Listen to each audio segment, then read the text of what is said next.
Chapter 76, Chapter 76, S-Rank Mission. Finally, the fight ended, thanks to Shadow and Baki covering one of his eyes on one side. He didn't see the attack coming. I can only say that I was lucky. Fighting a Jonin could have been really hard, but the situation today helped me out. After dispelling the toads and sending the dogs into my shadow, I came to Hayate. He wasn't doing good by the look of it, blood spilling all over his body and he had lost too much blood by now. If I wasn't low on chakra then I would long have created a shadow clone to send him to hospital. Extending my hands I concentrated, white aura emerged in my hands. This was me channeling the reverse curse technique of round deer. I would love to use this myself but I don't have that level of control over my curse technique right now. In fact, both healing jutsu and reverse curse techniques demand one thing from the user, excellent control. That is why many can't use this technique. I just can't help but wonder how Itadori learns this later in the series. Anyway, I do plan to learn the reverse curse technique just in case someday I don't have access to round deer anymore. I don't plan to use the deer in a fight so that I lose it anytime soon but still I don't want to be dependent on him. Just as I thought, I was able to stop the bleeding and even heal the wounds which happened on the skin, but internal injuries, that I can't heal, mainly because my reverse curse technique is not that strong and I lack information about human anatomy. Internally making note that I will be learning about medical jutsu once I get time, I finally stopped. I couldn't help Hayate more than this. Once that was done, I somehow grabbed him and shunned out of there. My destination, of course, was the Konoha hospital. So you are saying you found them fighting? Hiruzen Sarutobi soon came to the hospital seeing one of his shinobi was injured and hospitalized while he was in Konoha. This was a big deal. This kind of thing happens a lot if outside the village. However, if this is happening in the village then a very concerning thing. He directly went to meet Hayate, only to find that he was out for good right now. He had to wait to get any information from Hayate. For the time being he can only talk with the person who brings Hayate to the hospital. Yes, Hokage-sama, I replied. I currently was in the Hokage office. Apparently the old man doesn't like to talk officially outside his office, maybe the reason being that he just wanted to keep the info away from the prying ears. This of course further delays me. I can only hope auntie and uncle both go easy on me once I am done here. Sigh. What happened to Baki then? Hokage asked with a serious face. He looked like he took my word on Baki attacking Hayate on the first chance, which kind of made me wonder whether he already knew that something was up when it came to Orochimaru in the Sand Village. I have him right here, I reply while taking out a scroll to show him. This finally brought some emotion to his face. His eyes widened ever so slightly. He in fact was looking impressed at this. Did you do it? That would be a stretch. It was one of my ninja dogs. I can only say that I was lucky, I reply with a little blush on my face. I was not lying here. He really was only able to beat him because of my Shikamaru. Still, Hokage was looking impressed, though he himself had seen his fair share of fights and knew that luck and environment play a big role in ninja fights. He himself had killed Jonin when he was only Chunin. And it was clear that Shika in front of him was Chunin level. After a little pause, he finally spoke. What do you think about the team you were in? He asked, making me think that he might really know what was going on. And if that is the case then how? Does this have anything to do with the, don't tell me that me exposing Yoroi identity all that time ago led the Hokage to investigate him and people around him, aka Kabuto and Mitsuji? That surely would be scary.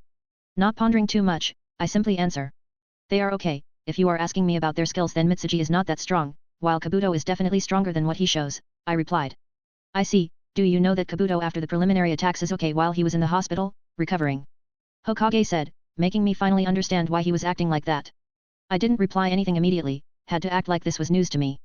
No, I wasn't aware. I see. Well Shika, I believe that Kabuto is a spy and so is Mitsuji. Hokage replied, to which I just nodded, now wondering why he was telling me this.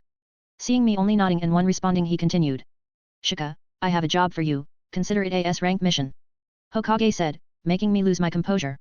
S-rank. XXX.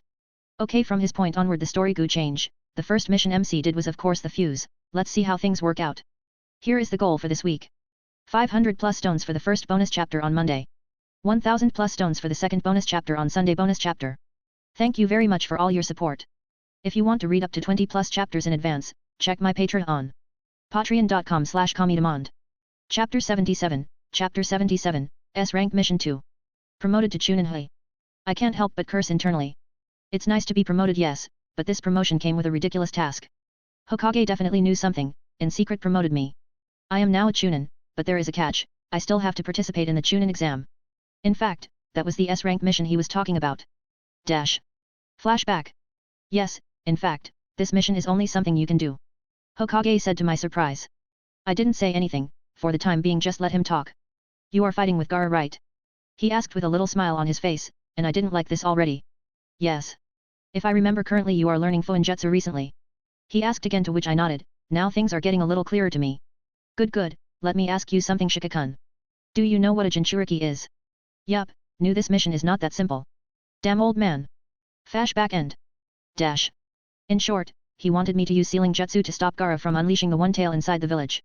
What the fuck that's supposed to be? I hardly have started learning sealing arts, I don't have what it takes to do that, to which his response was to leave it to him. Apparently, someone will soon come to teach me sealing arts. Someone, hey? That was maybe the only interesting info I heard from that old man's mouth. After all, who else would that someone be besides the pervert himself? Learning under him is actually not that bad, I don't even want him to teach me flashy jutsu, if only I could learn Fuinjutsu under him, that would be more than enough. But back at the real problem at hand, let's say I learned from Jiraiya, that beating someone like Gaara would still be hard. I never planned to fight him and beat him honestly, I was bunking on the canon events to repeat itself up to now. However, when it comes to fighting Gaara for real, I'm not sure whether I could do it. With my current skill set, I can't do it for sure, even Lee wasn't able to. If I resort to using my Shikigami then maybe I can. However, that is not gonna be a normal fight. I have to seal his Baijo chakras so that he can't release the one tail. Something similar to the 5 elemental seals which Orochimaru used on Naruto. It's gonna be hard. Sigh, it's just my luck. Why was that old man giving me this kind of mission in the first place? I barely am a Chunin right now. Sigh. I need a powerful jutsu under my command before the finals. In this 1 month, I not only have to learn significant things about seals but also have to perfect that one technique. Truly. Grind never ends. Dash. The next day I woke up early, I had to go meet my new Fuinjutsu teacher. He told me that I would find him in hot springs. There was no reason to ask him why. I was just wondering whether I will study with Naruto this month. Before going to the destination, I went to the hospital. To find the man I saved yesterday. Hello, Hey-8-san. How are you doing? Everything fine I believe. Enter the door and ask. The man was looking sickly as ever and beside him was sitting a beautiful woman with purple hair. I can't remember her name, namely because her role in the story was near next to nothing. I remember her only because she seems to be Hey-8's girlfriend. I just nodded at the woman sitting beside her and turned back to Hey-8. Is your wound all healed? I asked with a smile on my face. Cough cough. At this the man coughs a little, slowly sitting up straight he smiles at me and replies. All because of you Nara-san. Thank you for saving my life yesterday. You not only helped but also did great service to the village. Hey-8 said, making me wonder whether the man had finally talked with Hokage. Just call me Shika. I am glad you are all healed up. I just came to check on you. Please don't mind me, I am sure that I am disturbing your quality time. I smile, though the tone is surely teasing, and wave my hands before leaving the room. I also notice the little hint of red on that woman's face, it is good to tease others. Though the reason why I came here was not achieved, yup I didn't just come here to waste my time on nothing. I wanted to talk with Gecko a little, more like a warm-up to him to the point that he willingly taught me his sword skill. Currently, in Konoha, there are not many swordsmen, due to Zabuza's skills I have good skills but that's my only source of learning swordsmanship right now, that is the reason why I wanted to train with him a little. But seeing that girl was there, I knew that I couldn't talk with him right now. So just leave it for the time being. A part of the reason why I decided to save Hey-8 was also related to this. Though I genuinely wanted to save him. Dash. Coming to the hot springs, I saw Naruto training with Ebisu, it was water walking, I just don't get it why do they have to do it here in the hot springs? Whatever, I just have to wait for Jiraiya here. And why I am at it, let's practice my ace. I water all need this jutsu to fight against Gaara. X. Should I give him another curse technique? I was wondering whether I should or not. Here is the goal for this week.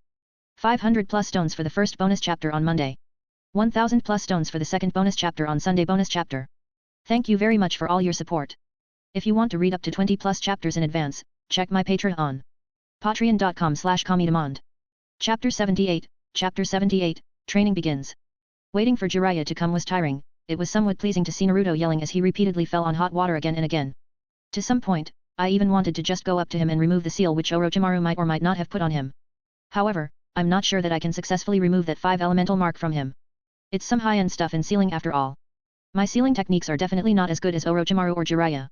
I wasn't wasting time either though, training in convergence was taking all my time right now, besides training in this one technique and sealing under Jiraiya, I definitely don't have time to do anything else. Soon Jiraiya also came along, he was just like how he was shown in the anime, just like many I too was a fan of the gallant sage of Mount Myaboku. However, his grandeur didn't last for long considering he was showing a lecherous face and started peeking at the woman's side of the bath. Sigh. I can't help but sigh at this time, this might be the only drawback of learning under him. I didn't do anything for the time being, just kept on training until Naruto finally met Jiraiya and then they finally were ready to train, cutting all the nonsense that is. Dash. It's an honor to meet you, Jiraiya-sama. I am Shikamaru. I'm here because Hokage-sama told me to ask your guidance in sealing arts. I said later when both Naruto and Jiraiya were really ready to train. Hokage told you. I didn't get any notice about this. Jiraiya didn't say but more like grumbled under his breath but I heard him just right, I thought that something like this might happen, seems like I was on my own at this one. While I was about to retrieve a scroll in which Hokage gave me a particular sealing technique which I needed to learn under Jiraiya, the pervert stopped me, he just shook his hand and replied. No need, that's ain't gonna help you, kid, if you really wish for me to teach you then you have to first pass a test of mine, Jiraiya said and I just blinked like saying keep talking. Okay Jiraiya-sama, what I must do to train under you, I asked while glancing at Naruto who was still trying to walk on water but falling fabulously. Earlier I thought that he was just bad at chakra control, which he honestly is but not this bad, seems like Orochimaru really put the seal on Naruto. See that kid over there, teach him water walking. If you can then I will teach you seals. Jiraiya pointed at Naruto and returned back to peeking at the girls. I, on the other hand, remain there gawking at him, I take what I said back, seeing how nonchalant Jiraiya was about this, it seems like Hokage did talk with him about training me, it's just that he is too busy peeping that to do that. Sigh. I glance back at Naruto and roll my eyes, I just create a clone and send it to train convergence until I waste my time on Naruto. Dash. Yoshika, what are you doing here? Naruto, soaking in the river water by now, came out and upon seeing me walking towards him, asked with a bright smile, seems like the annoyance around him was already gone. Lord Jiraiya sent me to train you in water walking, I replied while passing him and walking on the river, showing that I could walk on water, so I cut the normal chit-chat from Naruto. Hey, that pervy sage sent you. I knew that he just wanted to peep at those girls. Naruto shouted, no, more like talk but his usual talking is more or less shouting for others. Asterisk pat. What are you talking about, show some respect, that pervy sage you are talking about is one of the Chunin. Yes, he is a pervert but he is one of the strongest ninja in Konoha. Stop calling him that, at least call him Master Jiraiya. I hit his head with clear irritation. All that shouting was getting to me now, but more than that, this guy is annoying, who after all has the luxury to call Jiraiya pervy sage and get away with it. Only Naruto if there is one. Though his childhood was bad, I can't deny that but Naruto's background and his plot armor are so fucking thick that nothing can penetrate it. Why did you hit me? Naruto shouted and asked me. Alright, let's stop wasting time, the faster we can train the faster we can get the real training from Jiraiya. Don't you want to learn a super cool jutsu Naruto? Let's do it. I replied to convey Naruto and distract his attention. He quickly brightened up and shouted. Before doing anything he turns at me and looks at me with strange eyes, making me confused. You beat Sasuke. I will win against you in the finals. Naruto said with a determined face like he wanted to prove something. I on the other hand just roll my eyes internally. We are not fighting each other idiot. I'm to fight Gaara, while you have to fight. I was saying but then stop, who does he have to fight again? I don't know, I wasn't there when the announcement took place, I only learned later on who I'm supposed to fight. Still. I will beat you. Naruto grins and saying that he immediately turns around, ready to start training again. I saw this and just thought about the complicated rivalry between the two boys. Naruto is naturally not very good at talking about his feelings, but what I can tell by his words, he wants to express that he is no worse than Sasuke. He wasn't surprised that Sasuke lost to me, even if he was, he wouldn't show it like other Konoha 12. He just wanted to show that he ain't worse than Sasuke. XXX. So I wanted to have more interaction with both Jiraiya and Naruto but I skipped that, mainly because right now Shika's position is not that well established between the main characters in the anime. Team 8 makes sense seeing that he spent quite a bit time with them but this doesn't. Here is the goal for this week. 500 plus stones for the first bonus chapter on Monday. 1000 plus stones for the second bonus chapter on Sunday bonus chapter. Thank you very much for all your support. If you want to read up to 20 plus chapters in advance, check my Patreon on patreon.com/comedemond. Chapter 79, Chapter 79, 5 Elemental Seal. I trained Naruto in water walking, but it was apparent that Naruto wasn't making any progress. He didn't even need his untrained Sharingan, another thing on the list that he planned to train and act upon soon, he could tell that Naruto's chakra was all out of whack. Naruto, come here for a second, I call the orange ninja with a frown on my face. Hey, Shika, what happened? Naruto came along while glancing at the sealing scroll I had in my hand. This was the same one which Hokage gave me, it was a powerful sealing jutsu which could seal even the Jinchuriki direct connection from his Baijus. Even better than the one Orochimaru put on Naruto. Can you make the clone, make as many as you can okay? I reply to which Naruto just narrow his eyes in confusion, no. He always looks like that, like a fox with those narrow eyes. Why? Naruto asked with a little lazy face, not willing to do it. It will help you train faster. Really? Yup. Okay. Here goes nothing. Multi-shadow clone jutsu. Naruto shouted and crossed his fingers. Chakra rile up and soon 5 clones exactly looking like Naruto appear around him. Is that all you can do? I thought you could make more. I asked with an unimpressed look on my face. Of course that would be my face, is this a joke, 5 clones? We are talking about Naruto here not Kakashi. I can make 4 clones right now. Naruto's limit should be more than 100 or 200 by now. Alright, I got it, you can let that go. I reply and move towards Naruto. The boy was looking more and more confused at this. He was currently only wearing his undergarment. Right now I wasn't just looking at how many clones he can create but also his tampered seal. There was a sign of that seal being tampered with 5 elemental seals. I'm not sure whether I can remove that 5 element seal on Naruto but let's try. This is the best time, seeing Jiraiya is also here if anything went south. I pondered and nodded to myself. I know why you are having a problem controlling your chakra Naruto. Do you want me to help you with the problem? I asked while moving closer to him. Asking him was just to distract him so I could do what I was planning. What? Tell me, tell me, tell me. Naruto shouted hearing this, though Naruto was obnoxious and annoying but he wasn't really an idiot. At least not that big one. He knew that something was going on with his chakra. After fighting with that snake bastard he could feel his chakra not working like before. I can tell you but that won't do. If you want me to help you then just close your eyes and focus on your chakra. I reply and by now I am close enough to him to use the 5 elemental seal on him. Naruto grumbled but did so and closed his eyes, making me smirk and gather chakra on my hands. Unlike Jiraiya and Orochimaru I can't do this without hand signs. So after forming some, I slam at Naruto's stomach. Blurf. Naruto cried out with the form I hit him. Now I won't deny that the force of hitting him was a little bit on purpose on my part. But hey, it worked. Shika, you bastard, why you did that? Naruto shouted, ready to throw down a fight with me then and there. But I just smiled back at him, happy that it worked. What you mean? I was just helping you, go and try walking on water now. I reply with my own fake temper, grumbling to his irritation. How is that helping me? First try water walking and then ask. Naruto grumbled and did so. Result. What? Hehehe. Dash.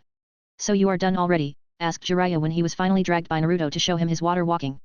I just kept on looking at this all with amusement. Seeing Naruto's learning water walking this fast, Jiraiya was impressed. Now teach me a powerful jutsu, Naruto demanded. I had a demand of my own after working this hard but I remained calm. Just let Jiraiya deal with Naruto first.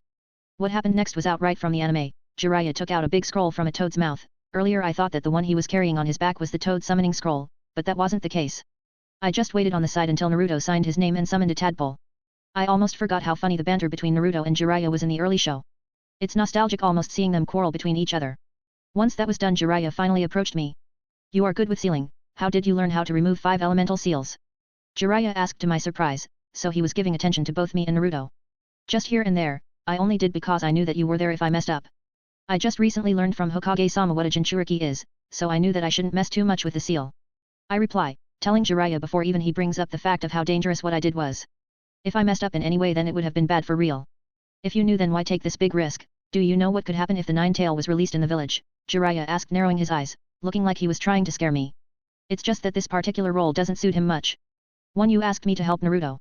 2nd, you were probably the only Fuinjutsu master in Konoha who was here. Lastly 3, if an amateur like me can really remove that seal to the degree that 9 tails come out, then what the hell is the village thinking? I reply with a smile on my face, to which even Jiraiya has to sigh. You are from the Nara clan, right? Yes. Sigh, can't argue with them in terms of logic. XXX. By the way, expect Jiraiya favor Naruto's training over Shika for obvious reasons. It's only natural that he will put more efforts on Naruto. Here is the goal for this week. 500 plus stones for the first bonus chapter on Monday. 1000 plus stones for the second bonus chapter on Sunday bonus chapter. Thank you very much for all your support. If you want to read up to 20 plus chapters in advance, check my Patreon. Patreon.com/Kamidemand. Chapter 80, Chapter 80, Sasuke. Despite how much I thought about it, training with Jiraiya was still training, even after the timely comedic relief from Jiraiya and Naruto's antics. Learning seals was boring. I kept on working under Jiraiya in the morning while my clones at this time did training while others didn't know.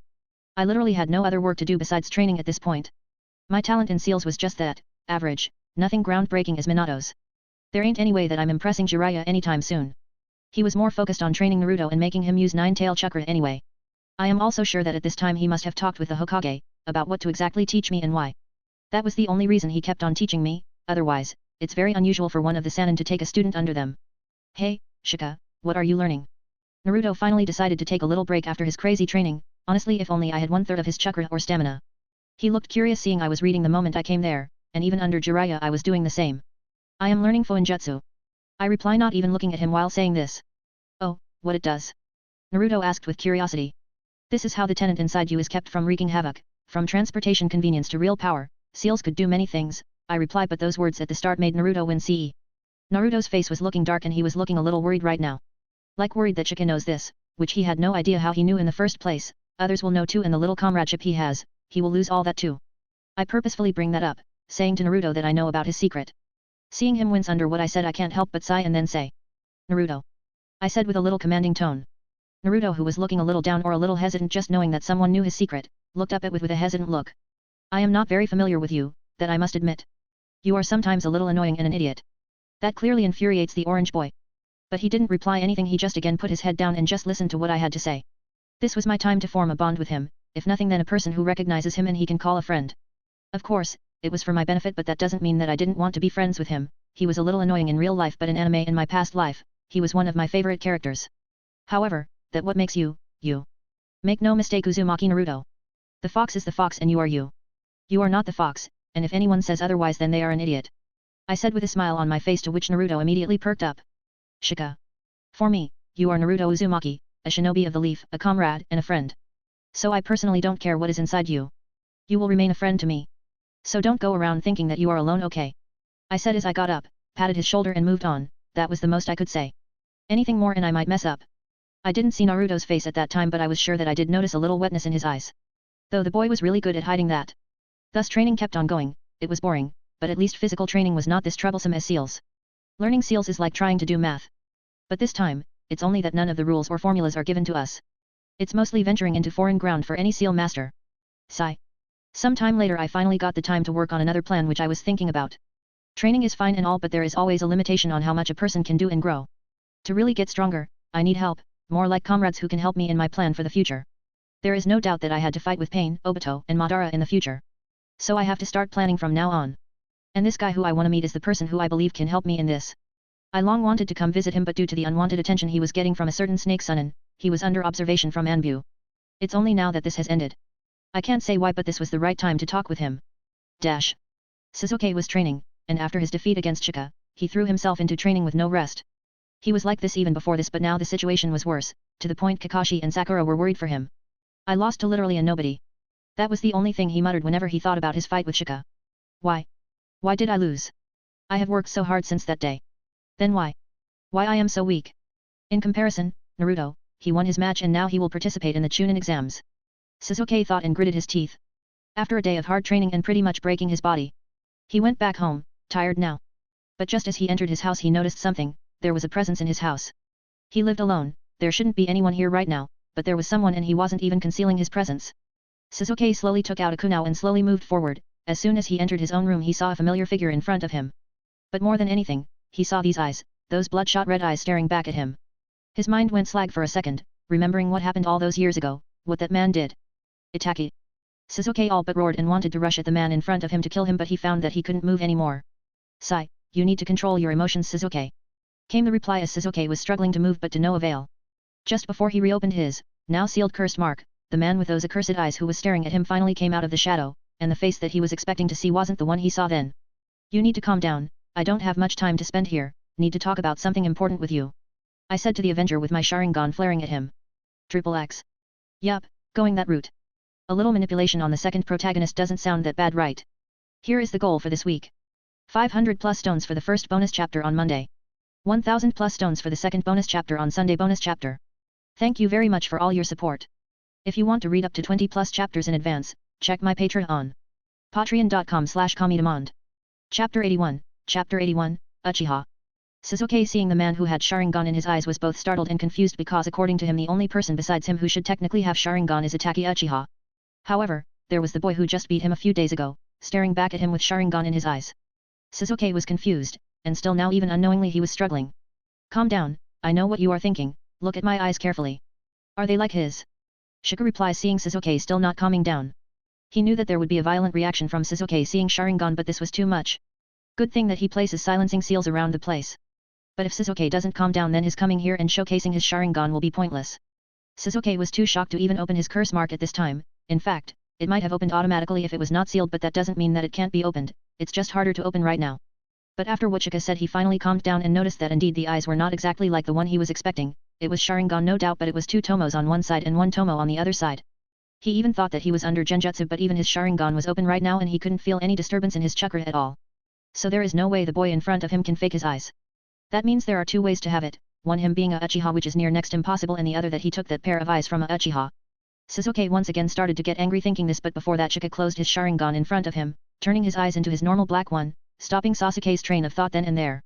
They are not transplanted, they are mine, you must know that it's not possible to turn them off if they are transplanted, right? Shika replied while slowly removing his shadow binding which was holding him, only now that Sasuke saw it that he realized that he was bound by shadow jutsu. Another proof that the person in front of him was not Itachi. Speak. That was the only thing Sasuke said, though he himself was too much in shock to say anything more right now. Long story, come inside and sit. Shika didn't reply to Sasuke directly and motioned Sasuke to come inside. Seeing this, Sasuke looked hesitant, still not processing the fact that Shika had a Sharingan. Come on, we have much to talk. Seeing Sasuke still taking too much time, Shika said irritatedly. He really didn't have too much time here, he still had to go back and train in sealing after this. Dash. I know you have too many questions, so ask one by one, I will answer the best way I can, in return I only ask that you listen to what I have to say after that, Shika said as both Sasuke and he sat down face to face, ready to talk. Sasuke, who had too many questions, immediately wanted to ask all of them, but when he got the chance he found himself hesitating. There was something inside him which was making him hesitant, the feeling that he might be not alone, that he was not the only one left in the clan. But Sasuke didn't dare to think too much about this, he didn't want to be disappointed. Are you a Uchiha? Sasuke finally asked. Maybe. Shika almost immediately replied, he had already done his homework before coming here, and he thought of every and all the questions that Sasuke could ask him and come up with answers. Sasuke, hearing this answer, wasn't looking happy, narrowing his eyes. He was about to ask another thing, but before that Shika replied. I didn't know that I once won until I opened my eyes. It happened in one of my solo missions. Just like you, I too didn't have any idea why suddenly this happened, so I ended up looking at my parentage. My mother is the current Nara clan head's cousin, so there is no doubt about my mother. My uncle told me that my father was also from the Nara clan, though both of my parents died just a few months after I was born. So now with these eyes open, I am having a hard time believing that my father was indeed from Nara clan. Shika replies while internally apologizing to his dead father in this world. Sasuke, hearing this, shut his mouth and remained quiet for some time, still not believing in Shika, but what he was seeing in front of him was hard to deny. The body did have Sharingan. Seeing that his eyes were completely tuned to his body, even Sasuke doubted that they were transplanted. Why didn't you use your Sharingan against me in the fight? Sasuke asked. This was one question that Shika wasn't expecting that much. He knew that Sasuke would ask this, but not so early in the conversation. I didn't want others to know that I am half Uchiha. I have my reason which I will tell you later. For now, carry on with any other questions which you might have. Shika reply. Sasuke, hearing this, frowned. For him, being a Uchiha is a topic of pride. He at least takes pride in being a Uchiha. So this answer from Shika didn't sit well with him. Why reveals your identity to me then? Sasuke asked with clear disdain for Shika again. Again, something will be explained soon in my explanation about my visit today. Shika was still nonchalant for the most part, and this made Sasuke snort. Any more questions? Asked Shika. None, just say what you are here for. Said Sasuke with clear irritation on his face. XXX. Now from this point story will start to change, like major changes. Here is the goal for this week. 500 plus stones for the first bonus chapter on Monday. 1000 plus stones for the second bonus chapter on Sunday bonus chapter. Thank you very much for all your support. If you want to read up to 20 plus chapters in advance, check my Patreon on patreon.com/comedemand. Chapter 82, Uchiha 2. Good, then please listen to what I have to say, Shika said and waited for Sasuke to nod before starting. Let's start with why I reveal my identity to you right now. Why not before? Why suddenly? This has more or less to do with Orochimaru targeting you. I honestly wasn't planning on bringing you in my investigation, but I can't help it right now. Currently, you are the only person who can help me, not to mention the only other Uchiha left besides me. Shika replied with a sigh, making Sasuke frown further. He didn't get it, though he connected that Shika was trying to look out for him because of the sudden connection he found between the two, but why suddenly? However, besides that, he can't understand what Shika is talking about. Help you? What do you need help with? Asked Sasuke with a raise in his eyebrows, for the time being forgetting about Orochimaru's issues. Well, that's more complicated to explain. You see, after learning that I have a connection with Uchiha, I naturally wanted to learn about my father. Too late some might say, but I started nonetheless. I never found out who was my real father, but I knew that he had to be someone from the Uchiha clan. Most likely killed by your brother. Shika said with a little tenseness in his tone, to which Sasuke only replied. He is no brother of mine. His voice was heated with emotion driving him, but, after that, he looked down, because he knew that what Shika was telling was the truth. Yeah, sorry for that, but what I am gonna talk about is something related to you, your brother and the entire Uchiha clan, Shika said while carefully observing Sasuke's reaction, and he wasn't surprised to see Sasuke's face morphing strangely after hearing this. What do you mean? Asked the Avenger with much heat on his tone as his Sharingan came to life. I believe that Itachi wasn't the only one who was responsible for what happened to the Uchiha clan, Shika replied, and again this came to Sasuke like a shock. What do you mean? Explain. Sasuke all but demanded. What there is to explain? Do you really expect me to believe that one Jonin who was only 13, no matter how brilliant, was able to kill an entire clan? Are you kidding me? Either you are living in delusion or you are not giving your own clan enough credit. Yeah, Itachi was brilliant, but so was the Uchiha clan. While he still existed, the Uchiha clan was the strongest clan in the village. Are you really ready to believe that only one 13-year-old boy was able to kill all of them, even your father, the wicked Ifugaki, the clan leader of the Uchiha clan? If I generously attack his strength, even then he has to be equal to your father. What about others?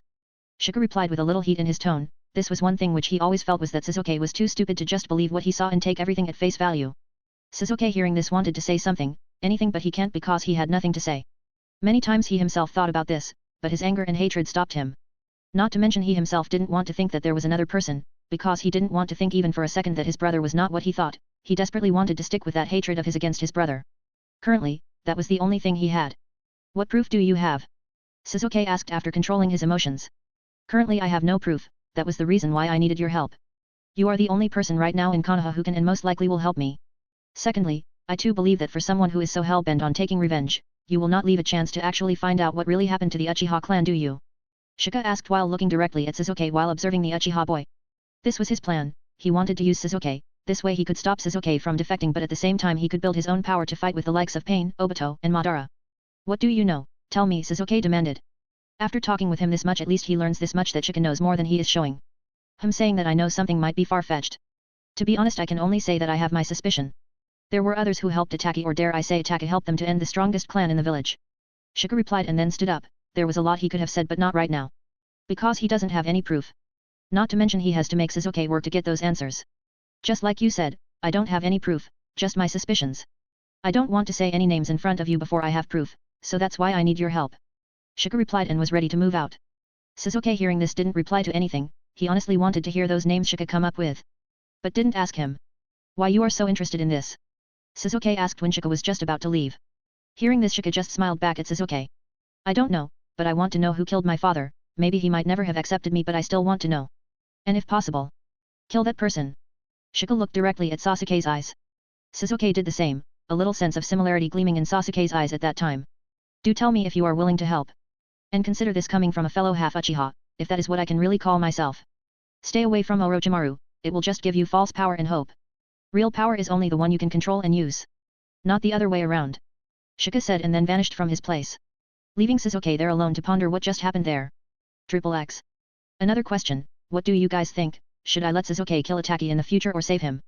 I personally like his character but practically he was a villain, he kills so many innocent live there. I can't seem to decide on one thing here. Here is the goal for this week.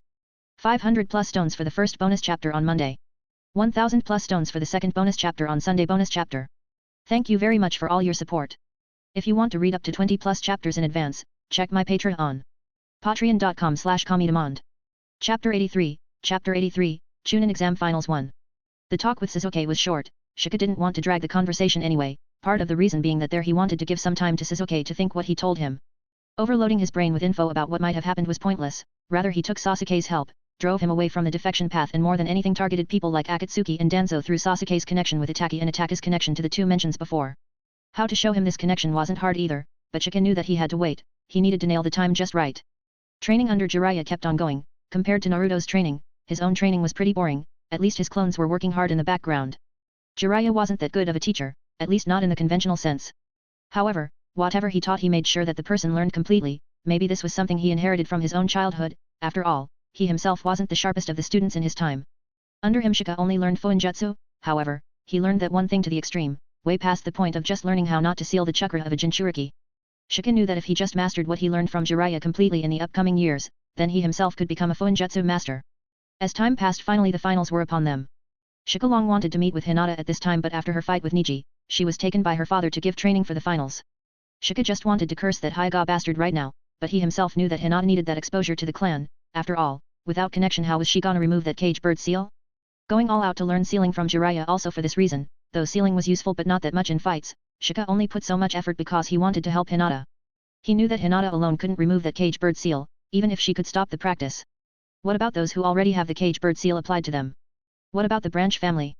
Shika wanted to either remove that seal completely or he wanted to alter the existing cage bird seal to the point that at least the main family of Hyuga couldn't use it to bully the branch family. After all, Shika knew that the main family would never accept the removal of the cage birth. Hinata might be able to do that in the canon considering Naruto because Hokage, but that won't happen this time. Shika didn't even want to let that war happen, which put Naruto's status high. This means that Naruto's chances to become Hokage this time around ain't that much, maybe through both Tsunade's and Kakashi's connection, but that is a stretch. In this case, Shika knew that Hinata would need support from the branch family, but that wouldn't work if the main family held such an advantage against the branch family. Sigh. Shika thinking about this can't help but sigh. Indeed there was much for him to do, though he himself planned to get much stronger, but that will take time. Yes, power is the cornerstone of every change, but doesn't mean that power alone was enough to bring the change, at least not the one without much bloodshed. Overwhelming power on the other hand, well, that is something else entirely. After a long month of training, finally, it was time for the Chunin exam finals. Shika was ready, he had prepared much and planned everything he needed to do by now.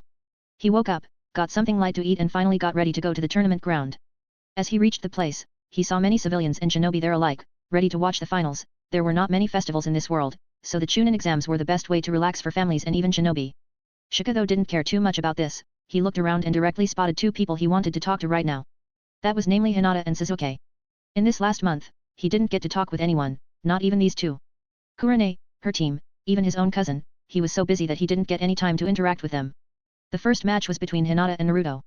A very strange match honestly, he wasn't sure what to say about this match. Can Hinata really fight against Naruto? If yes, then can she win? Too many questions. The only way to find out what she is thinking is to go and talk with her. The only problem is that right now her father is beside her. Hinata, how are you? Shika called out, not actually planning to go out there and talk with her when she was beside her father, not like he was afraid more but like he didn't want to give anything to Hisashi against Hinata when the time came. Hinata, who was mostly devoid of any emotions, heard this and almost immediately brightened up. She snapped her head at the person who called her and the next second she was already running towards Shika. Not giving her father any face. Ah. She sure has gotten bold. Good, winning against Niji did wonder to her confidence. Shika smiled seeing this. Shika-kun. Hinata smiled brightly as she came near Shika. The smile was almost blinding. Ah, someone is looking happy, did the clan increase your food budget or what? Shika asked with a little smirk on his face, making Hinata only slightly blush and then she pouted at Shika faking that she was angry. The girl surely has changed. No. Shika-kun still has to treat me, I hope you will. Hinata replied with a huff but then smiled. That smile was pretty. The girl seemed really happy right now. Yeah, don't worry, I still have yet to give you the party you deserved for beating that cousin of yours. How about it, after this exam we both go to a barbecue, hell bring your entire team, my treat. Shika replied, he too didn't lack funds right now, so why not?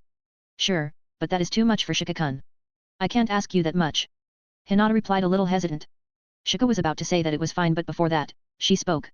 Just treat me, I alone will cost too much. Hinata with a little blush on her face. Making Shika wonder if was she still holding back in her food intake all this time after he provided funds. But there was a feeling that she just wanted to eat alone with him, not gonna lie. Shika was the same, can now be thinking whether his idea of Hinata still liking Naruto was right? Maybe? XXX. Fuck canon, I want Hinata. Humph. Here is the goal for this week. 500 plus stones for the first bonus chapter on Monday. 1000 plus stones for the second bonus chapter on Sunday bonus chapter. Thank you very much for all your support. If you want to read up to 20 plus chapters in advance, check my Patreon. Patreon.com/comedemond. Chapter 84, Chunin Exam Finals 2. The first match is between Uzumaki Naruto and Hinata Hyuga. Called out Genma, for some reason Hay-8 was still not the proctor of the finals even after surviving. In fact, this was one thing which Shika had no idea about. Beiki died, right? So what was the reaction from the Sand team? What happened? The story should no longer follow the canon in this regard. Shika was even surprised that there was no outcry from the Sand village for the death of Jonin Beiki. There was no doubt that Hokage did something in this regard, but what he had no idea. Not in fact. Shika was a little worried. His plans needed Hiruzen to die, and if he didn't then that would be a problem. So, will Orochimaru go through his plan like he did in the canon, and has Hiruzen planned something ahead of time? By now, Yamanaka people must have gathered some information about the Sand's dealing with Orochimaru. So what is it that both Hokage and Orochimaru think? Shika pondered as he saw the match between Naruto and Hinata. This match was important, it explains what Hinata's stand towards others and more than anything what she feels about him. Dash. The arena was filled with anticipation as Naruto and Hinata faced each other. It was an unexpected matchup, and Hinata stood nervously, her eyes avoiding Naruto's. Shika was right, this was a harder match for Hinata than fighting with Niji, in a certain sense. She had always admired Naruto from a distance, but fighting him made her feel she herself wasn't sure about her feelings anymore. Naruto grinned confidently, cracking his knuckles. Alright, Hinata. Let's give it our best shot, he yelled, full of energy. For Naruto, who has no idea what is going on inside the head of the girl in front of him, the only thing right now he wanted to do was to win. Hinata nodded but remained quiet. Her heart was pounding. The thought of going all out against Naruto made her stomach twist with anxiety. She clenched her fists, trying to focus. Unlike before when he was fighting with Niji, this time she didn't have to go through this, even if she gave up then that's fine, but honestly speaking she didn't want to. Just like how when she fought with Niji before, here too she wanted to shout and say that she would win. Winning, also it's important considering Hinata's own reputation in her clan and now her goal to remove the cage bird seal, to achieve that she wanted power, a power which she could only get if she became the clan head of the Hyuga clan. She couldn't back down now. But as the match started, Hinata hesitated. Naruto came at her with his usual enthusiasm, throwing punches and charging forward, but she barely dodged, unsure if she could really fight him seriously. Come on, Hinata. I know you're stronger than that. Naruto shouted as he jumped back, confused by her hesitation. His words hit her, but she couldn't shake her nerves. Her own emotions were going out of control right now. To Shika, who was watching this fight, the fact that Hinata even stood against Naruto without fainting was a big deal, though this was no canon Hinata, she was no longer the helpless girl anymore. She has both ambition and guts to achieve what she wants, Shika can't help but smile seeing this. Then, from the stands, a familiar voice cut through her thoughts. Hinata. Focus. Remember what we've worked on. It was Shika. His voice was steady and confident, just like always. What are you supposed to say when you can't seem to find a way out? Shika, who was observing Hinata not attacking, just shook his head and shouted, giving a helping hand to the girl. Kurane on the side also notices this, and so does Hinata's father. But right now Hinata didn't care about them, she only saw the boy in front of her was the same Naruto-kun she stalked. I mean, admired all her childhood. But then this voice came from the side. Hearing Shika call out to her stirred something inside Hinata. She remembered all the long hours they had spent training together, his patience, and how he pushed her to be stronger. She thought of how much she had improved because of him. Slowly, her nervousness started to fade, replaced with a determination she hadn't felt before. I'll win, she said with determination. Hinata activated her Byakugan, her eyes narrowing in focus. Her chakra flared up, and she got into her gentle fist stance. Naruto's eyes widened as he realized she was serious now. All right, now we're talking. Naruto shouted, grinning with excitement. Hinata charged forward, her hands moving swiftly as she aimed to strike Naruto's chakra points. Naruto dodged and blocked, but Hinata was faster than he expected. She landed a few clean hits, disrupting his chakra flow slightly. Naruto jumped back, surprised. Whoa, Hinata. You've really gotten stronger. Hinata didn't respond, her mind focused on the battle. She moved with precision, remembering everything Shika had taught her. Her attacks became sharper, more calculated. She was fighting not just for herself, but because she didn't want to let down the one who had believed in her, Shika. She didn't know why, but she didn't want to lose in front of Shika. Even if that means she has to fight and beat Naruto. There was something in her heart, but she right now can't even say it. However, Naruto wasn't someone who would go down easily, there is a reason why he is the protagonist, and his plot armor is the strongest. He created multiple shadow clones, surrounding her from all sides. The clones rushed in, but Hinata didn't flinch. She spun quickly, her palms glowing with chakra. 8 trigrams, palm rotation, she called out, creating a spinning shield of chakra that knocked back all the clones. She learned this technique in this 1 month's time under her father. What was that? Naruto exclaimed, impressed by Hinata, but no matter what he wasn't planning to go down like this. He charged again, this time with more force, and Hinata met his attacks head-on. For a while, it was an even fight. Hinata's gentle fist strikes landed, while Naruto's raw strength and determination kept him in the game.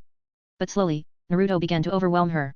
Despite her best efforts, Naruto's stamina and unpredictability started to wear her down. Hinata could feel her energy fading as she took several hits. She wasn't closing Naruto's chakra points for some reason, maybe she still didn't want to hurt Naruto that much. But even that would have worked on Naruto, after all, he is a Jinchuriki. Shika seeing this can't help but shake his head, even he can't handle a fight of attrition against Naruto, so expecting the same from Hinata would be stupid, and even her most powerful technique won't work against Naruto, this fight was determined from the beginning. Triple X. Honestly, I don't see Hinata winning, not only because Naruto is strong, but Hinata here doesn't have that much motivation to win, last time was different. Not to mention this was still Naruto we are talking about. Here is the goal for this week. 500 plus stones for the first bonus chapter on Monday. 1000 plus stones for the second bonus chapter on Sunday bonus chapter. Thank you very much for all your support. If you want to read up to 20 plus chapters in advance, check my Patreon. Patreon.com/Kamidemand. Chapter 85, Chapter 85, Chunin Exam Finals 3. Hinata lost ultimately, there was no doubt that she would, the power gap was too much, and more than that, it was clear that Hinata wasn't ready to seriously hurt Naruto in this fight, which technically was the only way to win against him seeing how much stamina he has. I lost. Hinata had her head down while saying this. Not sure what she was thinking. Well, we all lost sometimes. Don't think too much about it, you did great out there. Shika smiled seeing the girl looking down at the ground with a disappointing look on her face. Hinata just nodded slowly but still didn't directly look at Shika. Shika seeing the girl down can't help but sigh and slowly said to her while others weren't paying much attention. Let's get something to eat after this exam, shall we, my treat? Hinata nodded again. Good. And don't bother calling others, let's celebrate how much stronger you have gotten alone. I don't want to share Hinata's cute hamster-like face stuff with food with others. I replied with a wink, this was even more discreet but Hinata heard this clearly enough. A heavy blush appeared on her face, now keeping her head down was more of a necessity for her. And then she pouted at Shika. Shika-kun, stop teasing me, Hinata whined with a huff. Ha ha ha ha. Shika laughs but suddenly he moves closer to Hinata suddenly saying. Who said I am teasing, I'm death serious. Shika said with a fake serious tone which suddenly gave her shivers. I call deeps on hamster Hinata. Don't show that to others, that Hinata is mine. Shika said in a deep voice and the next second Hinata's head exploded with an explosion, smoke coming out of it. In a second the girl was reduced to a murmuring mess. Th. That, ku. She shudders like a broken record and Shika seeing this can't help but feel like just holding the adorable girl like a big panda and giving her a tight hug. She was too cute. Though this finally firmed his decision. Sorry Naruto, but I plan to give you some competition in this. Sue me if you wanna, humph.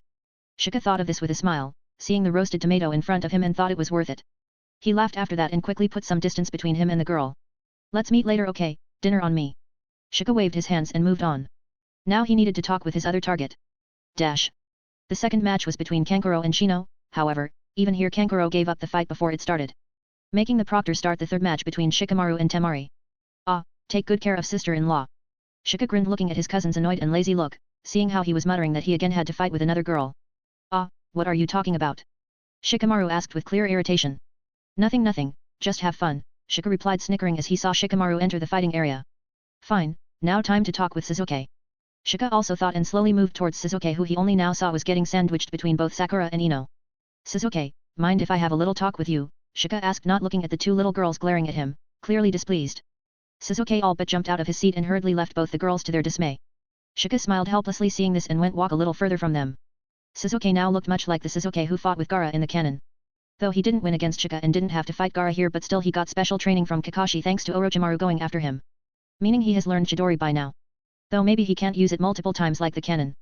I was wondering why I didn't hear anything from you. Sasuke replies first to Shika's surprise. Really, seems like you did give some thought to what I told you last time, Shika asked without any hesitation. Sasuke to this didn't directly confirm anything, but only to himself. Yes, Itachi is strong but not enough to kill the entire Uchiha clan, including my father. Sasuke begrudgingly admitted. Good, so now that we are on the same note, let's talk about the cooperation which I talk about. I fully understand that you want to kill Itachi by your own hands, I have no problem regarding this, but if there are really more people involved in this then you alone are not enough, this I believe even you understand right. Shika said with a little narrowing of his eyes. Sasuke paused before saying anything. Tell me first who you suspect to be involved in what happened to our clan, Sasuke asked. Hey. Shika can't help but mutter and sigh, ultimately Sasuke is also a lonely child no matter how talented he is. Or how much he shouts all day about taking revenge. Sorry, but as I said, I don't plan to take any names without proof. Finding proof though, is the reason why I want your help in the first place.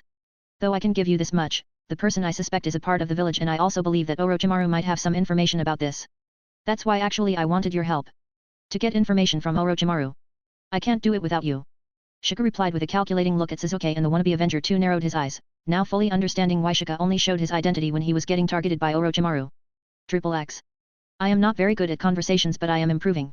Here is the goal for this week. 500 plus stones for the first bonus chapter on Monday. 1000 plus stones for the second bonus chapter on Sunday bonus chapter. Thank you very much for all your support. If you want to read up to 20 plus chapters in advance, check my Patreon. Patreon.com/Kamidemand. Chapter 86, Chapter 86, Chunin Exam Finals 4. With how Sasuke reacted, it was clear to Shika that he was in, just needed to show some proof now which he could do easily as long as everything went as planned. But to do that, Shika first has to seal one tail's chakra inside Gaara. That is crucial. In the anime Gaara was wounded by Sasuke and had to be taken out of the village, making the appearance of the one tail outside the village, pretty much spoiling all the plans Orochimaru had for the Gaara, though of course if Naruto wasn't there then the plan might have worked ultimately the plan was flopped so there is nothing else to say. It didn't take a long time for Shikamaru's and Temari's match to end and it pretty much went like the anime. Shikamaru gave up the fight in the end Temari won. Finally, Shika's and Gaara's match was here. This was the match that people were looking forward to seeing. Actually, even Shika didn't know that he was hyped up quite a bit after his fight with Sasuke. Many now wanted to see his fight against Gaara. Shika didn't care too much about what was going on in the village, he pretty much wanted to stay away from politics for as long as possible. He was only looking for tangible power and not political power. Shika, Kurane called out just before Shika was about to enter the fighting area. Kurane-sensei, what happened? Shika asked in confusion. Give up this match Shika. Kurane didn't say anything but directly said this making Shika stiff, though he understood why she was saying this. Sasuke even Hinata didn't see Gaara's and Lee's fight. Because they didn't know, but Kurane knew and for someone who had taught Shika, she didn't want the same to happen to Shika. Don't worry Kurane-sensei. I know what I am doing, I naturally have a way to handle this guy. Shika assured her and smiled, and though that didn't seem to solve Kurane's worries, Shika didn't care anymore and entered the fighting area. Genma looked at both the participants and his eyes lingered a tad bit longer on Shika, maybe he too knew about the S-rank mission which Hokage gave him, maybe? Start? Proctor finally said and the fight started. But neither of the two participants moved. Gaara didn't move on his own, he wanted Shika to attack him first, maybe because he just wanted to drag the fight a little longer before killing the boy in front of him. Shika didn't move because he wanted to see how much sanity Gaara retained right now, that would explain how much he could push the boy before finally sealing him. Seeing the boy was calmly standing there, Shika just sighed, this meant that Shika had some time to prepare. From now on, there were two ways that he could go, either drag the fight and give others a good show, which is exactly what he was planning before, but now that he has already gotten the rewards for becoming a Chunin, he won't be doing all that to please others. He plans to end this fight quickly and save his chakra as much as possible.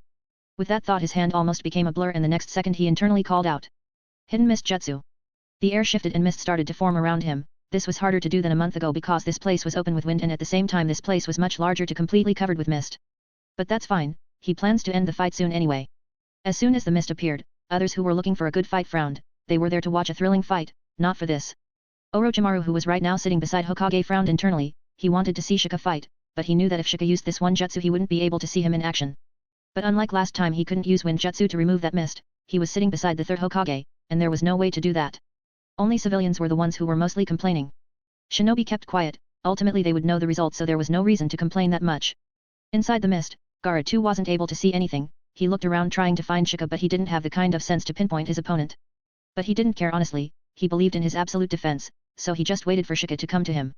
Shika at this time was putting a barrier seal inside the mist.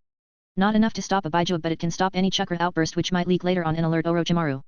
Once he was done and a small barrier was erected, he got ready to act.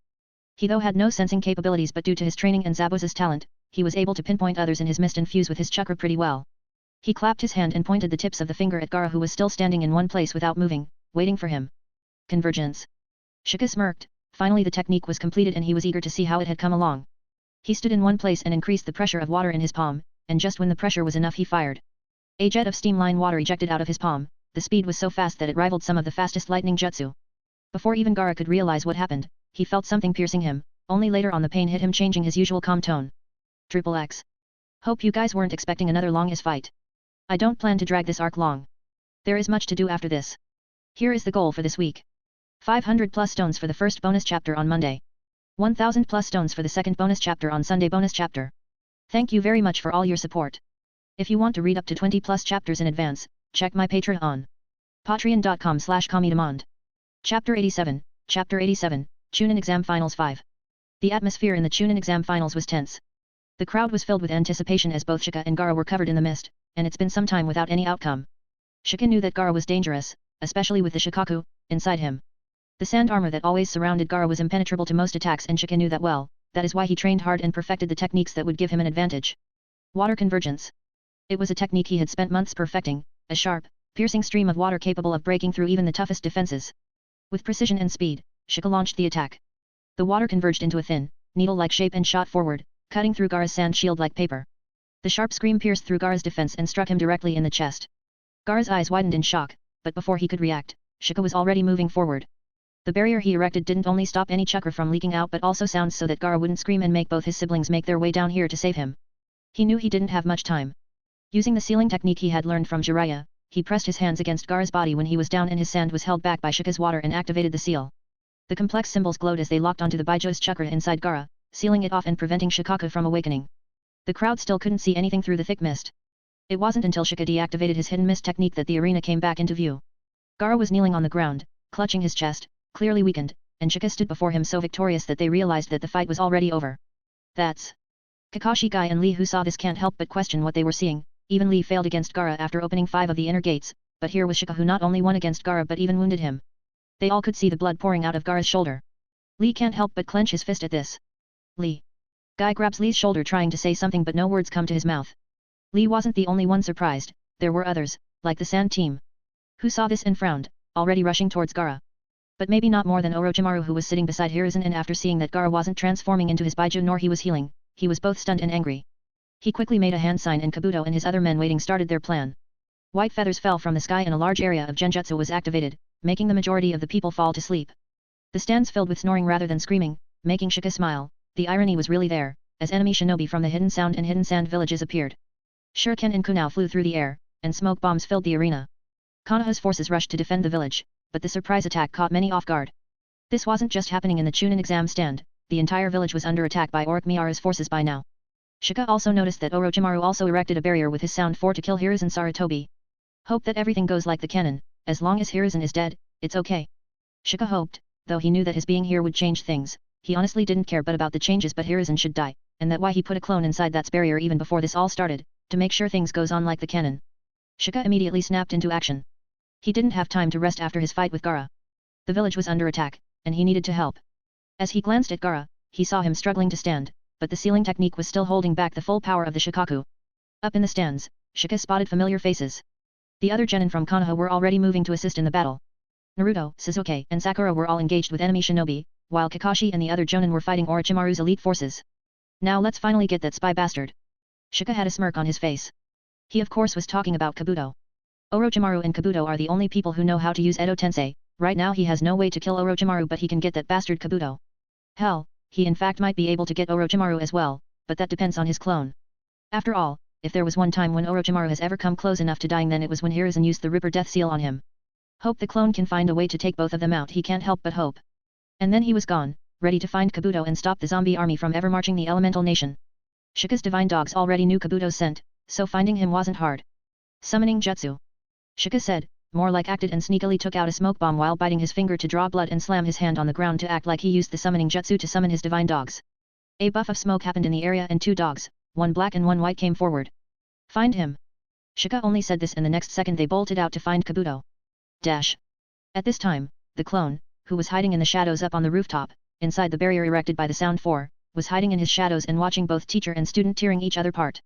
They didn't fight too much, only a little to see how strong they were before Orochimaru used the Edo Tensei to bring both of the Senju brothers.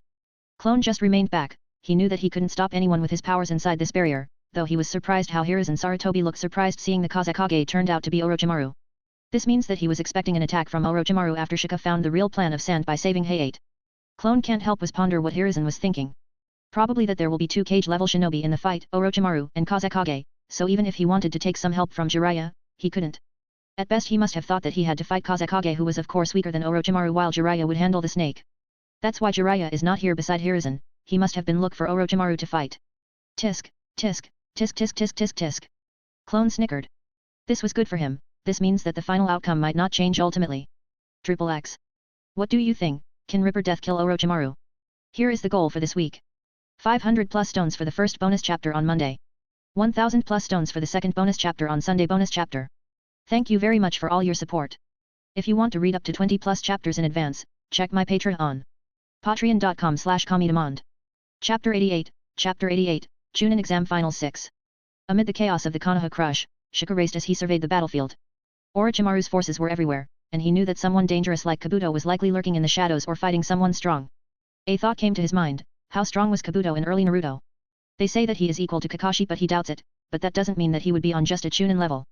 Shame honestly, otherwise, he definitely would have gone after Kabuto right off the bat. His talent is really good, and that would have been the best.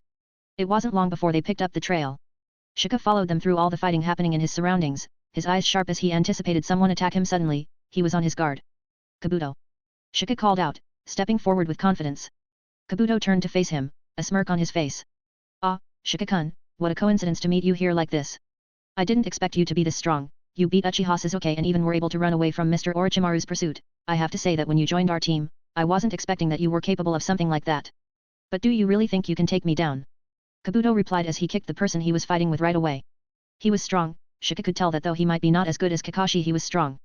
I gotta get him by surprise. There is no way. I can fight head-on with Shikamaru, but that will take too much time. Shika knew this and got ready.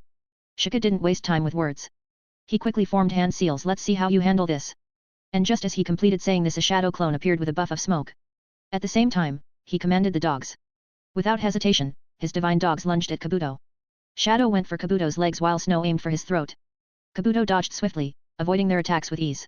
But Shika wasn't done yet using his shadow possession jutsu. He extended his shadow toward Kabuto, hoping to lock him in place.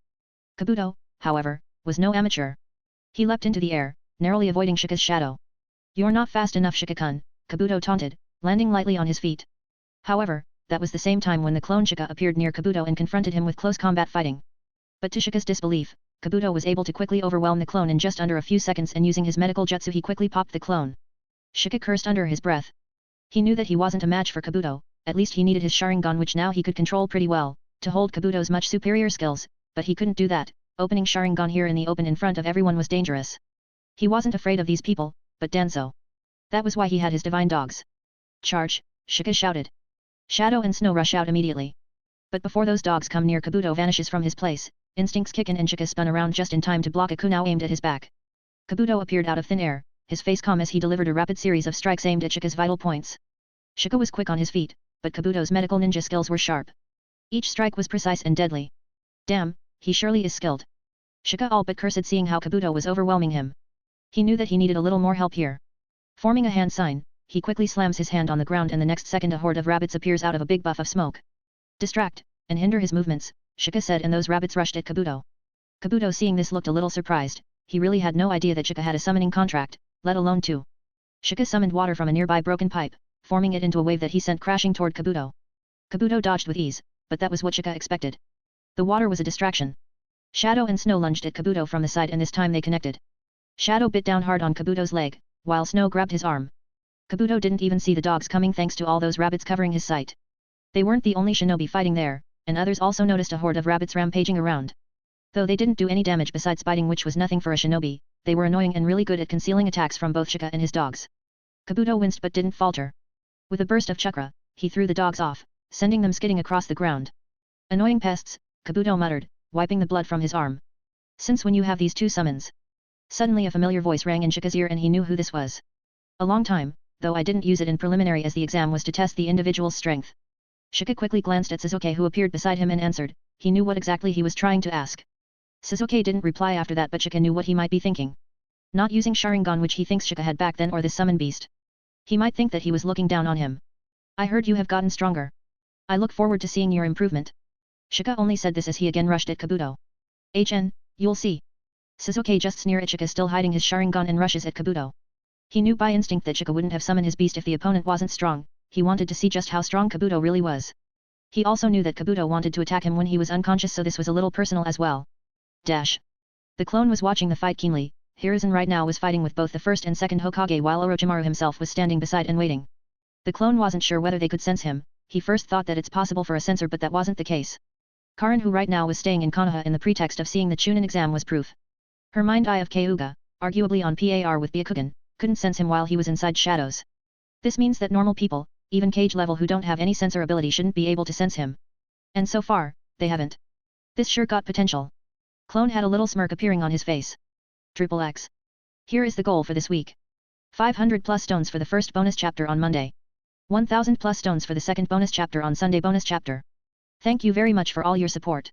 If you want to read up to 20 plus chapters in advance, check my Patreon. Patreon.com/comedemond. Chapter 89, Chapter 89, Chunin Exam Final 7. Before Shika could respond, Kabuto, who had been knocked down just moments ago, started to stir. His eyes fluttered open, and he pushed himself up, groaning slightly. You sure got some pesky pets, Shika-kun, Kabuto muttered, wiping blood from the corner of his mouth. And what about you, Sasuke-kun, are you also planning on fighting me? Kabuto asked, to which Sasuke didn't directly reply. Shika tensed, knowing the fight wasn't over. Kabuto's chakra flared again, his injuries quickly healing as he used his medical ninjutsu. Ah, I almost forgot that he can also use healing jutsu. Sigh. Shika can't help but call out troublesome right then and there. Without warning, Kabuto lunged at Sasuke, chakra scalpel glowing in his hand. Sasuke was quick, dodging to the side and countering with a swift kick aimed at Kabuto's head. Kabuto blocked it with his arm but was pushed back slightly by the force. Shika didn't waste any time. While Sasuke engaged Kabuto head-on, Shika formed hand signs and sent his shadow across the battlefield, trying to catch Kabuto in his shadow possession jutsu again. But Kabuto was quick, moving unpredictably to avoid being trapped. Sasuke charged at Kabuto, throwing a flurry of kunao at him. Kabuto deflected the kunao with ease, but Sasuke wasn't done. Fire style, fireball jutsu. Sasuke shouted, unleashing a massive fireball toward Kabuto. Kabuto barely dodged in time, the flames scorching the ground where he had just stood. Impressive, Kabuto said with a grin, his eyes gleaming with excitement. But you'll need more than that to stop me. As Kabuto focused on Sasuke, Shika's shadow finally reached him. Got you. Shika shouted, successfully trapping Kabuto in his shadow possession jutsu. Kabuto's movements froze as Shika's shadow locked him in place. Sasuke didn't hesitate. He rushed forward, his Sharingan spinning as he prepared to strike. It's over. Sasuke yelled, thrusting his Chidori directly at Kabuto. Shika seeing this smirk, he knew that Sasuke was learning Chidori under Kakashi. Now he wonders, he has Sharingan right, so can't he use Chidori by using News Lightning? We'll need training, but it's certainly possible. Kabuto's eyes widened in surprise. He knew this jutsu, this was Kakashi's trademark jutsu, he knew that if he got hit then it would be over for him, but he couldn't move due to the shadow binding him.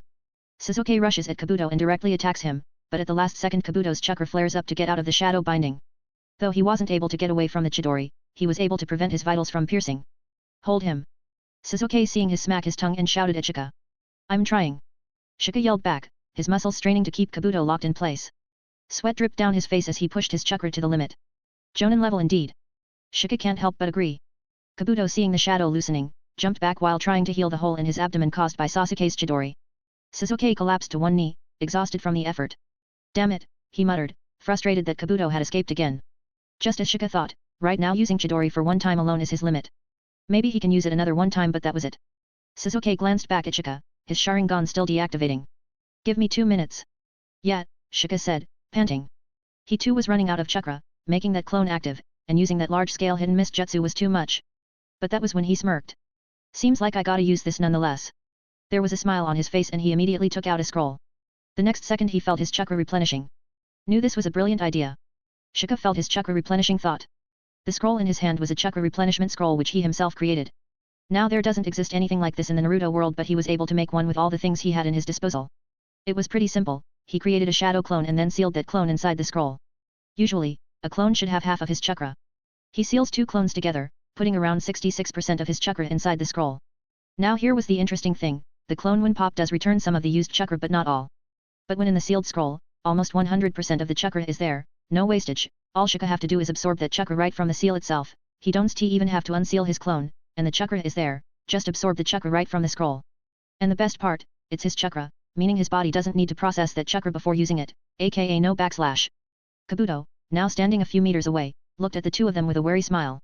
His wound was still bleeding. You both are indeed genius, I have to say that Mr. Orochimaru didn't choose wrong. Kabuto said, but then his attention turned to Shika, who was smiling at him while he threw the scroll in his hand to the ground and then slammed his hands together. You know what, fuck it. Shika said this, and the next second his eyes changed only for a second, making Kabuto's eyes go wide before a dazed look appeared on his face. Sasuke narrowed his eyes. Genjutsu. Before Kabuto could make another move, Shika was ready and a jet of water left his palm. Kabuto came out of the B-rank Genjutsu almost immediately, he really had good control over his chakra, but Shika's technique was faster. Convergence. Sasuke only saw a jet of highly pressurized water rush at Kabuto with his Sharingan, even his Sharingan wasn't able to see the speed of that attack completely. And it directly pierces Kabuto's heart, even making the man with glasses unaware of what just happened. Sasuke sees this frown. He looked back at Shika asking what was that. You ain't the only person who learned new tricks. Shika to this just smirk and reply. Sasuke frowns further because he remembers that this looks very similar to that one water-style technique Shika used to stop his fireball in their fight. He can't help but gulp internally. What if he used this technique back then? XXX. I'll say convergence is on par with both Chidori and Rei's Nan, at least their normal variants. Here is the goal for this week. 500 plus stones for the first bonus chapter on Monday. 1000 plus stones for the second bonus chapter on Sunday bonus chapter. Thank you very much for all your support. If you want to read up to 20 plus chapters in advance, check my Patreon. Patreon.com/Comedemond. Chapter 90, Chunin Exam Finals 8. Clone right now was enjoying the ending of the fight between Hiruzen and Orochimaru. It finally came to the point that he had to use the Ripper Death Seal. Clone had to say that his back was sweaty only by being in the presence of 4 Kage level shinobi. He didn't want to admit it, but he just wanted to pop away and get out of here. But that won't do. He waited until the right time. Seeing Hiruzen using the Ripper Death Seal, he was sure now that at least Hiruzen was as good as dead. But that is not enough, he wanted more, if possible take out Orochimaru as well. Practically the only way to kill Orochimaru or at least stop him from completely coming back to life is letting the Shikigami completely eat his soul. If Shika was right, then the curse marks contain a very little part of Orochimaru's soul. Not all the curse marks he places on others have this, after all, ripping off his own soul has consequences. So, maybe he won't completely die even if his soul gets completely sealed away by Hiruzen here, but the clone was sure that there is no way Orochimaru resurrecting anytime soon. So the clone waited until finally Hiruzen caught the 2 past Hokage and finally he caught Orochimaru's soul. Just when this happened, Shika's clone, which by the way was hiding nearby, moved, and he sneakily connected his shadow with Orochimaru. And used shadow binding. Both Hiruzen and Orochimaru were surprised when the shadow started to bind on Orochimaru's body, completely making him immobile now. Shadow binding with Ripper Death, there was no way that Orochimaru was able to move now. In the canon, he was at least able to manipulate his sword somehow to pierce Hiruzen, however not this time. What is this, old man, what did you do? Orochimaru was panicking now. But it was pointless shouting, even Hiruzen didn't know. Ha ha ha, I had no idea, but this explains what I am telling you, Orochimaru, there is no way that you can destroy the village. There will be always a next generation with the will of fire to protect the village. Hiruzen said, not sure what was happening, though both knew that this was Nara clan's jutsu, but no one saw where the jutsu came from. Who used it? Damn, old man, why you are talking right now, I can't hold the snake uncle back for long, just seal his soul already. Clone in the shadow curse. But he knew that even right now Orochimaru was too strong for Hiruzen, who was exhausted much due to fighting, to completely drag his soul away. TCH, my main body won't like this, but whatever. Clone muttered with irritation and started to absorb Orochimaru's chakra too, further making him weak. Suddenly Orochimaru, who was fiercely resisting, suddenly felt his chakra getting drained fast, and an alarming feeling came to him. But no matter how much he tried, he couldn't move at all. Hiruzen also felt that the resistance he was getting from Orochimaru was lessened. He didn't miss this chance, and giving his all he started to pull out Orochimaru's soul. Damn you, leave me. Let me go. Orochimaru roared but could do nothing. The clone felt dizzy, the speed he was absorbing the chakra from Orochimaru was immense. However, even when the clone was getting dizzy, he couldn't help but feel bad for the main body, wondering just how long the main body would suffer this kind of headache after he popped out. It's time to go, Orochimaru, let's end this. Master to student. Hiruzen said as he used the last bit of his power to drag out Orochimaru's soul entirely. And the next second, Orochimaru's entire soul was dragged out by the ripper and he swallowed both his and Hiruzen's souls together before disappearing. But something really creepy happened. Before the Shikamaru went away, he looked at the clone and smiled at his scary-looking face. The clone felt a chill running down his spine at that look, but he calmed himself down, remembering that he was just a clone. Good thing that the Shinigami just disappeared after that, making the clone sigh in relief. But there was no time to rest. He saw both the master's and students' bodies fall limp, completely lacking life, and the barrier kept up by the sound 4 was disappearing. Alright, time to get out of here. Clone mutters, but that is when he suddenly sees something. He pauses there, his mind working several miles a second, and then a big grin spreads across his face. Okay, maybe I don't get to pop away this soon after all. Clone smiled. Dash. Both Sasuke and Shika look at the dead body of Kabuto and sigh. Killing him was harder than they anticipated. So you had to use it in the end. Sasuke didn't ask, more like he was stating a fact. Shika had a feeling that Sasuke had some resentment for him not using his Sharingan and hiding it. Not sure why, but he chucked it up to the infamous Uchiha pride. I never said that I won't be using it, it's just that I rather not until I am not strong enough. You have no idea how dangerous using them could be. There are people in darkness who cover them, and most likely already have many of them. Shika replied with a solemn tone, but hearing this, Shika, who was planning on moving on to fight other Sand and Sound Village shinobi, paused. Those words took some time to register, but when they did, it hit him like a brick. His chakra flared out, but just before he was about to shout and make a fuss out of this, he found himself not being able to move again. Learn how to control your emotions, Sasuke. It will save your life from the darkness hidden. And that is only when you will get really strong. True power not only lies in the body but in the mind as well. One should also possess a strong mind to get strong. And stop making a fuss. I don't have any proof as of right now to give you, but I am 90% sure that what I am saying is the truth. Let's talk later, and for the time being, just kill those Sound and Sand bastards.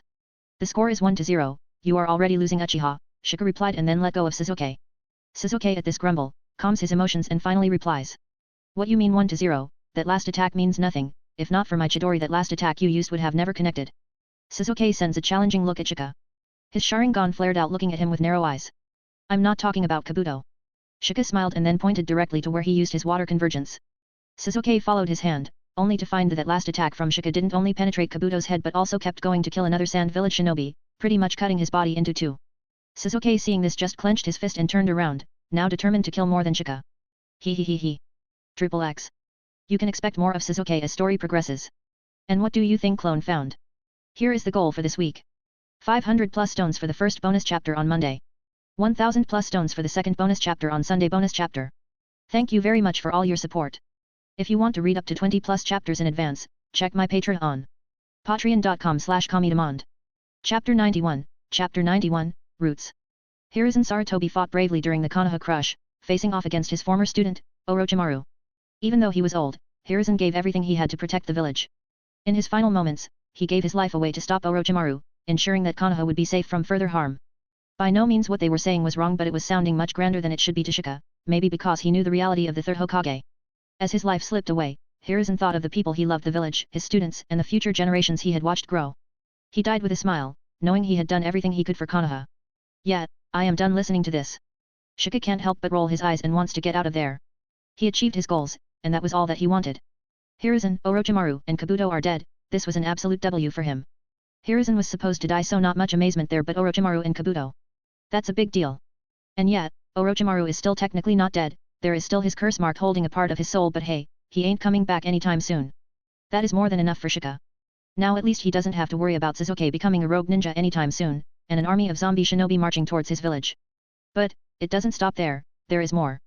That bastard clone of his gave one heck of a headache to him when he popped, but he also gave him something which made him feel that terrible headache was worth it.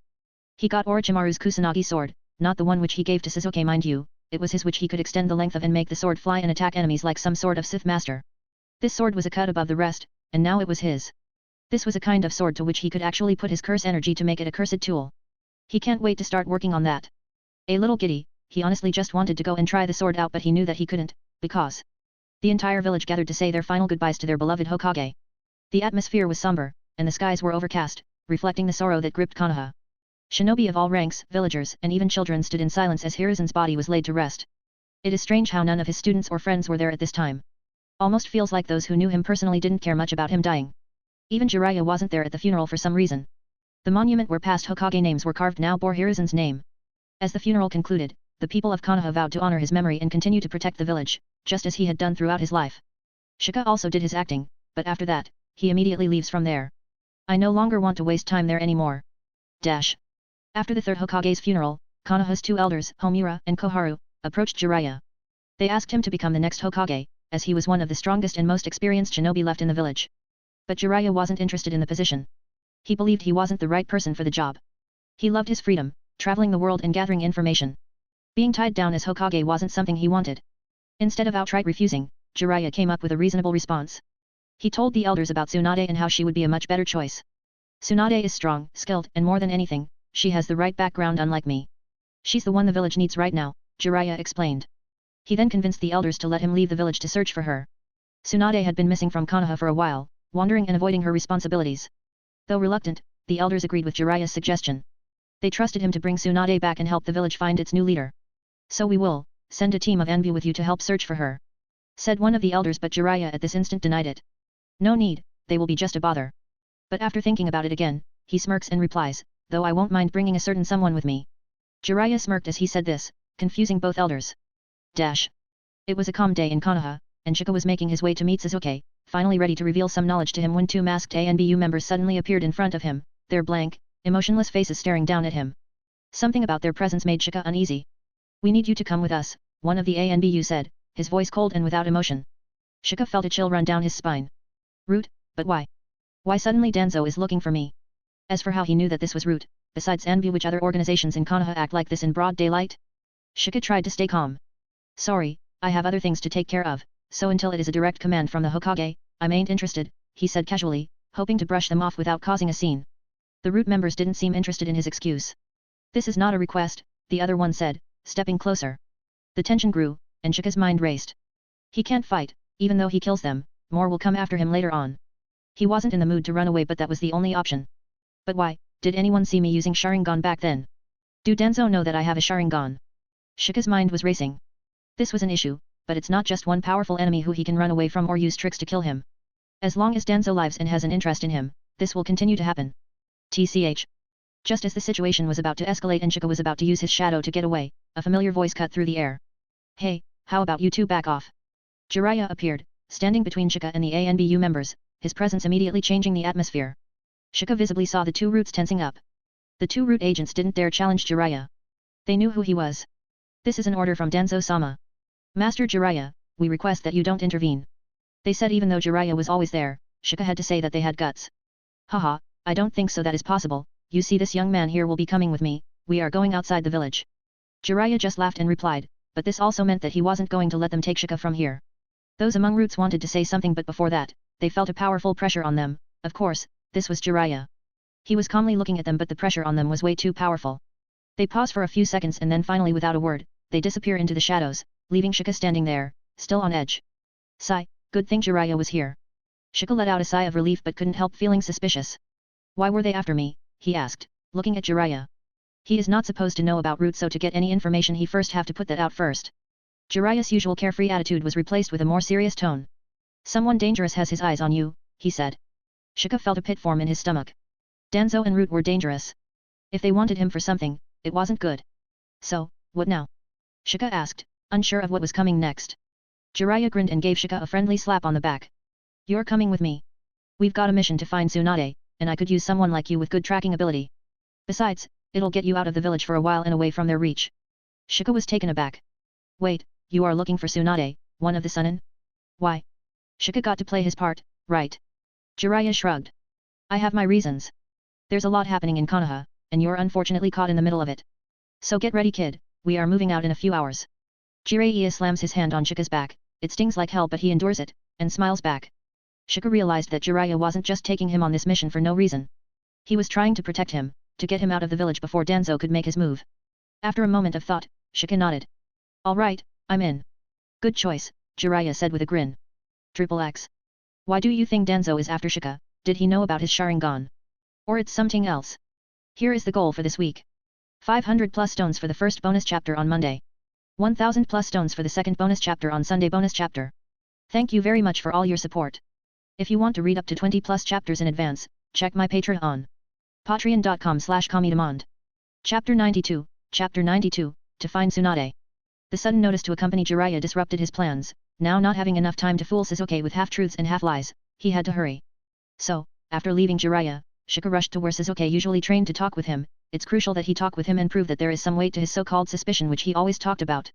He soon arrived where Sasuke usually trained, and sure enough, Sasuke was there training. Yo, still training I see. Shika replied with a smile on his face. Sasuke who was training did see him coming but didn't say anything until his training wasn't done.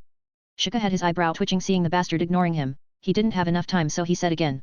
Come here, wanna talk to you about something important. Shika retained his casual look but this tone was different slightly this time. Sasuke sneaked a glance at Shika, pondered something and then finally came over not to him. Be quick, I have training left. Sasuke replied with a little irritation on his face. Sigh, he has been like this since he lost to me in Konoha Crush. I got more killed than that bastard.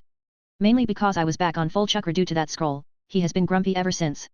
Well I was planning to explain the entire thing previously but I don't have time now either. So let's indeed make it quick. There is a possibility, if my suspicion is right that is that Itachi would be visiting the village very soon. Shika's voice fell and the relaxed nonchalant attitude of Sasuke in front of him almost flipped to his crazy revenge state. Sharingan flared up immediately and his face was already looking like he was ready to commit murder. Okay, calm down, I said that there is a chance, what part of this you don't understand? As I said I would have explained to you the logic behind this as well but I can't right now. I need to leave the village with Master Jiraiya soon. Stay vigilant, and don't mindlessly rush to kill him, you are no match for him right now.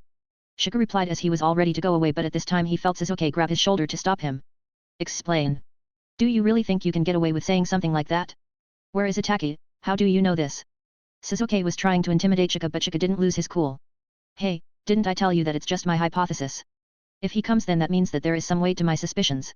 There is no point explaining to you my long-ass hypothesis. Especially when I myself ain't sure whether he will come. This is also a reason why I am asking you to stay vigilant, I am getting out of the village, and I can't keep a lookout for that guy here. Shika said and removed Sasuke's hand from his shoulder and kept on going, leaving Sasuke there alone to think for himself. Under only a few hours Jiraiya, Naruto and Shika left the village gate. Shika walked calmly, keeping his thoughts to himself, while Naruto was already full of energy, bouncing around as usual. Jiraiya, on the other hand, was taking long, carefree strides, maybe he too was looking forward to seeing his teammate for a long time. Naruto couldn't hold his excitement in. Hey, pervy sage. So where are we going? Who is this Tsunade you are looking for? And how strong is she? I bet I could take her down with one hit. Jiraiya chuckled. Kid, Tsunade's one of the legendary Chunin, just like me. If you think you can take her down, you're in for a rude awakening. She could break every bone in your body with just a flick of her finger. Naruto's eyes widened. No way. She's really that strong. Stronger, Jiraiya said with a smirk. She's not just strong, she's the best medical ninja in the world. She is in fact the most dangerous person out there because unlike others, she can break all your bones and have enough capabilities to heal them back only to break them again. Jiraiya laughed. For some reason I feel that he is talking from experience. Shika gave the Toad Sunin a side eye. They say that Tsunade of the Sunin can bring people back from death's door. If she can't heal you then there is basically no one in the entire elemental nation who can. She is old but uses a powerful jutsu to look like someone who is only in her 20s. Shika who was walking beside them added in. Jiraiya laughed heartily. Well, I wouldn't call her that to her face if I were you, unless you want to end up in the hospital. Ah, yes. Shika also realized that he shouldn't call Tsunade old, at least no in her presence. He wasn't surprised by Naruto's outbursts or Jiraiya's teasing. It was like watching two overgrown kids.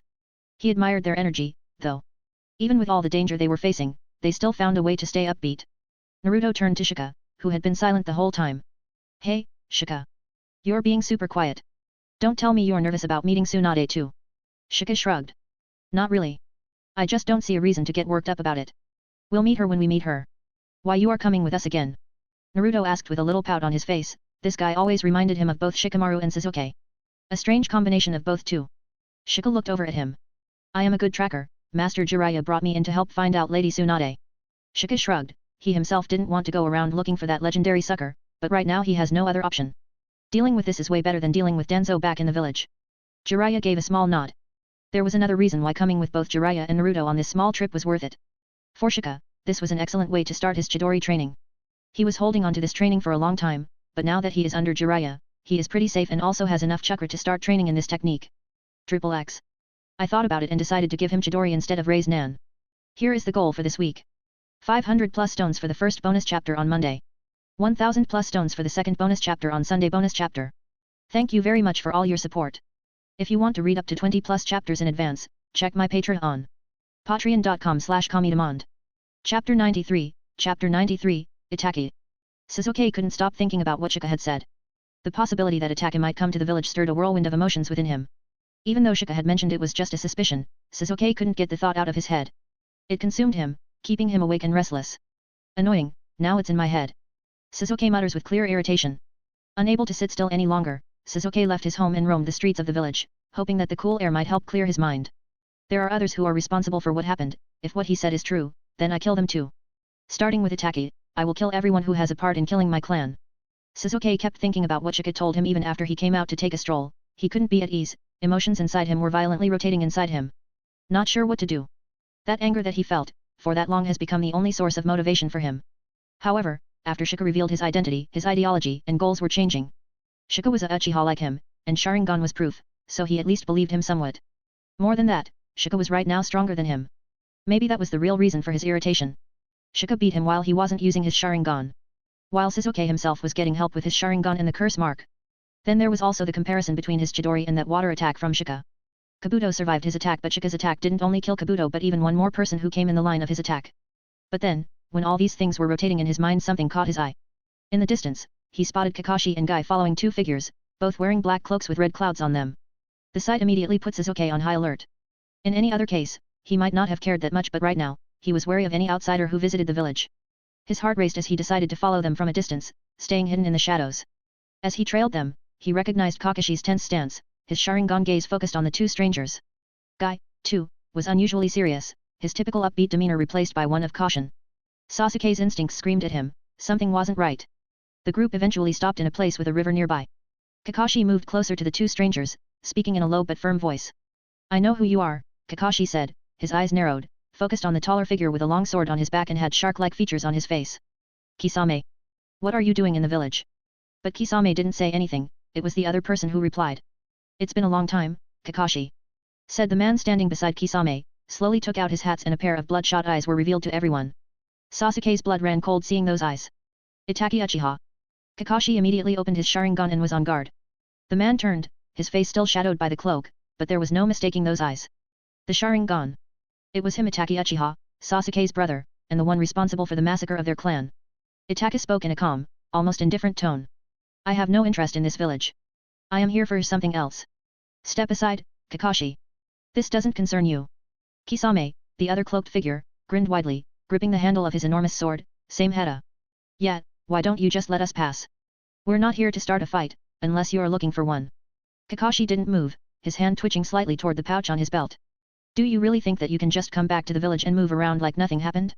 You are an S-rank missing 9 Itachi, but that doesn't mean you can barge in Konoha like this. Kakashi said while both he and Guy were getting ready to fight. Itachi's eyes slowly shifted to Kakashi's. You can't stop me. Not with your current strength. His Sharingan swirled, casting a genjutsu before Kakashi could react. Kakashi's body stiffened, and for a moment, he seemed trapped in place. Watching from the shadows, Sasuke's anger boiled over. He couldn't believe it, Itachi was right there. Without thinking, Sasuke leapt from his hiding spot and charged straight at Itachi. Itachi, he screamed, his voice echoing as he launched a Chidori, crackling with lightning, directly at his brother. Kakashi and Guy's eyes widened in shock, but Itachi simply turned his head to look at Sasuke, his face as calm as ever. In an instant, Itachi dodged the attack, sidestepping Sasuke's strike with ease. The Chidori hit the ground, sending sparks flying everywhere. Sasuke gritted his teeth, his eyes locked onto Itachi's. I'll kill you, Itachi. You and everyone who was involved in the extinction of the clan, Sasuke shouted. Itachi stared at Sasuke, his expression unreadable. But what Sasuke said was already making him alarmed. So, you've gotten stronger, little brother. His voice was emotionless as if Sasuke's rage meant nothing to him. But it's still not enough. Itachi wanted to know why Sasuke thought that there were more involved, but he didn't have time right now. With a swift movement, Itachi appeared in front of Sasuke and grabbed his wrist, twisting it just enough to make Sasuke drop his Chidori.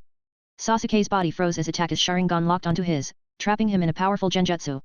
Suddenly, Sasuke found himself back in the Uchiha compound, surrounded by the bodies of his family. The memories of that night came flooding back, the screams, the blood. Itachi standing over them, his eyes cold and unfeeling. Sasuke screamed, trying to break free from the genjutsu, but it was too powerful. His mind was drowning in the images of that night, the trauma resurfacing with brutal force.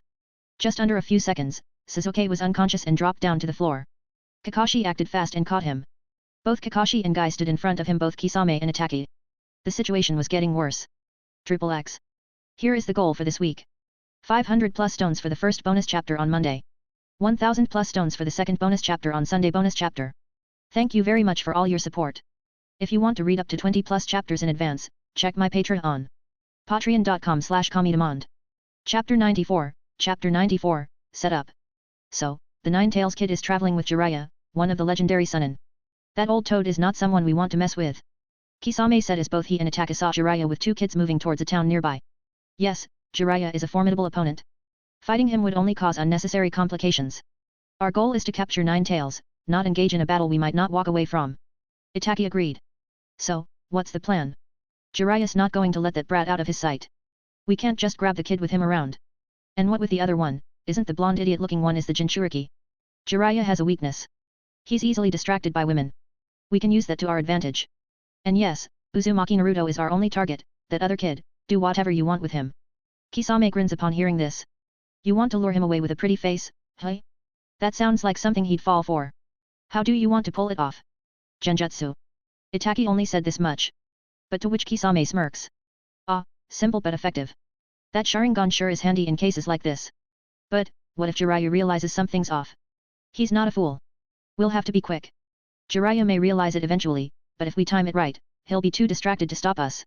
The key is keeping him busy long enough. I like it. Just one thing. Are you sure you don't want to take on Jiraiya? I mean, a fight like that would be pretty exciting. Kisame asked with a bloodthirsty grin on his face. Kisame, our mission isn't about excitement. It's about capturing Nine-Tails. A battle with Jiraiya would be unpredictable and could draw unnecessary attention.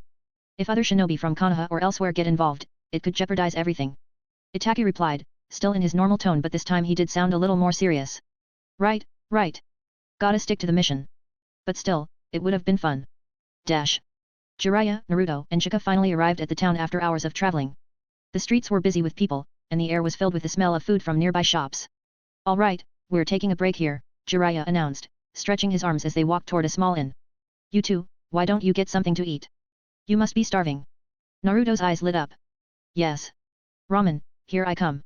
But just as Naruto was about to dash off, Jiraiya stopped him and pulled out his wallet.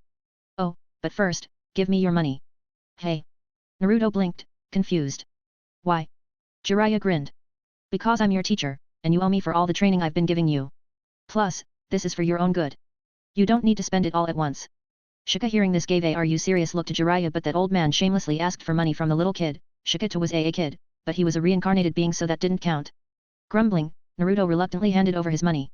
Jiraiya then took out a small amount of cash from his own wallet and handed it to Naruto. Here. That's enough for a bowl of ramen. Wait a minute. Naruto protested. You took all my money and only gave me a little bit of yours. That's not fair. Jiraiya just chuckled. Life isn't fair, kid. Remember that a ninja should always stay vigilant from overindulging himself, especially when it comes to money, women, and alcohol. Now go enjoy your ramen. Jiraiya said and took all the money. Naruto stormed off, muttering under his breath, while Shika shook his head, amused by the whole situation. He had gotten used to Jiraiya's antics by now. Shika turned to Jiraiya.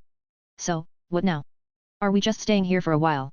He turned to Shika. Shika already had spread his Shikigami to find that both Itachi and Kisame were trailing them just like in the anime. Shika didn't delay to tell this to Jiraiya.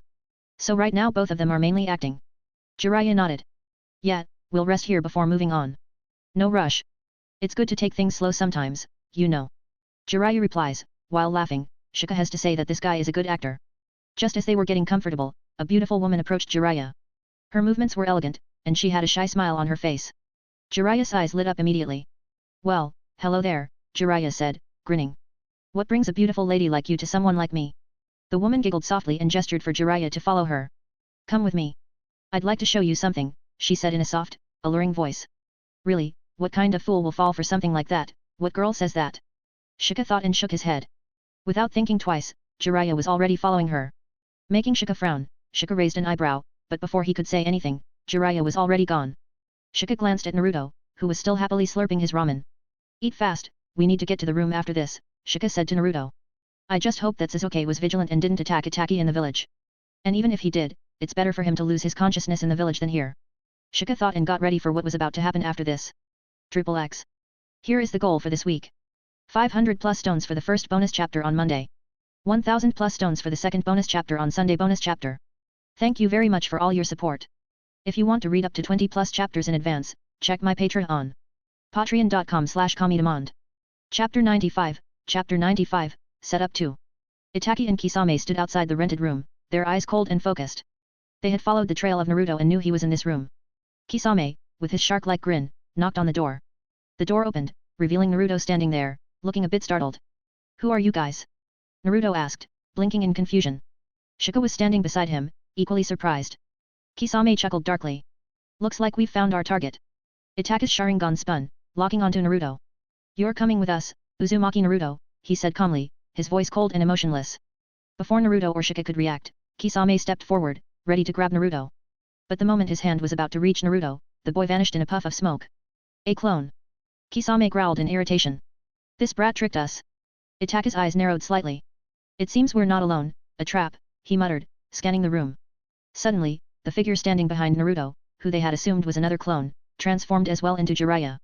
Jiraiya grinned. Gotta say, kid's a Nara alright, his tone light-hearted but dangerous. Itachi's expression didn't change, but Kisame's smile faltered for a moment. How did you know what we were planning? Kisame asked with a little irritation in his tone. It was that other boy, he's a Nara. Though Kisame didn't understand what Jiraiya meant, Itachi did. The plan was of that Nara boy, but what he didn't understand was how they even found they were trailing them. Where is the nine-tail? Kisame asked, with a not-so-good-looking face now. Jiraiya shook his head. Forget about him, I've already sent him far away from this spot. Thought you two would show up sooner or later, so we made some plans of our own. We. Itachi catched the words almost immediately. And that was when suddenly a shout came. Charge! It was Shika who suddenly appeared at the far corner of the corridor. A dark, swirling shadow formed in front of him, and from it emerged an enormous ox with sharp horns, its entire body radiating raw power. Though others didn't see this, they only saw when Ox was ready to charge at them because Shika gave command Ox to attack them.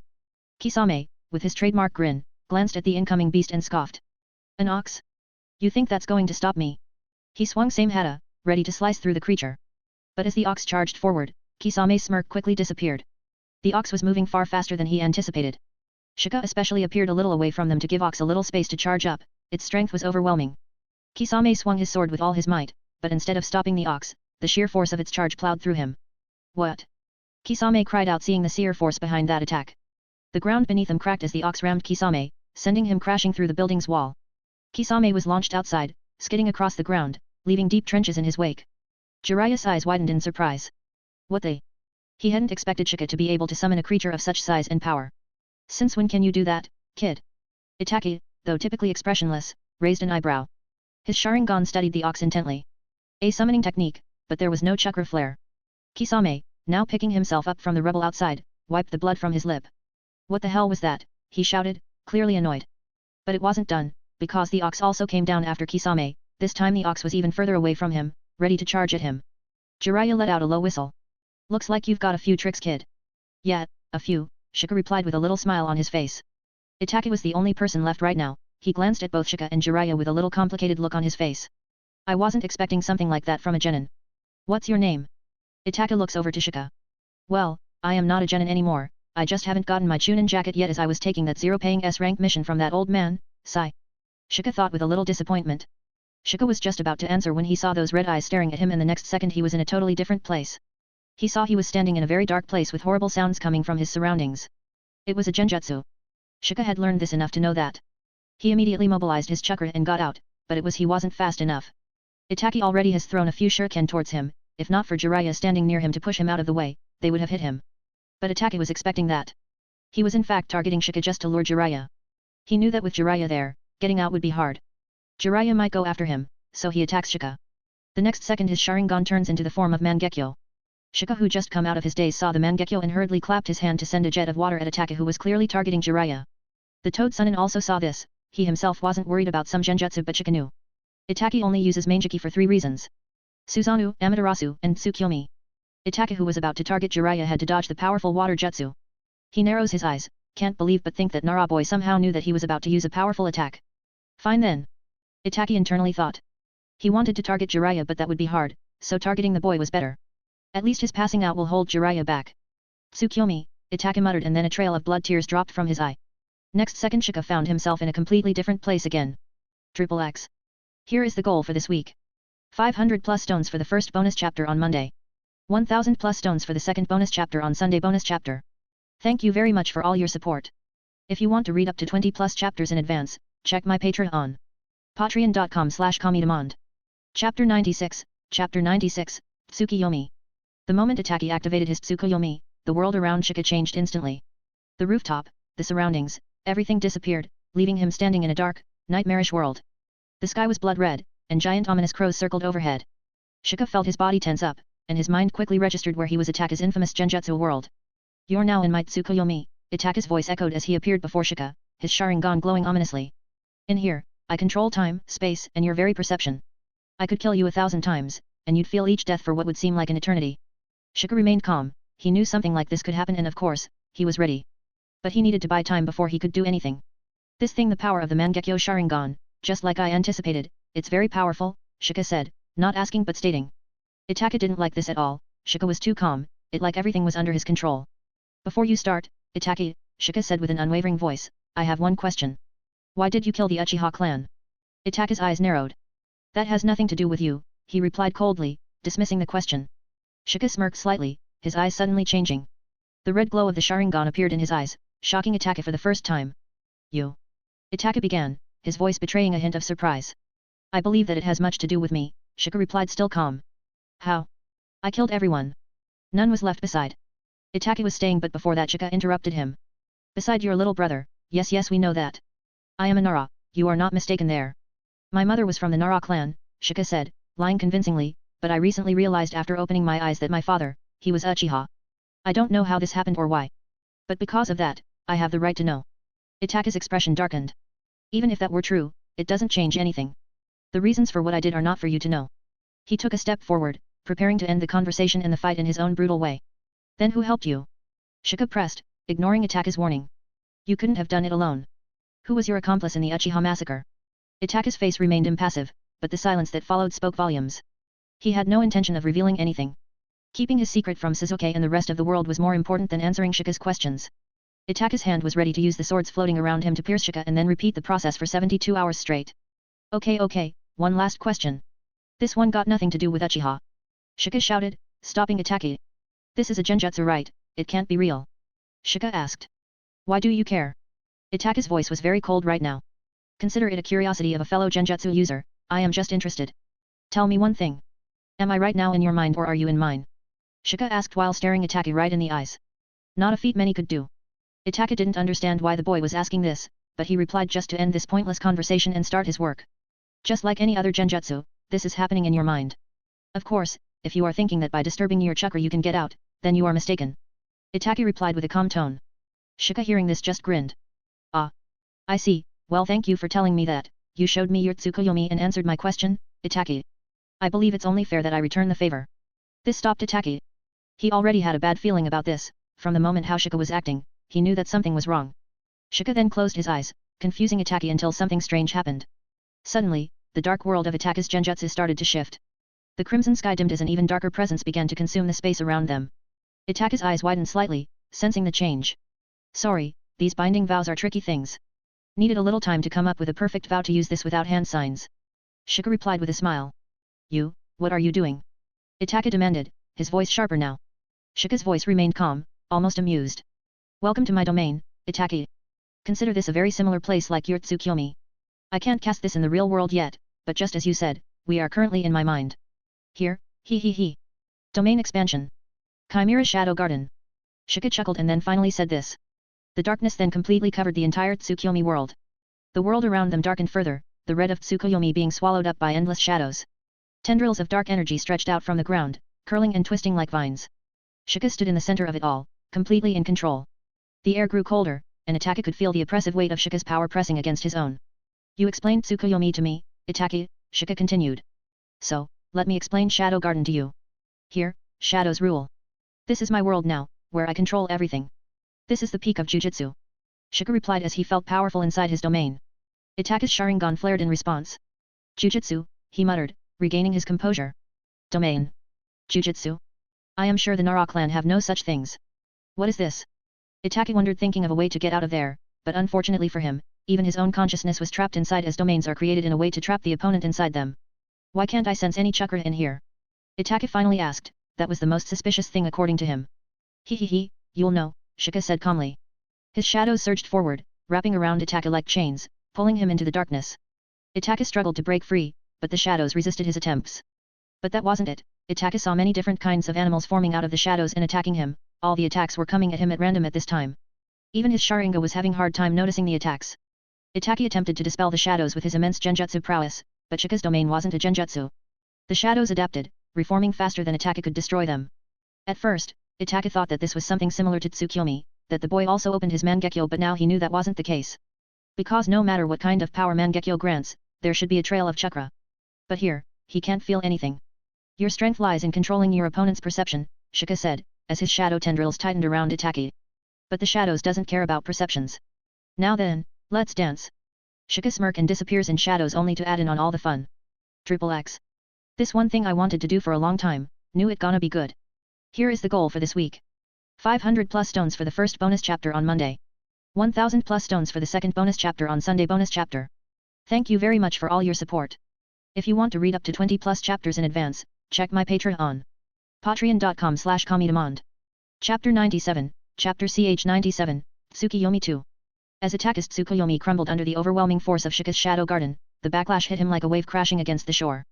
His eyes, usually so composed and sharp, widened in shock as the strain from losing control of his genjutsu took a toll, plus all the beating he got inside that 100% guaranteed hit zone came crashing down on him. The mental assault left him staggered, a bead of sweat dripping down his face. His Sharingan flickered briefly, and his knees buckled as he struggled to maintain his composure. Itachi hadn't expected this.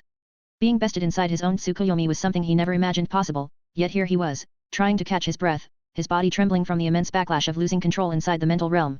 It felt as if his mind had been ripped apart and put back together, the strain nearly unbearable. And no, I'm no genin, sir. I am already a Chunin. Shika replied with a smirk, though he himself wasn't feeling great due to the strain that particularly complicated domain put on him. Jiraiya, watching from a distance, raised an eyebrow. He had sensed something happening between Shika and Itachi, but the sudden shift in Itachi's demeanor surprised even him. What the? Did Shika really do that? He muttered to himself, a rare look of astonishment crossing his face. He knew that the boy was talented, but to do this to Itachi of all people. Jiraiya can't help but gulp, seeing the boy in a new light. Kisame, who had just returned after finally losing with Shika's massive summon ox, actually the ox disappeared when Shika used his domain inside his mind, saw Itachi in his weakened state and frowned. What the hell happened to you, Itachi? He asked, his voice gruff. He wasn't used to seeing Itachi in such a vulnerable position. His partner was usually the one handling situations with ease, but now, he seemed shaken. Itachi didn't answer immediately. He took a slow, deep breath, forcing his body to stay upright. The mental strain was still pounding in his head, like a relentless hammer. It's nothing, he finally said, his voice barely above a whisper. Doesn't look like nothing, Kisame remarked, glancing back at both Shika and Jiraiya. By all means, if out of two, someone can do this to Itachi, then it should be Jiraiya, right? Even his doing that was a little hard to believe, not unexpected but still hard to believe. So the reason the question was, why the hell was Itachi looking at the boy with those eyes? Like that boy was the one who put him in that condition. That kid, he's more trouble than I thought, Itachi said, making Kisame's suspicion clear, but his own mind was having a hard time believing this. Jiraiya stepped forward, positioning himself between Shika and the Akatsuki members, still cautious. Whatever happened, it's over now, Jiraiya said, his tone serious. I'm not letting either of you lay a finger on Naruto or Shika. Itachi closed his eyes for a brief moment, his expression unreadable as he steadied himself. Despite the overwhelming strain, he didn't let any more weakness show. He had lost inside his own Tsukuyomi, but that was something he'd keep to himself. For now, retreat was the only option. Kisame clicked his tongue, clearly not pleased, but he wasn't about to go against Itachi's unspoken command. Guess this isn't our day, he grumbled before stepping back. Itachi glanced one last time at Shika, his eyes cold and complicated. Then, without another word, he and Kisame turned and disappeared into the shadows, leaving Jiraiya and Shika behind. Dash. As soon as the Akatsuki members disappeared, Naruto's energy exploded. He was hiding all this time, and Shika even put a shadow clone to bind him so that he wouldn't come out. He was practically bouncing in place, his face lit up with excitement. Shika, why did you do that? Naruto shouted. Where are those guys? Why didn't you let me get them? What did you do, and since when, you became a Chunin? He shouted, looking between Jiraiya and Shika with wide eyes. What even happened back there? How did they just leave like that? And Shika, what did you do to that guy with the Sharingan? He looked really messed up. And that ox? Where did that thing come from? Naruto's barrage of questions came all at once, barely giving Shika or Jiraiya time to process what he was saying.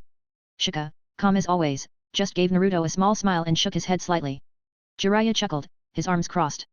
Calm down, Naruto. You're going to explode if you keep talking that fast. Naruto pouted but didn't stop. But, come on, pervy sage. Why didn't you let me fight? Shika hoarded all the fun. There was this huge ox. And then the other guy looked like he was about to pass out. What did you do, Shika? Jiraiya turned to Shika with a curious look on his face. I have to admit, kid, even I'm a bit curious about what happened. Itachi was perfectly fine 1 second, and the next, he looked like he'd been through hell. Did you do something to him? And where did you summon that giant ox from? Shika paused for a moment, thinking carefully before answering. Let's say that I reverse attack his genjutsu on him and leave it there. It wasn't easy, but I managed to overwhelm him mentally. As for the ox, that's one of my summon. Shika replied, but Jiraiya didn't buy that at all, like there exists someone who is better than attack a freaking Uchiha in genjutsu. At least not a 12-year-old. Jiraiya raised an eyebrow. Summon, hey? You've got some interesting tricks up your sleeve, boy. Jiraiya said, though he didn't ask further, clearly knowing that Shika didn't want to explain but narrowed his eyes, clearly telling him that he ain't buying that nonsense he just said. Triple X. Here is the goal for this week. 500 plus stones for the first bonus chapter on Monday.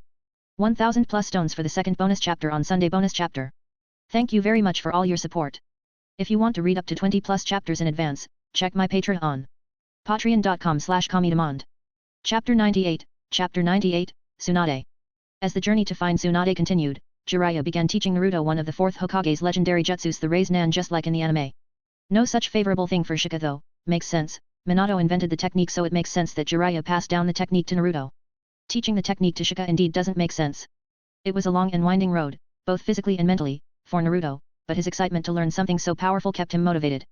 Shika was happy about it. After all, if the kid doesn't have something to keep him occupied, then how can he himself can train? Alright, Naruto, Jiraiya said, holding up a small water balloon, the first step is to make the water inside spin. You need to rotate the chakra inside your palm in every possible direction. Naruto, scratching his head, looked confused. In every direction? How am I supposed to do that? Jiraiya laughed and smacked Naruto on the back. It's not supposed to be easy, kid. You've got to feel the chakra, control it, and force it to rotate at high speed. Meanwhile, Shika was a bit farther back, sitting under a tree with his own training. He was now focusing on mastering News Lightning. Healing from Round Deer and Water from Max Elephant. He has long mastered those. Lighting was the only thing left. New granted him access to incredible lightning abilities, a good thing considering Shika himself doesn't possess that element and he was determined to master it. He was particularly interested in imitating a famous jutsu he'd seen before, Chidori. The last time he saw Sasuke using this technique, he just wanted to learn it. He doesn't particularly need the technique, he has convergence, but there are times when having Chidori will help. Not to mention he has to master lightning anyway, so why not? Another big reason for learning this technique was exactly why he wasn't learning Raise Nan all this time. After all, Raise Nan takes too much chakra. And though now he has enough to make Raise Nan, but still why do that when he can significantly save chakra by going with Chidori and using News Lightning? He has Sharingan now, the only condition besides lighting element to use this technique, so he doesn't see any reason not to learn it. If I can channel News Lightning and mold it into the shape of a Chidori, Shika muttered to himself, I might be able to create something similar. Jiraiya kept a close eye on Shika, offering advice when needed. He watched Naruto struggle with the water balloon, splashing water everywhere, but he was more interested in what Shika was doing. He can't lie, the boy now had attracted his attention. No wonder Danzo wanted him, being able to repel Itachi and that summon. He got many secrets he's hiding. Jiraiya wanted to know but never asked. He saw Shika was busy molding chakra and lightning into his hand, creating sparks and flashes of light. After hours of practice, Jiraiya finally sat down with Shika to teach him about sealing techniques. Since you're learning lightning-based jutsus, I can't help you in that. I don't have that element, but I'm going to help you refine your Fuinjutsu while we are out here. You are already very good at Fuinjutsu. I remember one of my students being the same. I heard that you were able to seal San Shinchuriki's Baijo's chakra during your match. That impressive. So let's start with something more challenging, something more complex. Jiraiya said as he told Shika. Ah, thank you Jiraiya-sama. Shika nodded, always ready to learn this, and who knows, maybe in future he can get his hands on Hiraishin. Jiraiya's lessons were invaluable. Fuinjutsu required focus, and it reminded Shika of how he handled his convergence techniques, both needed precise control. With Jiraiya's guidance, Shika began to understand the finer details of seals and how to combine them with his abilities. At the same time, he continued working on his lightning jutsu. Day by day, he molded chakra into his hand, creating sparks until, one night, with a flash of light and crackling energy, Shika successfully formed his version of the Chidori. You know, you can significantly increase the training speed if only you make a few clones. Shika decided to spoil it. Hey? What do you mean? Naruto looked confused. Shika only smiled at this. He was about to unleash a Naruto who knew how to increase his training speed and have time in this world. God knows what will happen after this, but he is doing it. And no one can stop him. Ha ha ha ha ha. And then it happened, Naruto moved from the water balloon to a solid rubber ball for the next step of the Raise Nan training on the very next day. Maybe he would have done that sooner if Shika hadn't put a 5 clone time limit on him. He was no longer just making splashes, he was getting closer to making the chakra spin properly. Dash. After days of searching, Jiraiya, Naruto, and Shika finally arrived in a small, bustling town. Jiraiya had been asking around about a legendary sucker, knowing that Tsunade was known for her terrible luck. It didn't take long before someone pointed them toward a nearby tavern.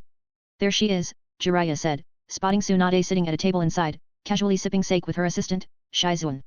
Naruto squinted. That's Tsunade? She don't look old at all. Jiraiya chuckled. Don't let appearances fool you, kid. She's one of the strongest ninjas you'll ever meet. And just as old as me. As they approached, Tsunade noticed them immediately. Her eyes narrowed when she recognized Jiraiya. What do you want, Jiraiya? She asked, clearly unimpressed. Ah well, lots has happened, Tsunade. Let's talk with some drinks. Jiraiya said with a little embarrassed look, after all the man was about to fool her into becoming Hokage and check paper all her life. XXX. Here is the goal for this week. 500 plus stones for the first bonus chapter on Monday. 1000 plus stones for the second bonus chapter on Sunday bonus chapter. Thank you very much for all your support. If you want to read up to 20 plus chapters in advance, check my Patreon. Patreon.com/Kamidemand. Chapter 99, Chapter 99, Tsunade 2. Shika wasn't having that talk with Tsunade, he wasn't interested in hitting his head against a wall. If it was those 106 of her then it's a different case for sure, but otherwise no. The talk with Jiraiya and Tsunade went more or less similar to what happened in the canon, maybe the only difference is that this time around there was no interference from both Orochimaru and Kabuto. This also means that the story not gonna go like how it did in the anime, aka the possibility that Tsunade won't come to the village was high as fuck. Shika couldn't help but sigh thinking about this, he knew that something like this would happen. After all, Orochimaru was an important character who shaped the story of Naruto even in Shippuden. However, if given the choice between either letting the canon go on like it did or taking a little risk to take the only chance to get rid of Uncle Orochi, he will always choose the latter. What did you say? She is supposed to be next Hokage. Naruto shouted while Shika was thinking to himself, bringing him out of his thought process. Oh, is this where he is supposed to irritate her to the point that they start fighting? Shika wondered.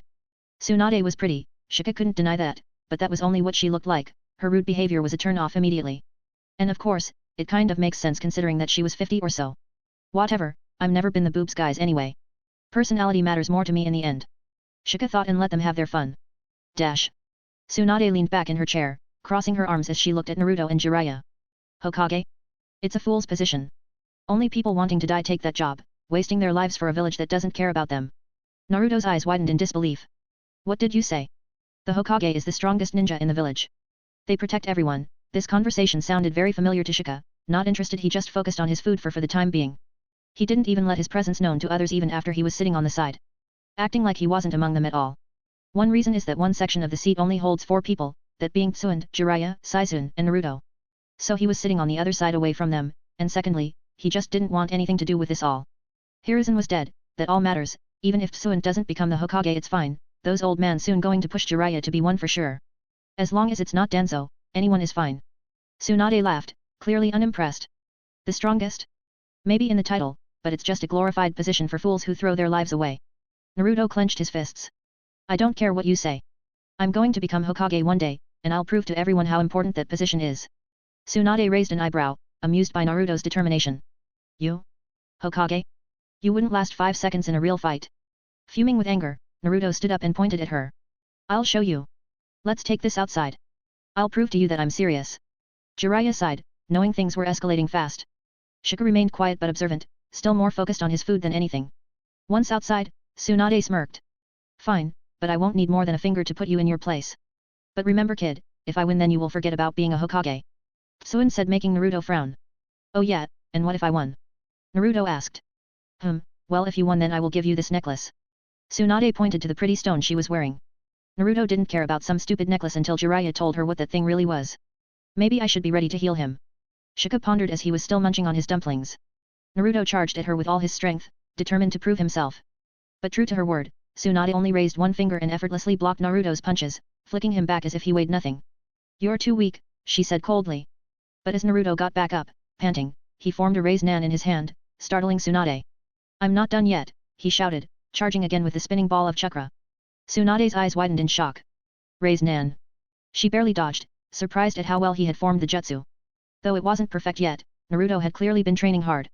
Almost mastered it. Tsunade muttered to herself, her expression turning more serious. This kid might not be just all talk after all. But that was just that, A little trick. In front of her, a raised nan was nothing. Let alone a barely stable one. She made a fist and punched down at the ground with so much power that the entire ground shattered with her punch. Naruto, who was rushing at her, got disbalanced and the raised nan in his hands outslammed to the ground, further increasing the repair cost in this poor town. The next second Tsunade was right in front of Naruto, flicking her finger and throwing Naruto away, making him fly backwards and slamming onto a wall. This violent woman. Shika can't help but curse. Naruto got slammed right beside him. He was unharmed, but his dumplings didn't share his fate. Okay, stop now, any more and the town owner will have to sell his personal property to repair the place, Shika shouted out when he saw Naruto standing up. Poor boy's hand was twisted badly, and there was an obvious injury at his head. Blood oozing out of there. Geez, no wonder Dan is dead. Shika didn't dare say it out loud, but he had a feeling that now he knew what really happened to her lover. Tsunade snorted at this, though she also felt a little bad seeing how Naruto was more injured than she wanted. She didn't want that to happen, and there was no way that she would show that to her face. Saizun was about to rush to heal Naruto, but when Shika extended his hands, a white aura appeared on his hands. Take it easy, will ya? She is not someone who you can beat right now, Shika said and put his glowing hands on Naruto's head. The next second even Tsunade was shocked to see what happened, let alone both Jiraiya and Saizun. Naruto was completely healed by now, his twisted head got fixed in front of others, making others disbelieve, and the wound on his head was fixed almost instantly. Triple X. Here is the goal for this week. 500 plus stones for the first bonus chapter on Monday. 1000 plus stones for the second bonus chapter on Sunday bonus chapter. Thank you very much for all your support. If you want to read up to 20 plus chapters in advance, check my Patreon. Patreon.com/Kamidemand. Chapter 100, Chapter 100, Tsunade 3. What did you do? Naruto looked up to Shika with confusion as he stood back up and checked out his own condition. Heedle you are welcome by the way. Shika replied as he turned his attention back to Tsunade. Hey, you ruined my dumplings. Can't you blast him off somewhere else? Shika asked with while a little annoyed expression on his face. What did you do just now? Tsunade, on the other hand, wasn't interested in the brat's rumpling, she was only focused on what Shika did just now. Normal healing jutsu can't heal wounds like that, at least not that fast. Not to mention she didn't sense chakra when Shika used that jutsu. Well that's a secret. I won't mind telling you if you agree to be Hokage. Shika teased with a smile on his face, instantly irritating Tsunade as she snorted. Not happening, she acted like she lost interest, but that can't be further from the truth. For a medical nin, especially the best there is, she was interested in knowing what Shika used. It's just that she was too proud to ask Shika again, and there is no way that she is going back to the village. Shika knew that, but he just wanted to send the bait out, just in case. He knew that sooner or later he would have to show his powers to others, so it better to do it in a way that he increased his own importance in front of others, to the point that people like Danzo never dare to go against him. Tsunade and Jiraiya are the perfect example of this. Showing the reverse curse technique in front of them was just enough to make them safeguard him until he was strong enough to kill Danzo himself. If this brings Tsunade back to the village and she becomes Hokage, then there can't be anything better than that. Well, too bad for you. This was a really good healing technique I researched. Better than anything out there in the market. Whatever, I'll just keep it a secret. Shika smiled back with a grin on his face. Tsunade now really looked annoyed. She could also see that the technique was good, with how fast it worked. It was only second to her own 100 healing mark, but again that took her own lifespan. This technique here? It didn't even seem to be using chakra. She couldn't seem to get a hold of it, but she knew that it was indeed better than what might be available in the market. Ha, you created it on your own, you say? Kid, do you think that healing jutsu is child's play? Even I can't do what you are doing so easily. Stop lying and tell me what you did. Tsunade asked with a little heat in her tone, narrowing her eyes while glaring at Shika. Shika didn't care. He glared back at Tsunade and replied only this much: come back to the village and I will, if not then forget it. Shika said, not caring how much the son made threatening faces at him. He knew a more terrifying female than her in his life. This was nothing for him. Tsunade was getting a little angry now. The kid was stubborn just as much as she was. Who are you again? Tsunade suddenly realized that the boy who was definitely was Konoha and still hadn't introduced himself. Ah, sorry. I am Shika Nara. Nara, since when did Nara people become this annoying? She mutters under her breath. No, usually they are too lazy to even annoy anyone. I am just different in that case, Shika replied, saying that he could hear her. Kid, you never said that you know healing jutsu. It was Jiraiya's turn to speak this time, and he was looking pretty surprised honestly. Well, you never asked me. Not my fault. Shika shrugged, not caring too much about it. Healing, sealing, tracking, strategist, 2 elemental affinities to which one you already have mastered and the other is on the way. Are you sure that you are still a genin? Jiraiya muttered with a still stunned expression on his face. I'm a Chunin, goddammit, how many times do I have to say this? Why do people mistake me for genin? Hokage-sama made me one before the finals of the Chunin exams. I only participated because he told me to do so. Giving an S-rank mission if I repeat his words. Wanted me to seal of Gaara's Baijo's chakra. Reply to Shika with heat, to which Jiraiya nodded. Jiraiya himself was confused at why Hokage put someone like this kid on handling that San Jinchuriki. Only now that he realized why. Shika was a genius. Humph, let go Shizuan. I need more drinks. Tsunade gave one last glance to both Naruto and Shika before turning back and moving on. Shika didn't say anything, there was no point. He knew that he couldn't do anything more than this to bring her back to the village. His actions indeed have changed the future which was about to come. I only hope that it's for the good. Shika hoped. Kisame sat beside a fire while glancing over at Itachi. The Uchiha had been silent for days, clearly recovering from the fight with Shika. Kisame finally broke the silence, curiosity getting the better of him. Itachi, you've been quiet since that fight. What happened back there? That Nara kid, you don't usually have this much trouble with anyone. Itachi looked up, his face calm but with a hint of frustration in his eyes. The frustration wasn't just because his lost or Shika was able to break his Tsukuyomi, but also the fact that Shika was a Uchiha and he can influence Sasuke, bringing him closer to the truth. Ruining all his hard work. It wasn't a normal fight, he began, his voice low. That boy. Shika. He used something I've never encountered before. Kisame raised an eyebrow, intrigued. Something you've never seen? Now that's a first. What did he do? Itachi sighed, thinking back to the fight. When I trapped him in my Tsukuyomi, he didn't break like most would. Instead, he was calm and collected, like he was already aware of what was about to happen, and then created something within my illusion. He called it a domain. Kisame stopped sharpening his sword and looked at Itachi with surprise. A domain? Never heard of it. What does that mean? It was like another layer of reality. I had full control in Tsukuyomi, but once he activated this domain, my control weakened. He fought back inside my own technique. His power felt completely foreign, nothing like chakra or any genjutsu I've seen.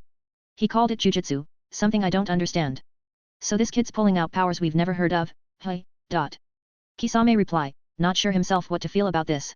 Itachi nodded slightly. It's not just the power. It's the mystery. I've never encountered anything like it before, and I don't know how he learned it. Even my Sharingan couldn't fully comprehend what he was doing. Kisame leaned back. Sounds like we're going to need to keep an eye on that kid. If he's messing with stuff like this, he could become a real threat. Yes, Itachi agreed quietly. He's more dangerous than he seems. XXX. Here is the goal for this week. 500 plus stones for the first bonus chapter on Monday. 1000 plus stones for the second bonus chapter on Sunday bonus chapter. Thank you very much for all your support. If you want to read up to 20 plus chapters in advance, check my Patreon. Patreon.com/commydemand. Chapter 101, Chapter 101, Gamble and Duel 1. This is the consequence of messing up with canon. Shika muttered to himself as he saw days, weeks, even a month passed by, but Tsunade didn't budge from her stand. She ain't coming back to the village. There was no Orochimaru to push her this time, and there was no deal with Naruto this time either. In this case, making her come back was hard, almost impossible. At least not until someone beat the shit out of her and drag her back to the village. Jiraiya might be able to do that if he uses the Sage mode, though Shika doubts that will work, and more than that, even if that is possible, she still won't become Hokage. Sigh. Well, at least like this I am staying away from the village. It's better than being in the village where that old bastard Danzo is gunning for me. Right now Shika was training alone a little further from the town where Jiraiya was still trying to convince Tsunade to go back to the village and become Hokage. Naruto was training and he was at it since Shika taught him how to use shadow clones for accelerated learning. That was a mistake on his part. Now the blonde never stopped training, seeing how good he was getting in a short time. Shika understands that the feeling of getting stronger is addicting, but that doesn't mean that he spends all his time training. Well, I don't think I am much better in this regard. One thing was sure, Naruto at this rate will soon leave behind Sasuke. Shika can't have that. The two sons of destiny were supposed to be equal. If they are not, then things can really go bad. They act like a landmine for each other, because their ceiling is too high. No one else can reach the level when they really become stronger. In that case, one person having this much power wasn't good. Not to mention, he, unlike Naruto, had invested interest in Sasuke. His plans need Sasuke to be stronger than this. I have to go back and start training with him soon. I have less than 3 years before Akatsuki finally started their plan. I need to start my plan before that's a year's time period. Shika muttered and again went back to training. Time like that kept on flying and pressure on Jiraiya was increasing. It has been 2 months since Hiruzen Sarutobi died, meaning 2 months since there have been no Hokage in the village. This situation was getting dangerous. Tsunade was not budging from her position. At first, Shika didn't care, maybe because he knew that Jiraiya too can become a good Hokage if he tried, but now he wanted Tsunade to come back. Why suddenly? Because earlier he was just looking at the surface problem, needing a new Hokage. But it's important for Tsunade to come back for various reasons, political, military and future. Without Tsunade, there won't be anyone to teach Sakura, meaning Konoha will lose an excellent medical nin who could be on par with Tsunade and a very powerful cage-level shinobi. Jiraiya can be a good Hokage, but he doesn't have that political pull to keep someone like Danzo in check. Tsunade's name is important in this case.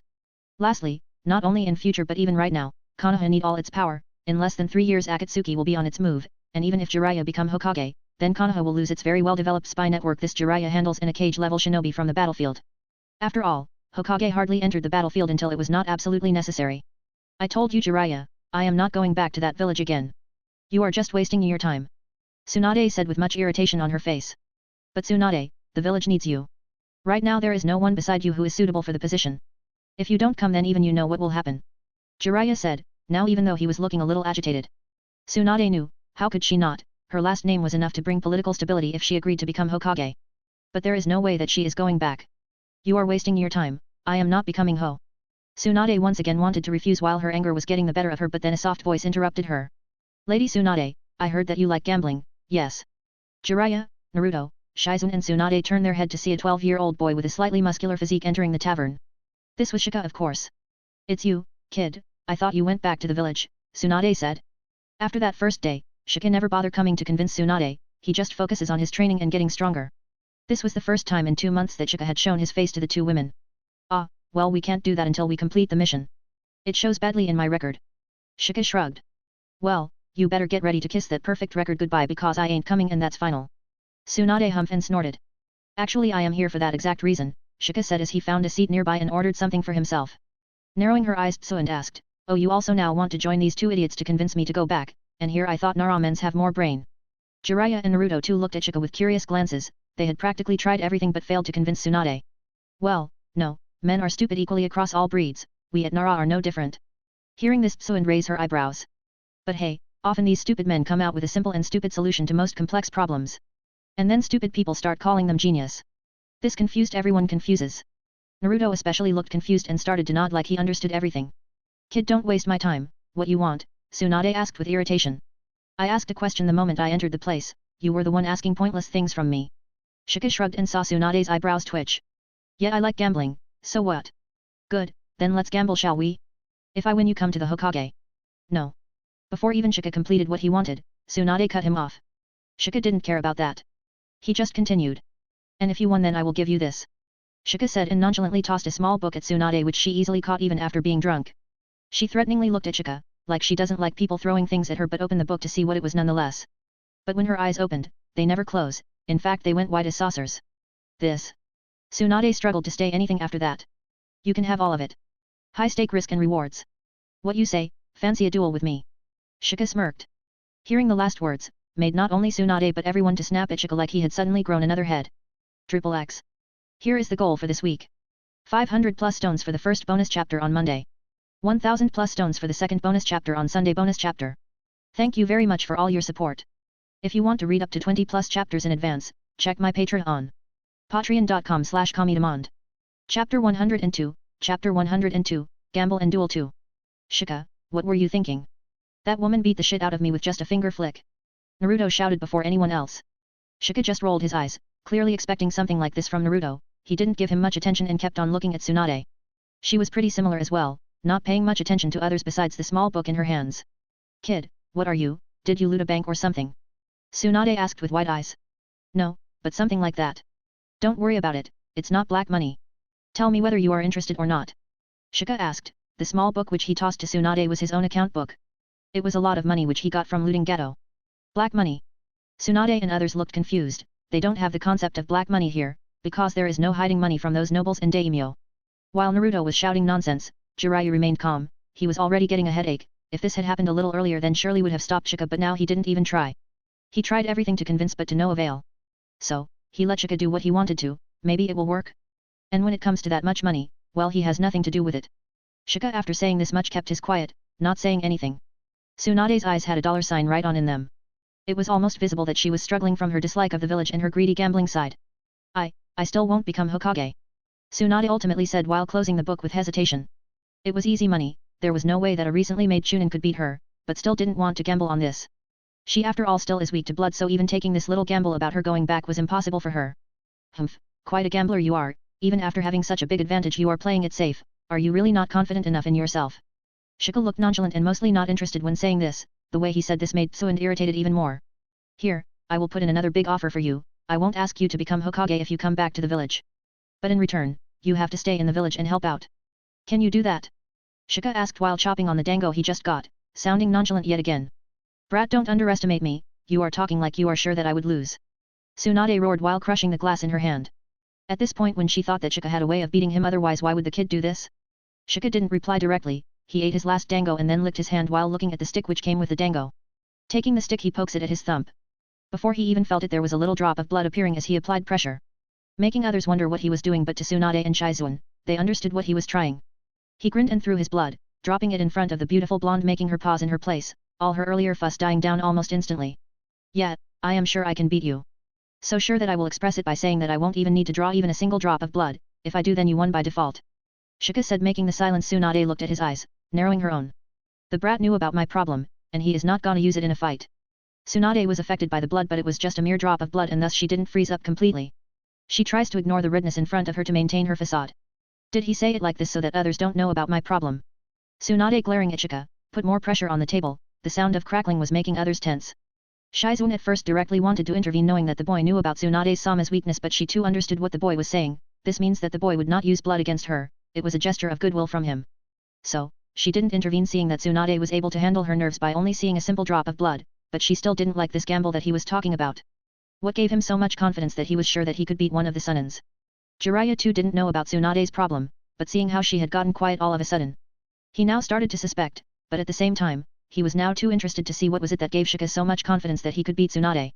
Shika, seeing that his message got across, wiped the drop of blood and quietly his thumb healed. "If you are interested, then come to the mountain area tomorrow morning. If not, then we are calling this mission a failure. There is no point running after a failure anyway," Shika said and got up. That last sentence was exactly to make her mad and take an act out of spite, and he worked like charm. It hit Tsunade nerves and she immediately flared up, but before she could say anything she saw Shika was gone, making her and others in the tavern frown. They didn't see him leaving?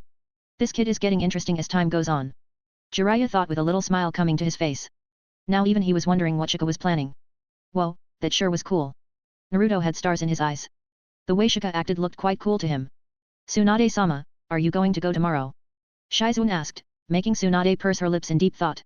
And in the other hand, Shika lets Tsunade decide this by seeing whether that fighting spirit is still alive in her or not. Because if not, then it's actually better for her to stay away from the village in that regard. "I better get moving, need much to prepare." XXX. What do you think Shika is planning? Here is the goal for this week. 500 plus stones for the first bonus chapter on Monday. 1000 plus stones for the second bonus chapter on Sunday bonus chapter. Thank you very much for all your support. If you want to read up to 20 plus chapters in advance, check my Patreon. Patreon.com/Comedemond. Chapter 103, Chapter 103, Gamble and Duel 3. Finally, it was time. Shika with both Naruto and Jiraiya waited for both Shizune and Tsunade to come. "Are you sure you want to do that, kid? Tsunade will not show mercy just because you are a child, you know," Jiraiya asked with a little contemplation on his face. The man internally knew that there was no way that Shika could win outside using some unseen means like using Tsunade's fear of blood against her, but the boy already told everyone that he knew about this fear and wouldn't use it against Tsunade. This was making Jiraiya anxious. As much as he had seen Shika by now, he knew that he was like any typical Nara with his high intelligence, though maybe not the best person when it comes to that, and he lacked the typical Nara laziness somehow. This makes him wonder what exactly the boy was thinking, because he is not like Naruto who will just head first enter a fight that he can't win. "I have a way. However, I would like Jiraiya-sama to be ready. What I am planning on doing gonna be dangerous. I have full confidence that it will work, but just in case you should enter Sage Mode if you think things are going south." Shika narrowed his eyes with a serious face. "What, Sage Mode? Brat, how do you even know about that? Do you even understand what Sage Mode is?" Jiraiya said with a comical face. "Hey pervy sage, what's Sage Mode?" Naruto seems a little confused seeing how none of what Jiraiya and Shika were talking about getting into his head. "Nothing for you to worry about," Jiraiya replied quickly to Naruto before returning his attention back to Shika. "What are you planning on doing?" Jiraiya asked with a serious tone now. "What I am gonna do, well, just exactly what I promised yesterday. I'm gonna beat Tsunade and make her go back to the village." Shika replied with a smirk playing on his lips like he had been planning this for a long time. Jiraiya didn't like that smile, now fully sure that the boy was planning something big. He was still sure that whatever the Chunin was planning wouldn't hold back soon, but there was a tremble in his heart when he saw a Nara smiling like that. A motivated Nara is a scary Nara. Dash. After some time all three of them started to feel like Tsunade wouldn't come. It was way past morning now and they started to get depressed. Just when they were thinking of returning back, they all saw two people walking towards them. A long sigh of relief left all three of their mouths seeing the very recognizable piglet held by one woman and another woman sporting her 106 with all her glory. "You are late." Naruto was the first time to call out. Tsunade didn't bother acknowledging that and only squinted her beautiful honey-colored eyes at Shika with all the fury she could muster. If only looks could kill. Shika mutters with a sigh, purposefully saying he himself finds this a bigger drag than the Sunin. "Brat, just give up, there is." Tsunade was saying but was stopped midway. "Let's not talk pointless things. You are late as is. I win, you go back to Konoha with us. You win and all the money I saw you will be yours. I won't draw blood." Shika looked pretty annoyed and repeated the conditions once again to make sure that there was no mistake in their terms. "Humph. Tsunade huffs with disdain in her voice before nodding. Good, I was expecting her to ask for proof that I have that much money in the first place. I have it, but I don't have any proof besides the account books to show her right now. As for losing, Shika thought, and a big ass smile appear on his face. Jiraiya-sama and Naruto, both of you go back by 200 meters and stay there, don't come near until it's not absolutely needed, Shika said with a serious tone, making Jiraiya once again purse his lips, wondering whether he should even listen to this. But ultimately they did it nonetheless. Though 200 meters was a stretch, usually a distance would have been enough to spar, so why 200 meters beyond them? Still, they did it. Shizune also did the same as she joined both Jiraiya and Naruto on the side. There was no reason to ask them to go back by that much. The battle will end soon enough. Tsunade rolled her eyes while crackling her knuckles. Yes, it will end faster, but it's important that they stay away so as not to get targeted in the summoning ritual. Shika replied without any hesitation. He slowly exhaled out to get ready. Summoning. Tsunade's eyes narrowed. According to her, Shika might have a big summon that he wanted to use. In that case, it does make sense for him to send them that far. Brat, don't bother, because I won't let you. Tsunade didn't want to have that much trouble fighting with a giant summon. So she acted first, rushed at Shika with blinding speed and then punched him, though she was still holding back. She didn't want to kill the boy after all.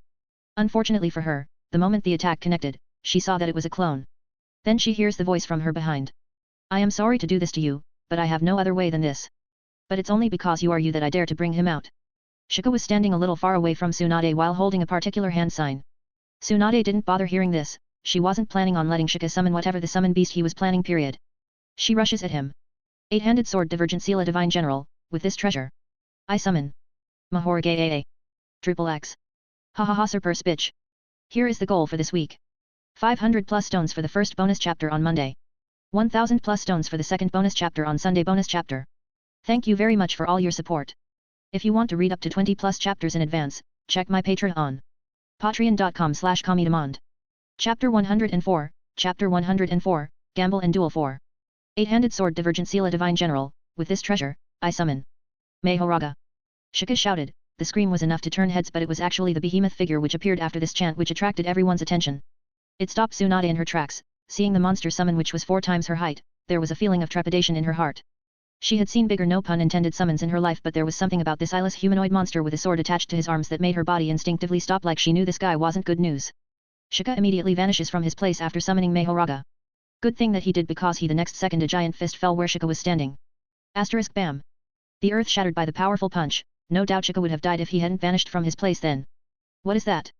Jiraiya asked with narrow eyes. He too was having a feeling inside him, a feeling that only those who have honed their instincts on the battlefield can have. It was a sense of danger that they only feel after seeing a really troublesome opponent. A very special summon called Mahoraga. One of the strongest and most dangerous which I have in my arsenal. Shika's voice suddenly ranks in Jiraiya's and others' ears, making them turn back in surprise. Brat, what are you doing here? Jiraiya snapped. Shika just waved his hand for the old man to calm down first. I never said that I will fight her myself, all the fighting will be done by that summon of mine. I am not an idiot to fight a Sannin alone. Yuta said with a nonchalant expression on his face. Making Jiraiya pursed his lips. He knew something was wrong with all this. However, that wasn't what he was interested in right now. He wanted to know what that summons was. It looked like no animal, and this feeling he had. Shika, knowing what Jiraiya was thinking, just shook his head and said. I won't be explaining anything, just know this: I am too not sure how strong that guy is. He is the only one which I can't control out of all my summons. So be ready if Tsunade falls into a desperate situation. Shika said and folded his hand to see the fight now. More summon, he has more of these things. Shizune and Naruto both looked at Shika with amazement while Jiraiya looked at him with curiosity. Tsunade on the other hand looks at the giant with a grin forming on her mouth, so this is what that brat was bunking his victory on. Okay, let's see what you are capable of. Tsunade said with a smirk on her face and rushed at the monster in front of her. She clenched her fists, this time not holding back. She didn't care about killing this summon, unlike she was in the case of Shika. Haa, she roars under her breath. One punch is all it'll take. With a fierce yell, she launched herself at Mahoraga, her fist glowing with chakra. The ground cracked beneath her feet as she put everything into the punch, slamming her fist into the side of the beast. The impact sent shockwaves through the air, and Mahoraga was thrown back, crashing into the ground with a thunderous boom. Shika, standing off to the side, widened his eyes in disbelief. Did she one-shot him? Knowing why Mahoraga was a tricky opponent, he also knew the only one problem the Shikigami had. If there really exist attacks out there which can one-shot him, then it's over. Don't tell that violent woman really killed Mahoraga in one shot.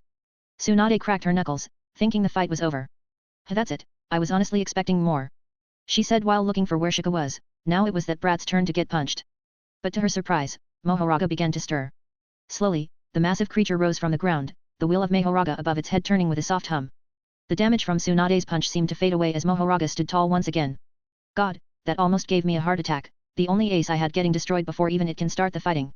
Shika muttered and let out a long breath he didn't know he was holding up to now. Seeing the wheel turning now he was happy. Because once that buggy ability acts up, hee. What the? Tsunade blinked, taken aback. Shika's voice cut through the confusion. Tell us when you have enough, we will stop him. Well, we'll try. Shika didn't say that out loud. Tsunade gritted her teeth, not one to back down easily. Fine. You need more, then come on. She darted forward again, fists blazing with chakra as she aimed a flurry of punches at Mohoraga. Each punch landed with the force of a battering ram, but with each hit, the beast took less and less damage. Its body seemed to harden, adapting to the strength of Tsunade's chakra-infused strikes. After several blows, it became clear. Mohoraga wasn't just enduring her punches, it was becoming immune to them. Tsunade's fists, which could crush boulders and shatter mountains, literally, but now had no effect. What the hell? Tsunade growled, frustration building. She leapt back, eyes narrowing as she assessed the situation. This damn thing is shrugging off my punches like it's nothing now. She was confused, rightfully so, those punches were enough to shatter even the likes of Susanoo armor. And now they were doing nothing. Shika, observing from the sidelines, watched in silence, his brow furrowed. Though, no matter how fun it is to see Daddy Raga kicking others' butts, it puts me in a bad mood when knowing that it's just gonna be that much harder for me to beat him. Even to this date, I have no idea how I'm gonna do it. Shika sighs with a helpless look on his face. Mohoraga, now completely immune to her strikes, took a step forward. The ground trembled beneath its weight. Before Tsunade could react, it swung its massive arm at her. The blow connected, sending her flying backwards, crashing into the earth with bone-rattling force. Tsunade spat blood, grimacing as she stood. Damn it. She was trying not to see her own blood, thought her tolerance for her own blood was much better. She wiped her mouth. Guess I don't have a choice. She activated her 100 healings mark, black markings spreading across her face as her body began to heal at a rapid pace. That.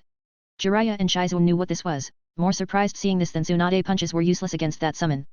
Alright, big guy, she muttered, her voice filled with anger and a lot of irritation. Let's see you deal with this. She charged forward again, but this time too, her strikes weren't effective. Because the medium of attack was still punches, no matter how strong they were. Until she is Saitama or something, those punches ain't doing shit. Unfortunately for her, she didn't know that.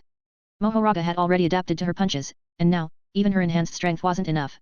Each punch landed with less impact, and the creature barely reacted. Mohoraga countered with a powerful swipe, catching Tsunade off guard. The blow sent her skidding across the ground, coughing up more blood. She quickly healed the damage, but Mohoraga wasn't done. The next hit slammed into her harder, and this time, the wounds weren't healing as fast. What's going on? Tsunade grunted, staggering to her feet.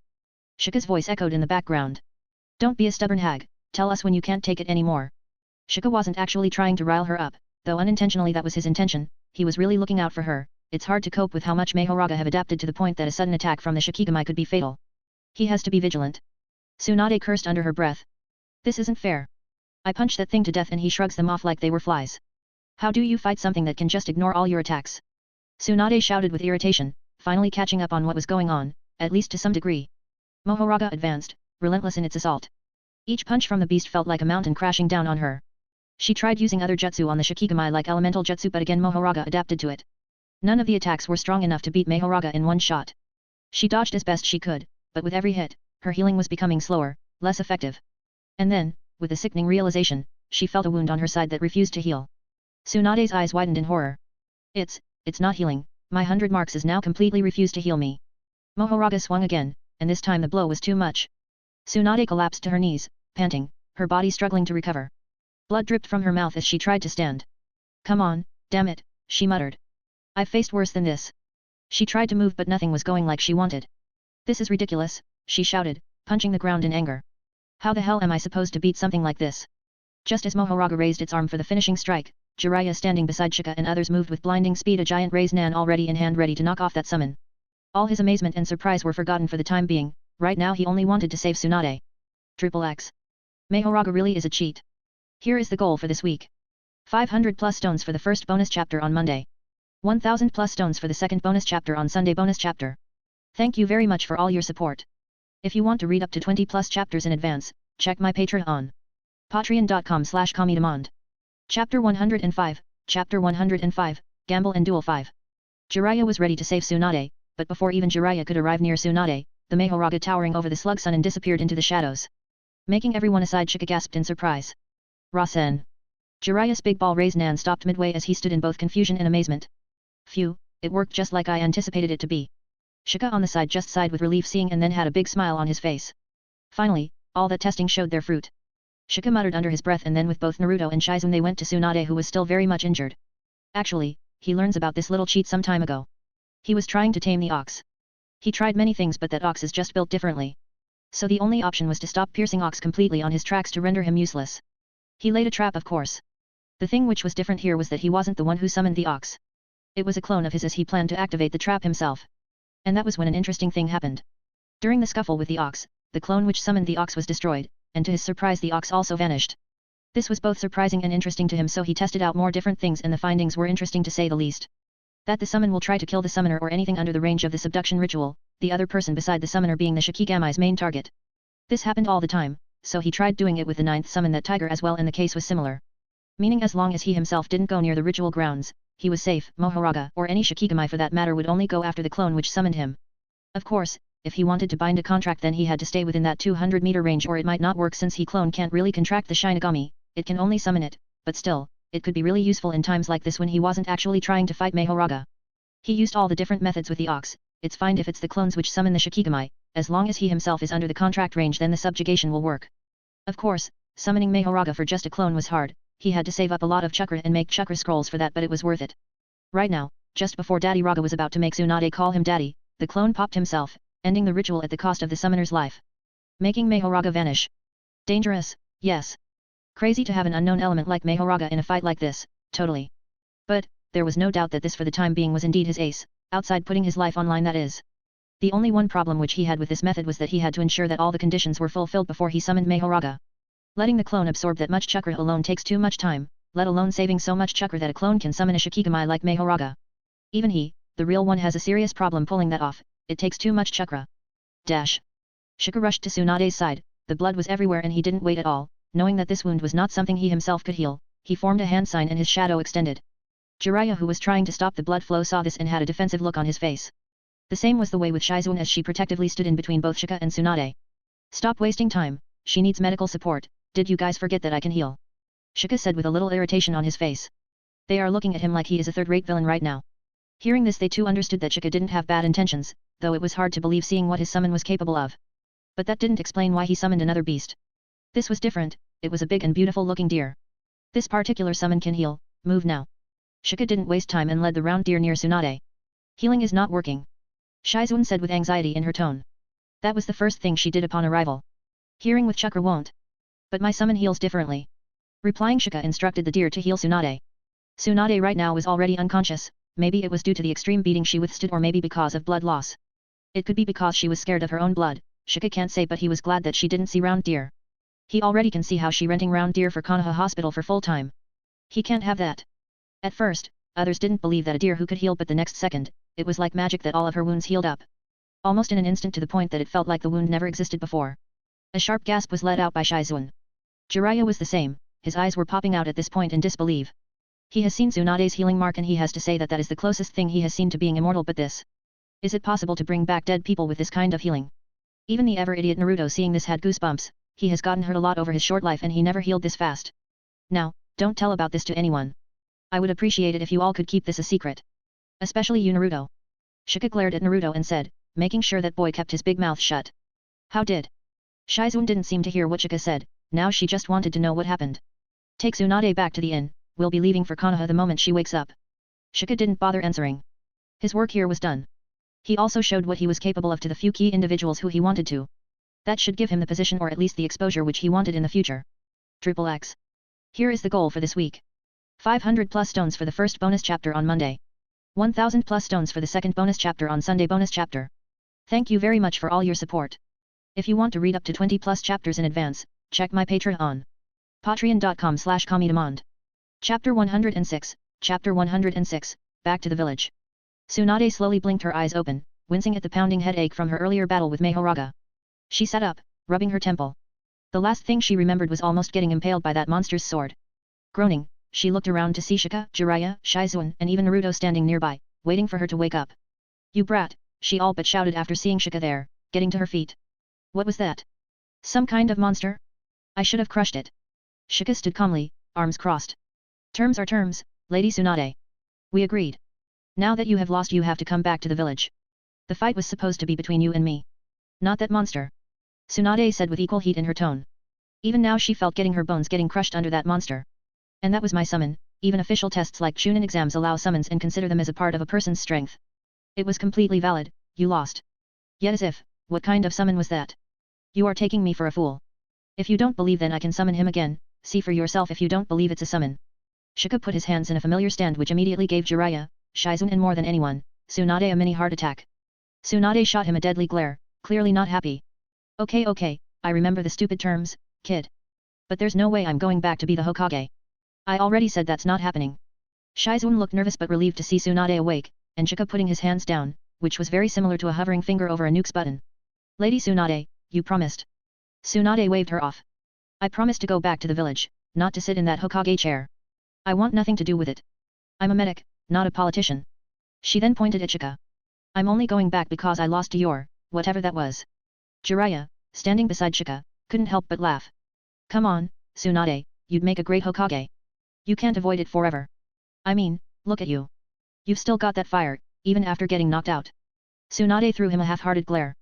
Shut it, Jiraiya. You're lucky I don't punch you straight through the floor for dragging me into this mess. Yet, more like because you are having performance anxiety after trying to punch Daddy Raga. Shika didn't say it out loud but his face alone made Tsunade suspect that the kid was thinking no good about her. Shika stayed firm. We don't need you to agree to be Hokage.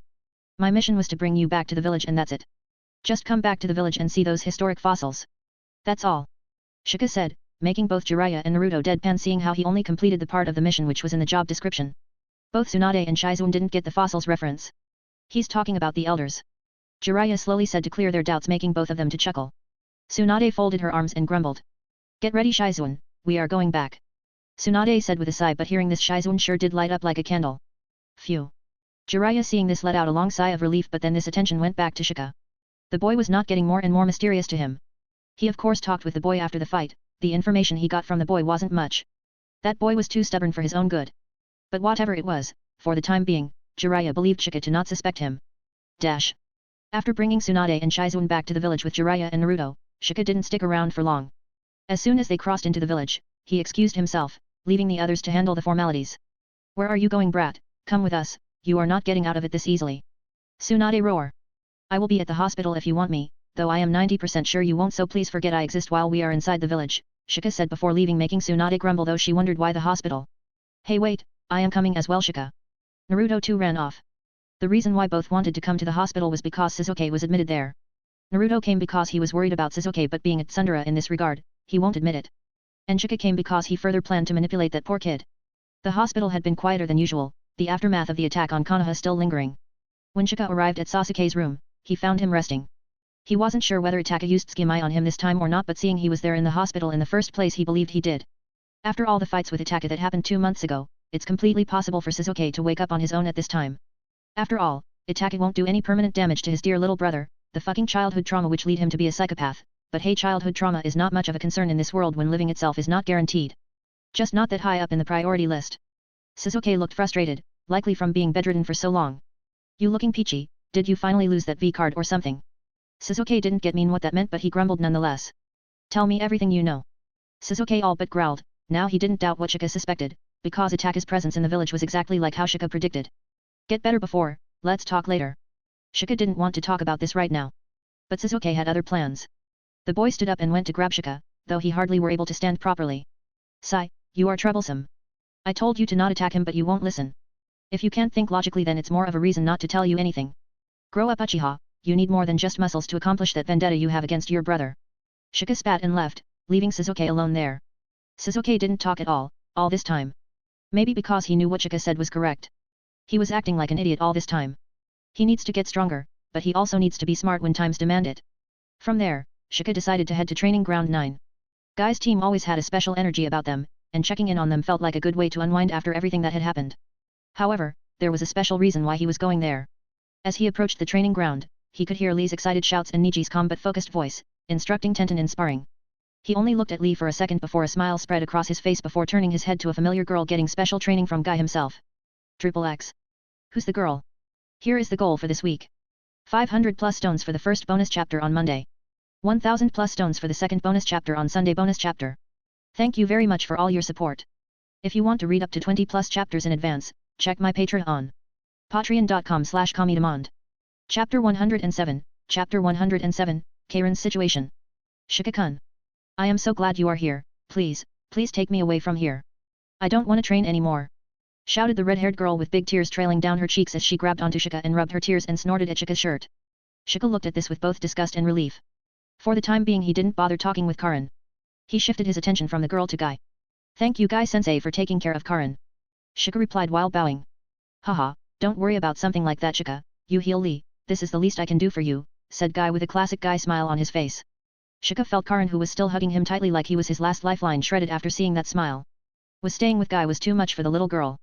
Shika can't help but silently apologize while thinking about what happened 2 months ago. Dash. Flashback. After the Konoha crush, Shika made his way to the hospital.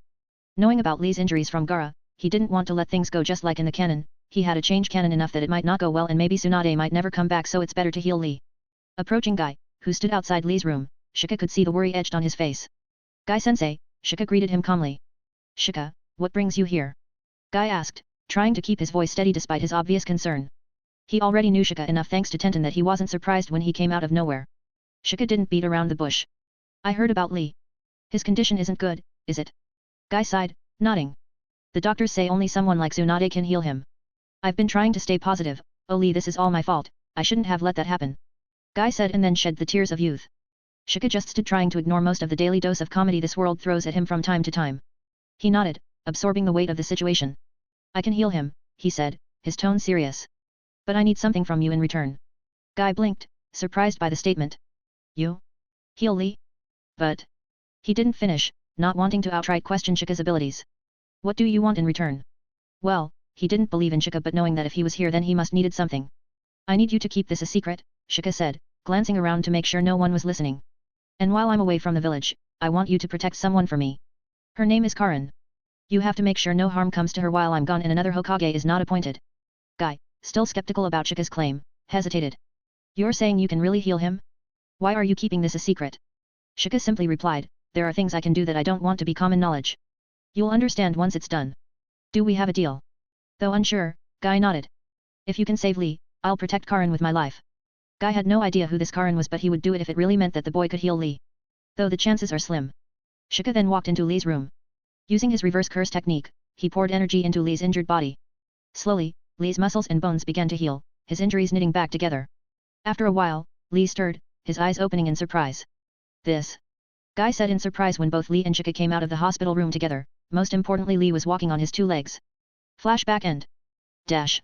I didn't want anything in return honestly but I knew that Danzo would not stop just targeting me, Karin being an Uzumaki would also be under his radar. It was important to do something about her safety. Shika thought and smiled. What are you doing? Stop clutching to me like a koala. Shika gave a bonk at her head, making the girl cutely grab her head with tears still in her eyes. What you did that for? Karin shouted. Because you ruined my shirt, do you know how troublesome is doing the laundry? Shika said without any particular emotion on his face. Karin looked at Shika with dumbfounded eyes at this. But that was when she realized that she was actually hugging him, her face turning into a tomato, shutting her up. Ah, this looked familiar for some reason. Shika tries to remember, he swears he has seen this tomato-like face with smoke coming out of his head before. But Shika just shook his head and let it go. Shika-san. Suddenly he heard a voice, this was Lee who rushed at him after spotting him. Ah, I see you are doing good Lee. Shika smiled though suddenly he felt a bad feeling. He saw a girl coming towards him, this one ain't Karin. Tenten, how are? Before he could say anything he saw Tenten glaring at him with narrowed eyes. You didn't tell me you were going out of the village and it's been 4 months since I heard from you. Tenten said with clear anger on her face. Yet. I am sorry I was very bus. Shika was saying but Tenten huffed and acted like a tsunderum making Shika internally call out troublesome. You will tell me what you were up to all this time, you hear that mister? Tenten poked Shika's chest like an elder sister demanding money from the younger brother. Why? Because he was younger, Such a drag, sigh. He basically came here to check on Karin, nothing more but now the situation was troublesome. It's not like he didn't want to spend time with Tenten but he rather spend that time with Hinata if possible. After all, he still had that date pending with her. Wondering how he gonna get out of this situation he was about to come up with an excuse but that was when Anbu came to the field. Already very cautious of Anbu because of Roots and Danzo, he was on defense. Shikamaru, you have been called to the Hokage office. Anbu said making Shika sigh, as long as it was in Hokage's office, they couldn't be Roots. He turned to Guy who was still grinning, he bowed down and said. Thank you again Guy-sensei, please if it's not much to ask then keep training her. What? No, I don't wanna, no no no no no. Karin continued to shake her head with unwillingness and much soreness in her muscles and body. Don't worry. Leave it to me. Guy thumbs up. Thank you. Shika quickly left after saying that while avoiding Karin trying to grab onto him as he mercilessly left her behind. XXX. Here is the goal for this week. 500 plus stones for the first bonus chapter on Monday. 1000 plus stones for the second bonus chapter on Sunday bonus chapter. Thank you very much for all your support. If you want to read up to 20 plus chapters in advance, check my Patreon. Patreon.com/comedemand. Chapter 108, Chapter 108, High Level Meeting. After Tsunade returned to the village, she was quickly escorted to meet with the village elders. As expected, the elders, Homura and Koharu, were eager to discuss one thing, Tsunade taking up the mantle of Hokage. Tsunade, we are glad you've returned, Koharu began, her tone serious. Now, the village needs stability. You are the best candidate to take over as the fifth Hokage. Tsunade sighed, already dreading the conversation. This is why she was hesitant to come here in the first place.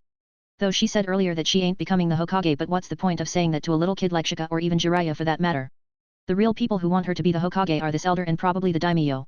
I'm not interested in becoming Hokage. I agreed to return to the village, nothing more, she said bluntly. The elders were taken aback. They hadn't realized that Tsunade had no intention of accepting the position. They turned to Jiraiya to ask what was going on, but Jiraiya just averted his gaze like he wasn't even present there. Seeing this, a twitch appears on both of their faces, but they calm down. Right now making Tsunade take the position for Hokage was more important. Homura leaned forward. Tsunade, the village is still recovering from the attack. We need strong leadership, and you are the only one qualified for the job. Before Tsunade could respond, Jiraiya, who had been sitting silently next to her, spoke up. You're wasting your breath, trust me. I've been trying to convince her for days. She won't budge. Both at this snap at Jiraiya, looking at him with pointy monster eyes like saying, if you are not helping out then just keep your mouth shut. Humph. Just then, Danzo entered the room, his expression as unreadable as ever. He had been informed of the meeting and decided to join in, knowing the Hokage seat was the topic of discussion. Danzo took his place at the table, carefully observing the room. Ah, Danzo, Homura greeted him. We were discussing the future of Konoha's leadership. Danzo's eyes flicked toward Tsunade, but he didn't say anything immediately. He was against her becoming Hokage, well he was against anyone becoming Hokage except him honestly, but remained silent now that she was refusing. If Tsunade declined, there might be an opportunity for him, though there was also Jiraiya and the daimyo who wanted either Tsunade or Jiraiya to take the position. Tsunade, Koharu said again, more insistent this time, the village needs someone like you. You must understand the weight of this position. You are the only one who can take this position right now. Tsunade leaned back in her chair, crossing her arms. I understand perfectly well. But I'm not taking it. Find someone else. Jiraiya chuckled lightly at her stubbornness but added, and I'm also not interested in becoming Hokage, so don't even think about suggesting that again. I'm much better suited for field work. The tension in the room grew as the conversation went back and forth. Both elders pressed on, trying to convince either Tsunade or Jiraiya to take up the position. Danzo sat quietly, observing their refusal with mild interest. The longer they denied, the better his chances. Someone needs to lead the village, Homura stated firmly, his voice growing more authoritative. This cannot go on much longer. Tsunade rubbed her temples, growing tired of the debate. Fine, she said suddenly, catching everyone off guard. I'll oversee the village for now. I'll guide the office and make sure things don't fall apart. But that don't mean that I am the Hokage, it's only temporary, and there is also a condition, she said, knowing that this old fossil wouldn't let her go if she don't do this, but then she put up a finger, grinning mischievously. There's one condition. The elders and Jiraiya stared at her, waiting for her to continue. Even Danzo, who had remained silent so far, seemed curious. I want a certain Nara under my command, she said with a sly smile. Nara? The two elders asked and Danzo frowned. Shikaku's nephew, Shikamaru. He's the only one who can help me with the work. I won't take no for an answer. Jiraiya's face fell, and he groaned, poor kid, he's never going to forgive me for dragging him back. The elders exchanged glances, not entirely sure why she would make such a request. Koharu raised an eyebrow. Shikamaru? Why him? Tsunade's grin widened. He's clever and knows how to get things done, has good medical knowledge and... Tsunade paused, making others expect some big reveal while Jiraiya was sweating bullets. If Tsunade said anything about the kid's unique powers then it would be troublesome. And, I think he'll keep me entertained while I deal with all the boring paperwork. Jiraiya sighed, shaking his head. You're going to make his life miserable, aren't you? Tsunade didn't deny it, still smiling mischievously. Danzo, who had been watching quietly, frowned slightly. He wasn't happy with the turn of events, but there was little he could say now that Tsunade had agreed to guide the village. Dash. So that's what happened. Jiraiya said to Shika, who just come to the Hokage office. Shika, after hearing what just happened, had his eyes twitching with irritation and anger. He glared at Tsunade, but the busted blonde shrugged it off like it was nothing. Certainly all that experience from handling those debt collectors was doing wonders to her thick skin. Brat, I want you to see me at the Hokage next morning sharp. Don't be late. Tsunade chirped with a happy tone. Don't you feel shame bullying a kid like me? Shika retorted. Kid? Madara's ass. If you are a kid then those council members are angels sent by Sage. Beware, bad karma will haunt you, there will be consequences. I'll take my chances. Tsunade said with a nonchalant look on her face. Shika gritted his teeth at this. At Konoha office at 5 am. What, when I will sleep then? Sleep? What's that? Tsunade shamelessly cleans her earwax with her long slender fingers while ignoring Shika, making him curse internally. Shika had a hard time holding back from cursing the wicked woman by now. Triple X. A little comedy here and there. Here is the goal for this week. 500 plus stones for the first bonus chapter on Monday. 1000 plus stones for the second bonus chapter on Sunday bonus chapter. Thank you very much for all your support. If you want to read up to 20 plus chapters in advance, check my Patreon. Patreon.com/Kamidemand. Chapter 109, Chapter 109, Uchiha Clan and Danzo. Why are you looking like that? Sasuke asked with raised eyebrows while looking at the dark circles under Shika's eyes. A witch keeps sucking away my life nowadays in the hospital, Shika replied with a haggard face, completely deprived of sleep. Sasuke blinked in confusion, not sure what he was imagining in his head. Shaking his head he finally asked what he wanted to. You were right. Sasuke cleared his throat and began, though it was hard for him to say that he was wrong to others. Yeah, unfortunately, that is the case, believe me, I don't like it just as much as you do. Shika only muttered to himself but Sasuke heard him clearly, deciding not to reply to this he kept his focus on the topic of why he was there. I have to get stronger, but I also have to get smarter if I want to kill Itachi and anyone who was responsible for the execution of our clan, Sasuke said, and then to even Shika's amazement, slightly bowed. Please help me, you are the only one who can help me right now. Sasuke said, it wasn't easy for him to ask for help, even Shika could tell by that he didn't even need to know about Sasuke's personality from the anime. The boy was proud of himself too much for this. Sure, that's why I told you about myself back then in the first place. But just as I said, you are not ready. Even if you get much stronger, you won't be ready. Because you are only seeking power in the sense of jutsu, physical power, and completely disregarding the political side, the more rational thinking side, and above all the instincts which a ninja need to build over time. Currently, your emotions control you, even if you get stronger, like this you will never be able to truly get strong. Shika mercilessly said, making Sasuke grit his teeth. Sasuke too now knew what the boy was saying was right, he had been acting like a fool for a very long time, maybe because there was no one to show him what he was doing wrong or he was just too stubborn to listen to anyone. But, that defeat from Itachi woke him up. Not only did he lose in physical power against Itachi but he also lost in mind. His emotions made him irrationally attack Itachi even without waiting for a good chance, he put Kakashi and others in danger, and more than anything, once again Itachi didn't kill him, showing that either he was worthless to be killed by him or what Shika said, there was much more going on which he doesn't know it. Whatever it was, the fact that he couldn't even figure out in all this time, explains that he really needed to keep his act together. Please tell me what are your suspicions? I swear not to act without having a proper plan and power. I won't be controlled by my emotions again. Sasuke said with determination on his face. Shika nodded hearing this. Fine. I won't be telling you everything but here is the gist of it.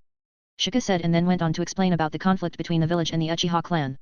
The history of the Uchiha clan and then his suspicions about what would have happened back then. By the end of it, Sasuke was fuming. You mean to say that Hokage ordered that? Sasuke's voice was low but there was clear anger on his face, the Sharingan was on display. Good thing that I put sound seals around the place. It's possible, he is Hokage after all, I doubt something this big could happen without him knowing. My best guess is that he himself wasn't planning on completely eradicating the Uchiha clan. It doesn't make sense politically, after all, just as I said, it's not like the entire Uchiha clan was demanding for a CU. He most likely wanted to take out only those members to bring short-term peace. By seeing his track record, if you study his deeds more closely outside what the classes in the academy teach you, you will learn that the man usually chooses to maintain peace over war most of the time. Uchiha also comes under his power technically, so why would he want to completely eradicate his own power? Shika said while looking away to a particular direction of the village. So, who did it? Sasuke asked with killing intent in his voice. I have a name, honestly I personally believe that there can't be anyone else besides this particular person in the village who could have done that, but I don't have any proof. That with his high position in the village, and your ill temper, I will for the time being keep my mouth shut. Shika didn't say it. Sasuke gritted his teeth, he wanted to know, hell he wanted to outright gut the bastard but he kept his cool. What do I have to do to get that name out of you? Sasuke asked. Ah, now you are talking like a shinobi. Good. Only one thing honestly. You just have to get stronger, strong enough to beat me. If you beat me then I will tell you his name. Shika replied with a smirk. Sasuke at this glared at Shika like he fuck her mother. Fight me then. You beat me once, it won't happen twice.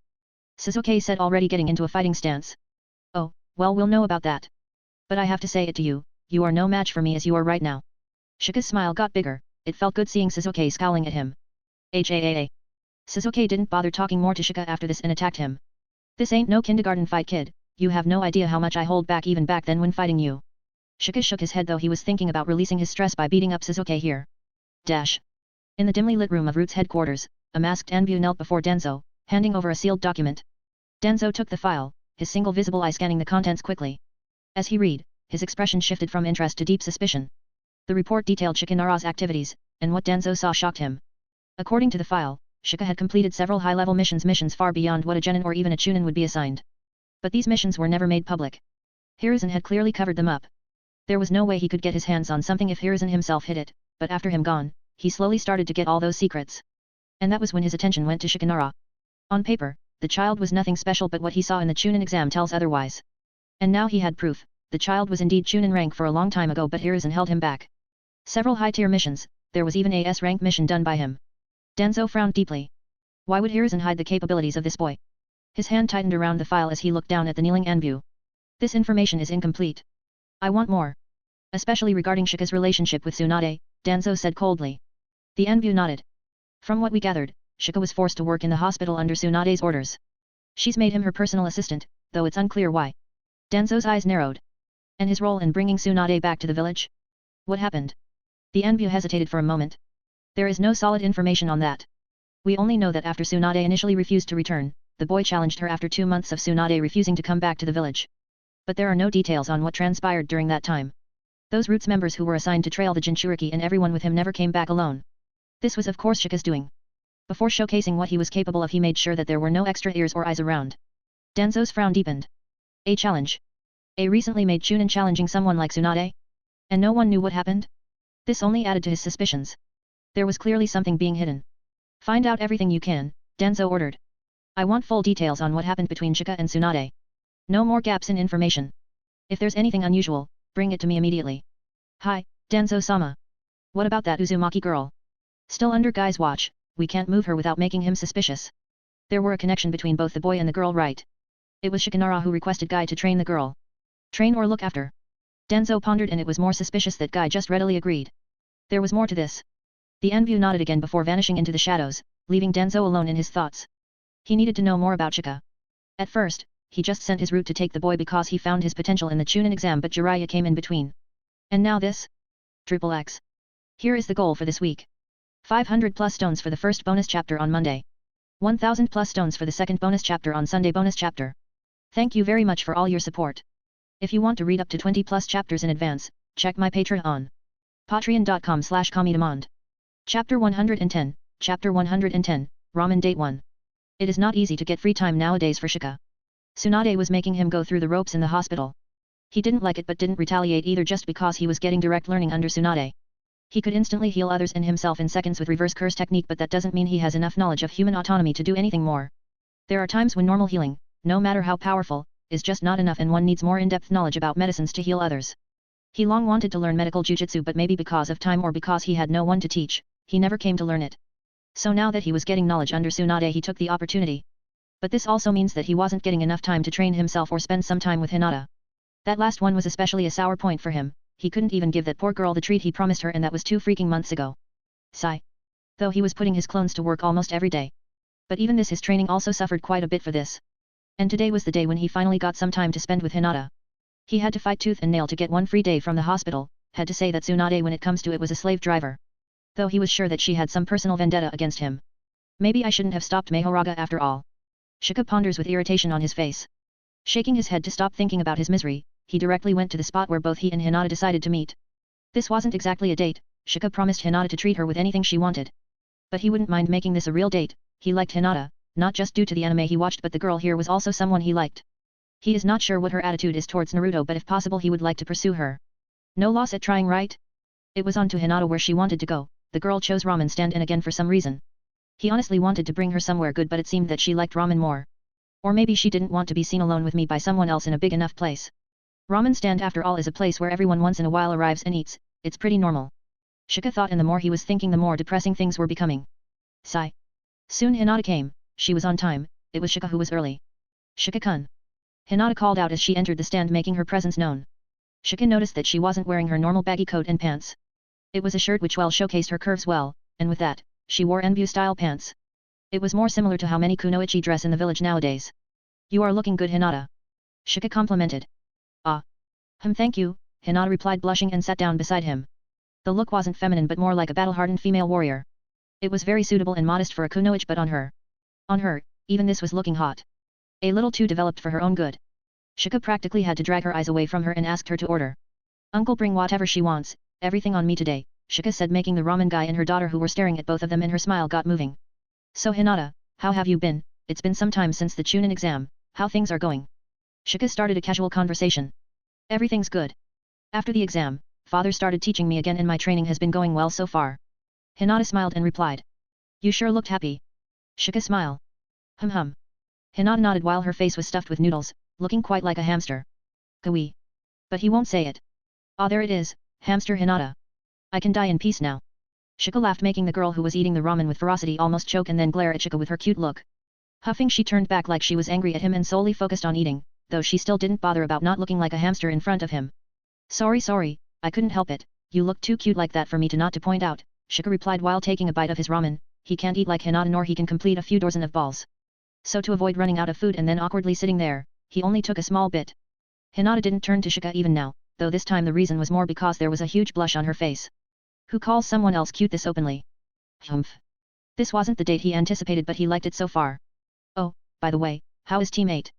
It's been so long since I caught up with them. I should have met with Kurane-sensei and others, but the hospital work is not giving me any time.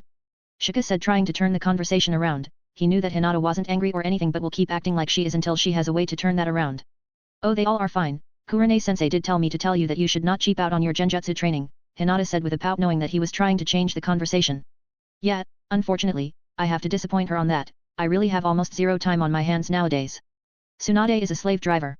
Shika said with a deadpan look on his face, wondering what kind of bad life choices he had made over the years. But hearing this, Hinata's eyes widen, her small mouth opens up and her eyebrows raise up. You are learning under Tsunade-sama. Hinata, just like other kunoichis, was a big fan of Tsunade. Learning is not how I will describe it, more like surviving her somehow. Shika rolls his eyes with pure righteous fury in his tone. But he masked it well. You shouldn't tell that about Tsunade-sama, Shika-kun. Do you know she is one of the... Hinata was saying, but Shika cut her off midway. I know. One of the Sunin, only living Senju, Princess of Leaf, greatest medical ninja alive, blah blah blah. I know all of it. But it still doesn't make my suffering under her any less. Shika said with an off tone, trying not to go on a rant about that vile woman. Hinata didn't look very happy about this and wanted to say something more, but before that, Shika just changed the conversation altogether. Okay.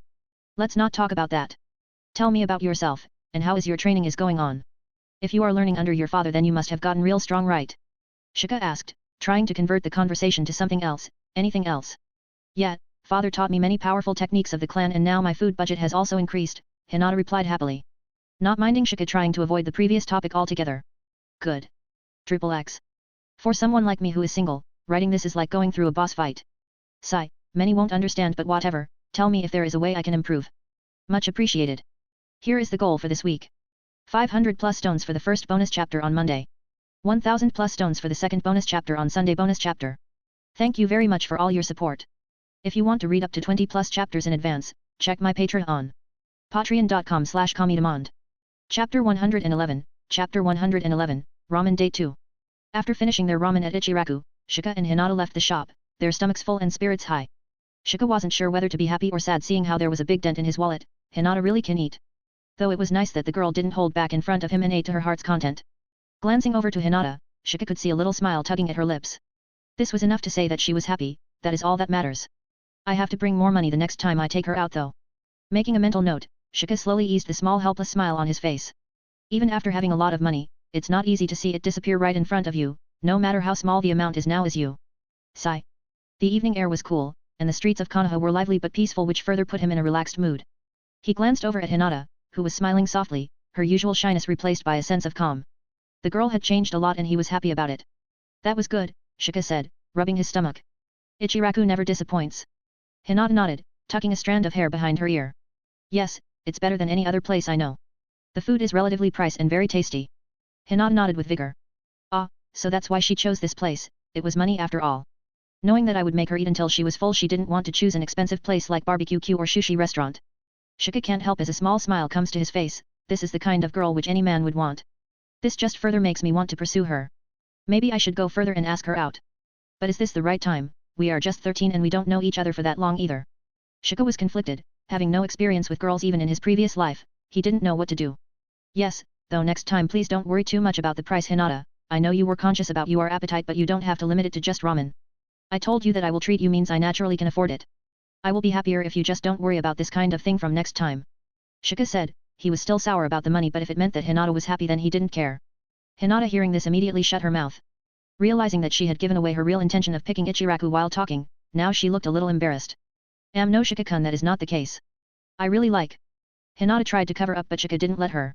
Seeing her shuddering like she previously used to and looking cute he lowly poked her in the forehead. Earning a surprised look and then a pout from her. No buts, next time we are going to the most expensive place to balance out today, Shika said, making sure that the girl knew that she really didn't have to worry about money. Hinata shut up, not sure what to say. She was already very embarrassed to make Shika use all that money on her, there is no way she would want to make him spend even more. Wondering how to stop him, that is when she realized something. Next time.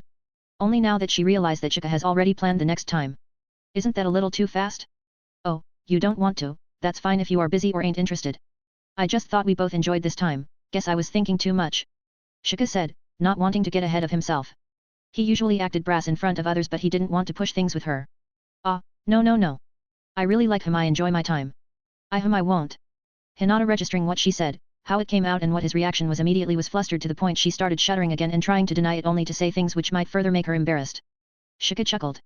Well that's good to know, I really don't want to miss out more of hamster Hinata. Shika teased with a big smile on his face, making the girl calm down seeing he wasn't serious and mostly joking and then Hinata's cute pout returned. Shika-kun, stop teasing me like that. Hinata huffed with her mouth big like a balloon, if only she knew that Shika was serious. Though Shika has to say that the girl sure has learned how to act cute in front of her. Okay, no more jokes, so, where to now? Just stroll around. Hinata looked thoughtful for a moment. Maybe we could walk through the market. It's still open, and it's always nice to see the village this time of day. With no real destination in mind, they wandered through the village, passing by stalls and shops. It sure is nice to have an off day. Shika looked around the place and noticed that after coming to this world, he didn't have much time to relax. Often working hard to ready himself to survive this harsh world. Shika can't really help but sigh at how tense he was in the last 7 or 8 months. As they walked, they chatted about various things, mostly light topics that kept the mood easy. So, Hinata said, glancing shyly at him. How does it feel to be a Chunin now? Shika shrugged, a small grin on his face. Honestly? It's more responsibility than I expected. I thought being a Chunin would be less troublesome, and freedom from those D-rank missions is a major reason why I put so much effort into being one in the first place, but I was wrong. Though I no longer have to do D-ranks but after becoming Chunin and especially after joining hospital, more like being forced to, but he didn't say that to Hinata, the workload made D-ranks mission good. Still, it's kind of nice, I guess. What about you? Any plans for the future? Hinata smiled, her gaze softening. I want to get stronger. I've been training a lot, especially after my father retook my training under him. But, my goal is to protect the people I care about. I want to be strong just like you, Hinata said, though the last part was a mere whisper. It was so slow that Shika standing next to her didn't hear it. Shika gave a small nod of approval. You're doing a good job so far. You've come a long way. Beating the rookie from the year from a class previous to us to becoming this confident version of yourself. Believe me, you have already improved a lot. Shika wasn't stingy with her compliments, he too had worked hard to bring these changes and he was genuinely happy about her. Hinata blushed at his words but looked pleased. Thank you, Shika-kun. They continued to stroll, talking about everything from their recent missions to what they imagined their future might look like. The atmosphere between them was comfortable, and both seemed to enjoy the simplicity of just being in each other's company. But it felt like the cosmos felt jealous and sent someone to disturb them. They both heard someone calling out from behind. Mom. XXX. God can't seem to see MC happy I guess. Though it would be just I am particularly nasty with my main characters. I am evil ha ha ha ha ha. Here is the goal for this week. 500 plus stones for the first bonus chapter on Monday. 1000 plus stones for the second bonus chapter on Sunday bonus chapter. Thank you very much for all your support. If you want to read up to 20 plus chapters in advance, check my Patreon. Patreon.com/comedemond. Chapter 112, Chapter 112, Time Travelers. Mom. Both Shika and Hinata heard this and thought neither had nothing to do with this word, they looked back as the sound came exactly from behind them. Both of them were equally surprised looking at the person who called this. They saw a blonde-haired boy staring at them with surprise. For a second they didn't say anything and the boy was also the same but then suddenly the boy who was looking at Hinata before turned to Shika and his eyes widened even further, and he unconsciously muttered. Shikade. Dash. Sasuke and Boruto walked through the gates of Konoha, cloaked and discreet, making sure not to draw attention. They had traveled back in time using the time turtle to hunt down Urashiki, but the village looked peaceful, nothing like the chaos they feared. As they wandered through the familiar streets, Boruto couldn't help but feel nostalgic. The village was the same, but also different. Fewer high-tech structures, a more old-fashioned atmosphere, and people he recognized but hadn't seen in this way before. As they turned a corner, Boruto spotted two figures walking nearby, a young girl and a boy. The girl, gentle and quiet, looked oddly familiar. Beside the clothing, for some reason the clothing looked out of place. It took a second before Boruto realized who she was. Mom, he thought, but basically called her, startled, though he kept his face straight, not wanting to reveal his identity. It was Hinata, much younger, and her expression was soft, unaware of who they really were. Boruto stayed silent, knowing he couldn't say anything. His heart pounded as he wanted to talk to her, but he couldn't risk changing the past. Just as he was about to turn away, his eyes landed on the boy walking beside her. Boruto's eyes widened. Shikade. Now Boruto was truly confused at what was happening. He wasn't the only one. Sasuke saw Boruto messing up and was ready to intervene, also noticed Shikade, or at least the boy who looked like Shikade, and narrowed his eyes. There was no one like him in the past. Sasuke knew almost everyone from the past who was their age. There was no way that he would mistake it. Hello, I am Shikamaru and this is Hinata Hyuga. Are you both travelers? I never have seen you before in the village. Shika was quiet to initiate a conversation.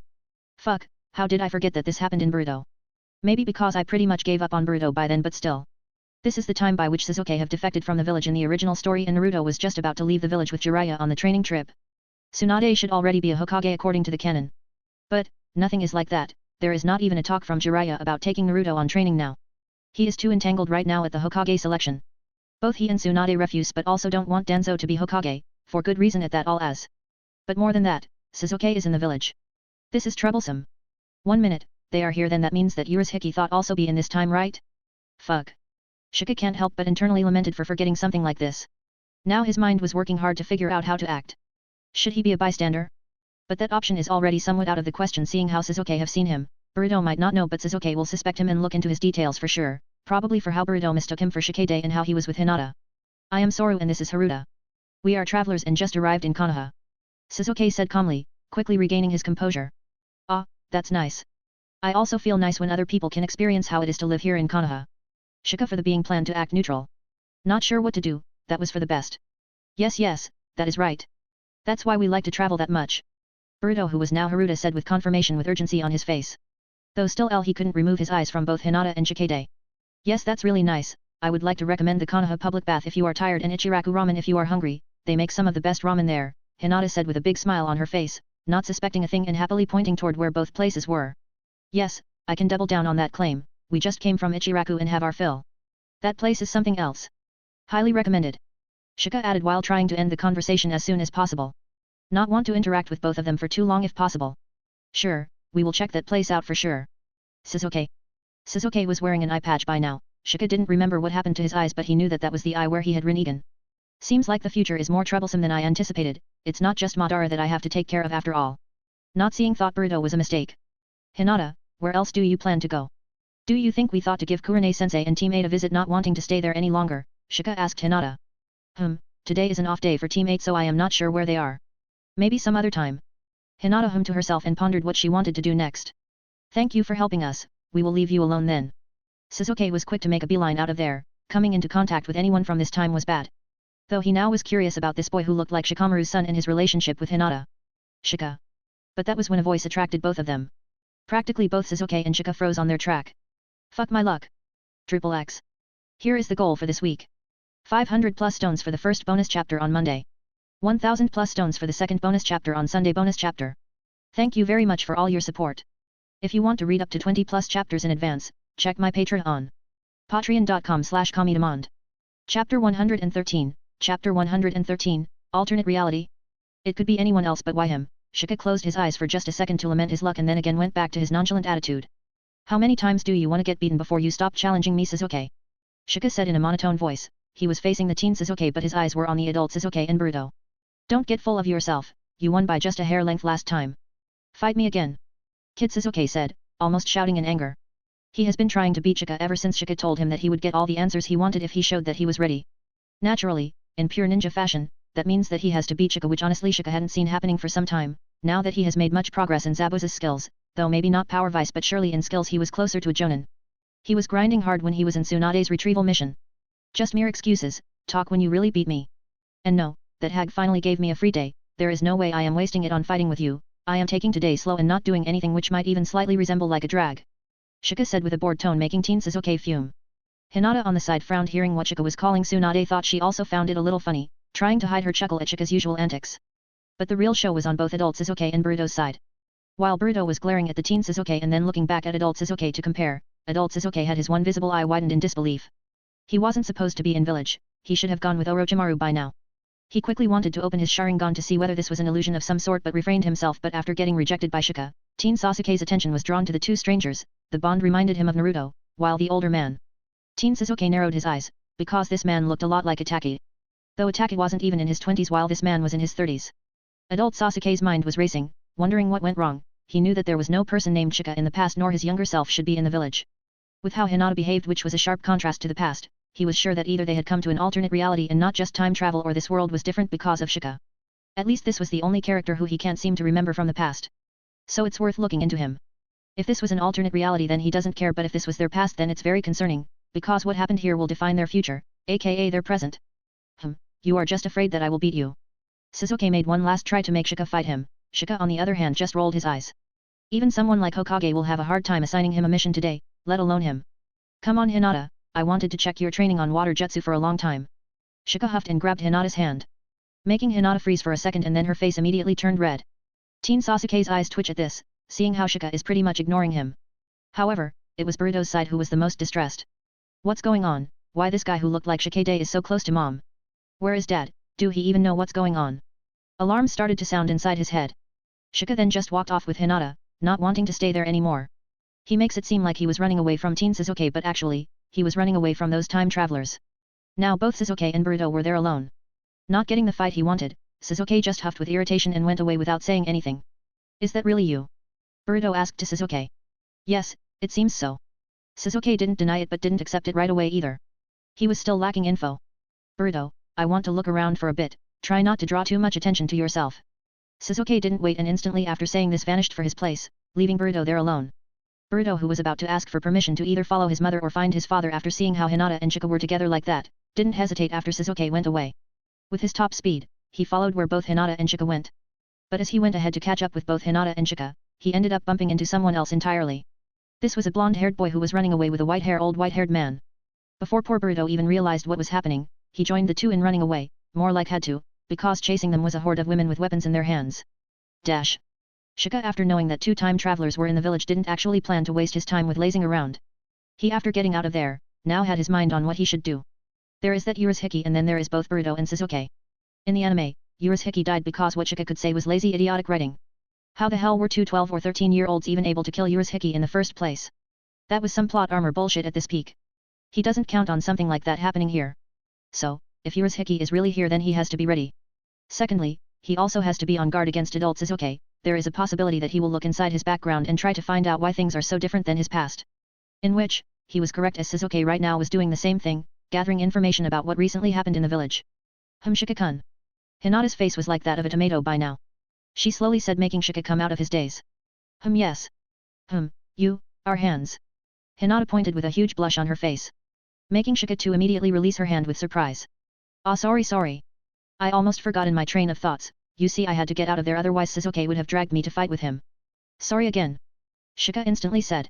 He too was a little flustered. Hand-holding was nothing for him, something like this only excited those little kids, but he did it unconsciously, so even he was caught off guard. X. I personally haven't seen Boruto and don't plan to involve that seriously more than this arc, so there won't be much of this time-traveling thing. Here is the goal for this week. 500 plus stones for the first bonus chapter on Monday. 1000 plus stones for the second bonus chapter on Sunday bonus chapter. Thank you very much for all your support. If you want to read up to 20 plus chapters in advance, check my Patreon. Patreon.com/Kamidemand. Chapter 114, Chapter 114, Outsiders. Naruto was sprinting down the street with Jiraiya, both of them trying to escape a group of furious women. Jiraiya, as usual, had gotten himself into trouble with his antics, and Naruto was caught in the mess. Before even Boruto knew it, he had fallen to their tricks and he too ended up running with them to escape from those women. As they neared him, Naruto skidded to a halt. Oi! Who are you? Boruto blinked, quickly remembering he couldn't reveal who he really was. I'm Haruta, he said, giving a friendly grin.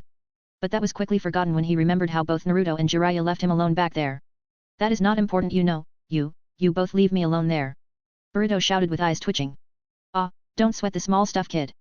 By the way, you run fast, who are you again? Jiraiya said with his usual nonchalant attitude, but when he saw both Naruto and Boruto side by side, his eyes narrowed by a little bit. No one knew what he was wondering. Haruta, Boruto said with a little twitch in his eyes, but then only he finally realized who he was talking to. This man in front of him was one of the great Chunin of the Leave. He is Jiraiya, the teacher of both Dad and Grandpa. Boruto's eyes for a second shone. He long wanted to meet this guy. More than anything he wanted to know what was so amazing about that small book of his that no adult let him read it. Was it a ninja secret? No matter what he did he couldn't get his hands on it, and now he has an opportunity to ask the maker of the book exactly what was in the book. Naruto tilted his head. Haruta, hey? Never heard of you before. Are you new in here? Naruto squinted his eyes looking much like while Jiraiya cackled behind them. Yeah, you must be travelers, right? How do you like Konoha so far? Jiraiya said that he was more busy comparing both Naruto and Boruto at this point. The similarities were so staggering that he was starting to get suspicious. Once they found a safe spot to catch their breath, Naruto introduced himself. I'm Naruto Uzumaki. Future date Bayo. I mean future Hokage, and this is Pervy Sage. Oi, who is the Pervy Sage? I am Jiraiya, the Great Toad Sage of Mayoboku. Kids this day, have no respect. Jiraiya cried animately, making Boruto on the side crackle up, but he retrained himself. Boruto, now Haruta, smiled, trying to hide his emotions. Ah, thank you, I am enjoying myself, just got to Konoha so things are pretty new to me. Naruto grinned widely. Oh. Then let's go explore Konoha. There's so much to see, come on, let's start with Ichiraku stand. Naruto was pretty much ready to drag the boy to his favorite ramen stall. Again with that ramen stall, what's so special about that place? Boruto complained internally but went with the boy nonetheless. Jiraiya also kept up with them, now getting suspicious of what was going on with this boy who looked so similar to Naruto. Adult Sasuke explored Konoha. He realized that much of it was exactly the same as his own past, making him doubt then why certain things were so different, which left him slightly disappointed and confused. One key difference stood out, though, in this timeline when Orochimaru attacked the village, both he and the third Hokage had died together. At first, he didn't believe it, seeing who we were talking about here. It's harder to kill that snake than those Otsutsuki. But as he gathered more info, he realized that that was exactly the case, otherwise, there was no reason for his younger self to stay in the village by this time. In his world, only the third Hokage perished, and Orochimaru survived to cause more chaos. This was a nice change. Honestly, he felt a little jealous seeing his younger version still in the village. He himself lost too much back then for practically a goal which wasn't worth running after, but this subtle change made Sasuke uneasy. It's mean that the history not gonna be the same as he knew. This was a good thing in some ways but bad in others. The world still will face trouble in upcoming times, and their winning in their times was paid with blood, but they were also very lucky. What would happen to this world if things go differently? Unsure of what to do next, Sasuke decided to observe his younger self, curious if there were any noticeable differences between him and the kid Sasuke of this timeline. From a distance, Sasuke watched as his younger self trained alone in the forest, practicing his taijutsu and honing his skills with intense focus. The young Sasuke looked almost identical to how he remembered himself, determined, driven by anger, and desperate to become stronger. Adult Sasuke couldn't help but feel a strange sense of nostalgia, watching his younger self struggle with the same emotions and ambitions. Will he believe if I said that Itachi was not what he believed him to be? Sasuke pondered, wondering whether his interference could save his brother in this world. Some things never change, and maybe that is for the best, Sasuke muttered to himself with a sigh, his expression calm, but he felt a little sad seeing how he could change things, but even that might not be worth much. At least not for himself. Maybe I can help him out a little. He thought and walked up to the boy, not sure what he wanted to say. Danzo sat in his dark office, going through various reports, when a Root member appeared, bowing before him. Lord Danzo, we've received information about an unknown stranger interacting with the Nine Tails Jinchuriki, the Root member said, his voice low and cautious. Danzo raised an eyebrow. A stranger? Who exactly is this person? We do not have much information. He goes by the name Haruta, and we believe he arrived recently. He also was with another man. He's been seen with Jiraiya and the Jinchuriki. Danzo's eyes narrowed in suspicion. A stranger, appearing out of nowhere and interacting with the village's most important asset was concerning. However, upon hearing that Jiraiya was involved, he decided to take a more measured approach. Keep a close watch on them. Gather as much information as you can on this Haruta and that other man. The Root operative bowed again, acknowledging the command. Understood, Lord Danzo. Danzo leaned back in his chair, deep in thought. Thanks to right now having no Hokage in position, he had much power, but this was only temporary. He needed a way to get the Hokage's position. But even he knew that as long as both Tsunade and Jiraiya were in the village, that ain't happening. Not only both are currently stronger than him, at least when it comes to powers that he can't show to others in the open, but they were younger, he was the same age as Hiruzen, and even those advisors would not choose him for this matter. The biggest problem was Tsunade, no matter whether it's her reputation, her power, or her background. There is indeed no better candidate for Hokage other than her. For the time being, Danzo really has no idea how to remove her from this race. But Jiraiya, if something happens to the Jinchuriki under Jiraiya's watch, then it's not impossible to remove him. And now that this outsider's arrival gave him a chance. XXX. It's important to tell others prospects as well. XXX. I personally haven't seen Boruto and don't plan to involve that serious more than this arc, so there won't be much of this time traveling thing. Here is the goal for this week. 500 plus stones for the first bonus chapter on Monday. 1000 plus stones for the second bonus chapter on Sunday bonus chapter. Thank you very much for all your support. If you want to read up to 20 plus chapters in advance, check my Patreon. Patreon.com/comedemond. Chapter 115, Chapter 115, Back to Hospital. Boruto was feeling uneasy ever since he saw both Hinata and Shika together. He had seen Hinata with Shika earlier and couldn't shake the thought that something might change in the timeline if they got too close. If his dad and mother didn't end up together, what would happen to him and Himawari? Boruto thought and shuddered. He glanced at the side only to see the boy who looked much like himself playing around and sigh. What is he supposed to expect, even though he don't expect his mother to fall for someone like this kid who was his father?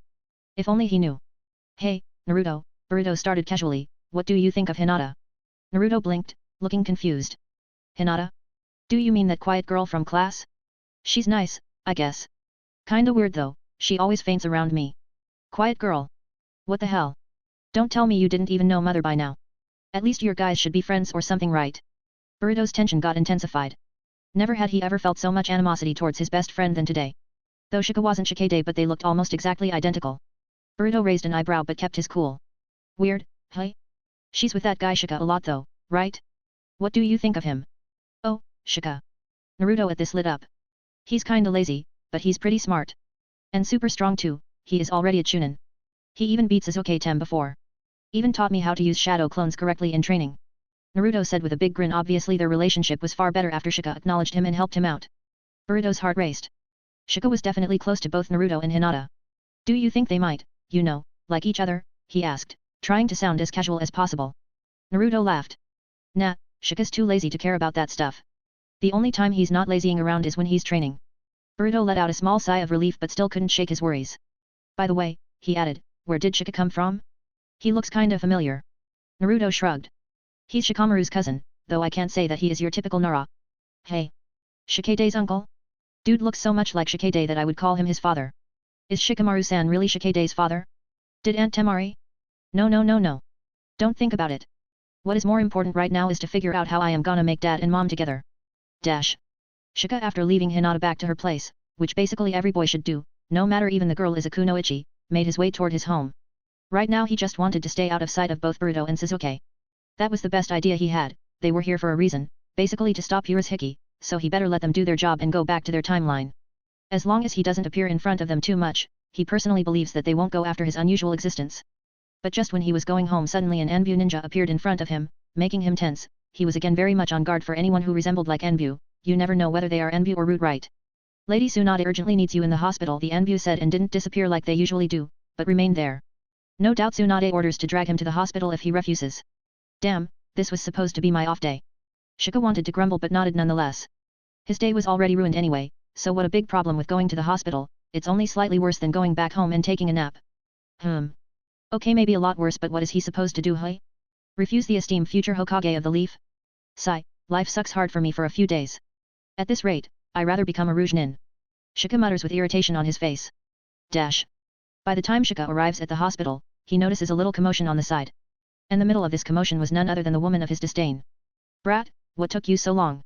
Tsunade shouted as he all but dashed towards him, ready to drag him away. I don't know, maybe a simple off day where I was relaxing, but you made me come back to this place. Shika said with clear irritation on his face, not even trying to hide it. What? What an off day, medical nin don't have one of those things in their lives. Tsunade retorted, obviously not ready to give in. I am no medical nin. Ridiculous, with that amazing healing ability, it's a waste to put you in anywhere else. Now stop wasting time and let's get going. Tsunade smacked Shika on the head, making him grumble again, and dragged him inside a hospital room. Ever since this woman learned about his reverse curse technique, there was no running away from her. At least both Jiraiya and Shizune didn't rat him out and disclose the existence of his round deer to her, or else he would have permanently lost one of his Shikigami.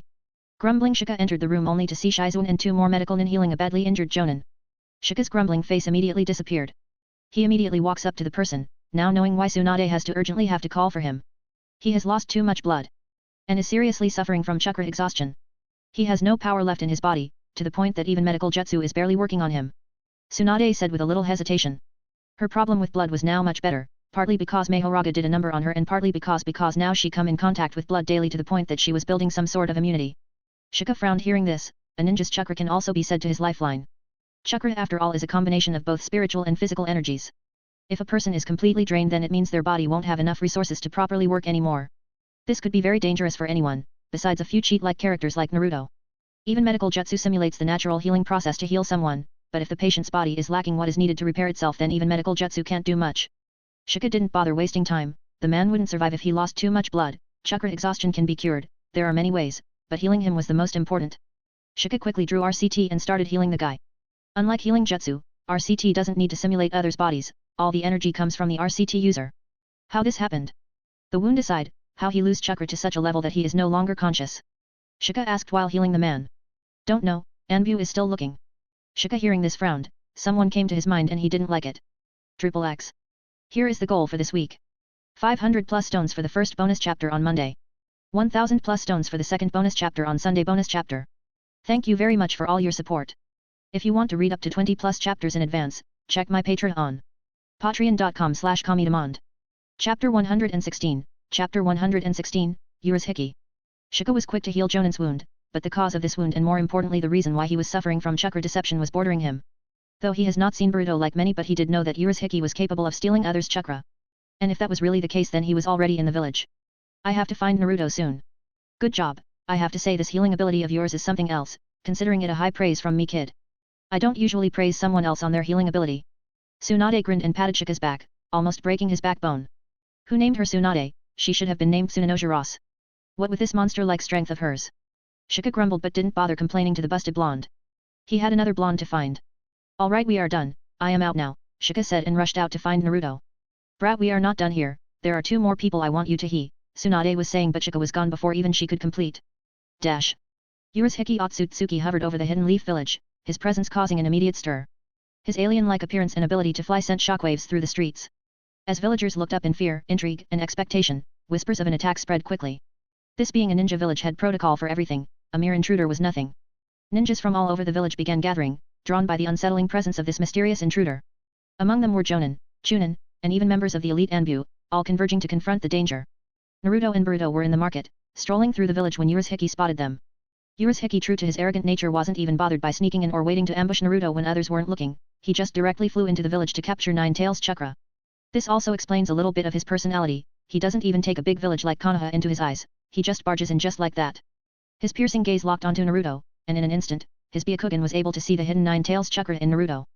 Boruto was the only person who knew who this alien was besides Sasuke, seeing this he was instantly agitated just as Urashiki landed in front of them. Finally found you, Urashiki said, his voice cold and menacing, eyes fixed on Naruto. I'm here to claim your power. Before even Naruto or Boruto for that matter could react, Urashiki reached out and, using this strange fishing pole-like alien tool, attempted to extract the Nine Tails chakra. But the chakra refused to come out, held back by the powerful seal placed by the 4th Hokage. Frustrated, Urashiki frowned, realizing something was preventing him from accessing the energy he desired. How so infuriating? Urashiki muttered. Oi, what was that? Who are you, Datebao? Naruto, aloof of the situation like most times, said, making even Boruto want to hit him in the head, only to ask how dense he could be. By now, a large group of ninjas had surrounded Urashiki, understanding that he was targeting Naruto, the Jinchuriki of the village. Without hesitation, they leapt into action to protect their village's greatest asset. Kunao, Shuriken, and a flurry of jutsu were launched at Urashiki, but the Otsutsuki easily swatted them away. With a single wave of his hand, he sent several ninjas flying backwards, crashing into walls and buildings. His power was overwhelming, and the gap in strength between him and the gathered shinobi was obvious. Shika was right, the plot hole which happened in Boruto was nothing but bad writing. Urashiki was strong, nothing like Kyuga or Madara level strong, but still strong enough to handle any cage the ninja world has to offer currently. Boruto pulled Naruto behind him, trying to shield him from Urashiki. Stay back! Boruto yelled, desperately trying to think of a plan to protect his younger father. The ninja continued their assault, but Urashiki was toying with them. His movements were fluid, almost lazy, as he dodged and countered every attack with ease. One by one, the ninja fell back, injured or worse, unable to land a single blow on their enemy. But then suddenly a familiar voice rang in everyone's ears. Raise Nan, Jiraiya said and fell right on top of Urashiki, Raise Nan grinding on him and sending him flying back. I am the Toad Sunin, the sage of Mount Myaboku, the man in front of whom all women fell just because of his sheer awesomeness. I am Jiraiya. How lame. Naruto rolled his eyes, and to some degree, others were the same. Brat, how can you say that? Do you know how famous I am in the elemental nations? Jiraiya whined. Hey, Shika said that the man who calls out his move name like that can never be cool. Naruto shouted. That brat, what is he teaching this boy? Dash. While this was happening, both Sasuke, adult, and teen were talking right now. It was mostly adult Sasuke trying to help out his younger self without revealing his own identity. So what happened to your brother then? Teen Sasuke asked as adult Sasuke made up a story which could connect with Sasuke and at the same time give him the message he wanted to. He was the killer, there was no doubt, he killed our parents. But it wasn't exactly what I expected, only after I got my revenge on him that I realized that he was under someone else's control. Adult Sasuke said with true remorse on their face. Making teen Sasuke frown, he honestly didn't want to hear anything which made him rethink his revenge on Itachi, but after what Shika told him and even proved to him that things weren't that straightforward. He thinks 2 times before making any decision with only his emotions. Was he under a genjutsu? Sasuke asked with a contemplative look on his face. Well, I am not sure. I wasn't trained back then, nor I had any knowledge of ninjutsu back then to tell. But I knew this much, that someone was controlling him. Adult Sasuke said. Teen Sasuke however wasn't convinced, he wanted to know more, anything that could help him decide what he should do, but unfortunately for him he never got to ask this question as an alarm bell rang all over the village, making both of them stiff. Both knew what that bell was for. It was to tell the shinobi of the village that the village was under attack. XXX. Here is the goal for this week. 500 plus stones for the first bonus chapter on Monday. 1000 plus stones for the second bonus chapter on Sunday bonus chapter. Thank you very much for all your support. If you want to read up to 20 plus chapters in advance, check my Patreon. Patreon.com/Kamidemand. Chapter 117, Chapter 117, vs Urashiki. By the time Shika got out of the hospital, the chaos caused by Urashiki was enough to draw his attention towards him. Though he wasn't sure what was going on, but upon just hearing that their village was under attack, more like one intruder but whatever, he knew immediately where he had to go. If his estimate was right and no plot hole was in this real world, then Urashiki was supposed to be crazy strong. That dude in his base form might not that be strong, but once he turned into that freak show, he was a completely different case altogether. Shika rushes while also preparing for the worst. If worst comes to shove, then he has to release Mahoraga inside the village, very similar to Bruce Banner turning Hulk inside a small room full of people. A very bad combination, but he had to do with it. Dash. As the signal for an attack echoed through the Hidden Leaf village, both adult Sasuke and his teenage counterpart rushed in, hearts pounding with urgency. Technically adult Sasuke wasn't supposed to know what this signal meant as he was pretending to be an outsider, but when the signal was given, teen Sasuke didn't bother too much about thinking this sort of thing. All his speed, both of them rushed inside the village to see what was happening. Adult Sasuke was especially worried because he had an idea who could this person be and he didn't like where this was going. He hadn't still recovered enough chakra to fight against an Otsutsuki yet. And currently, the village has no one who can fight that guy, at least not anyone he knows of. Though maybe Jiraiya with Sage Mode. They arrived to find the village already in chaos. Buildings were damaged, and injured shinobi littered the streets. In the middle of it all stood Urashiki Otsutsuki, his eerie presence sending shivers through everyone nearby. Teen Sasuke was stunned, his Sharingan activated as he took in the situation. He'd never seen anything like Urashiki before. What is that? He muttered, confused and cautious. Adult Sasuke, however, knew exactly what they were up against. That. You will know sooner or later, so forget it, I have to go and help, he said grimly. This is bad. Up ahead, Jiraiya was the only one still holding his ground against Urashiki, but it was clear he was barely managing. Despite his immense strength and experience, Jiraiya was struggling to keep up with Urashiki. And that was only for one reason. Urashiki was able to absorb pretty much any ninjutsu Jiraiya threw at him, and when it comes to Jiraiya, he was a ninjutsu expert like Orochimaru. So this match was not going well for him. If only he knew that both Taijutsu and Senjutsu work better against an Otsutsuki. Are you Akatsuki? Why you are after Tail Beast? Of course, Jiraiya confuses Urashiki with a member of Akatsuki. Recently 2 members visited the village, both Itachi and Kisame for 9 tails, and even went after Naruto when he was with Jiraiya, so he didn't think that those guys would send more people, but they did, and only one person. So now the doubt was, who is this man? Is he the leader of Akatsuki? And more than anything, is that Byakugan? Jiraiya wasn't the only one asking this question, many were, but none more than the members of the Hyuga clan. Seeing their bloodline on someone else like this infuriated them and pulled them into the fight even when they were not asked to. Though none was a match of Urashiki, not even Hayashi. So Jiraiya was the only one who could have handled the situation here. His usually confident smirk was gone, replaced by a look of sheer concentration as he dodged and countered with his summoning jutsu and ninjutsu, but Urashiki was hardly phased. Seeing this, adult Sasuke wasted no time. Despite his own condition chakra nearly depleted and down to only one Mangekyo Sharingan, he knew he had to step in. Stay back for now, he told his younger self, who was already charging a Chidori by now. Sasuke leapt into the fray, his sword drawn and his Mangekyo Sharingan spinning, though he tried to hide those eyes as much as possible. He aimed for Urashiki, hoping to strike a blow while Jiraiya kept the Otsutsuki busy. Urashiki smirked as he sensed Sasuke approaching. Another one? You think this will change anything? Sasuke's sword met Urashiki's chakra rod in a shower of sparks, but it was clear from the first exchange that Sasuke, even with his abilities, wasn't at full strength. He'd been pushed to his limits in previous battles, and now with only one functioning Mangekyo Sharingan, he could barely match Urashiki's overwhelming power. Thanks, whoever you are. Can you hold him alone for a little while? Jiraiya here never met adult Sasuke, but he did his own little investigation, seeing how similar Boruto, was to Naruto. A shinobi's nature is suspicious after all, they look underneath the underneath.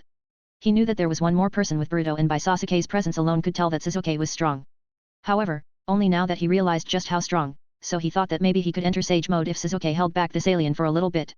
As for believing adult Sasuke? Well, he didn't, but for the time being they were working together and that was all that mattered. No, but unfortunately Sasuke knew what Jiraiya was trying to do. And he really can't handle Urashiki in his condition. Sometimes I am jealous of that idiot's absurd chakra recovery rate, Sasuke muttered under his breath, cursing his own chakra-depleted state while fighting Urashiki. Still, Sasuke fought alongside Jiraiya. The two of them coordinated their attacks with the remaining shinobi, trying to push Urashiki back. Even weakened, adult Sasuke was able to hold his own for a few moments, his Sharingan reading Urashiki's movements just enough to avoid fatal blows. For the first time in the battle, Urashiki's smirk faded slightly. And this was what Shika came to see happening on his arrival. Noticing both Jiraiya and adult Sasuke fighting Urashiki, who really looked like an alien, came from outer space with his second form which almost didn't look human anymore. Smacking his lips, he turns his attention to find the person in concern. Soon he spotted Naruto and Boruto there, still standing there like an idiot when this alien Terminator was behind him. However, if that wasn't it, he also noticed Teen Sasuke staring solely at the fighting happening, and when Shika saw what was he looking at, a headache started to come to him. Adult Sasuke was using Sharingan and thought he was trying to hide it from others, but since even Shika was able to see it, there was no way that Teen Sasuke wasn't. And that was the only thing. If they can, then that means the people around them can as well. Troublesome. Triple X. Here is the goal for this week. 500 plus stones for the first bonus chapter on Monday. 1000 plus stones for the second bonus chapter on Sunday bonus chapter. Thank you very much for all your support. If you want to read up to 20 plus chapters in advance, check my Patreon on patreon.com/comedemand. Chapter 118, Chapter 118, vs Urashiki 2. Shika at first thinks that Sasuke, seeing adult Sasuke using Sharingan, would snap out, mistaking him for Itachi in disguise or someone stealing the Sharingan, but to his surprise, none of that happened. Making him wonder whether his talk with that emo bastard really bore some fruit. Shika's line of thinking was correct, Sasuke was influenced by his talk, but that wasn't the only thing. His adult version also made him think about his actions and current situation. And for that, the current Sasuke wasn't as big of an asshole as in the canon. Sighing, Shika looked back at the fight between Jiraiya, adult Sasuke, and Urashiki, and boy, this was getting intense. Even after not pulling any punches back, both Jiraiya and adult Sasuke were getting hammered hard. Dash. The fight between Urashiki, Jiraiya, and adult Sasuke was intense. Urashiki hovered in the air with a menacing grin, his air mobility possessed its own set of challenges for both, having absorbed chakra from the earlier ninja who tried to stop him. He raised his hand, unleashing a gale palm technique, sending a powerful gust of wind toward Jiraiya and Sasuke, forcing them to jump back to avoid being blown away. Jiraiya tried to counter with a raised nan. He dashed forward with incredible speed, aiming the spiraling sphere of chakra at Urashiki. But Urashiki was able to absorb that attack like every other attack. Truly attacking an Otsutsuki with chakra attacks was useless. Knowing that there was no other option, he ultimately had to summon the two great sages of Mount Mayoboku Mountain. While he gathered Senjutsu chakra, he couldn't move around much, so he needed their help. You can have this back, Urashiki said, and recreated the raised nan he stole from Jiraiya to hit him. Jiraiya, not being able to use any jutsu while entering into sage mode, couldn't do anything but run. Seeing this, Urashiki prepared to unleash a fireball technique he had absorbed earlier from the Leaf's ninjas. The large fireball roared toward Jiraiya, but Sasuke intervened, using his Chidori on his blade to cut through the flames. Sasuke glared at Urashiki with his remaining Mangekyo Sharingan. Don't use chakra against him, and stay vigilant of that hook of his, Sasuke shouted. He knew what Urashiki was capable, but others didn't. Telling them now was important, otherwise they would just keep on feeding that alien more chakra. Urashiki smirked and then activated another jutsu heat absorbed shadow possession technique. The shadows shot out from his feet, trying to bind both Sasuke and Jiraiya. Sasuke leapt backwards, narrowly avoiding the shadow tendrils, while Jiraiya was forced to release a summoning jutsu, calling forth the massive toad Gamaken to block the shadows. It still baffled Shika how that man was able to do hind signs with his feet. You're a tricky one, Jiraiya muttered, his brows furrowing in frustration. Urashiki's Finnegan glowed again, and with a sudden movement, he disappeared, only to reappear in front of Sasuke, swinging a chakra rod at his chest. Sasuke barely managed to block with his sword, but the force sent him skidding back. Shika on the side, seeing this, was taken aback. He didn't remember all of Urashiki's powers, so this time even for him this ability was unknown. Urashiki muttered with a little irritation. Why don't you pest just die already? Shika on the side has to say, that though he doesn't remember much of Boruto, but he still remembers this particular guy being full of himself. In fact, a big reason why he died in the end was because he didn't take the fight seriously from the starting. He had many opportunities to kill both Boruto, Sasuke, Jiraiya, or Naruto, but he didn't. That led to his downfall. He was just too arrogant. And that same thing was happening here, he was really too full of himself.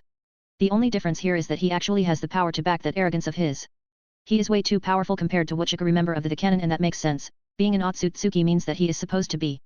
Boruto has an absurd power scaling problem which ruins the show alongside many other things, but now when this guy is Shika's reality, he is starting to understand just how terrible he is.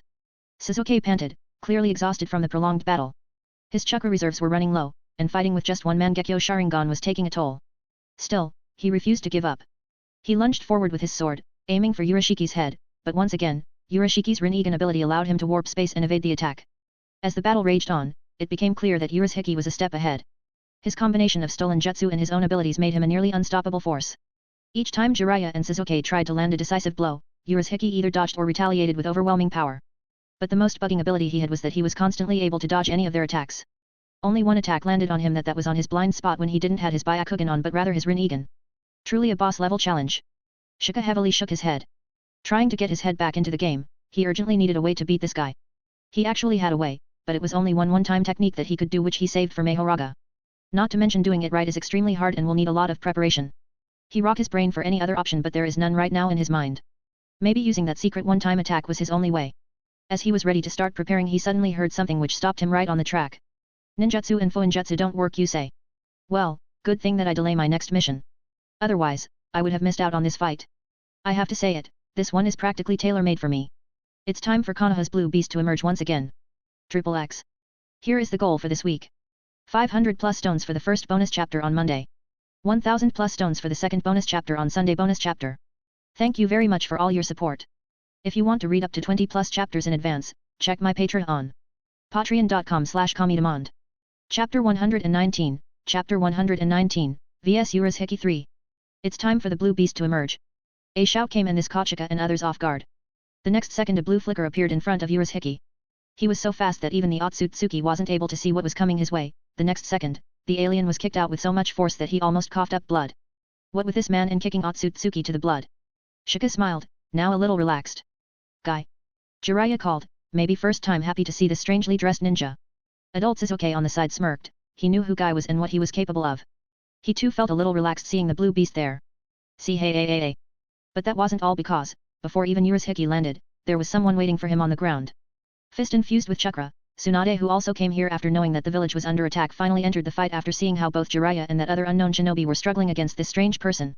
Only under a few minutes, she realized that he was the one who stole Jonin's chakra. Strangely enough, he can also use the jutsu from the people he stole chakra from. Tsunade didn't hold back at all, she punched with so much power that it broke all the bones of Urashiki if there did remain any intact after Guy's attack. He was rocketed out just like before and destroyed a wall to stop him. Did that do it? Shika on the side saw this and gasped. Maybe he didn't have to resort to using his final trump card after all. But unfortunately, that wasn't the case. The guy was only able to land a solid hit on Urashiki because he was too distracted, was too fast for him to react to in time. Tsunade basically uses the chance given to her by a guy, it won't happen again. And Shika was sure about this because he knew that this Otsutsuki guy had some sort of final form that Urashiki hadn't used yet. For a few seconds nothing happened, making others believe that the enemy was down, only for the alien to stand up again. Though he was hurt. Tsunade's punches are enough to break Susanoo. Even Otsutsuki's defenses are not enough to compare with Susanoo. And there was also Guy's attack, which Shika was sure might have hit even stronger than Tsunade. It might be only the 7th gate but that is no slough. This was the same guy who beat the shit out of Kisame. And Shika was right once again, Urashiki was bleeding badly from just those 2 attacks. Those not being a chakra attack, he couldn't absorb and due to how fast it happened, he didn't even have time to use his Rinnegan ability. Now you have done it, just die. Urashiki roars and then to others' horror, plucks out his own eyes and eats them. That nasty dude, who the hell made this design choice, man, I miss those days when Naruto was drawn by Kishimoto. Shika sighed as he saw Urashiki turning into an even ugly-looking alien with 3 golden eyes and black and white strips going all over his body. At least now he won't be able to use that buggy Rinnegan ability of his that he was using till now to dodge all the attacks. Are you kidding me? That didn't put him down. Tsunade said with a little disbelief, she punched with all her power, now seriously wondering in all these years has her punches had gone soft. Jiraiya finally was in sage mode now, seeing a little earlier that the enemy was dealt with. He felt like it was pointless to enter into sage mode but seeing Urashiki getting ready for round 2, he immediately got ready again. Sasuke was ready from the start, he knew that beating those Otsutsuki was really hard.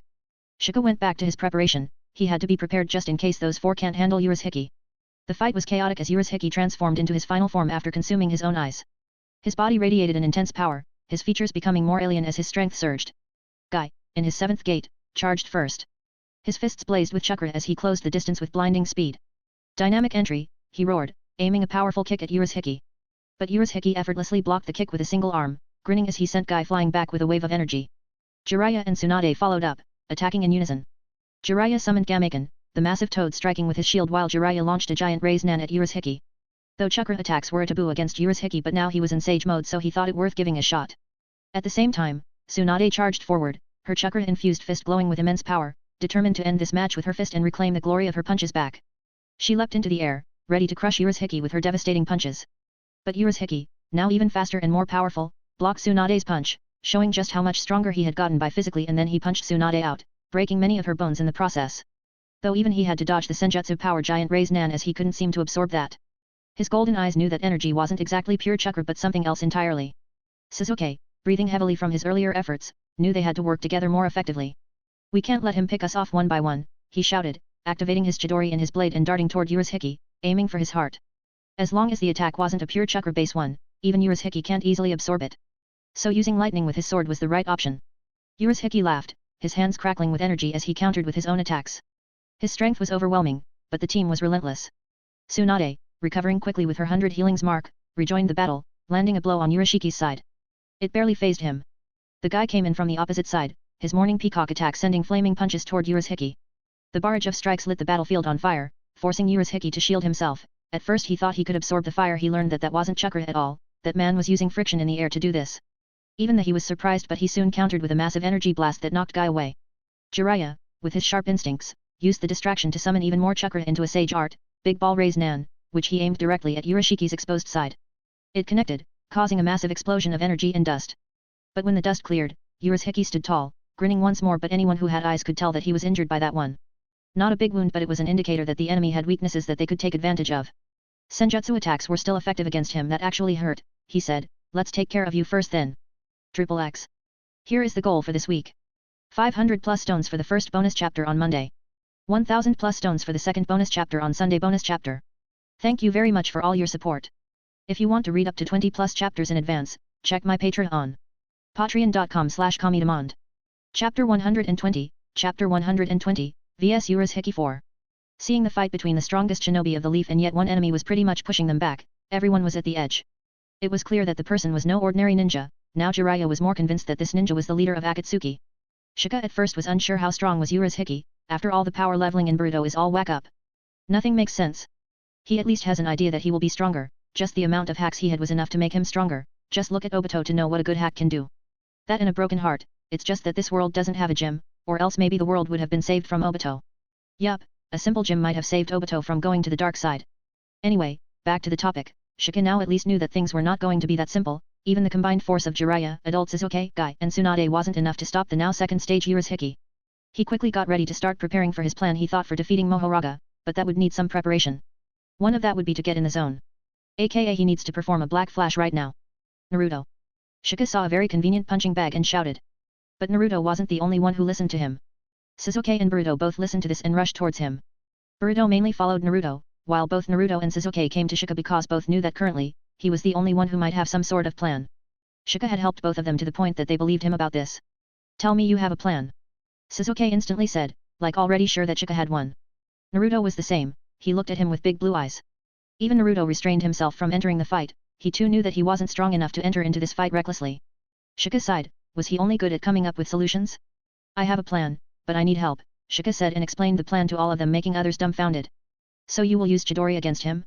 What are you thinking, and when did you learn Chidori?" Sasuke asked with confusion.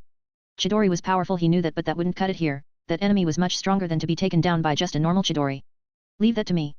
I know what I am doing. Just tell me whether you will help or not," Shika asked while planning out the little details. Naruto, just like usual, didn't understand the plan that well, but he was ready nonetheless. Sasuke was skeptical at best. If he didn't know about Chidori, then he might have bought the plan, but when he himself can use that technique, of course, he won't. He even doubts that Shika learns Chidori all by himself. Well, Sharingan can help him in doing that, but still. And even if he did, he couldn't believe that Shika was able to master Chidori better than him in these few months, to the point that he could beat that alien-like shinobi. Is Chidori that strong of a technique? Sasuke contemplated. Shika didn't care, he only needed one punching bag for now. "Whatever, you both have a simple task, just distract that guy and give me an opening when I am ready," Shika said with a huff and then turned to Naruto. "And for you, Naruto? Fight me," Shika said, making Naruto dumbfounded. "Hey, but why? Why now? Don't we have to fight that guy over there?" Naruto, like a child, pointed his finger in the direction where Urashiki and others were fighting. "Don't worry about that, just fight me. I have a plan, believe it." Shika smiled, if only Naruto knew that he was planning on using him as a punching bag to get into the zone. It was hard, honestly, no one can just enter into the zone and perform a black flash on a whim, but he had to try. Dash. The fight between Urashiki and others was still ongoing. By now the village was in an emergency state already. Many of the shinobi were escorting the civilians to the safe shelters, though there was only one intruder when one person was pushing two of the Chunin back, they knew that it was a big deal. The rest of the shinobi had formed a line to prevent any attack from going past them, entering further into the village. The situation was getting tense, even after the combined force of Jiraiya, Tsunade, Guy and Sasuke. The enemy was matching them equally. The battle raged on, with the dust and debris of Konoha swirling around the exhausted fighters. Guy, in his 7th gate, was starting to feel the weight of the fight. Sweat poured down his face as he delivered another series of powerful blows, only for Urashiki to dodge or block them. 7th gate was strong, but Urashiki in this state was equal to Guy. If Urashiki's first form gave him many hexes, then this form gave him raw power. Enough power that he was coping with 4 4 level shinobi. Wouldn't been that big of an issue if only Sasuke was stronger, but Boruto heavily nerfed both him and Naruto. Urashiki on the other hand was strong, might not be as strong as Madara but still very strong. It was more like he lacked fighting skills, even after having so much power he lacked experience, which was holding him back, like how it was with Kaguya, though she had immense power but she lacked the fighting experience to use it. At least Taijutsu was working against him. And that was enough. Maybe he would have been equally as strong as Madara if he could master all his skills and not only use just power when fighting, maybe. Another big reason why others survived was his arrogance. Purposefully mocking his enemy and not going for the kill. He was like that. Guy paused for a moment to catch his breath, he glanced at his hands, trembling from the strain. The 7th gate isn't enough. He thought grimly. Do I have to use the 8th gate? But before he could decide, Urashiki sent a wave of energy crashing toward him. Guy barely managed to leap away, landing heavily on his feet. His body was screaming at him to stop, but the fight wasn't over yet. Not by a long shot. Jiraiya, meanwhile, was showing signs of fatigue. His sage mode was still active, but the strain on him and the two toads, Fukasaku and Shima, was becoming apparent. His attacks, while powerful, were no longer landing as effectively, and he found himself on the defensive more than the offensive. Mainly because now Urashiki was getting more and more annoyed with him and started not to hold back anymore. We're getting nowhere like this, Fukasaku muttered, sensing Jiraiya's weariness. Sasuke was huffing, his chest rising and falling heavily. With only one Mangekyo Sharingan active and his chakra almost completely drained, he was the worst off. His attacks were getting weaker, his Chidori sputtering out before it could even reach Urashiki. I don't have much left, he realized, gritting his teeth. Tsunade, however, was still in relatively good shape. Her 100 healing seal kept her body in peak condition, allowing her to continue the fight without faltering. While everyone else was struggling with limitations on their fighting style due to not using any jutsu, Tsunade focused purely on her taijutsu, her fists glowing with chakra as she smashed through anything in her way. She was even better than Guy in this regard, as due to the inner gates, even Guy was tired, unlike her who still had much energy to fight. She was relentless, delivering punch after punch, forcing Urashiki to dodge or defend against her brutal strikes. Urashiki, for his part, was growing increasingly frustrated. Though he had the upper hand, the constant attacks from all sides were wearing him down. He swung his energy staff at Sasuke, sending him flying backwards, then turned to block one of Tsunade's punches, only to get caught off guard by a raised nan from Jiraiya. The hit landed, but it barely left a scratch. Angered, Urashiki roared, sending out a shockwave that knocked everyone back. You're all like flies, buzzing around me, he shouted, eyes blazing with fury. Dash. Shika on the side continued to fight against Naruto to land just one black flash, but to no avail. It wasn't working like this. Knowing that he was getting out of time, he couldn't concentrate. Concentration was very important to use black flash. It's not working, Sasuke, Boruto. Come on, fight against me. Shika shouted, maybe increasing the pressure might help? XXX. Here is the goal for this week. 500 plus stones for the first bonus chapter on Monday. 1000 plus stones for the second bonus chapter on Sunday bonus chapter. Thank you very much for all your support. If you want to read up to 20 plus chapters in advance, check my Patreon on patreon.com/comedemond. Chapter 121, Chapter 121, vs Urashiki 5. At first, Sasuke didn't bother fighting against Shika, he didn't find his plan achievable at all. There was no way that a simple Chidori beat that powerful enemy. If so, then either him or Kakashi would have done that a long time ago. Not to mention he doesn't get why he and others have to fight Shika. But he fought against him anyway. Reason? Because he wanted to fight against him. This was the best chance when Shika was really serious about fighting against anyone, though maybe not the best time. Hey you two idiots, move, I will fight against him alone, Sasuke shouted at both Boruto and Naruto while activating his Sharingan. Earlier Shika refused to fight him, but now he had a chance to beat him. Both Naruto and Boruto at this was both confused and irritated. Sasuke is acting like that one young master from those Chinese novels. Who are you calling an idiot? Naruto shouted. TCH, come on, don't waste my time. Shika on the side shouted, irritated seeing how the very first part of his plan wasn't working due to not being able to perform Black Flash. Seriously, why this technique is so fucking hard to perform, how Yuji was able to do this so easily. Shika cursed under his breath but calmed down, he needed to focus right now. Sasuke hearing this just grunted and attacked Shika. Shika too just got ready for the fight. Right now performing a Black Flash was the most important for him. Soon both started fighting, Sasuke fighting for real while Shika was mainly trying to recreate what happened a few months ago in the Chunin exam. But unfortunately for him, right now he was stronger than Sasuke. That's how his powers worked. At first Zabuza's skills are Jonin level, he has all of it, but not the body capable of using all those skills. Even in the Chunin exam, he wasn't fully able to use those skills because his body wasn't able to. However, it had been a long time since he was training and thus he was stronger now. Strong enough that he wasn't feeling the pressure that snapped him last time. Fuck. Shika can't help but curse. Seeing Sasuke's upcoming punch, he moved fast, grabbed the incoming punch and then twisted his hand to disbalance Sasuke, hard thing to do and learn but with Zabuza's skills he was able to do it. And the next second he threw the Uchiha down with one tug at his hand. Forget it, it's not working. I will take a little risk and go after that alien. Shika said while Sasuke was already up, wondering what just happened, he didn't even see that move coming. But upon hearing Shika he understood that the bastard was against running away from the fight. He wanted to attack him again but by then Shika was already gone. Shika quickly made his way towards where they were fighting. Many shinobi were staying back and watching the fight. Most were in fear honestly seeing just how dangerous the fight was turning out. If not necessary then Shika would never enter into that madness but no can't do it. Shika rushed into the fight without thinking much, maybe because he knew that he might not if he stopped to think about it. Dash. The fight was in full swing, with Jiraiya, Tsunade, and adult Sasuke struggling to hold their ground against Urashiki. The Akatsuki's overwhelming power seemed impossible to overcome, even with all their combined efforts. Though the fight was looking like it was a stalemate but in reality Urashiki was getting the upper hand. He always had the upper hand. It was just because he was arrogant enough to not use his real power against the people who he felt were beneath him that he wasn't pulling something like Super Shindra Tensei right now. Jiraiya and others were starting to lose hope slowly seeing that none of their attack was doing much, that was the most irritating thing. They can't use any of their truly powerful attacks as they just happen to be chakra attacks and even those taijutsu attacks from both Guy and Tsunade weren't doing much against Urashiki. And that was when suddenly, a figure jumped onto the battlefield. Of course, this was Shika. Shika! Jiraiya exclaimed, wide-eyed. What's that kid doing here? Tsunade said, her voice loud. Though she was the first one to think about what he might have been doing. A tall monster came to her mind. Maybe. Tsunade was of course thinking about Mahoraga, that summon was powerful enough to completely overpower her. In fact, if not for right now being in a stalemate against Urashiki, she just wanted to find Shika and demand him to bring that summon out. Jiraiya was the same, at least he don't know anything else under Shika's arsenal which can beat Urashiki. Little did they know that Shika long wanted to do that but he can't do it due to how uncontrollable Mahoraga is. He can't summon him between this many people here. Sasuke narrowed his eyes, equally surprised but more focused on what Shika was up to. Unlike others, he had no idea about what Shika was capable of. It didn't help that he was the only person in the past that he don't recognize. Shika on the other hand wasn't here to actually fight really. He knew he wasn't a match for Urashiki. His eyes were focused, and his mind was racing.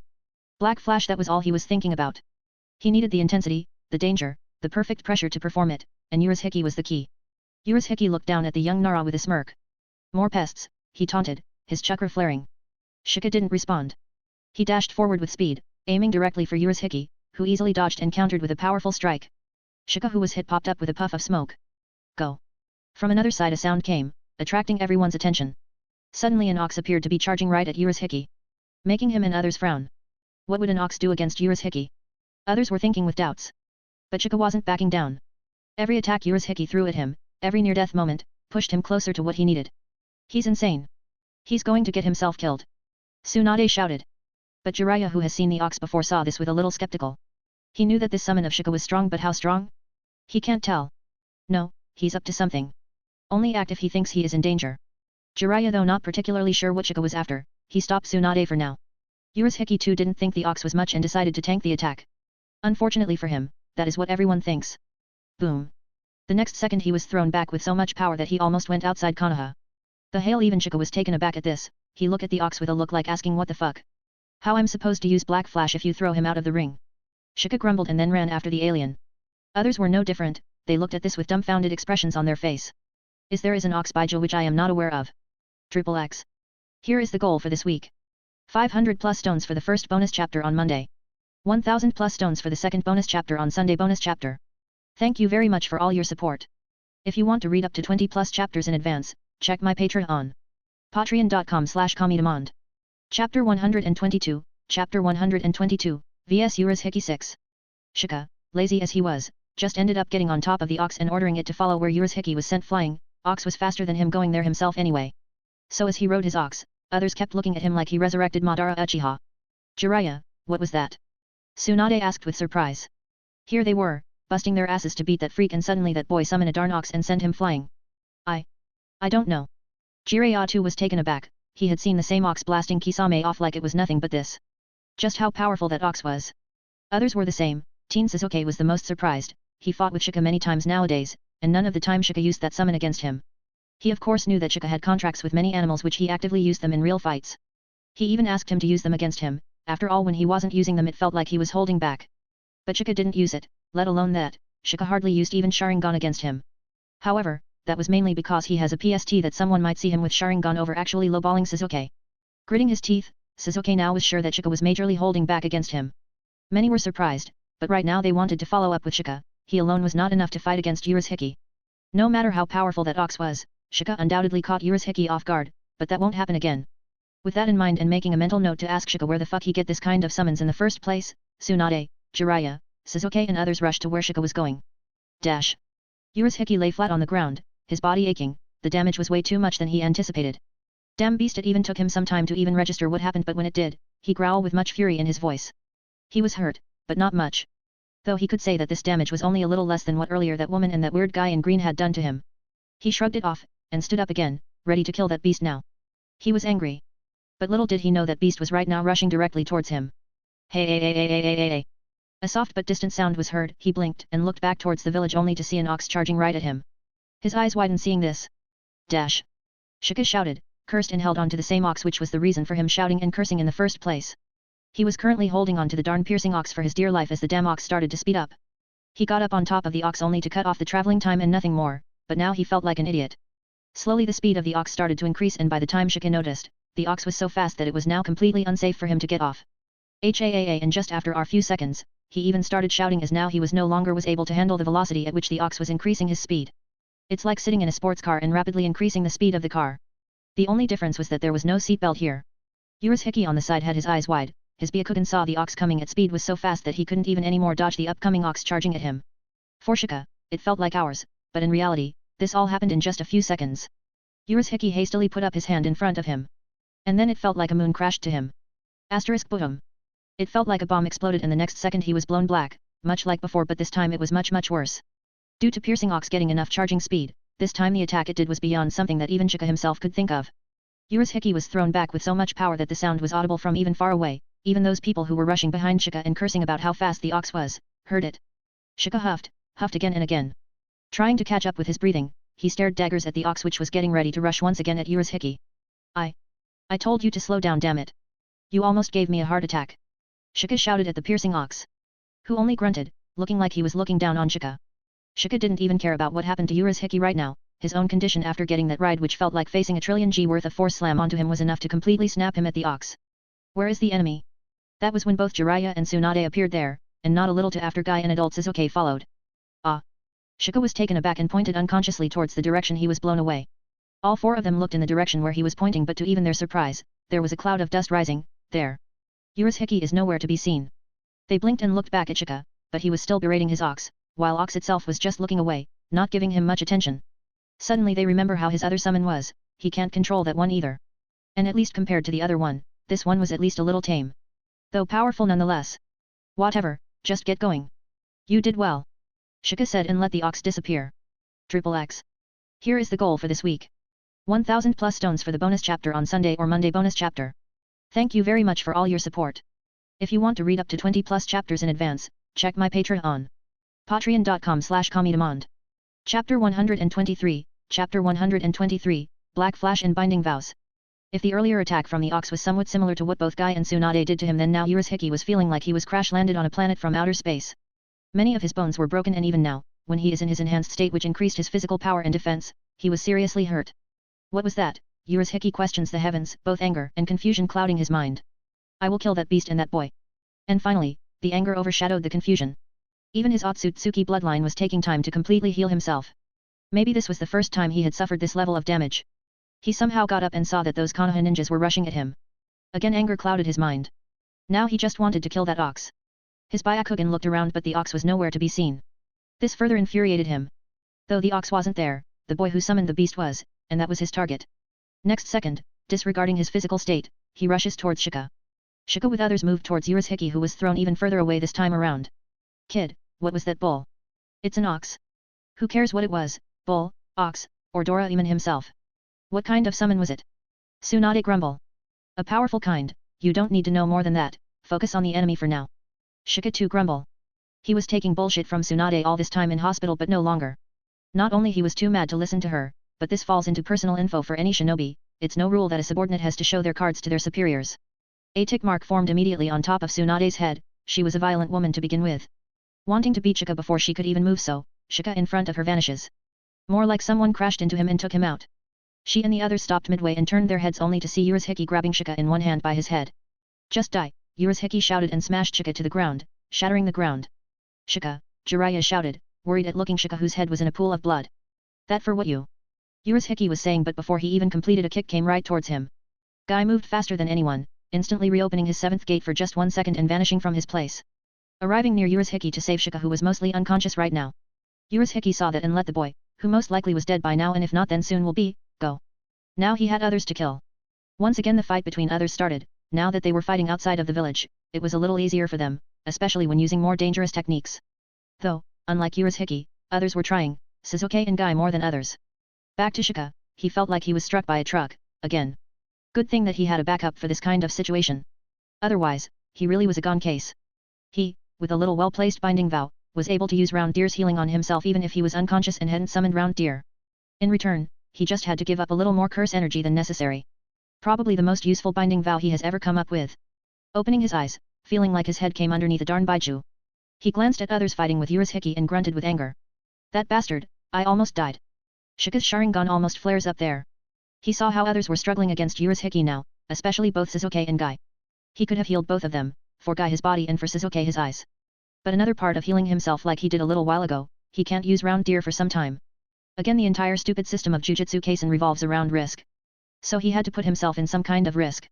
Shika shook his head once again, trying to get back his sense of balance before calming his breathing. Focus, focus, you have to nail the first black flash for the plan to work. Focus. Shika said to himself as he slowly formed a plan to land that one attack successfully. And the next second he was gone. Dash. The fight raged on, with Jiraiya, Sasuke, Tsunade, and Guy struggling to keep up with Urashiki's relentless power. Urashiki was dodging, countering, and overpowering each of them with his enhanced abilities, barely breaking a sweat. Now that he was really serious, all four of them were hardly able to stand against him. Just when the battle seemed to be tipping even more in his favor, a sudden tremor echoed through the battlefield.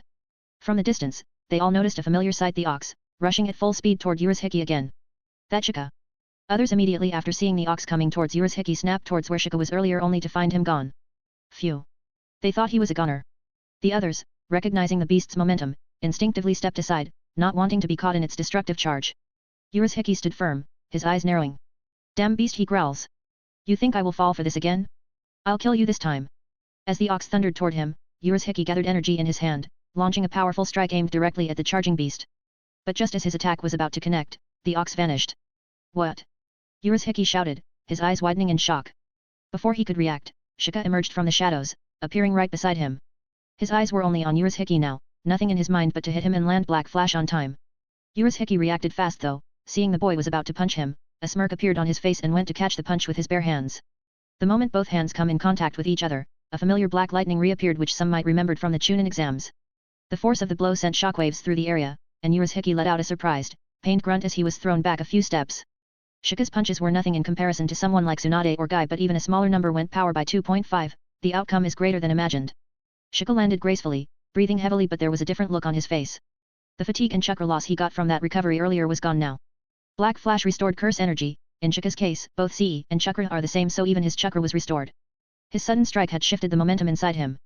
Urashiki staggered, clearly caught off guard, while the others stared at Shika in amazement. How many cards is this kid hiding?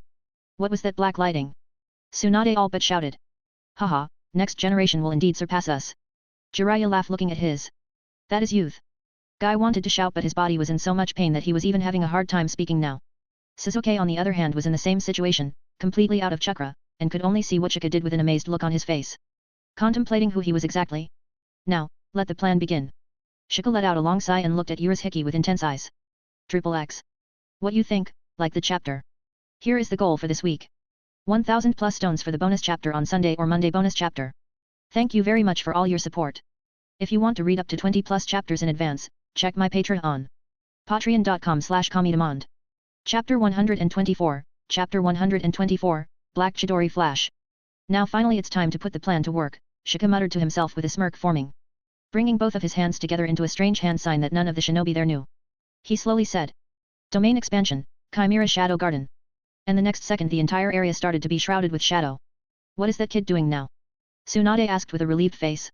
How did he heal so fast, didn't his head smash on the ground? Guy asked with confusion. But he then remembered how Shika healed Lee and shut up. Shika did ask him to stay quiet about that. Both Jiraiya and Tsunade of course knew how, they were aware of his healing powers. Sasuke wasn't aware of this and was confused and curious at the same time. However, that curiosity was gone as soon as Shika used his domain. They all saw shadow covering the ground, it felt like someone threw a barrel of ink to the ground, the darkness was so deep that there was no reflection of the sun. Nara's clan's technique. They thought this was similar. TCH. Shika on the other hand was disappointed seeing how his domain was still not completed. It wasn't covering around him but only appeared on the ground. I worked for 2 months on this and only this much. Come on. He internally complained but externally he only smirked because this much was enough. Urashiki who was about to attack Shika and this time was ready to make sure that he killed the brat, saw the shadow spreading under him with both curiosity and intrigue. If this was normal shadow jutsu then he wouldn't have cared but that was when he saw the shadow with his Rinnegan, he saw nothing. Yup nothing, even with his Rinnegan he saw nothing. Not even the existence of chakra. However, that was just the starting, soon the shadow started to move, and for the shadow came out many different types of creatures. The same ox came out and started to rush at Urashiki. Though the run wasn't that long and it didn't get time to catch up speed enough to tackle Urashiki. Urashiki just dodges easily and sends an attack towards the ox only to find the ox turning back into shadow upon his attack connected. The next second multiple rabbits came out and started to harass him and stop his line of vision. Shika made sure that there was always something to distract Urashiki's attention before he was ready. I am currently at 120% thanks to the black flash, Shika mutters as he brings out his right hand and slowly lighting starts to gather on his palm. What is this? Now Tsunade and others were really getting curious at what the boy was doing. They knew that the boy was hiding things but this was strange, just how many summoning contacts had he made? What's about him that so many summon animals like this bastard? Guy and Sasuke were just confused, not sure what Shika was trying to do here. Is that Chidori? Sasuke was the first one to notice what Shika was doing and his eyes widened when he saw Shika's own eyes. Sharingan. Others didn't as Shika had the illusion placed to hide them but Sasuke's Mangekyo saw right through the illusion. Shika on his side was just getting ready. Chidori was a technique which is quite scalable just like Rei's Nan. As long as one pours more chakra into it and can handle a higher level of lightning chakra, it can grow stronger. In fact, that was the principle of Kakashi's Reikari. It's just a stronger version of Chidori. Just like Big Ball Rei's Nan, it just needs more chakra. Now doing that is hard for someone his age, Sasuke too needed some time to fully master Chidori to the point that he could turn that into a Reikari. But Shika in this regard was a cheat. After all, he doesn't use chakra to use lightning style, he was using news lighting here. This means controlling it was easier and more importantly by only using slightly more curse energy, he can make his Chidori stronger. Currently, his Chidori was already close to Kakashi's Reikari. But even Reikari won't do shit against Urashiki, even if the attack connects this time as this wasn't a chakra attack. Make it stronger, I give up the ability to use news lightning forever, just make this one last attack the strongest it can be. Shika invoked the binding vow just as it was planned. Binding vows work at the principle of risk and sacrifice. Giving up the ability to use new lightning completely was the sacrifice he was ready to take to beat someone like Mahoraga. Unfortunately, this exact part makes this particular plan only a one-time thing. He forms the plan for Mahoraga. But now here he was, using this move on someone else. And as soon as the words fell, it felt like the lightning around almost exploded as it got much stronger. This ain't gonna cut it, then take it, use all my remaining curse energy, I even am ready to take a little charging time to make it stronger. Give me the strongest Chidori in the history of Chidori. Shika gritted his teeth and poured all his energy into in one attack. This time the risk was of course the complete chakra depletion and what could happen to him if he failed. And this was enough to bring everyone's attention to him, even Urashiki who was getting bombarded by Shika's Shikigamis. Though Urashiki can't sense curse energy but the amount of power building was visible to anyone. The lightning alone was strong enough to power Konoha for a long time. That. Sasuke who saw this Chidori forming was a little surprised. He couldn't sense any chakra which was weird but he could sense that this Chidori was just as strong as his when he was back in his prime. He saw the same boy was preparing a powerful lightning attack. The strange thing was that even now he wasn't able to feel any chakra in this attack but he knew that this attack was dangerous. Not something which can kill him or anything but it will hurt him. He was ready to move, intersect Shika. But that was when all the Shikigami like someone gave them a command moved, acted up. Tongues made out of pure shadow warp around Urashiki before he could even understand what happened. These were the toads which held Urashiki in one place. But that wasn't enough either, a giant snake appeared and grabbed the lower half of Urashiki while dogs appeared to hold onto his hands alongside with toads. For a few seconds, Urashiki was completely immobile. I only have one chance, hope this works. Another binding vow just in case, enforces the permanent hit rate. Make sure this attack connects. Shika was ready with lightning crackling all over him to make him faster, and Sharingan in his eye. He all but vanished from his place. Rushing towards Urashiki with all the speed he could muster.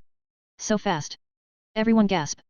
Shika was like a lightning bolt, inside his own domain, his movements were flawless. In a second he was in front of Urashiki who was still trying to get free but it was hard when many Shikigamis were holding him down at once. Focus. Focus, just work. Urashiki wasn't able to free himself in time, so all he could do was tank his attack. It will hurt, but he was sure that this attack won't kill him. Of course, he tried to absorb this attack as well before that, but it didn't work. This was another reason why he wasn't able to free himself in time. He wasted his time trying to do the pointless. It is said that once someone performs a black flash, performing it again is easier. Especially if the person is in the zone. Shika has tested this before as well. And now it was time to see the result. His Chidori, which was already close to Kakshi's Reikiri, was enhanced by the effect of earlier black flash 120% improvement. Then he improves that with a binding vow and pours all his curse energy into that. And now it felt like he was in slow motion as his Chidori was moving towards Urashiki. 3. The hand got closer, he had to nail the timing. 2. This was happening in a fraction of a second. Sharingan was really useful in this regard. 1.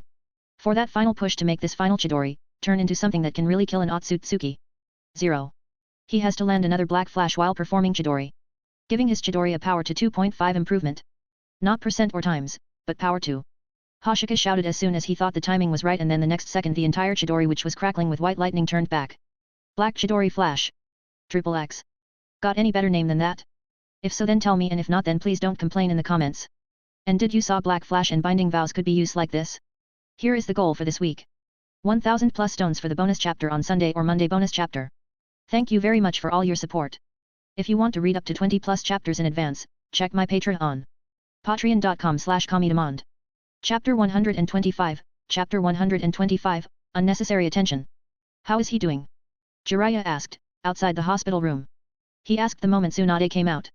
He isn't injured, just completely out of chakra, he pushed his body too far for comfort. Tsunade shook her head. This was one of the situations where even the best medical nin like her couldn't do anything. After all, it was chakra exhaustion, not some wound that she could just heal. Jiraiya nodded. What about Guy? That, he is still training while shouting about youth even after his body was torn and many of his bones were cracked by the side effect of the gates. Tsunade snorted, looking displeased at Guy's behavior. Clients are supposed to rest, not shout about youth and do one-hand push-up in the hospital room. What about those two? Tsunade then asked, remembering one kid and the man who helped them fight against Urashiki. They soon will be interrogated, right now the Anbus are looking after them, Jiraiya replied. For a few seconds, none talked, like they both wanted to say something but they didn't. Finally, Tsunade was the one who spoke. What was that attack back then? Technically she hasn't spent enough time with Shika to know him as much as Jiraiya has. For someone who has taught Shika, he should know, right? Jiraiya hearing this just shook his head. That was also my first time seeing an attack like that. It was Kakashi's Chidori for sure. In fact, that boy learned Chidori when I was teaching Naruto Rei's Nan. I knew that he had mastered it, but what he did earlier was something else. Black Lightning, is this like Kumo's Kekii Genkai? Tsunade asked. We are not sure, many of the Anbus searched the area and body of that man but... Jiraiya stopped, a little hesitant to say what he wanted to say. What? Tsunade was annoyed at this, restraining her reflex to hit Jiraiya out of habit, she asked with a demanding tone. We didn't find any trace of chakra. It was like that brat didn't use chakra at all. Jiraiya finally said, even though he didn't want to believe this, but this is what the research team told him. How can that be possible? Tsunade, who hadn't even delved into this matter as she was treating Shika immediately after the fight ended, didn't believe it. I don't know, that brat did something. That level of attack, is this really something a Chunin can do? Jiraiya asked, his tone doubtful. If he hadn't been there and hadn't seen Shika using an attack that made his Sage Mode Rei's Nan look like child's play, he himself would not have believed it. Hey, you are an idiot, do you really think that boy is still a Chunin? Are you telling me I lost to a Chunin? Whether it is his summons, his healing abilities or that kid's own power. He is already a Jonin, there is no doubt about it. In fact, in some cases, he is even better than us. Tsunade snorted, like daring anyone to find any fault with his argument. Of course, Jiraiya didn't dare, besides the fact that he was talking with this violent woman, the real reason was that he really couldn't deny it. That kid really has surpassed all their expectation. Especially that last attack, though he used many powers and summons that they wanted to know about, but that attack at the end. It was so powerful that Jiraiya was sure that no one could have avoided it besides someone like Minato Namikaze with his Flying Thunder God. His mind went back to what just happened just a few hours earlier. As soon as Shika attacked Urashiki, black lighting appeared, seamlessly mixing with the already very powerful Chidori he was using. And then it was like a Baijo Dama exploded, it was bright and destructive. Half of the upper body of that enemy was gone in an instant. Immediately vaporized, and the rest was left in a mess, so ruined that no one could tell that this was a human body at one point. With this much destruction, Jiraiya saw this level of attack power only when he saw the 9 tails. What did this kid do? Jiraiya wanted to know, him and Kakashi both. After all, Kakashi was the inventor of this attack. Jiraiya might not realized, but Kakashi did. Whether it is Chidori or Reikiri, both are piercing type attacks, they don't do the type of damage which done to that body or that place. The entire place was scared, burned to the degree that even fire jutsu can't do. Kakashi in just one look realized just what kind of power Chidori might have contained to actually do this. They all had many questions, but now they could only wait until Shika was up again. Just as Jiraiya was about to get out of there, Anbu suddenly showed up with ragged breath. Jiraiya-sama, those outsiders, they are gone. And the body of the enemy is also missing, said the Anbu with nervousness. What? Dash. Sasuke was just as shocked as everyone else. He too was there when Shika used that attack. He himself didn't know much about Shika, though he gathered information about Shika seeing how he was seemingly the only person who didn't exist in his time. So on paper, he knew quite a bit about the boy. However, what he saw just a few hours ago completely made him give up on his information gathering skills. Right now he was ready to get out of this timeline with Boruto. They weren't even supposed to come into contact with many people, and here they were. The entire village had seen them and they were the center of attention of many. It was hard for Sasuke to get out of the Anbu's surveillance. While also taking Boruto out of there, he made sure to take Urashiki body as well. Already knowing what kind of darkness resides in the village, he can't let an Otsutsuki body here, though maybe he didn't have to after seeing that nothing of it was actually left intact. Shika's attack did a number on it. Sasuke too was curious about how there was no chakra signature on the body. Even his Mangekyo wasn't able to pick any sign of Shika's chakra on the body. Sasuke-san, are we going already? Boruto asked. He wasn't able to see the entire fight as later on the fight went outside the village and Anbu didn't let anyone else go after Urashiki later on. Yes, we have already changed way too many things, it's better to get out of here while we can, Sasuke replied, stopped thinking about Shika for the time being and his concerned return to what kind of changes their arrival to this world will take in the future. At first, he thought that if someone happened to find their identity then he could just use his Mangekyo and erase those memories, but what he can do about an entire village? There is no way that he can remove all of their memories. The only thing he can do right now is to get out of here while they can. As he was ready to go back, Boruto on the side was laminating as he wanted to stay here for a tad bit longer, at least make sure that his idiot father didn't lose to Shika. He at least wanted to make sure that he existed in future. Not happening US.O.B. Sasuke didn't care, but just as they were ready to move on, someone arrived where they were, and this person surprised both of them. You. Sasuke looked with a little troubled face. I need some answers. Dash. Danzo right now was in his root underground base, like he always is. In front of him were two members of his root, kneeling. Danzo-sama, we have found out, it was Shikamaru who finally delivered the killing blow to that enemy. After killing he fell unconscious and now Tsunade is treating him in the hospital, said the root shinobi with his head still lowered. Danzo hearing this didn't say anything, but inside his mind, there was a storm brewing right now. I knew something was wrong with that Nara boy. First Hiruzen went out of his way to hide his real mission records. Then Jiraiya protect him and take him out of the village. Then Tsunade takes a fancy to him and takes him, a non-medical shinobi under her in the hospital. And for what? It turns out that the boy was able to solo even some S-rank missions. He learned Kakashi's Chidori on his own and his healing ability, which we still haven't figured out how he did it, is probably equal to Tsunade herself. Earlier I thought he didn't actually fight with Tsunade, but now I am not sure anymore. That last attack. Danzo thought and stopped at the description of the attack which Shika used against Urashiki. Danzo was getting more and more agitated even just thinking about it. I can't let that boy under both Jiraiya and Tsunade. I have to take him under me or remove him. He is way too dangerous. Danzo muttered to himself. Where are the outsiders and the body of the enemy? Danzo asked, to which the root shinobi visibly shuddered. But said what happened to him nonetheless. What, you all are useless. What you are doing here then, go and find them. Danzo shouted. XXX. Now we can tell that Shika is really coming into the real spotlight. Let's see what happens after this. XXX. Here is the goal for this week. 1000 plus stones for the bonus chapter on Sunday or Monday bonus chapter. Thank you very much for all your support. If you want to read up to 20 plus chapters in advance, check my Patreon. Patreon.com/comedemond. Chapter 126, Chapter 126, A Summon from Elders. Shika finally woke up in the hospital ceiling above him. After many days he finally showed a rare face of laziness and disinterest which suited a Nara. He checked on his body before anything, he could only hope that everything went just as he planned. Which they did, at least he was conscious until the attack landed. He knew that this might happen, so he poured all his chakra into that attack. Just left a little behind in the form of a shadow clone he made earlier to make sure he didn't die out of complete chakra exhaustion. Sighing, he slowly got up, moving his still tired body. But as soon as he got up there was a notification in front of him. Congratulations on killing a cage level shinobi. Host killed Urashiki Otsutsuki. Choose one of the powers from Urashiki. 1 Byakugan. 2 Rinnegan. 3 Chakra. 4 Ninja Tools. Cage level. Are you serious right now? That was the final boss level threat I beat, what the system is on about. Shika immediately grumbled even before he read the rewards he was getting. But after a little while he remembers how his system works. There wasn't a reward option available for killing someone stronger than a normal cage. There was no super cage level or god level option there. So, it makes sense that he will get rewards for killing a cage. Sigh. After sighing a little he actually looked into the rewards and noticed a very buggy option in that list. There was no one option which he found as interesting. He doesn't need Byakugan, that's pointless, he already has Sharingan and that was enough. But Rinnegan, Now that was something he wanted. That was another cheat level I in the serious and an evolutionary part of Sharingan. So he believes that it will suit him well too. But the chakra was also something he wanted. Too bad he can only choose one. He contemplated this, he was lacking in the chakra department big time right now. But he can get that later, it's not that hard to get more chakra. If nothing he can just chuck a Baijuo inside him if he has no other option. But Rinnegan, that is not something which he wishes to give up. And that was just a small reason for not taking the chakra. Though he can get power but it might take time to get stronger with chakra alone. However, with how things have progressed, it needs power quickly. That why he even bother about coming up with a plan which will take away his news lightning to beat Mahoraga in the first place. He needed immediate power currently. So all that in mind he selected the Rinnegan option. And the next second a burning sensation occupied his eyes, it felt like his eyes were on fire. It was a little uncomfortable but he endured it.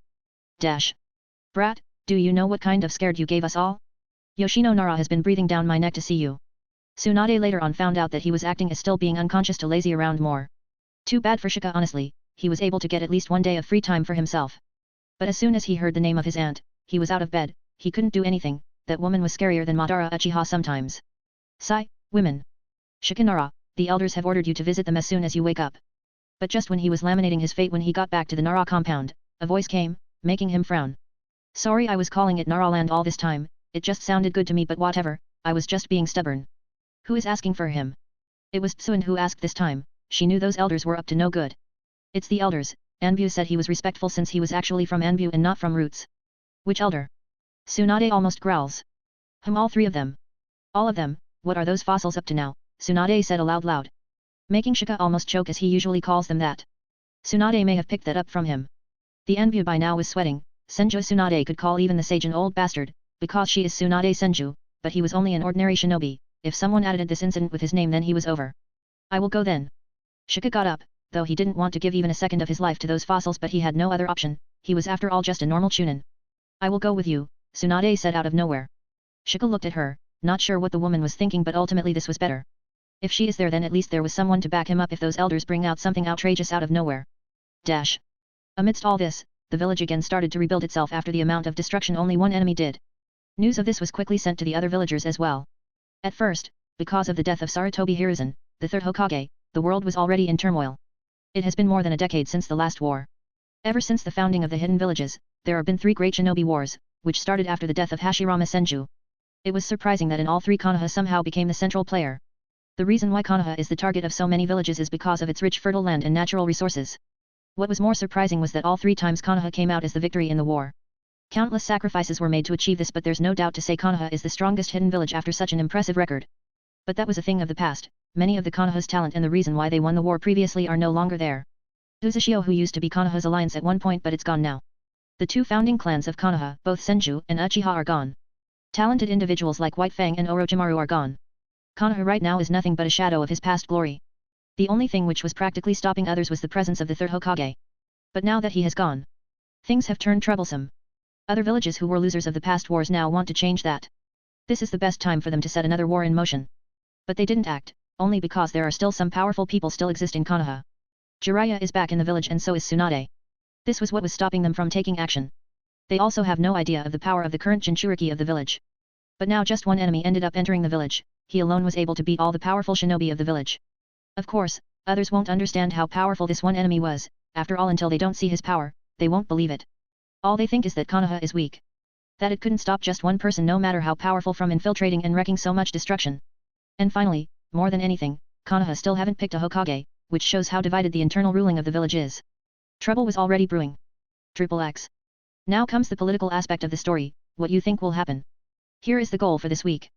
1000 plus stones for the bonus chapter on Sunday or Monday bonus chapter. Thank you very much for all your support.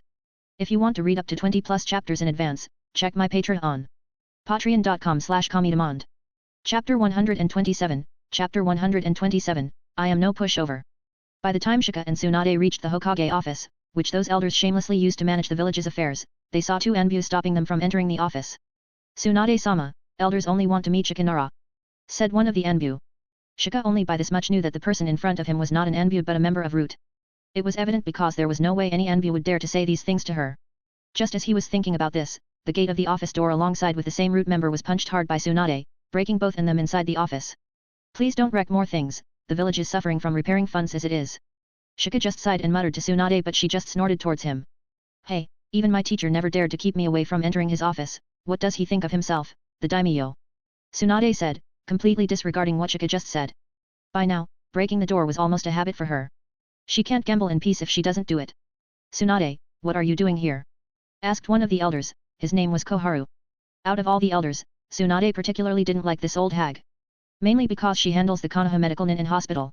Of course, Danzo is an exception, he was universally disliked by all. In the past, there were countless suggestions that she made, only to be turned down by her. I should be asking the same, why you are using the Hokage office? Is there any scarcity of rooms here so that you three have to stay here? Tsunade narrowed her eyes and asked. Humph. Tsunade, we are just using this place for some time, only until the next Hokage is decided.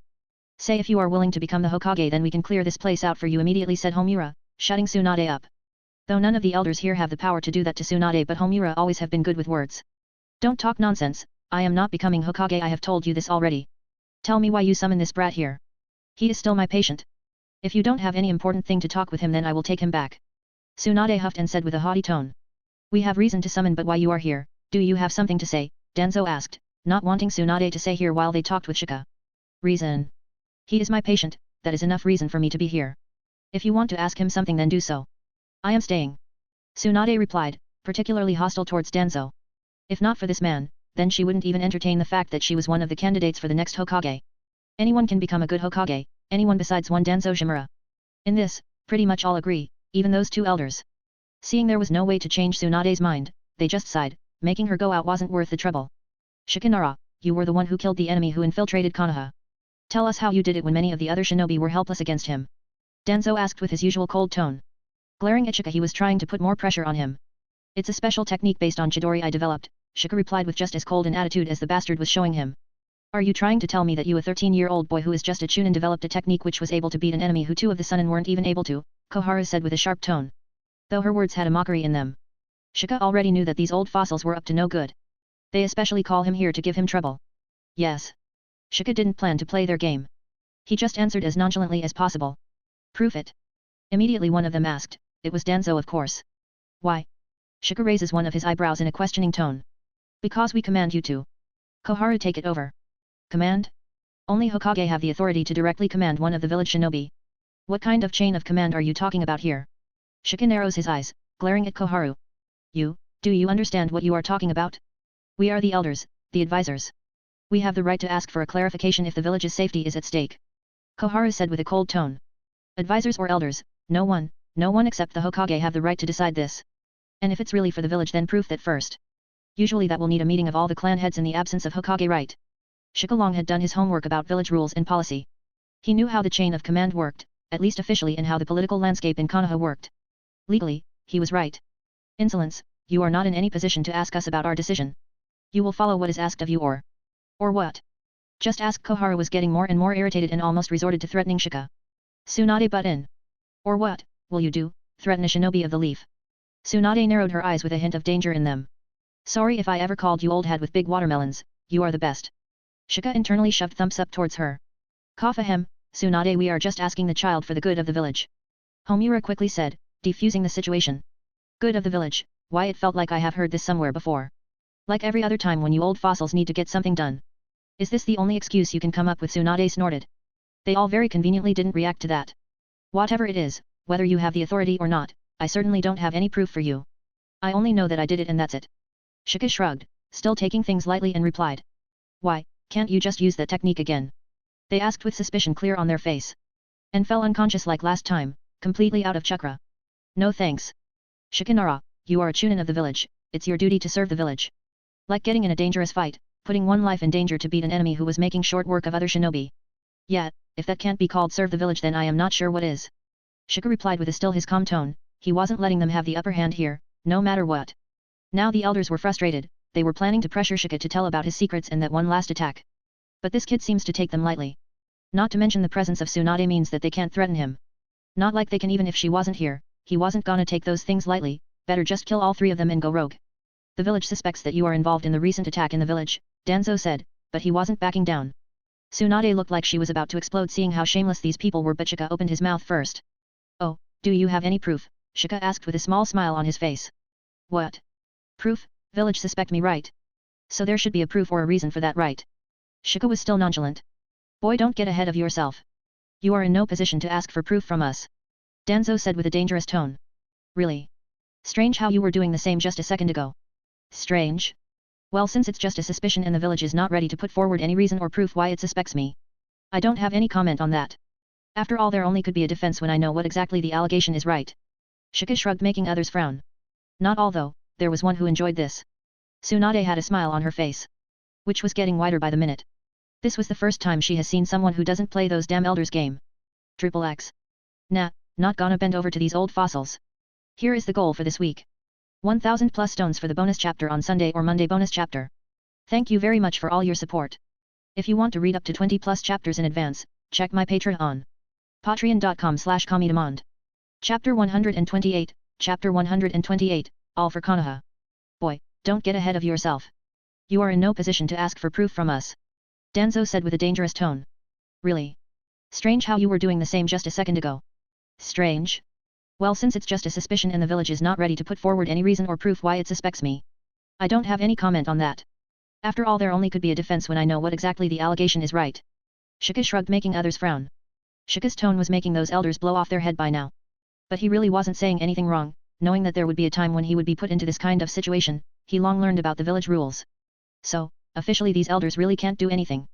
However, since when has the official really was been an issue like ever? What Shika had to look after was those sneaky shinobi who would come after him from now on. At least Tsunade was enjoying herself. That's for sure.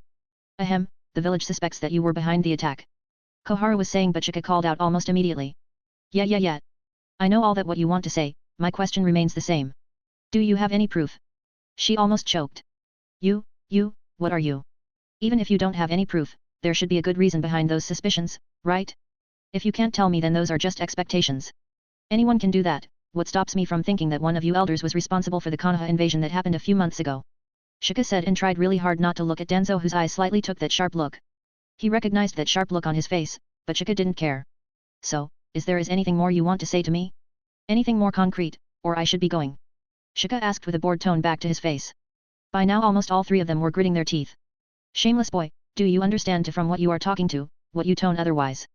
Koharu almost shouted out, but Tsunade sitting beside Shika also had the same sharpness in her eyes that earlier Danzo had. Glaring at Koharu, stopping her once again. Like asking her to continue if she dares. Then what do you have to say about all the strange summoning contract? It's unusual that you have so many summon contracts. Homura said, trying to put the conversation back on track. Contracts? What's so strange about them? Shika once again acted like he didn't understand anything. Tsunade's smirk was threatening to turn into a full-blown smile right now. How did you get so many contracts in the first time? Let alone how that man-animals agree to have a contract with you in the first place. It's highly unlikely that summon animals share one summoner. Homura now was talking. Seeing that the usual pressuring tactics weren't working on the Nara in front of him, he could only go back to some reasoning. Yes, you are correct. Usually summon contracts do not want to share the summoners, but that is only when they are from some big place and powerful animal summoning clan. The animals I summon are not that special. Many of them are not even traditional to summon animals. I train them and now I use them as summoning beasts. As for how I get so many contracts, the answer is the same. I train many of them. They are not traditional summon animals but rather normal animals. Only some are your traditional summon animals, which I was fortunate to get in one of my missions. And I really don't think what is so special about someone being able to summon multiple types of summons. Anyone can do so, they just don't usually and rely more on ninjutsu. I just happen to find that it's more efficient than wasting chakra. Shika shrugged, though a little different than others, his reasoning was right. So there was no way that they could argue on him here. And since Tsunade was there, they certainly can't just do anything they want to. Hearing Shika, now the elders were really stuck, not sure what to say anymore. They bring Shika here, at least both Homura and Koharu, to put a little pressure on Shika and see how his attitude is towards them. They don't actually hold any power of their own, at least not officially. However, since Hiruzen Sarutobi was in Hokage's position, he gave them power under his name. So in a way, even if they don't officially hold any power on paper, as long as they want to, they can get an order from the Hokage to let those Anbu do their beating. That what was used to happen. The people around them are so used to it that they don't even question them anymore, since they knew that Sarutobi Hiruzen would agree with their decision no matter the case. It's not like they don't have power, they do, but just not the kind of power that lets them order Anbu around like they usually do. At least not officially. In times of emergency like right now when there is no Hokage in the position, they sure can exercise some power on behalf of Hokage. But anything major like acting against a shinobi of the leaf, especially declaring him a spy or rouge, is something that they have to discuss with others, mainly the clan head. Especially if the shinobi is not any normal civilian but a clan shinobi. Of course, by their faces, Shika could say that they couldn't give any less fucks about those rules, if not for Tsunade they already have those things to him. The only one who really held military power among them was Danzo, again non-official but who cares about that, power is power. And it just happens to be that he was behind this entire incident altogether.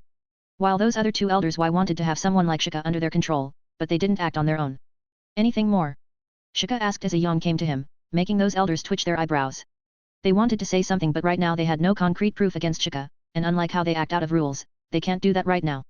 Because Tsunade was glaring at them with hawk-like eyes. Shika mused seeing how the old hag was trying to scare him, maybe he should continue playing with them, he's surely not gonna get another chance after today. Whatever, the plan is in order anyway.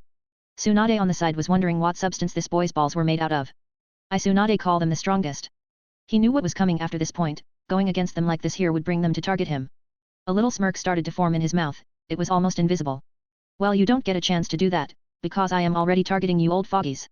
All for Konoha. XXX. Here is the goal for this week. 1000 plus stones for the bonus chapter on Sunday or Monday bonus chapter. Thank you very much for all your support. If you want to read up to 20 plus chapters in advance, check my Patreon. Patreon.com/comedemand. Chapter 129, Chapter 129, Ramen Date. Asterisk bang. The desk was hit hard by one of the elders. This was the old hag Koharu of course, by now practically smoke was coming out of her head.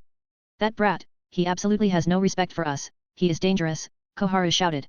She didn't have to honestly, everyone there was roaring about the same ever since both Tsunade and Shika left the office, they were just not making it so obvious.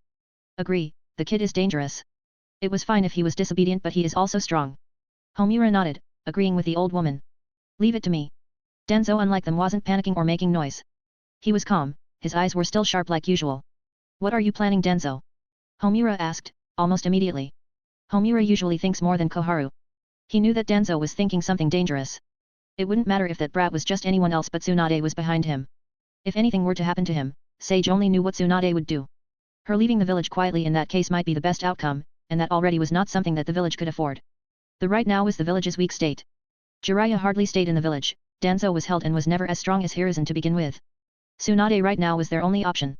They needed both Jiraiya and Tsunade in the village. If a hidden village doesn't have 1 or 2 cage level shinobi in the village then it could be a very dangerous situation for that hidden village. Especially Konoha who usually get targeted by other hidden villages due to its resources and fertile land. No matter what, they can't let Tsunade go. Danzo, don't do anything rash, that kid was the reason why Tsunade came back to the village. Nothing should happen to him. Homura said with a little reluctance in his tone, he too was angry with that boy but taking action again that kid could spiral out of their control anytime. Not only there will be problems from Tsunade but also from the Nara clan. Shika wasn't just anyone but a few of the current clan leaders. You don't have to worry about it, I don't plan to kill the boy. Danzo was still relaxed. We'll just give him a reason to listen to us, Danzo said and stood up. He never saw the boy having this kind of attitude towards them but it don't matter, regardless of his attitude, he wasn't planning on letting that boy go anyway. Either that boy will go under him or he will die. Dash. You should be careful brat, what you did was dangerous, Tsunade said, though she was still trying to hold back the laughter which was threatening to leak out of her mouth, she refrained from doing that just to send her message across. Shika could only smile and nod at this woman could be a slave driver in that cursed hospital but besides that she was cool. Thank you for having my back there. Shika just said this much and nodded to her again.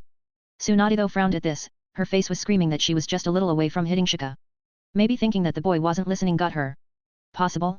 Don't worry, I know what I am doing. I might be young but I know the political structure of the village. Those fossils are nothing but power-hungry leeches who are eating away the village. If we don't stand up to them even after the Hokage is dead then their meddling in the village would only increase. Shika replied without holding back the contempt he had against the elders of the village. This honestly shocked Tsunade making her wonder why the kid in front of her seems like someone else entirely. Someone more mature, more dangerous, more, shinobi-like. Quit acting cool brat, remember to stay vigilant and if something happens then tell me directly. Tsunade again snapped, shaking out all those thoughts out of her mind and shouting at Shika. Shika only smiled at this, that's right, there is no reason for her to get involved in this matter, her attention is the last thing I want right now. With that said, Shika was already moving back to his place, though before going there might be another place where he has to go. Maybe 2. Dash. Shika's been meaning to check in with Hinata after all the recent chaos.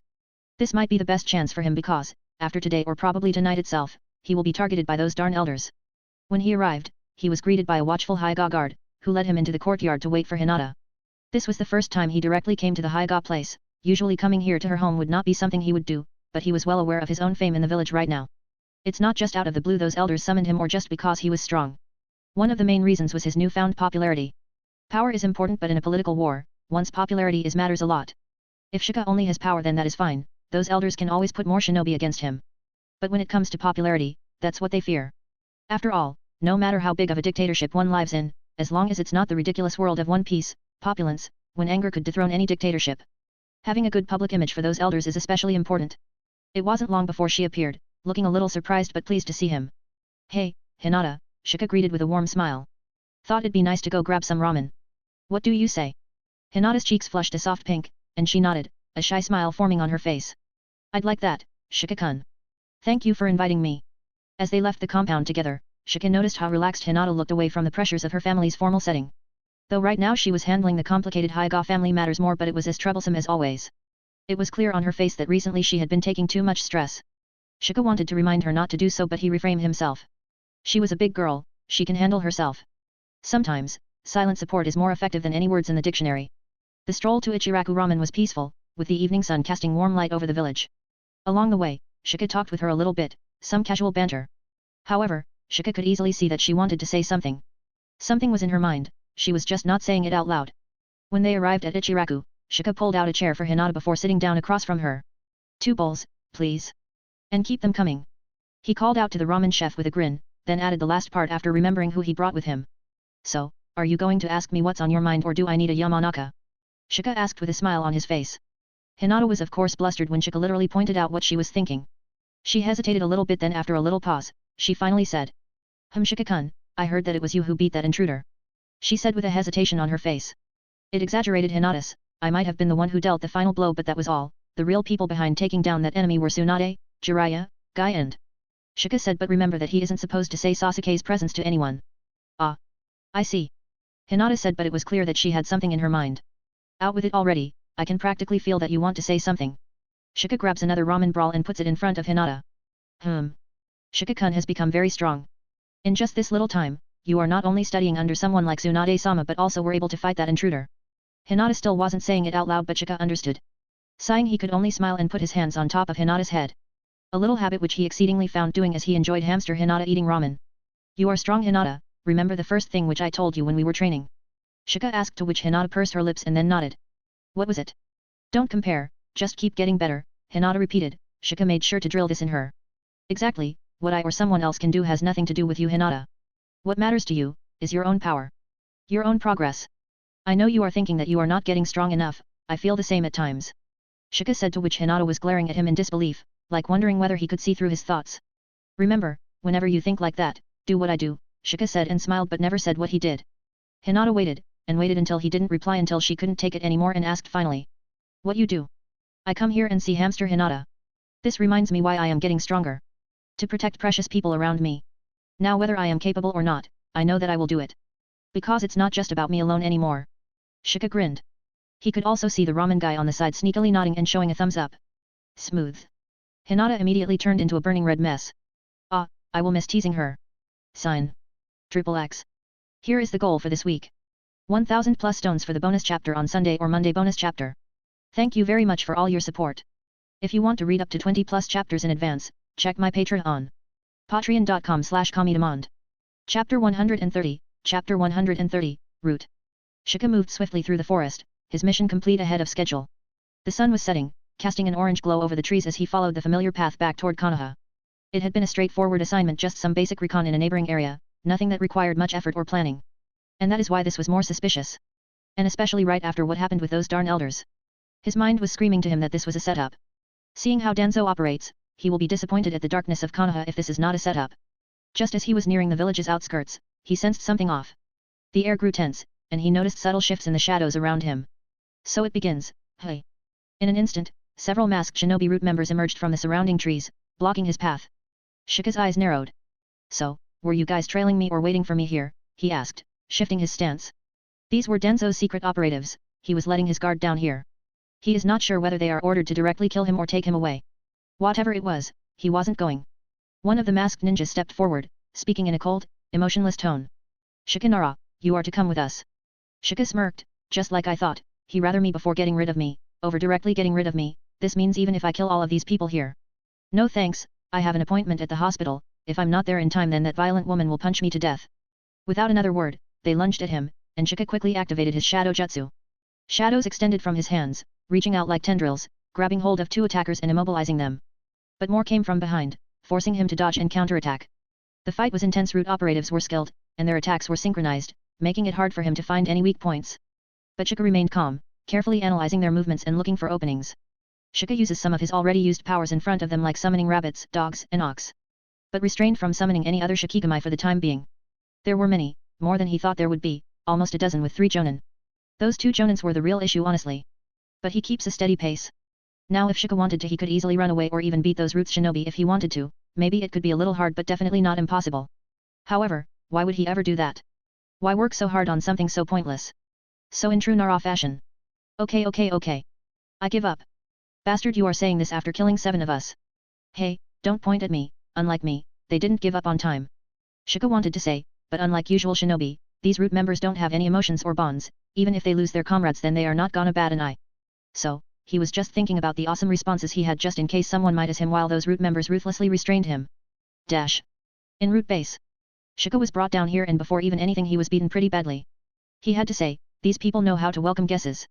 He was currently sitting, more like tied up to, a chair in a cellar inside the Root base, chakra suppression seals placed all over his body. Bruises all over his body, but they didn't do any kind of long-term damage to him. He waited there, doing nothing but buying his time. Knowing Danzo, it won't be long before he comes along to put that mark on his body. It hadn't been long since those Root members brought him here, so he wasn't that worried about what was going on outside. He waited, and waited, to the point that all that Nara instincts kicked in and sleep overcame him. Quickly taking a nap didn't sound that bad after all. But he stayed awake, he had to, because Danzo was coming. Dash. A Root member knelt before Danzo, their voice steady and emotionless. Lord Danzo, we have captured Shikamaru.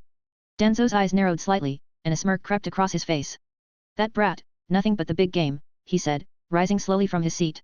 Not even intending to ask about the casualties either, though still, the Root members put a paper about the recent mission on the desk, and he glances at the number only to quickly remove that smirk off of his face. There was a loss after all. Root is not that big, getting strong puppets for himself was hard, especially training them to grow stronger. This was his years of efforts. Those Chunins are nothing, but all 3 Jonins he sends are dead. Even one among them was an elite Jonin.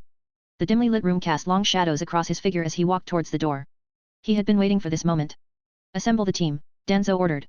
Prepare the sealing chamber. It's time to make Shikamaru one of ours. The Root member nodded and vanished into the shadows. Danzo moved through the hallways, his mind already planning the next phase. The seal he intended to place on Shika would ensure no info of him escaped out of that boy. Almost all the Root members are sealed with this particular tongue seal, so turning the insolent Nara into an unyielding tool for Root will take some time, breaking the mind and then programming it to the point that he is nothing a tool. That is why Root is so small, not many survive the process, and those who do, take time to cultivate. That is why every dead in his Root stings. Not sentimental or anything, it's just a loss of manpower. However, Shika was actually more important to him right now than those Root members. Summons, his personal strength, his healing capabilities, and lastly his circle. Right now, if there was one pawn who can make him Hokage over someone like Tsunade, then it has to be Shika here. Assassinating a cage-level shinobi like Tsunade was hard, almost impossible inside Konoha. He could try to control Tsunade with Shisui's Mangekyo and could make her a puppet Hokage, but he was worried. He wasn't a scientist like Orochimaru, but even he knew that both Senju and Uchiha's bloodlines suppress each other. And though he had no solid proof, but he could only use Shisui's eye once, he wasn't even sure whether after the ridiculous time of 10 years that eye would recover, let alone he could hold onto his body for that long. He was almost 70 this year. He was running out of time. Hiruzen knew about Shisui's eyes, so Danzo never dared to act against Hiruzen, and now it was the same thing again with Tsunade. So, right now he needed someone who could eliminate a Sunin, and when doing so the suspicion doesn't fall onto him. Almost impossible to do so, pretty much no one could do it besides Shika. Not only the boy was strong enough but was also close to both Jiraiya and Tsunade. This was also a reason why he didn't plan to keep Shika here for a long time. Either he outright manipulates him with Mangekyo or threatens him and blackmails that boy to do his beating. Whatever it was, he needs to act quickly. He can't keep Shika here en route if he doesn't want to raise suspicion. Dash. In the cellar where Shika was captured, Danzo finally arrived. Looking over Shika, who was beaten, he had a disdainful look on his face. Ah, I knew that you were looking like one of those villains from fantasy novels. Looks never lee. Shika looked up to Danzo and smirked instead of shouting at him. He was delivering one of his lines which he planned so long, however before even he was done, he was interrupted, more like stuck hard at his face by a Root member. Dare to talk like that to Danzo-sama. An irritated look appears on Shika's face. He really put some time into coming up with that line. Shikamaru, you are to be executed here for conspiring against the hidden leave, Danzo said with a mostly calm tone. Shika worked hard to not roll his eyes by now. How come he can say such a straight lie in front of him? This man has no shame. Upon not getting a response, Danzo narrowed his eyes, and tried to agitate Shika more. But he didn't have to, because Shika finally opened his mouth. Go to hell. Triple X. Here is the goal for this week. 1000 plus stones for the bonus chapter on Sunday or Monday bonus chapter. Thank you very much for all your support. If you want to read up to 20 plus chapters in advance, check my Patreon. Patreon.com/Kamidemand. Chapter 131, Chapter 131, Koda Amatsukami. Go to hell. Shika didn't hold back. It's not always that you get a chance to curse Danzo right in front of his face. He even felt that it was worth cursing him right in his face even though afterwards he was struck by that bastard root member. Such disrespect, never I would have thought that I would see this in a member of a Nara clan. Danzo said, though he really didn't mean anything, he just planned to talk a little bit more to Shika. The idea was again to make Shika assassinate Tsunade. Convincing him was the real problem. Though Danzo had Shisui's eye, he didn't want to use it if possible. He rather use ordinary means first. Do you know what you did wrong? Danzo asked with a sneer on his face. Not losing my virginity before dying. Asterisk smack. Another punch landed right at his jaw, almost making him lose consciousness. But he regains his composure and stares back at Danzo, glaring at him, like asking him to do his worst. Danzo well recognized that look of Shika, nothing that he hadn't seen. Crushing that will is how he trains his shinobi here at the root anyway. If not for the time restrained, then he long would have put the seal on him and started his brainwashing. However, right now he can't do that, he doesn't have that much time. He instead stayed calm and saw how the root member was about to hit the boy again. He raised his hand, stopping the root member. The root shinobi only bowed at Danzo and stepped back. No longer gonna interfere with his lords and business, but he stayed there for anything. The village suspects that you are a spy. Danzo said, and upon not getting any particular response he kept on talking. There is enough evidence. Do you know what this means, boy? Not only you but your entire family and even people related to you will be treated as spies. Danzo said, definitely trying to scare him. Shika had to fight the urge to roll his eyes. Danzo can't be more obvious here. Not only do they deny showing any proof about him being a spy when asked, but now they even claim that they are gonna go after his family and friends. That's really irritating. Shika was about to retort when suddenly Danzo, who saw no visible change in Shika's face, put his hands on in his pocket and took out something. It was a dimly lit room, so without using eye power, seeing what he was holding was hard. But when that bastard opened his hands and showed what he had in his hands in front of Shika, he finally saw the reaction he was looking for. The indifferent face of Shika changed. Furrowing her brows, he glared at Danzo with a real serious look on his face. What you did to Karin? Shika asked. His voice came out as threatening to him while he himself was still glaring at Danzo. He only barely holds himself back from activating his eyes. Because what Danzo took out was very familiar to him. They were hairs. Long red hairs, which obviously could be from the only one red-haired girl from the village. She too will be punished for being a spy. Danzo said. Finally he got the reaction he was looking for. He pushed further after knowing that finally there was one the boy was reacting to. But, killing her would be a waste, knowing that she is of Uzumaki nature, it will be far more beneficial for the village to use her to nurture a line of Uzumaki for the village. Shika was not an idiot, he understood exactly what Danzo meant. He intended to use Karin as a cattle to raise more Uzumaki Jinchuriki vessels. Shika just kept on looking at Danzo with clear murderous intent on his face. Right now the only thing he wanted to do was get out of these shackles and seals and snap Danzo's neck with his bare hands. To take her hair, what he must have done it, definitely not just took a pair of scissors and cut them just to bring them here. How the hell did he even get to Karin? Shouldn't he be right now protected by Guy, right? Shika pursed his lips, both anger and irritation were boiling inside him. But more than anything right now he was worried about Karin. Her being Uzumaki, there was indeed a use for her in the village, so most likely she won't be seriously harmed, but... Shika felt like that if he was right now were in One Piece world, then this surely would have been the time when his conqueror's haki broke out. Alas, he calms himself, anger won't help him, only power and ruthless calculation of his Nara clan will. However, there is a way to stop this, do something for me and there is a possibility that you can save them all. Danzo after a little while said, seeing that the boy was calming down. What you want? Shika narrowed his eyes, making sure that he wasn't giving up. Assassination. Danzo said, making Shika scoff internally. But he, of course, didn't show it. Then Danzo went on explaining who he wanted Shika to kill, to which Shika's only answer was, go fuck yourself. Dash. Danzo's patience was wearing thin. He had hoped that Shika would be persuaded to work against Tsunade through reason or subtle pressure and threats, but the boy was stubborn as hell and it was like he didn't care about anyone, not his family, friends, or the people he knew. Or maybe he just didn't believe him that he was capable of harming him. Whatever it was, he was running out of patience. It seems conventional methods are ineffective on you, Danzo muttered, his voice cold and emotionless. He raised his bandaged eye, revealing the Sharingan hidden beneath. This wasn't just any Sharingan, it was Shisui Uchiha's. He didn't want to use this power, it could be useful later on, but he clearly had no other option. Sooner or later Shika's disappearance will be known and then others will be suspicious of him. If nothing, then Tsunade will definitely see how she was protecting this kid. Then it will be almost impossible for Shika to assassinate her. Shika's eyes widened slightly as he realized what was happening, but the restraints held him tight, and he could only watch helplessly. Danzo's gaze sharpened, and he activated the eye, its crimson glow casting a sinister light across the room. This will make you see reason, Danzo said, stepping closer. The powerful genjutsu began to work, weaving itself into Shika's mind, attempting to plant the unwavering command, to eliminate Tsunade. Just in a few seconds, Shika seemed to lose all of his resistance and his eyes which once held defiance were now dull and glazed. Danzo's smirk deepened as he watched Shika's eyes start to glaze over. The power of Shisui's eye was absolute, resistance was futile, or so he believed. You will serve me, Danzo whispered. This time Shika didn't deny it. He just stays there without doing anything. Danzo, never seen how this genjutsu works wasn't until Shika agreed on him to, making him smile up. Though it cost him but if Shika really do take out Tsunade, then the only real competition he had for the Hokage position will be gone. Quick, bring the sealing scroll. And details of the plan here. Danzo shouted, not wanting to wait anymore. He wanted Shika to move out as soon as possible. XXX. Here is the goal for this week. 1000 plus stones for the bonus chapter on Sunday or Monday bonus chapter. Thank you very much for all your support. If you want to read up to 20 plus chapters in advance, check my Patreon on patreon.com/comedemand. Chapter 132, Chapter 132, Plan begins. After making sure that Shika was completely under his control, Danzo went away, leaving Shika with a curse mark on his tongue and still shackled down to the same chair. The chakra-suppressing seals were still on him, and he was left alone in the dark cellar all alone until Danzo ordered him to start his assassination mission.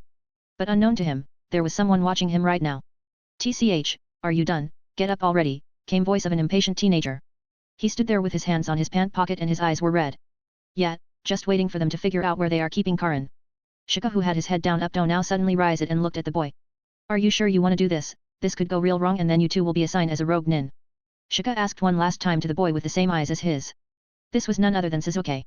Sasuke all this time was hiding in Shika's shadow. At first when he learned that Shika can do this, even he was surprised, once again glaring at Shika with the same look of trying to see through him, but no matter how many times he tried, he couldn't. "TCH, don't ask me again and again, it's annoying. I am coming and it's final. And Danzo is my to kill," Sasuke said with an annoyed tone. Remember when Shika said that he had few places to be just after he got out of the Hokage office, the first place he went was of course to meet with Hinata but then the next place was to meet this guy here. "You come and asked me whether I wants to or not, so now don't back off, if you are not going through this then I will," Sasuke said with Sharingan clear in his eyes, rotating. Shika heard this and just frowned. After meeting with Hinata, he went to meet this guy, wondering whether he was interested in knowing what happened back then and who was responsible. Shika knew that after his real power comes out, those elders will target him, he was ready for that.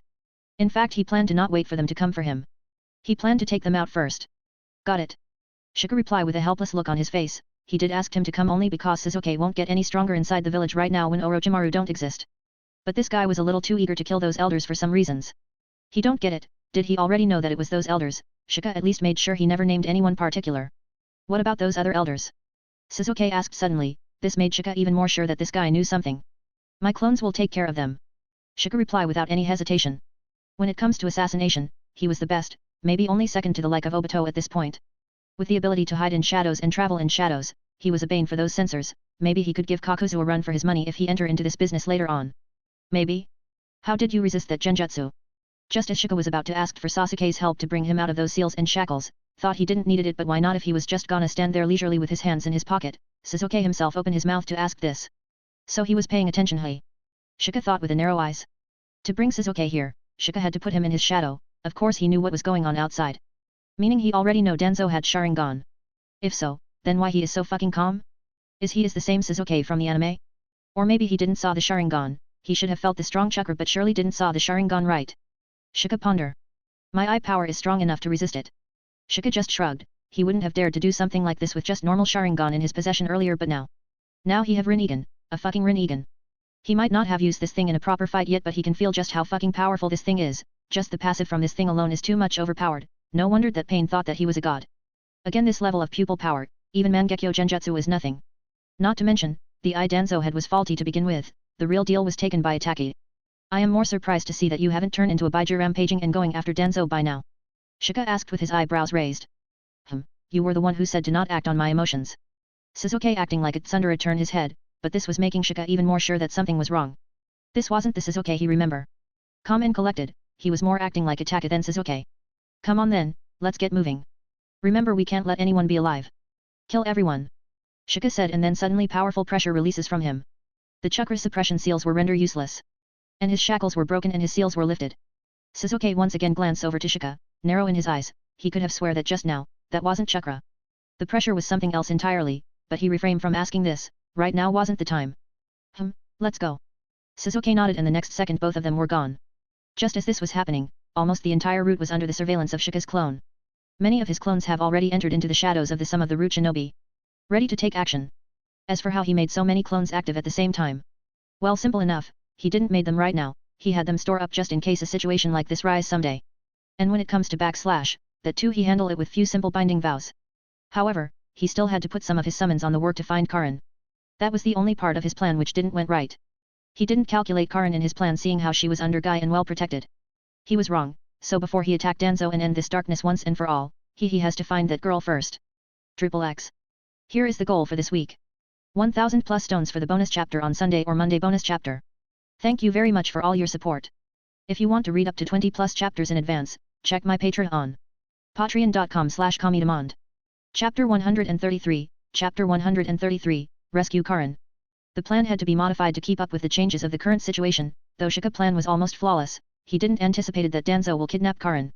Karin was no one important to him, they just met few months ago, but that can be said to literally anyone in this world.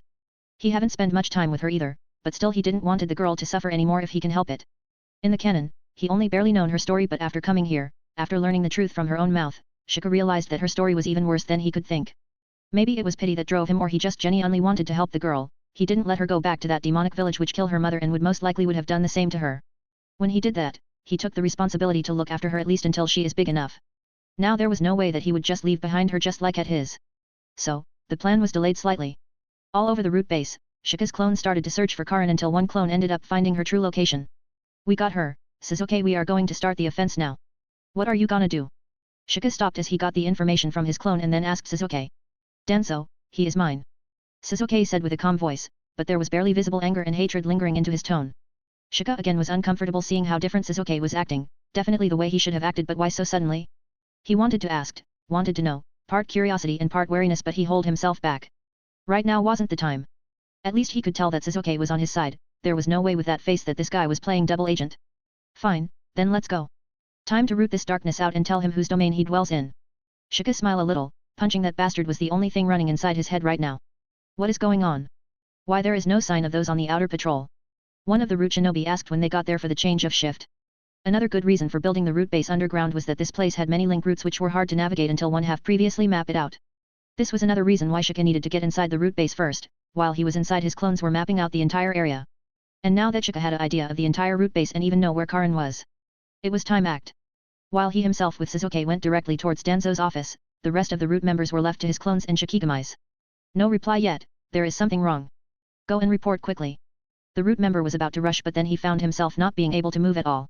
Like something was keeping him planted on his place. Hey, why you are not going? Ah ha ha ha other root shinobi was saying but in between he started to shout, and just in few seconds those loud shouts were also gone. Only the sound of chirping and small animals in a group eating echoed. Rabbits, run, there are rabbits here. Hey. They are eating him. What? Someone tried to shout but his end was not much different than from the man earlier. From the shadows came out many clones of Shika. Root shinobi were veiling in pain when suddenly all their moments were restricted all of a sudden as shadows started to cover the ground and creatures started to attack them. They were defenseless, and couldn't do anything. And when there weren't much any Shikigami eating them alive or charging at them, they kept on dying due to clone of Shika coming of their shadow and slithering their throats. This Shika was different and his clone was different. With the power of Rinnegan, his overall power level have improved with a huge jump. No wonder how powerful Sasuke was getting just because he got better Sharingan. It's not just the hacks which Sharingan and its version give, but there is also better management of chakra, more chakra, and powerful chakra plus everything which a Jujutsu provide. Earlier it would have been hard for Shika to capture a Jonin or an elite Jonin in his shadow but now, even his clone was able to capture them in their shadow. Though part of the reason was that he sneak attacked them and didn't give them time to break free in the first place. Both Shika's clones and Shikigami's were destroying the reverse root members, in times like this that Shika realized just how overpowered his abilities could be if only he used them right. The ability to hide in one's shadow and being able to do binding vow alone was enough to pull of what he was doing here. Hiding in shadow, he realized that hardly anyone can find him, maybe this wouldn't be the case in Jujutsu Kaisen world as people there could sense his curse energy but here. No one can find him. This especially is the case because his body use curse energy when anything related to Ten Shadow or Jujutsu and uses chakra when he use ninjutsu. As for binding vow, those things come really handy when he was making all this clones. For someone like Naruto making this many clone might be nothing but this was almost a year worth of chakra for him. With few well-placed binding vows, he was able to make more clones and avoid the backlash of when those clone pop as their memories won't come to him. There are downsides like he won't get their memories or chakra, and majority of the clones' power are blocked in exchange of enhancement in their shadow technique and assassination technique. AKA. There is a lot of potential which he has yet to explore. However, not all the clones were taking out the root members or created for just killing. Some had even more important job to do, they moved stealthily, keeping low to avoid any attention. Goal was clear, find and rescue Karin. After minutes of silent maneuvering, he finally spotted her lying unconscious, bound by chakra-suppressing restraints. The clone quickly dispelled the bindings, lifting Karin into a seated position. "Karin," he whispered, gently shaking her shoulder. Slowly, she stirred, blinking her eyes open as she took in her surroundings, still groggy from whatever method the Root had used to keep her subdued. "Shika," she murmured, confused but clearly relieved to see him. "It's just a clone," he explained softly, helping her to her feet. "The real me and Sasuke are making our way to Danzo right now. Come on, we are moving out of here, this place. No, this village now is dangerous to stay." Karin nodded, though it felt like she wasn't yet fully awake. That bastard Danzo drugged her? That was going inside the clone's mind, but he didn't have the luxury to find that out now.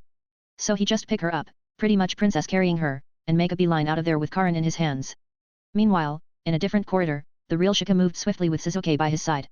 They navigated through the maze-like passageways. If not for his earlier caution to map the entire place, they would have been no better than a certain moss-head swordsman by now. Almost there, Shika muttered to Sasuke, his voice low but focused. "Be cautioned from here on, surely the guards he will have with him would be the best men among his Root. Stay vigilant." Shika reminded him. XXX. Here is the goal for this week. 1000 plus stones for the bonus chapter on Sunday or Monday bonus chapter. Thank you very much for all your support. If you want to read up to 20 plus chapters in advance, check my Patreon on patreon.com/comedemond. Chapter 134, Chapter 134, Evil Uchiha. Both Shika and Sasuke were making their way towards Danzo's office after finally making sure that Karin was safe and escorted out of the Root base, and the rest of the clones in Shikigami are taking care of the Root Shinobi. However, it wasn't that easy as it seems. The clones only acted against Shinobi who were not on their path. For the sake of eradicating everyone in the Root, maximizing efficiency was the most important. Shika and Sasuke though had to make their way through the main path which leads to Danzo on their own. And they have to be fast, sooner or later they will be alert, and this was Danzo's lair. There is no way to keep that old man here once he decides to run away. "They are here," Sasuke said, and his Sharingan activated, giving him excellent visual prowess to locate anyone in the dark. Yet, Shika was the same. This might be the first time after Baki that he would be using his Sharingan in action. Monkey, dragon, rat, bird, ox, snake. Snake quickly started to make hand signs. By hand signs alone Shika knew what he was planning on doing. Just as he was about to complete his hand sign for his famous jutsu, Shika grabbed his hands, stopping him from activating the jutsu. "What are you doing?" Sasuke turned his red Sharingan towards him with a glare, asking to provide a good reason what his action. "Don't waste chakra, you will need it when fighting Danzo, and this enemy are not even worth using Chidori against anyway." Shika said. Wouldn't stop him if it was a fire jutsu though, but Chidori consumes too much chakra. Huffing, Sasuke just stopped but kept on glaring at Shika like asking to show if he had any better idea. The Root members were almost upon them and Shika was ready as well. A good fighter knows how to take advantage of the terrain. Shika smiled a little and observed the narrow cave lane, and clapped both of his hands together. "This jutsu." Sasuke's eyes slightly flicker with recognition, and then he just grumbles internally. "Convergence." Shika spoke softly, another little binding vow activating pin, revealing his next technique and making it slightly stronger. It doesn't matter though, none here had any place to hide from what about to come. Just as those Root Shinobi were engaged in fight with both Shika and Sasuke, a jet of water escaped from the tip of Shika's claps hands like a laser, towards them. The stream of water was fast enough to pierce the head of the Shinobi exactly opposite to Shika in fraction of a second before the reason horror begins. Shika started to move around his hands and started cutting down those Root Shinobi. Wherever that water stream pass, only body parts separate and blood sprout out of the Shinobi's body. The power of the technique was so that even the wall of the cave and the ground wasn't spared by the laser-like cutting power of Shika's water convergence. Within second the 20 or so Shinobi, having no place to escape, were chopped down to size of footballs with blood overflowing all around. Sasuke on the side just stood there, making no movement but his eyes were shaking seeing how powerful this technique was. For a split second this moment reminded him of what took place all those years ago. No, this was much worse. He slowly turned towards Shika and pursed his lips, his teeth clench. "How much more? How much are you hiding? If you are really this strong, then why not just go and kill that man?" Sasuke really wanted to ask, but he refrained from opening his mouth, because now even he was running after the answers more than blood. "I knew that man who was with that boy who looked like Naruto was familiar." Shika might have realized it as well. "Good thing that I went to him before he was gone for good. All I get was more questions and no answers. However, I now know what I am supposed to do. I, Sasuke, will look for answers, find the truth, no like him who only went after revenge and stay away from that Sakura as much as possible for some reason. What does he mean by not to marry?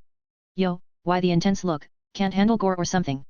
Suddenly Shika asked after seeing how serious Sasuke was looking there, making Sasuke get out of his daze, and he just turned his head to avoid the eye contact. My fireball could have done the same." He grumbles before keep up the pace. What his problem? Shika just sighed and continued to move forward. Soon they arrived at Danzo's office. It was a gloomy place just like him, but who cares about how it looks like? What mattered more was that Danzo was there, and in front of him were many of his Root Shinobi. Sharingan. Danzo was composed even after his Root base was infiltrated. Even knowing that it was the Nara boy who didn't shake him as much it did after seeing Sharingan in Shika's eyes. Though he was still skeptical how Shika got out of Kota Amatsukami, but seeing a Sharingan in his eyes, he had his doubts. 23 guards, really? How insecure you have to be. Shika can't help but roll his eyes seeing just how many root shinobi stood in front of them to protect Danzo. I should have known, you are of the evil Uchiha blood. And you? Sasuke Uchiha, you should have died back then with your clan. Danzo was said, again in his calm tone, but there was a strange emotion on them. He was greedily starting at Shika's and Sasuke's Sharingan. What do you? Sasuke was saying, but Shika immediately cut him off, asking a question of his own. Why did the village do it? Why the upper management of the village wanted Uchiha gone? Shika never let Sasuke ask who did it. Rather asking in a way that they already know that, but wasn't sure why. Sasuke glanced at Shika for a second, not he was pondering whether Shika already knew about this? If yes, then why not tell him? But Shika had already asked the question, so he didn't say anything. As long as Danzo reply, he will get the answer to his question as well. I have no idea what you are talking about, why would the upper? Danzo's sly dog still wasn't sprouting out the truth. Cut the bullshit, I know the entire upper management was involved, even the Hokage and you. Tell me why they did it, why you asked Itachi to do it. Shika asked, now his words certainly made Sasuke surprised. His glare intensified at both Shika and Danzo. Clenching his teeth, he kept his silence. This wasn't the right time to question Shika about the truth and how much he knew. Danzo on the other hand didn't spoke for few seconds, like trying to see whether what the boy was saying was something he knew or he was just testing him. Upon seeing no hesitation on Shika, he narrowed his eyes. Who told you? I know you come in contact with Itachi, was it him? Danzo said with a threat in his voice. Well, that much confirm it that it was you, enough for Sasuke I believe. And if now then there are certainly other ways, like poking what he was hiding behind that arm and that one eye of his.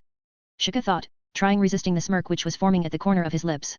I have my ways, now say it, why Konoha did that to the Uchiha, especially why the upper management is so biased towards the Uchiha, Shika asked again with his chakra flaring up. Now even Sasuke was back to his revenge-crazed state, still now he was holding back partially because he had no proof and wanted answers before taking any major actions, but now, there was nothing stopping him. Now, he knew the real culprit behind the Uchiha clan annihilation.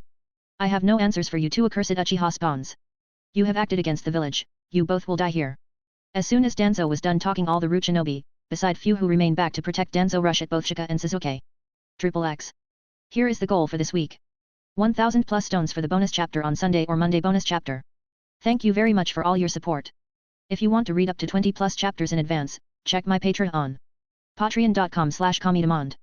Chapter 135, Chapter 135, First Blood. Root members rush at both Shika and Sasuke. Without a word they knew who they were going after. They in their mind set their enemies and rush forward. Fire style. Sasuke's hand turned into a blur and quickly formed hand signs for fireball jutsu.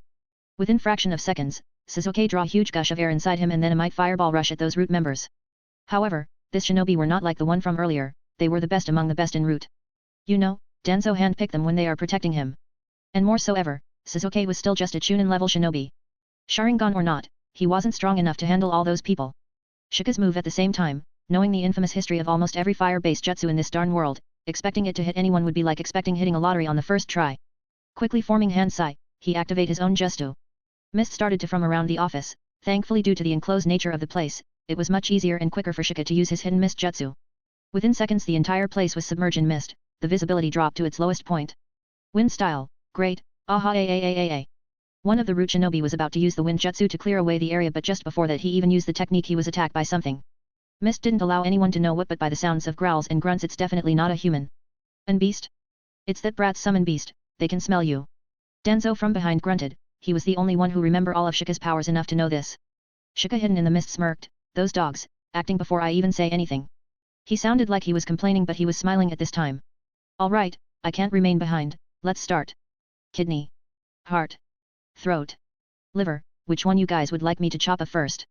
Shika almost laughed. Using Zabuza's talent in silent killing he almost became a blur with his new Kusanagi sword which he stole from Orochimaru in his hand.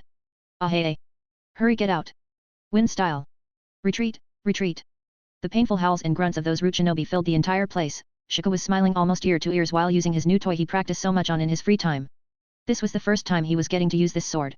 TCH, this guy, Sasuke thought wasn't having that much fun. Almost immediately after he rushed that Shika used this technique, even with Sharingan his visibility was almost none, this was irritating. He can't do anything right now. Back then in the Chunin exam, this was the jutsu which gave him the most trouble. He doubted that even if he got a power-up from the curse mark back then would he be able to beat Shika if he continued to use this technique. Aha! The painful cries of root members kept on coming, making Danzo on the side angry seeing how his personal force was getting devastated by a single person. Up on being able to take it anymore. He decided to take a little risk and expose his position by using a wind style and removing this mist. Little did he knew that Shika was ready for something like this, because he already have used a binding vow on this technique. Though the technique can be disturbed by wind-based jutsu, there he could do nothing about, however he could make the mist not disappear at the cost of making the area of the effect smaller. The moment Danzo used his wind style, the mist all around instead of clearing out, rushed towards him. Concentrating most of the mist around him, clearing away the other sides first. Danzo was stunned, this was the first time he has experienced something like this, but he didn't had enough time to stay confused either because there was a reason why Shika designed the technique and binding vow this way. Is to take out the wind style user first. Next second, a sharp blade rushed right at him, it wasn't even a thrown projectile but rather a sword with extending blade. This was Shika's Kusanagi blade, he could extend the length of this blade, and this was no longer just any normal blade, upon infusing this blade daily with this curse technique, this has become a curse tool. Capable of inflicting massive damage as long as it connects. Danzo was fast enough to jerk his head on the side, avoiding the blade which was faster than any thrown kunai he had seen up to date but still, it cost him. The blade passed only few inches apart from his ear and then another one of Shika's jutsu was waiting to trap him. A sound. A high-pitched sound was heard and before Danzo could even know what happened his entire body was stiffened. His eyes widened to the extreme, his body was paralyzed, it wasn't the shadow technique either, he was especially looking out for those due to whom he was fighting. This was the sound technique he got from Zaku. He integrated this with his swordsmanship, close combat now is a lot more fun for him and much dealier for others. Surprise bitch! Before he could even comprehend what was it, another sound came this was right on top of him. Shika now knowing where Danzo was exactly didn't wait it at all, the next second he vanished from his one-sided killing spree and appeared right on top of Danzo. Danzo's eyes went wide again, it was hard to move right now but as his chakra flare up, he was able to move his body and dodge back. The shinobi around him also noticed this and acted but before they could move they were almost froze in their place, turns out unlike Danzo they weren't looking out for shadows. Danzo dodged back missing Shika's upcoming attack by hair's length, already preparing a jutsu, just as the form of Shika landed in front of him, he vanished. Genjutsu, but when? Danzo was alarmed, he was on guard from a genjutsu when fighting with a Sharingan user but he was sure he didn't look into those eyes at all, beside the first time when those two brats enter here, there was this darn mist to see anything anyway. And he was certain he wasn't in genjutsu that time. Eye contact is not the only way to activate a genjutsu. Touch, sound, smell, anything which can carry chakra could do that. Shika knew what he was thinking so he answered Danzo's question as he swung his sword, not intending to hurt him but rather outright cut off his right hand where he had all those Sharingan. Danzo fell for genjutsu because he reflected his Sharingan on the blade earlier and that what Danzo saw. Now others might go for kill in this situation, it's only natural but not someone who knew what this old bastard was hiding. Ah! A sharp cry echoed in the hall and among the mist blood sprayed, by now the blood flowing have already gave the mist a little hue of red in this color. How fitting! Shika smirked, though the smile wasn't because what he was capable of doing but rather how he failed. Danzo's severed hand in his hand disappeared, and so Danzo. Cheater, using Izanagi just because he lost his hand. If I didn't knew better then I would have thought that this bastard here have 1,000 or so Sharingan lying somewhere around to now even give a damn about using Izanagi. Shika snorted and the next second Danzo materialized again with his right hand intact and his right eyes was now completely white. To say that he will give up on a Mangekyo just to have this arm back. He really is insecure hey, though maybe I would be too if I have bunch of free life-saving cheats in this hand. Who wouldn't he choose over this than a completely useless super manipulative weapon who he can't use for another 10 years? Wind style. Danzo immediately after coming back to life used this wind style to his best capacity to blow away all the mist around him. XXX. Here is the goal for this week. 1000 plus stones for the bonus chapter on Sunday or Monday bonus chapter. Thank you very much for all your support. If you want to read up to 20 plus chapters in advance, check my Patreon. Patreon.com/Kamidemand. Chapter 136, Chapter 136, Pierce Heart. Wind style Danzo again used wind style but this time it worked, there wasn't enough mist was left to cover up the area after he used another wind style jutsu. Finally the mist covering the entire area dismissed. But then what Danzo saw made him grit his teeth, anger clearly evident in his face. All of his root members besides some with the strongest one were dead, lying in their own pool of blood. Shika and his Shikigami who used unknown to others due to mist, clear out almost 20 high-grade shinobi. Let alone Danzo even Sasuke right now was looking at this with trepidation on his face. Though Shika was imitating Zabuza's style here but he was better than Zabuza in silent killing. Due to his excellent mobility through shadows, ability to restrain the enemy's movements and help from so many Shikigamis, inside the mist he was a force to be reckoned with. The earlier look of contempt on Danzo's face was now shifted to one of anger and worry. Evil Uchiha, you will die here. Danzo almost looked like battle-crazed, he quickly formed hand signs and draw another wind-style jutsu, aiming directly at Shika. Not even worrying about Sasuke, knowing him, he was tracking what Sasuke was capable of from the beginning, he should already know how strong he is. The only threat to Danzo was the Nara and Uchiha hybrid. Probably the worst combination he could ask for. Sasuke on the side, still shaken by just how much powerful Shika was and how he took down the entire team of shinobi like it was nothing, his heart almost trembled. He knew that Shika was hiding his powers, easy to say that he was losing to Shika in their matches when that guy wasn't even using his Sharingan. He knew that Shika was strong but wasn't sure how much. How much are you hiding? Bastard. Sasuke gritted his teeth, he actually went to that alternative version of himself to ask about what really happened in the fight against that powerful enemy. There was no official record on who actually beat the enemy. Sasuke knew that Shika was there. He was actually responsible to push that alien-like enemy out of the village walls in the first place. But only after going after him that he realized that it was Shika who dealt the killing blow, beside all the shenanigans who that person was and why he felt so familiar, and then what happened afterwards. The simple fact that Shika was strong, stronger than he thought, was evident. Gritting his teeth, he glanced at the few remaining Root members and decided to go after them first. It's not like they will let him pass from here to go after Danzo if he asked nicely. And since when Sasuke Uchiha know how to ask nicely? If only Sasuke have seen Sharingan in Danzo's eyes, then maybe he might directly go after Danzo, consequences be damn, but Shika's missed saved the day once again. Back to Shika, as he saw Sasuke was handling the few remaining Root members and nodded. Earlier he thought that he might have to summon Mahoraga just to clear away the numbers here, but with proper planning and use of all the hacks he had, it didn't come to that. Now he just have to take care of Danzo. Seeing another wind-style jutsu coming towards him, his eyes flashed blue for just a second before the wind-style jutsu coming towards him was gone, absorbed by him using the Rinnegan he got after defeating Urashiki. He currently have two different Rinnegan abilities, though Urashiki for some reason had one blue Rinnegan and one red Rinnegan, both for two different powers. He only have blue Rinnegan with both abilities. He would have liked red, which matches with his Sharingan, but this was his more subtle in nature, so he ain't complaining. What? Danzo eyes widen, due to him not having any Sharingan in his eyes right now. He clearly didn't saw what Shika just did. I wasn't running low on chakra or anything, but thanks anyway. Shika shrugged and then clap. This clap sounded like thunder and everything around them started to go dark. Eternal Darkness Genjutsu. Danzo almost immediately recognized the Genjutsu, but upon trying to get out of this Genjutsu he found that it was hard. Due to Shika's Rinnegan, right now his eye power was so high that he might even able to break though attack his Genjutsu with ease. Let alone put someone like Danzo in a Genjutsu like this. While many Genjutsu focus more on deception, not letting the opponent realize that they are in a Genjutsu. There are few Genjutsu like this here which use force to keep one trapped in a Genjutsu. This one was a special Genjutsu created by none other than Tobirama Senju himself. This was meant to trap the Uchiha with Sharingan. Not by having exceptional Genjutsu skills, but rather by feeding the Jutsu an excessive amount of chakra, which usually all Senju clan people possess. Shika got this technique from Tsunade. After he started making fuss about working in a hospital, she had to give him something to keep him there, and Tobirama being the creator of this technique, it was obvious that Tsunade will have access to this technique. Danzo too quickly connected the dots, no longer surprised at how the kid got it, but more worried about getting out of the Genjutsu itself. Knowing that it was dangerous, he quickly removed the bandages from his right hand, exposing the completely white Hashirama cell hand with many Sharingan attached to it. Though there weren't as many as Shika expect them to be. But this was much earlier in the story, so Shika didn't care too much. Sasuke, who was already struggling against the rest of the shinobi left behind by Shika, saw this and was in shock. So shocked that he didn't saw the attack coming and found a blade dug right into his heart. Shika didn't had that much excessive chakra like a Senju clan member to keep this Genjutsu up for long either, but what he had was a Rinnegan. A Dojutsu which Sage of the Sixth Path had. This was enough to enforce his Genjutsu power against someone like Danzo, using less chakra and more control to use this particular Genjutsu on Danzo. However, using the technique was only the starting, next part was killing him once more, but then his Sharingan suddenly caught Sasuke getting stabbed directly in his heart. That idiot. Shika gritted his teeth and let go of the Genjutsu, extending his hand towards Sasuke. He quickly activated his eye and using the gravitational power of Rinnegan, pulled Sasuke towards him with a reverse version of Almighty Push. Round Deer. Shika was quick to summon the deer from his shadow to heal Sasuke. This Shikigami was the only one which stay in this shadow full time.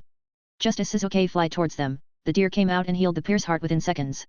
The healing power was so insane that even if Sasuke's entire heart was taken out, if he wasn't instantly killed, Round Deer can heal it. As soon as his heart was healed, Sasuke was able to breathe again. It almost felt like his breathing was stuck earlier. What are you doing? If you want to daze, then just go back. Shika scolded, and turned back to Danzo, who just came out from the Genjutsu. TCH, such a good chance to take another one of his Sharingan and now it's gone. XXX. Here is the goal for this week. 1000 plus stones for the bonus chapter on Sunday or Monday bonus chapter. Thank you very much for all your support. If you want to read up to 20 plus chapters in advance, check my Patreon. Patreon.com/Kamidemand. Chapter 137, Chapter 137, Against Danzo 1. Sasuke, after finally calming down, realized what he did and pursed his lips. He was so close to dying right now, all because he was distracted in a fight.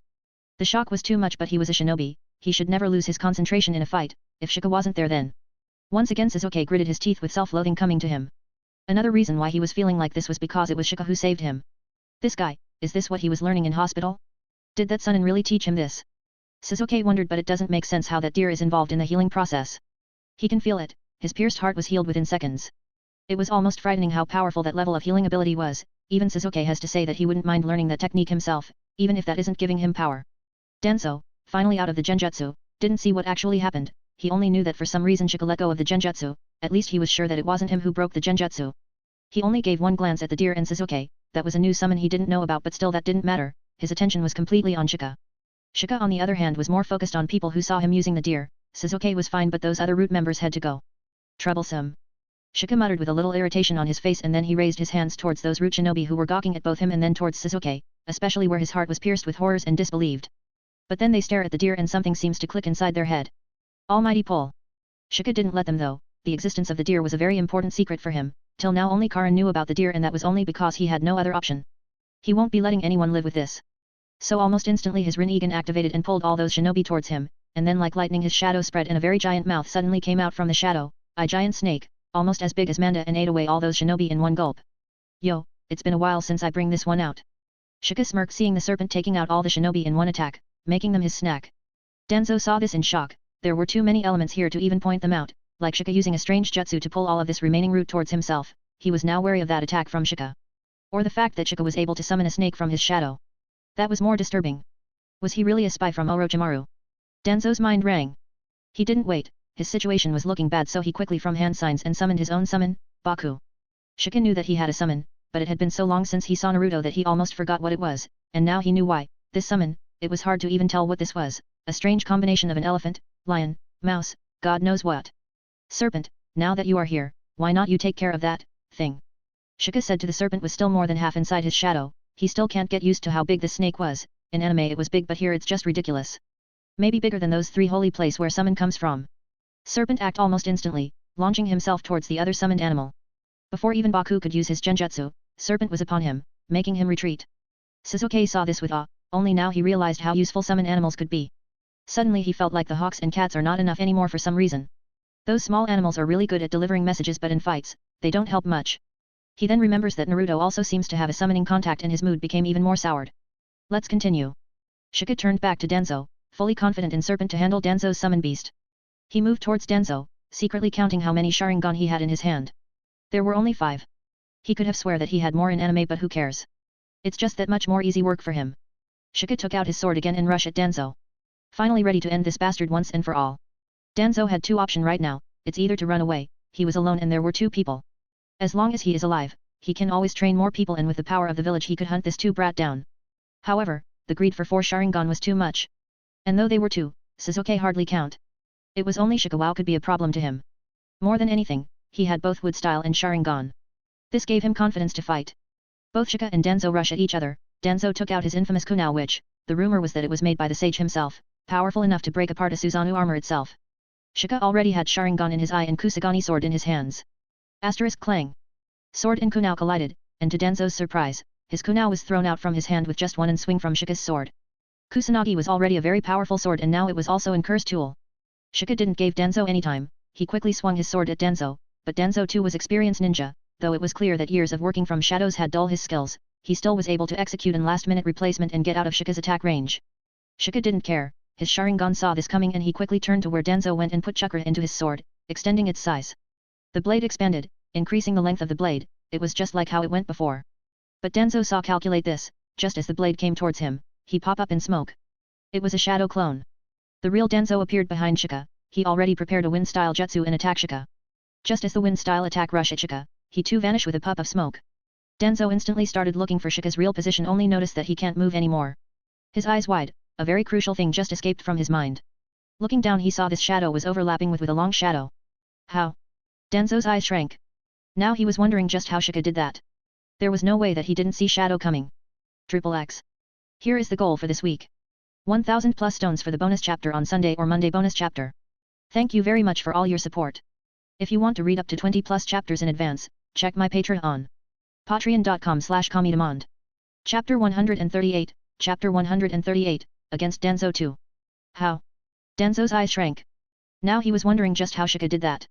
There was no way that he didn't see shadow coming.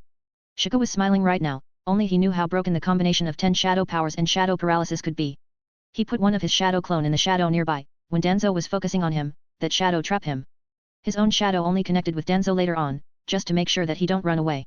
*/ Within seconds he swung his sword and beheaded Danzo who was still trying to get out of the shadow possession jutsu. 3 left. Shika saw the eyes left in Danzo's left hand and formed plan to handle those as soon as possible. Sasuke on the side was laminating on his own performance. He almost died just because he lost concentration. Gritting his teeth, he stood up once again, looking around he noticed that Shika took care of every root shinobi and now was fighting with Danzo. Sharingan flare up again in his eye as he rushed towards Danzo. Shika after killing Danzo again, just waited until Danzo come back. If he isn't wrong then Danzo should get about a minute of invincibility after using Izanagi. He wasn't sure, he can't remember all the minor details. So he just waited for Danzo to show up. Which he did. Danzo suddenly appeared behind him like a ghost. It was almost instant and stabbed Shika on the back. Or at least he tried to stab Shika because before he could do that Shika very effortlessly sidestepped and avoided the attack. What? Danzo now was almost gawking, that sneak attack was almost impossible to dodge. It was almost an point-blank attack due to the nature of Izanagi. Danzo soundlessly appeared right behind Shika. There was no way that he could have dodged that attack, but he did, and now Danzo was gawking in both confusion and irritation. Shika just smiled seeing that face in Danzo. Only he knew that it was really almost a point-blank attack. An attack which is very hard to dodge.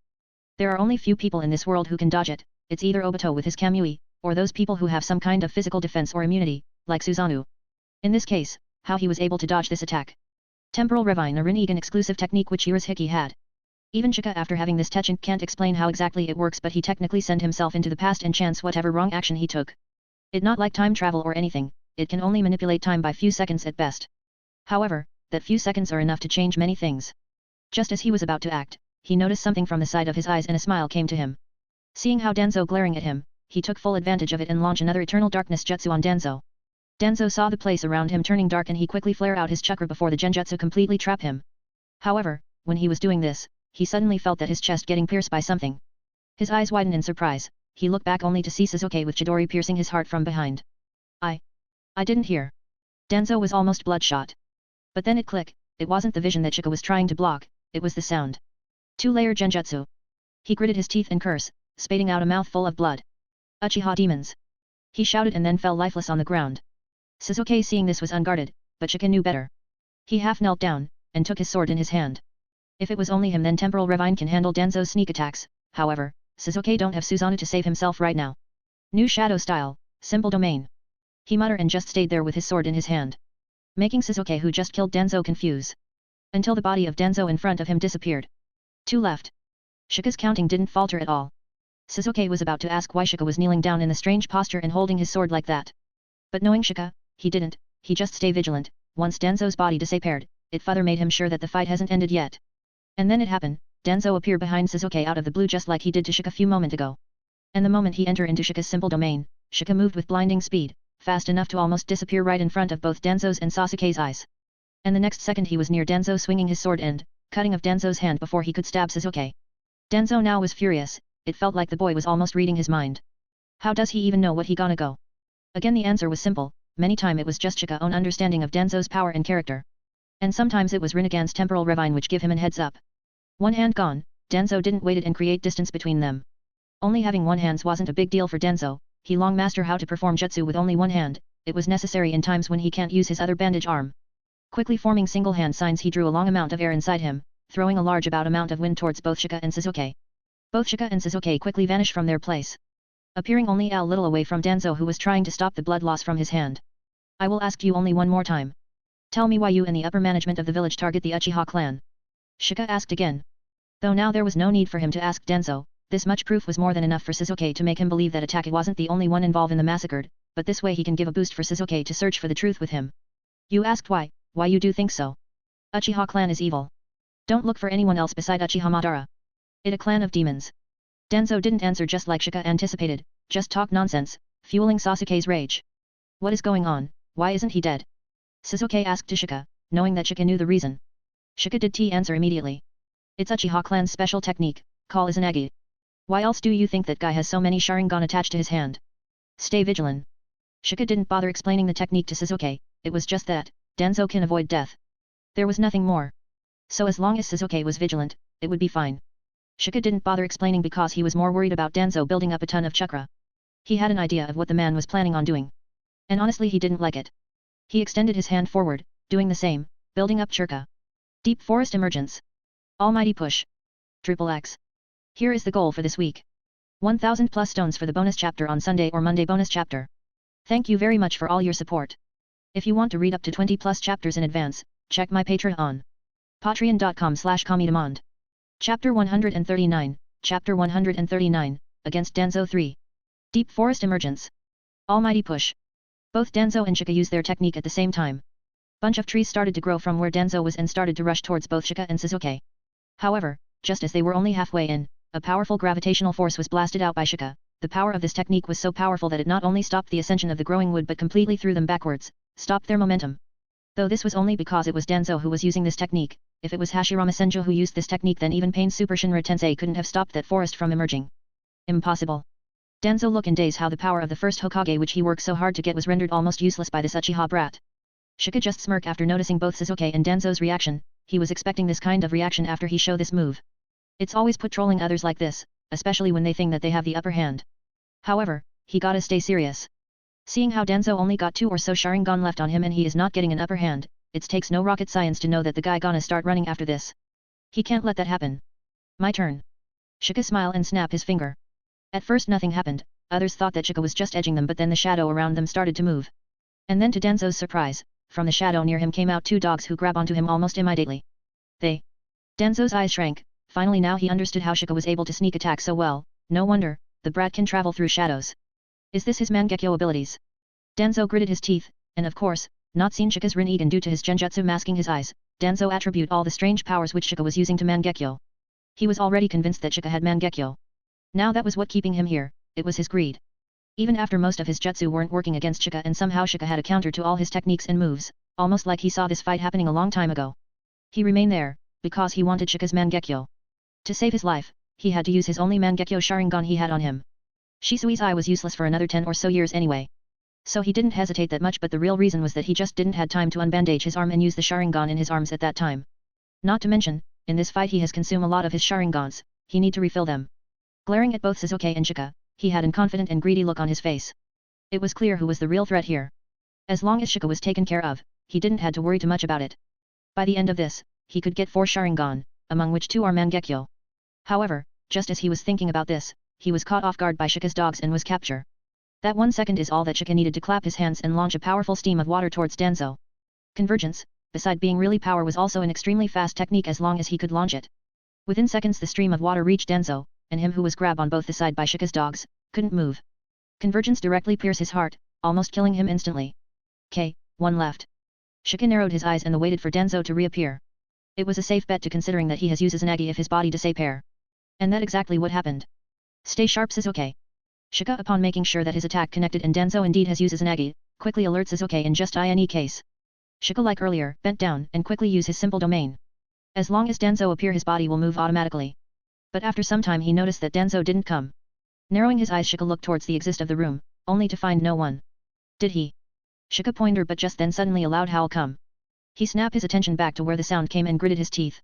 Danzo didn't went after him or Sasuke but rather stabbed one of the dog. You. Shika didn't even consider he will go after his summon. He quickly looked at the snow, white dog, and his anger rose. Because Danzo directly pierced the dog's heart. It was almost an instant kill. Why go after a summon animal? Are you so desperate that you are resorting to release your anger on them? Shika asked with a serious look on his face. Clearly angry. They are not summons, it's your Mangekyo ability, isn't it? But Danzo shouted just as loud as Shika, making both Shika and Sasuke taken aback at what he did shout. Shika was surprised.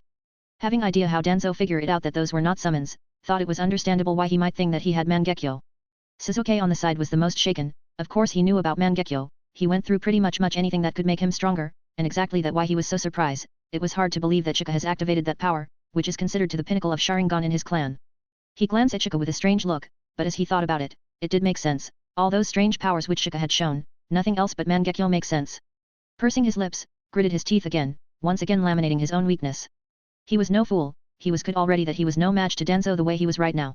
Danzo wasn't even look at him, that one attack that he did earlier, that too was only possible because of Shika assisting him. Danzo on the other hand was about to kill the other dog as well, but Shika dismissed Shadow, the black dog, almost immediately. Manipulating Shadow and being able to use repulsive force. That is your Mangekyo powers. Danzo said like he had figured it out. He was close though his skills indeed have rusty, but his mind is as sharp as ever.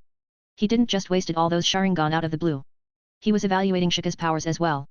He still had one more Sharingan left, and now that he was aware of what Shika was capable of, he was sure that he can win. Shika just smiled, though Danzo indeed was able to pick up the nature of his powers, but that won't change a thing. He was sure that he can kill Danzo today. XXX. Here is the goal for this week. 1000 plus stones for the bonus chapter on Sunday or Monday bonus chapter. Thank you very much for all your support. If you want to read up to 20 plus chapters in advance, check my Patreon. Patreon.com/comedemond. Chapter 140, Chapter 140, against Danzo 4. It didn't took long for Danzo to lose his last Sharingan as well. No matter what, Shika always had an solution ready, like he completed his plan around his powers and his capabilities. This was frightening how he knew about his powers. Danzo not on his last leg was getting anxious.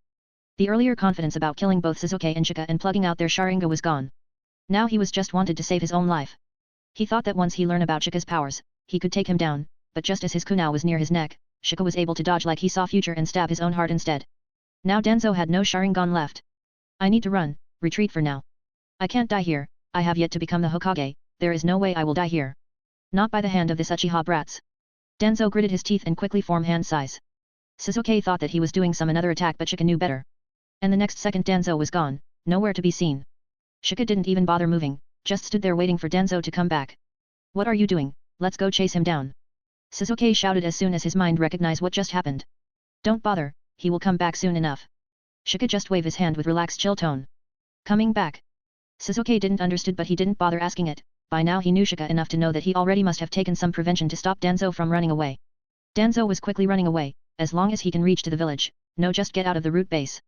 Then he can get away from here, this was his base, no one knew it better him than. Asterisk bam. But just as he was running away, suddenly he crashed face first into something. It was not just a mere wall. Rather it felt like the moment whatever it was come in contact with him, he was thrown back with a shock. The shock was enough to make him dizzy for a second, but he shook his head and immediately got up. That one shock from hitting what he could only say is an invisible barrier almost burned him. So he was cautious this time when he went ahead to touch the invisible barrier. As soon as his hand went near where he encountered the barrier, another shock wave threw his hand back, stinging. What kind of barrier is this? Danzo muttered to himself. After checking that no one was following him he tried to dissolve the barrier only to find that it was not reacting to anything unusual anti-barrier technique he knew. Which makes sense, considering that the barrier was not a product of chakra but rather curse energy. Danzo after trying out everything was exasperated. Nothing what he knew about normal barriers helped him here, not even his reverse summoning was working right now. This was again Shika's doing, he put seals just so that Danzo can't run away. Are you done? By now you should have realized that you can't run away. So let's stop wasting time and end this fight already. Remember you started it, I am just finishing it. Suddenly a voice came, immediately putting Danzo on alert. He turned and there it was, Shika was looking at him with those red Sharingan. Sasuke is also there. Sasuke, do you want to take this one or I? Shika glanced at Sasuke and asked, but just before he could complete his question, Danzo on the side flared out. You Uchiha brat, what do you think you are doing? Are you planning on betraying the village, are you rebelling? Danzo shouted, now that he knew that he can't get their Sharingan, the only way to survive was to use his influence and position in the village to put pressure on them. Of course not. We are just as much loyal to the village as you are Danzo-sama, but your way of dealing with things will ruin the village, I can't let that happen. Please understand our plight. This all for Konoha. Shika replied with a smile on his face, oh how much he wanted to say this right in front of his face, and sure enough, Danzo's face was looking black and blue by now. Stop the idea chat, Anvi will soon be here. Sasuke on the side snapped and was already making seals. Both Danzo and Shika knew the seals. Soon a chirping sound of lightning echoed in the cave, putting Danzo on defensive while Shika just shook his head. Idiot, there is a reason I am maintaining my distance, Danzo still have a trump card in him, and a dangerous one at that. Shika wanted to say it to Sasuke was the fool was already charging towards Danzo. Danzo truly was against the wall now. He had no other plans on his hands. There was only one thing which he could do, for Konoha. Kill this two both Uchiha brats here so that they don't act against the village. But then there was a thought struck him, maybe there was a way to get out of here. He immediately formed hand signs and the next second he was gone again. Leaving Sasuke who was charging Chidori at him leaves there like a fool. Staring at the walls of the cave with a shit-eating face. Oh, he didn't detonate himself, interesting, if not then maybe he is going there. Shika grinned and started walking again, know already where Danzo was going. Come on, stop daydreaming already, Shika shouted back to Sasuke who just him embarrassingly. After a 5-minute walk, they arrived, this was the place where they were keeping Karin. Danzo was there with an ugly face. Now no other option but to die and take the two Uchiha demons with him. I thought that you will come here, it's so much like you. If you can't run away then blackmail. Haha. Shika said and grabbed the moving hands of Sasuke who was looking like he was about to pull another Chidori, however, Shika stopped him. It's my turn, don't you think so? Shika asked and formed a hand sign unknown to others. This. Both Sasuke and Danzo squinted their eyes, not recognizing the hand sign. However, Sasuke did know that Shika used a different kind of hand sign for his summons. But nothing happened. No beast was summoned. I heard you call yourself the shadow of the village. The one who protect the village from shadow, was it? I wonder whether you truly understands what really do lie in shadows. Shika said and soon the area around him started to cover in shadows. The entire place turned dark. Both Sasuke and Danzo were taken aback, at first they thought this was a Nara clan technique but soon they realized that wasn't the case. Domain expansion. XXX. Here is the goal for this week. 1000 plus stones for the bonus chapter on Sunday or Monday bonus chapter. Thank you very much for all your support. If you want to read up to 20 plus chapters in advance, check my Patreon. Patreon.com/comedemond. Chapter 141, Chapter 141, Kill Danzo. Darkness engulfed the entire place, no light was there, only darkness. Even with Sharingan Sasuke couldn't see what was going on, let alone Danzo. Originally, Shadow Garden was a complete dome of darkness, but yet people could see each other inside. Shika, after using this against Urashiki for the first time, realized that he don't need that. In fact, it was completely pointless, since with his practice in silent killing he learned from Zabuzas, he can work even in the absence of his sight. His domain wasn't an outright offense one like Unlimited Void of Malevolent Shrine, it just enchants his ability to use his of 10 Shadow to higher degree. Since that was the case, then he decided to use it as much as in his favor, so with a simple bringing vow, he just removed the ability to see inside the domain. Thought it was per domain basic, so he could change it if he wants to. Binding vows work on the basic of risks. The cost of taking away others' ability to see was his own sight inside the domain. Might be a downgrade for others but not for him. As soon as the domain was deployed, everyone was blind. Danzo, who was about to detonate himself, stopped midway, while Sasuke, who was about to go Chidori flaring, also stopped all her moment. This was very similar to the hidden mist technique which Shika used against him. He knew that, but this was more than that. He could feel it. A loss of sight for a dojutsu user was extremely compromising position, so Sasuke usually find it ridiculous how Shika willingly put himself in such situation. Danzo not being able to see anything was an impassive situation right now. He was ready to detonate him, sacrifice his life to protect the village from the evil of Uchiha. However, that depends on whether he can take down the two demons' spawns. Without taking them down, his dying here had no meaning. So he bide his time waiting for a way to us his last trump card. Little did he knew that was a blunder on his part. Shika didn't do anything for a little while, making both Danzo and Sasuke confused and anxious. Shika, what are you doing? Sasuke asked, but no one replied. Not even others could hear him. Shika used yet another binding vow to completely cut off sound waves inside the domain. Though unlike sight, he could hear them. Now he can even say this was his own dark void. And for a good reason. Cutting others' senses was important to make his domain more deadly or dangerous. Danzo, after waiting there for few more minutes, had enough, so he immediately started to waving hand signs, of course suspected this being genjutsu and tried dispelling it, didn't work. Now, he was planning on shattering this shadow jutsu entirely, however just as he was about to do that, he felt a heartfelt palpitation. Something was wrong. He could feel it, but neither he saw anything nor he heard anything wrong around him. And the next second something slammed into him with so much power that it directly pulverized his bones and ruptured all of his muscles. If Shika hadn't blocked the sound, then there would have been a very loud crash sound just about now. Even before Danzo could think about using his last trump card, he was defeated. Not just defeated but completely knocked out. Maybe death, Shika can't say for sure. The ox sometimes is not under his control on how much power he generates when charging. Shika didn't got much time after using ox against Urashiki. The power he generated by charging up was not linear at all, it's hard to say how much power it can generate by charging how much distance. He only saw what the ox was truly capable of when he used it against Urashiki. This particular Shikigami was power. He certainly can't use it against Agile Ninja all the time, but as long as the target is stationed in one place and there is enough place for the ox to charge, it can generate devastating results. So, after learning what the ox was capable of, Shika's mind immediately started to find way to keep his target stationed in one place and provide ox enough place to charge up. Both things can be achieved easily with just his domain. Another part of him using binding vow to remove both vision and hearing inside his domain was this, that enemy don't see the ox coming. And just as the shadow had engulfed the place, the shadow resetted. Leaving Sasuke there stood in daze, wondering what just happened. He looked around and saw Shika too there staring down at an completely blood-soaked body of Danzo. He went down and checked on him. Yet, he can't be more death. We are done here. Shika smiled and then got up, after making sure he stored Danzo's body inside a scroll. What was that? Sasuke now didn't care, though he wanted to kill Danzo himself after partially knowing that he was behind Uchiha clan's massacre, however he knew his own strength well. He wouldn't have stand a chance, a fact that both angered him and made him more determined to get stronger. And now he knew how can help him get strong. He stared at Shika with burning eyes, however, refrained from saying anything for the time being. This wasn't the time. What now? Sasuke asked him, as they both just stood there in silence. Now we get out of here, this village entirely. I made sure that there is no one who will know about this, at least not until morning, so we have some time. Go and get ready. If you want to meet someone then do so. This village don't have anything anymore which can make us stronger. Staying here will only cost us more time and delay our goal. Of course, if you don't want to then forget it, just go back to your apartment and forget anything happened. No one will suspect you, I will make sure about it. Shika said and waited for Sasuke's response. He didn't wanted to do this, he can still stay in the village and no one will doubt a thing that he was the one who killed Danzo and other elders, however, what the point in staying here and waiting for the things to spiral out of control? In just less than 2 years, the most troublesome organization in this world will start looking for the Jinchurikis.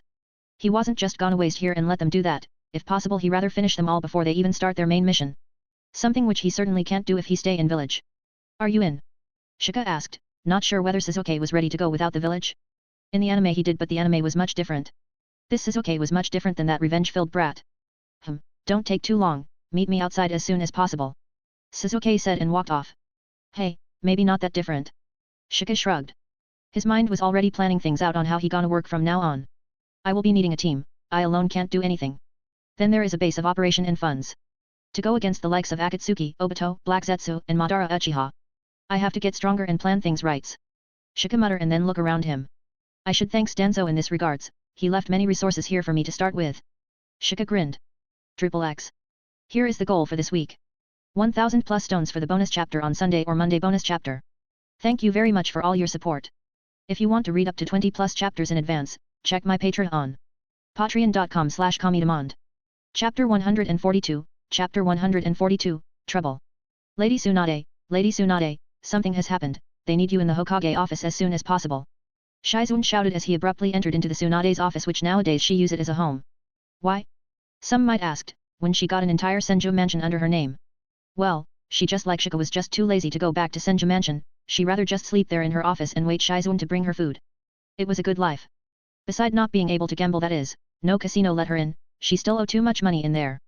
But her being a Sunin, they can't outright stop her from entering, so they always make some kind of excuse to her. As for the money she own, for them it's as good as gone. Shizun, don't shout, my head is killing me. Tsunade said with clutching her head, she had a little too much alcohol last night, too happy to see those elders' sulking faces. That kid sure know how to make life interesting.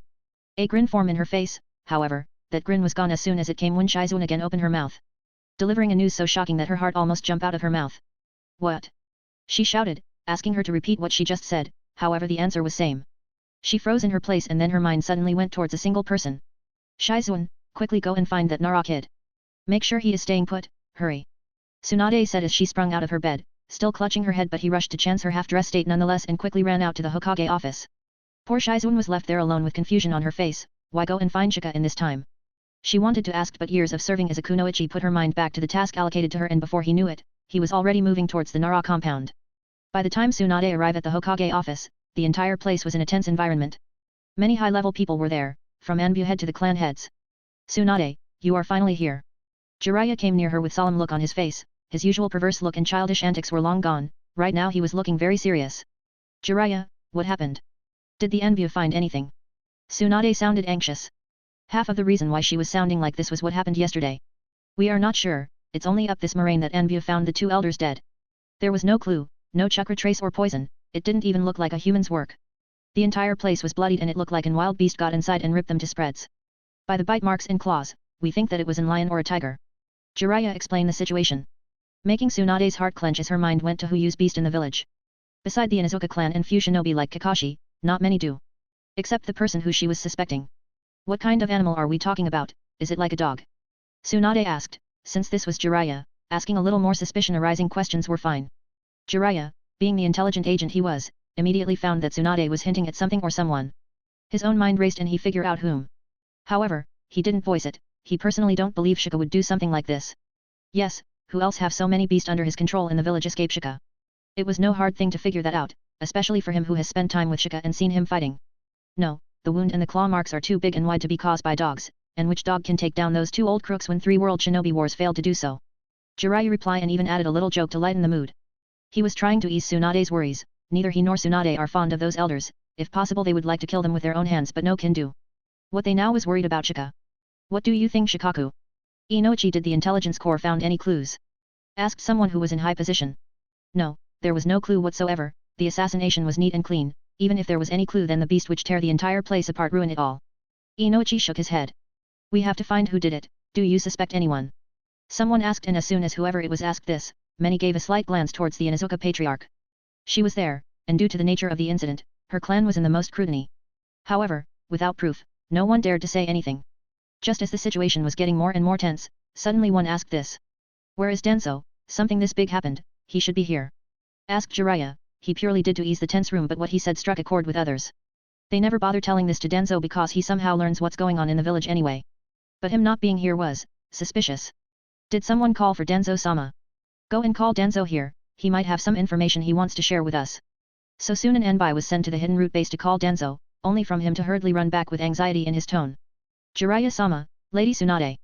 Danzo-sama, the entire root base has been destroyed, we found the entire place bloody but no dead body was found. Danzo-sama is nowhere to be found. Shouted the envu to their dismay. What did you say? Are you sure what you are saying? Did you go inside to check? Jiraiya asked with a little disbelief in his tone. He can understand that someone infiltrate the village and kill the Hokage advisors. That was possible no matter how hard it was. But to be able to kill someone like Danzo, inside his root base no less, that was almost impossible.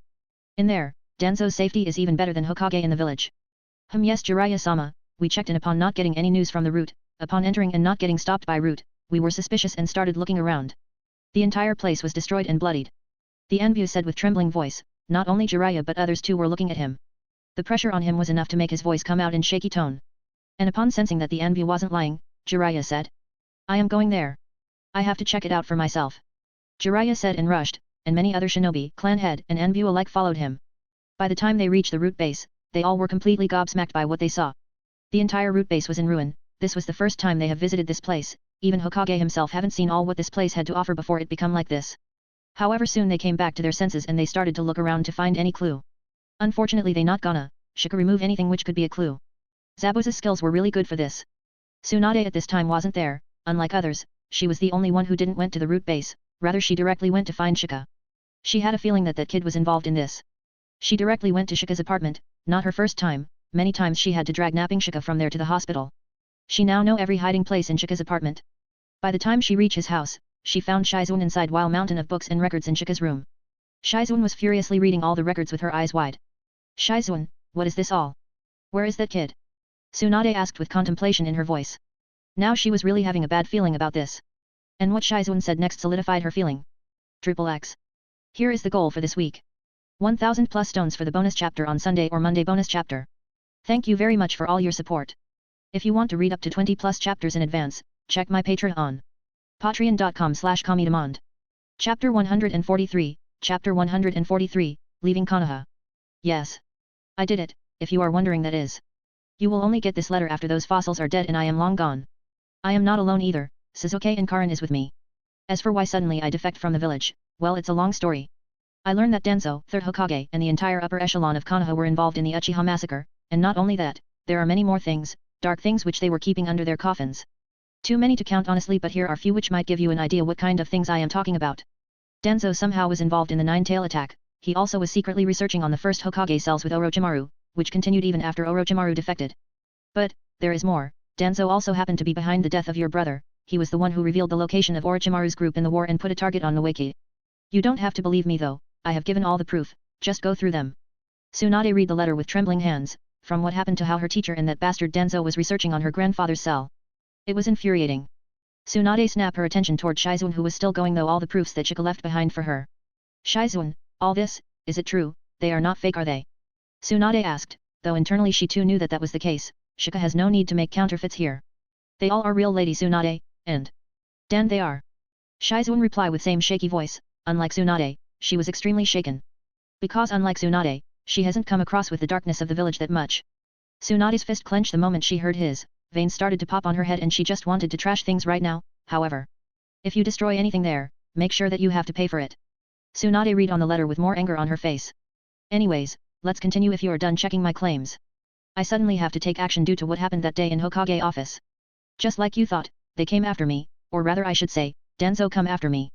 I believe I don't have to say what kind of person Danzo is to you, do I? He sent his root after me to capture me. His intention was to make me assassinate you and Jiraiya.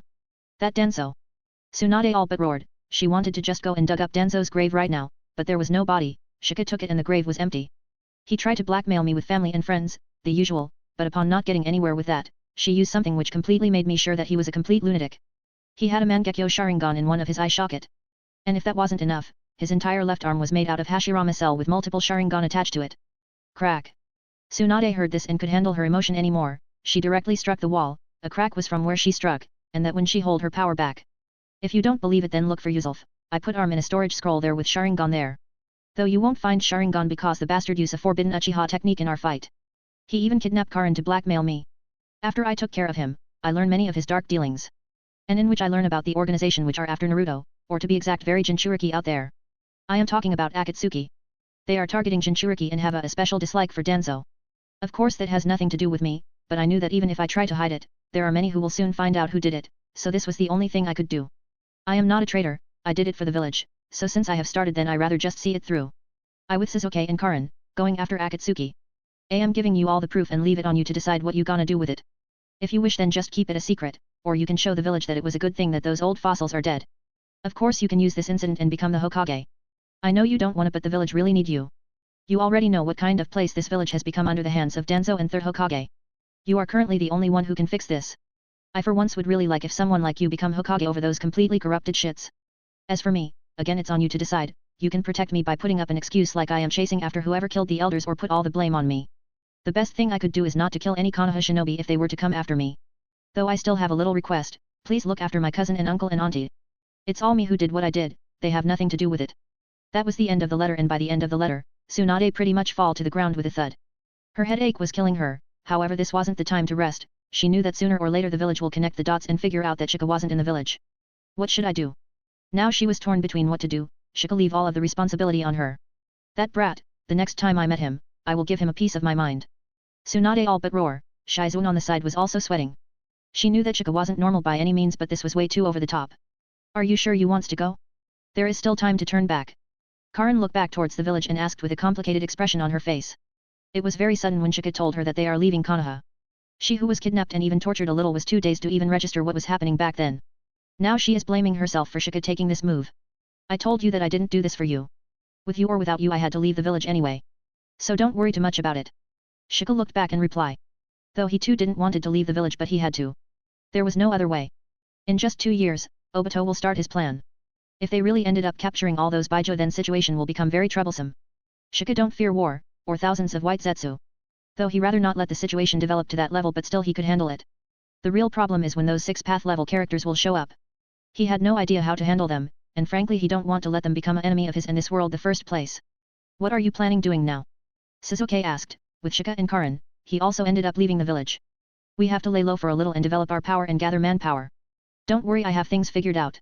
Shika sighed and turned around, when others weren't looking this eyes turned into Rinnegan and a portal was open in the air. Startling both Sasuke and Karin. Let's go, don't ask how, right now we don't have time for all that. XXX. Here is the goal for this week. 1000 plus stones for the bonus chapter on Sunday or Monday bonus chapter. Thank you very much for all your support. If you want to read up to 20 plus chapters in advance, check my Patreon. Patreon.com/Kamidemand. Chapter 144, Chapter 144, The Plan. Oh, this is totally a different place, hey Shika, what kind of jutsu is this? Karin entered the portal created by Shika, at first she didn't know what to expect but since it was Shika, she just followed, but upon entering she found herself in a completely different place. This wasn't Konoha, though this place was also a forest, but she could tell that she wasn't in the land of fire anymore. There was a shine in her eyes for some reason, and Shika could understand her feelings. This might be a shonen world with many different kinds of power, ninja who can breathe fire from their mouths to toads who are a size of a mountain. However the number of shinobi who actually get in touch with this side of the extreme in this world isn't much. Many shinobi remain mediocre in their life and maybe the only time they see this kind of jutsu is at when those fireballs are targeted towards them in war or that mountain-sized toad in falling on top of them. Usually, those are the last thing they see. However, space-time ninjutsu is even rarer than that powerful jutsus.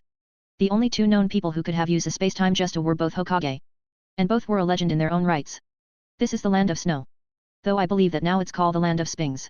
This will be our temporary hideout for the time being. Shika replied as he continued to walk. Saving Princess Kazahana had a little perks. Back then he looked around the entire land and knew that if ever he defected or needed a place to stay, then this place would be the best to come in. His relationship with Koyoki Kazahana too was quite good, he can easily get help from her if he decides to ask for it, however he didn't want it. What are you planning exactly? Sasuke who was almost blinding following Shika finally spoke up. He didn't care where they are making their little hideout, what he cared was what kind of power Shika was hiding, being able to make portals, that powerful gravitational attack he used against Danzo back there and all other sorts of powers he has shown till now.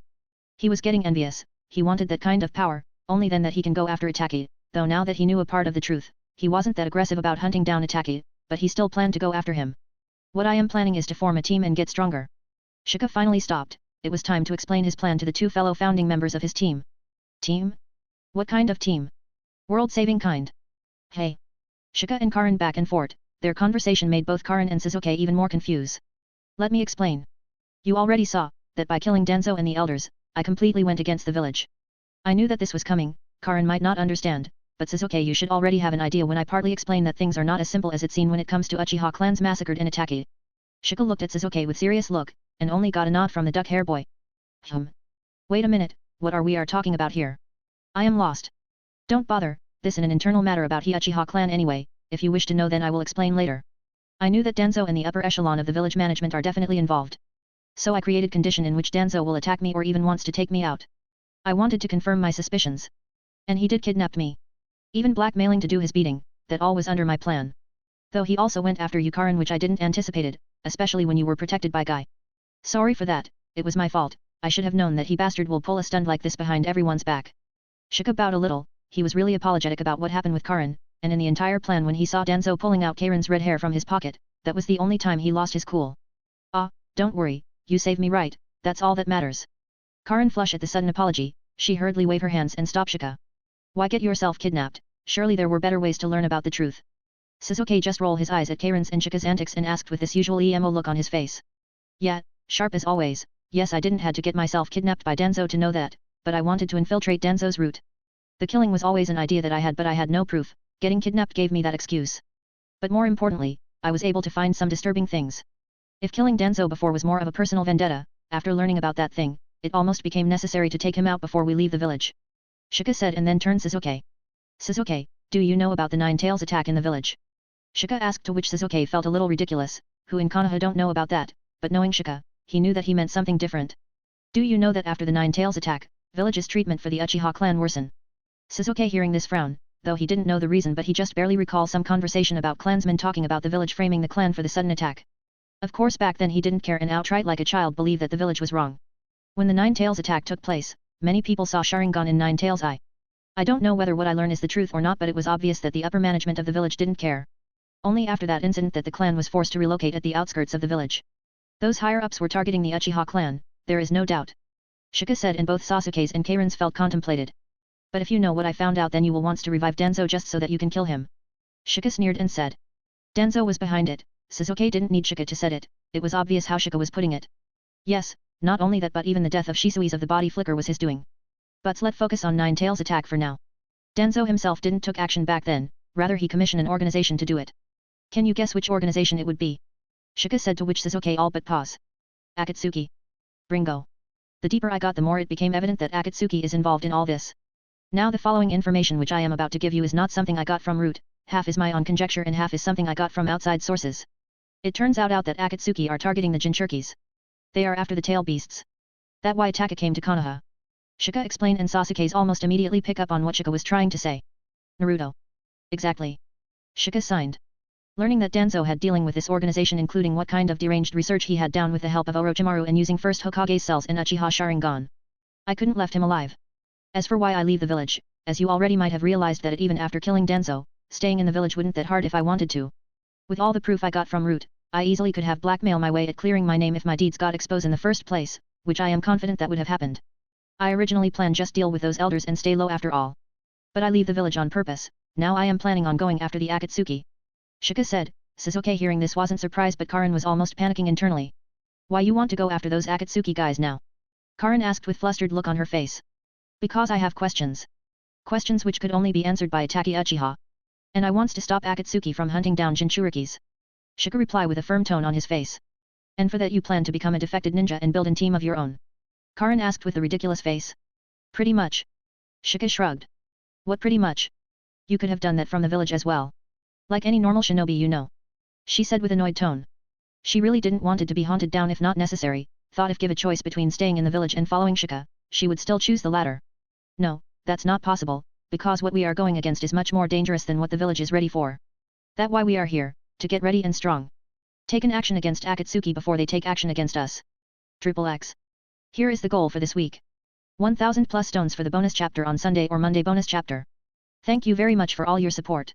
If you want to read up to 20 plus chapters in advance, check my Patreon. Patreon.com/Kamidemand.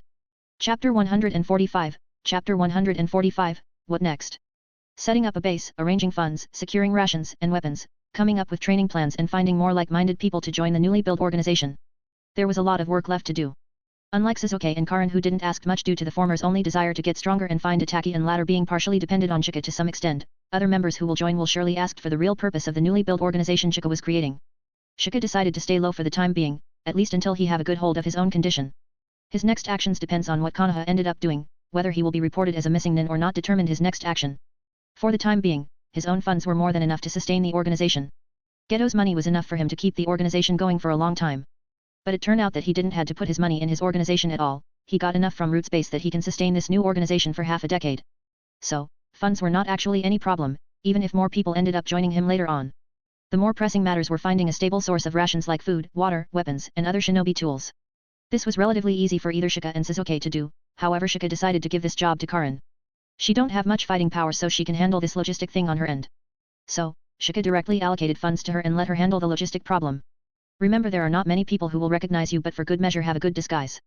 And I'm not talking about a temporary one, go for a permanent one since you will require to travel frequently in public and your red hair stands out like sore thumb. Shika handed the money to her and said. To which, he only got a big pout in return and the Tsundere just turned around with a huff and before going just leave this remark. Humph, and here I thought you like red hair. Sigh, woman.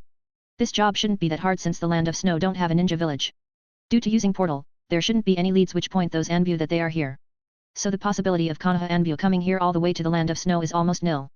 Just hope that she stays safe. Shika thought and saw the redhead muttering something to herself and going away to complete her task.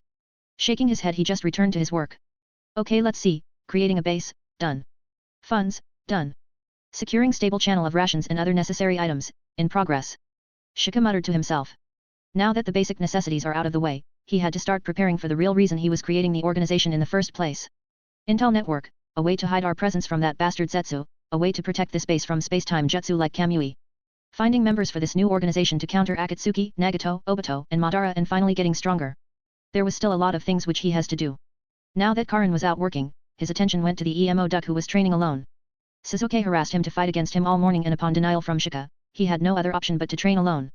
I personally have to go to find people for the organization, so it's better if I leave Sasuke here alone, there should be someone to look after them look out after all. Shika thought and then got up. Sasuke, stay vigilant, I am going out to find more people. Shika said before his eyes turned blue and Rinnegan came to life. Sasuke sensing the chakra turn around and this time Shika wasn't hiding his eyes with a genjutsu so Sasuke did get a glance of those intrigued blue eyes with rings around them. He narrowed his own eyes, he was expecting some sort of red eyes, like Itachi but this was completely different. His curiosity was aroused, he knew after seeing this that those eyes were not Sharingan, till now he was under perception that Shika had unlocked his Mangekyo Sharingan. That why he was able to use all those strange ninjutsu, or at least that what Sasuke thought. But after seeing Shika's eye, he wasn't sure anymore. He only had seen Mangekyo Sharingan once and that too he didn't remember that well. But at least knew that it should be blue but rather red. As for Rinnegan, Sasuke had no idea about that, he might have known he was a little older when Uchiha clan was annihilated. He was too young when Itachi massacred Uchiha. Maybe it's blue due to Shika's mixed heritage, an idea come to his mind but he just shook his head, that didn't matter right now, he had to ask Shika what that eye was. However, before he could do anything, Shika was gone, he opened his portal and went somewhere. TCH. Konoha. The situation in the village was chaotic at best, after the death of Hiruzen and Sarutobi, elders were the one who was running the village in the absence of Hokage. Them being killed was a big blow. Now there was no experienced person in the village who can handle the entire situation. It was also in power struggle. The Konoha 4 or the 4 last living students of Tobirama Senju hold the most power in the village. They eagerly hold on to their power to the very end, and that why when they were dead, the power they hold was up for grabs.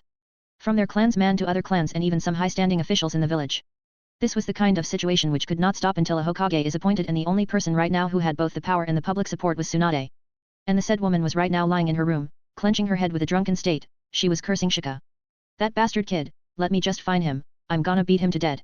Tsunade muttered to herself, not wanting to let others know who it is, she keeps the thing to herself. More importantly, she was now in the most pressure, after the death of elders and Danzo, she was the most suitable candidate for becoming the Hokage. In the original series she became one because Naruto somehow convinced her with his plot armor. Shika don't have one of those, so he can only hope that Tsunade can take up the position of Hokage in dire times. Still now Shika wasn't targeted due to his original mission which take him out of the village where the Root members attacked him. If not for that, those sharp Anbu only would have connected his absence. Though technically he should be back by now but seeing his own track record of being late in missions, no one did anything. Tsunade was drowning in her own sorrow when suddenly the door was open and Shizune came inside. Lady Tsunade, the council and the clan heads request for your presence. XXX. Here is the goal for this week. 1000 plus stones for the bonus chapter on Sunday or Monday bonus chapter. Thank you very much for all your support.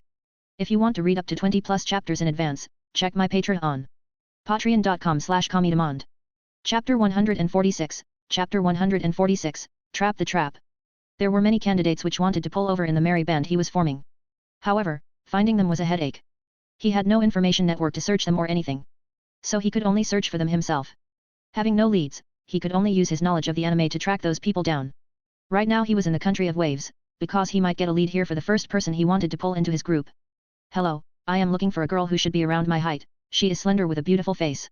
Shika asked around the country of waves. This was already the third day that he came here looking for that person.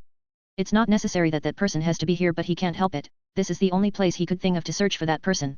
Oh no, there are not many people who come this route since the big bridge was formed. You should check out the area around the bridge, said one of the vendor with a little sad tone, though he was helping Shika, but by his face it was obvious that the vendor was venting out his frustration about the shortage of the customers around his stall due to the recently built bridge. Ah, thank you. By the way uncle, what are you selling? Mind if I take a look? Shika said, but he already took out some ryo, enough to attract everyone's attention towards him, already planning on purchasing no matter what they were selling. It was all food items, he could stock it up for future. Inside the special storage scroll, this rations won't go bad anyway. With that done, he was already moving the opposite direction to where those vendors told him. Of course he went to check the area near the bridge. Those vendors weren't much help, but still he got some fresh fruits. Maybe if my luck is good then I could find a devil fruit among them. Man. I am beat, it's been so long but there is no trace of her/him. I don't know anymore. Shika complained to himself as he plunged down to rest. Yes, Shika all this time was looking for Haku. In fact, even before he had idea about leaving the village and creating his own group to fight against Akatsuki, he had an idea to bring Haku to his side. The person was strong and loyal if given right condition.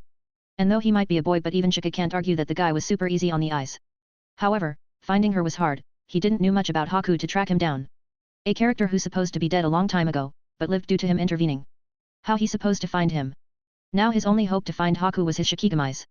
He spread them all over the land of waves in the hope of finding Haku, however that was 3 days ago, and there is no news from them yet. Maybe I'm looking at the wrong place, this place shouldn't hold any particular importance to him, so there is no reason to stay in the land of waves. Maybe I can check out the place where Zabuza died, it's not that far from here, and then there is the Mist Village as well. Both Zabuza and Haku were from Mist Village, so maybe it's possible that he went back. Now that the policy of the Blood Mist was eradicated by Terumi Mei, it's possible that Haku goes back. She is the only remaining member of the Yuki clan, definitely someone like Mei won't leave such a potential outside her village. Shika muttered to himself, planning where else he could look for Haku. But that was when suddenly felt a tug at his curse energy.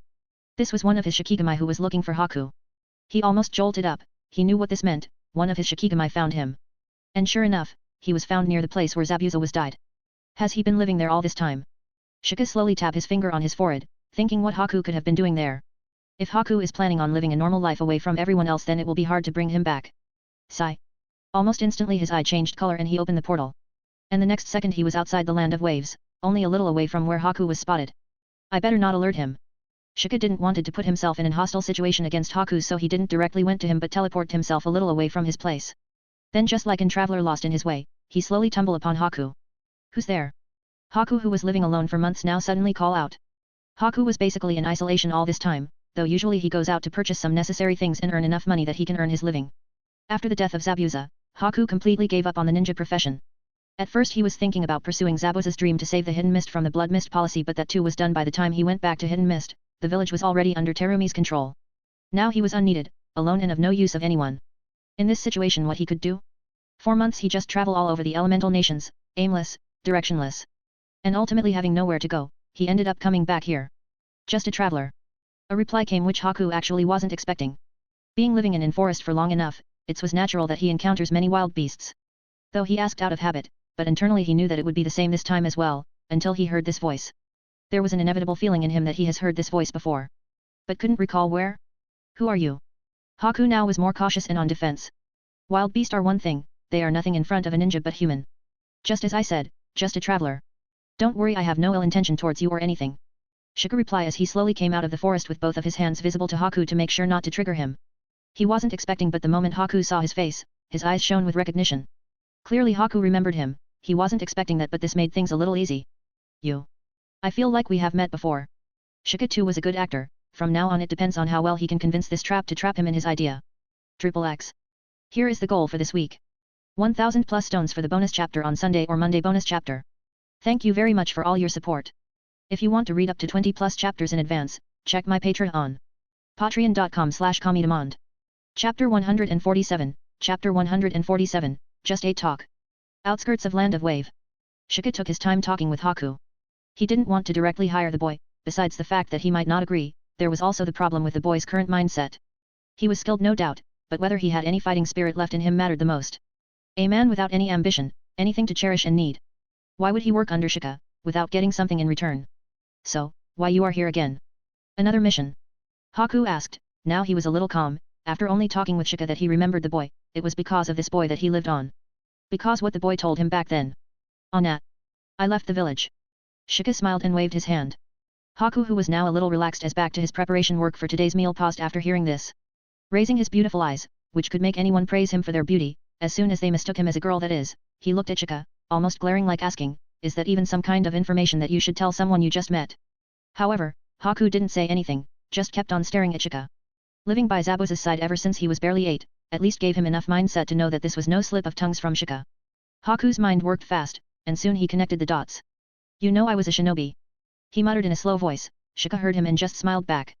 A grim look appeared on Haku's face. He deliberately spoke low and even risked revealing his identity in case Shika didn't know it earlier. Civilians won't hear that low mutter of his, only a trained shinobi. As for revealing his identity, hey.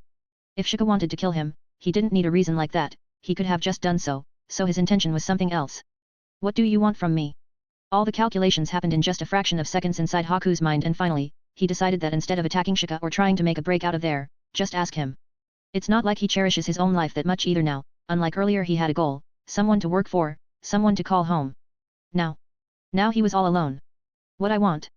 Shika didn't reply directly, he took his time and thought about it, and he genuinely gave it a thought. I want to stop the unnecessary bloodshed that this world has been accustomed to. I want to stop an upcoming war and every other war which might happen after that. I want to bring peace to this accursed world. Shika let out a sigh. He wanted to do that, there was no lie there. But again, who doesn't want this in this world? In their own way, almost everyone who has experienced war at least once has thought about ending the pointless bloodshed. Everyone does think about it, but the reason the question is whether can they? What you want from me? Haku asked again, not even pretending to hear what Shika just told him. The idea was too good to be true for him honestly, he once had thought like that, but he soon learned how utterly powerless he was in the grand scheme of things. I want your help, to achieve this dream. Shika's smile never wavered while talking about him. And if I say no, then? Haku tense up. He knew that this might end up in fight. How ironic it would be that the boy who asked him to live on is the one who kills him. But maybe that's for the better after all. Then I walk off from here. However, I personally believe that somewhere inside you, you want the same. Dreaming of a life where you can have hope, if no then why listen to me back then and live on. Shika slowly shifted his weight, making himself comfortable. Currently both were sitting down on the ground. It was an open camp where Haku lived, almost felt like camping back in Earth. He even dared to take a piece of meat from plate Haku was preparing for himself and boldly ate it in front of him. Haku didn't mind it, in fact this showed that Shika really had no hostile intent. He was sitting almost defenseless in front of him. If the fact that Haku didn't knew that this person was able to fight off many Konoha shinobi and even Zabuzas to some extent, Haku might even believe that he could kill the boy. Don't mind me, take your time. I just want you to know that I could use someone like you. That there is a war coming, a war bigger than anything this world has seen. Many will die if we don't do something about it. Though I believe that between us, you understand the true price of war better. It's a sincere request, don't give up. Just living will never fill that hole in you. Shika kept on talking but that last few lines touched something in him. Something deeper in him. The price of war, the hole in him. It's like the boy was able to read his heart. Like nothing was hidden in front of him. All of his secrets were revealed in front of him. Unconsciously he gritted his teeth, tugging his lips between his canines and blood leak out. You know nothing about me, don't talk like you understand what I have gone through. Haku muttered trying to hold back his anger. This anger was no on Shika but life itself. He lost his mother when he was only 5, it was his father who killed his mother and if not for his bloodline awakening, he too long would have died. It was his village which chased him down, bring him to that miserable situation. He had nothing to call home, nothing to live on. And that was when Haku met Zabuza. Sure the man sure him like an weapon, but at least he was needed, he had an purpose. Yes, I don't understand your pain, I have no right to call you out on that until I personally went through that. But I understand your heart. Because that is exactly what every one of us at one point have desire. To save this world, to end this everlasting conflict. The only difference is that there are many who can't even believe that something like that is possible. Or just simple gave a world which could be peaceful. Understandable, conflict will exist until the twilight of mankind. However, peace in our times. Now that a goal worthy to pursue. Shika slowly got up, after throwing the last piece of meat he was saving during his ongoing monologue. Thanks for the meal, it was refreshing to just leisurely talk to you here, almost reminds me of a girl I like. Shika threw a smirk at Haku which caught him off guard. Wondering whether Shika mistook him as a girl, nothing new to him, but this might explain a little. He like me. Or after my body. Haku pursed his lips, many things starts to roam in his mind by now, especially about whether what Shika talk about right now was even real or he was just after himself, but just as this doubts were penetrating his mind, Shika's next words shattered his doubts. Shame you are a boy, otherwise I might have pursued you. Shika turned back, showing Haku his back and waved to him. Though, you would have been for a heck of a competition, ha ha ha ha.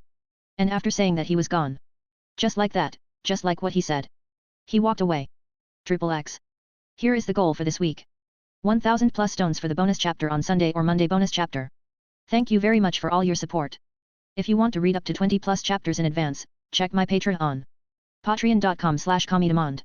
Chapter 148, Chapter 148, Turmoil. Konoha.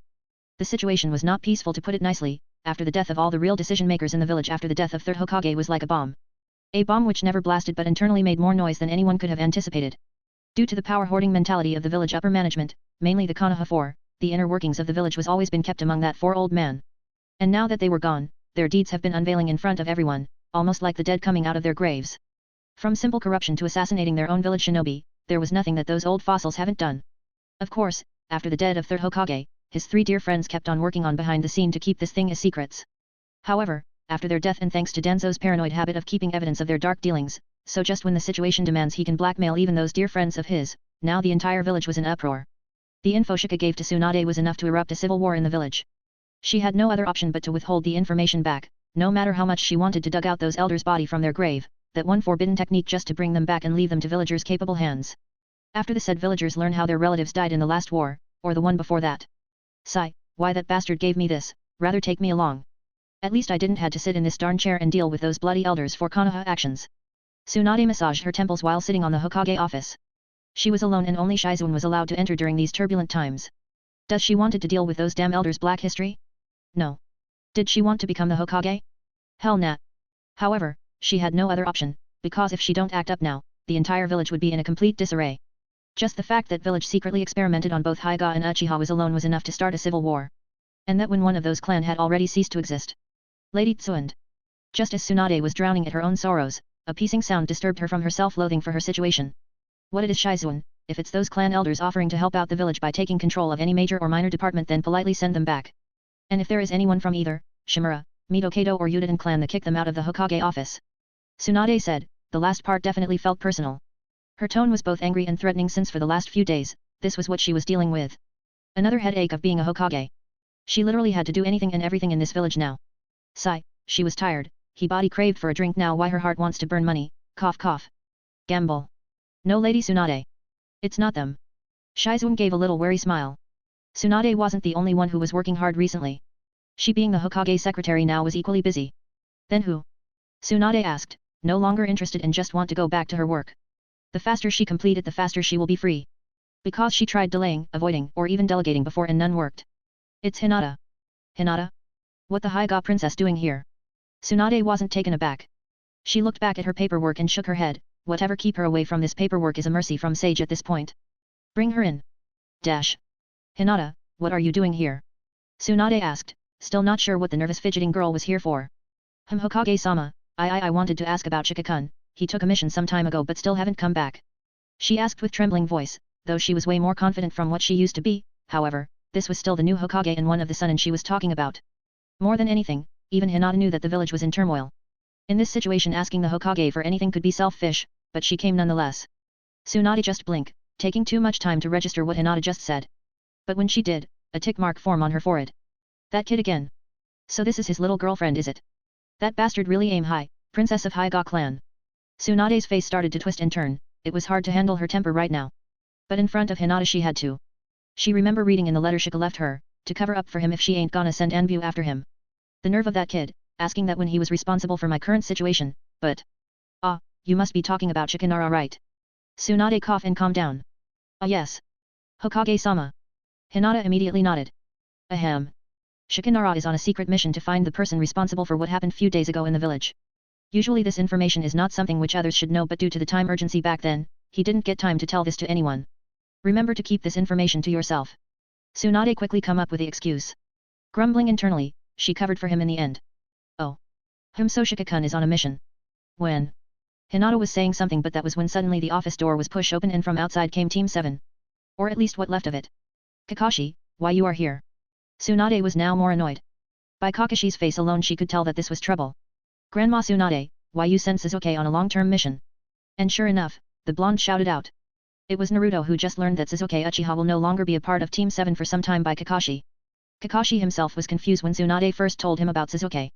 If he didn't took her on face value, already knowing that something else was going on, but he still haven't gotten the real reason why Sasuke was away from the village. Sigh. A drink just about now would be nice. Tsunade muttered with clear irritation after seeing Naruto jumping around the office and making noise, complaining about Sasuke getting a super cool ninja mission while him still needing to follow Kakashi. Of course, for Naruto this was a competition against Sasuke. Dash. Outskirts of waves.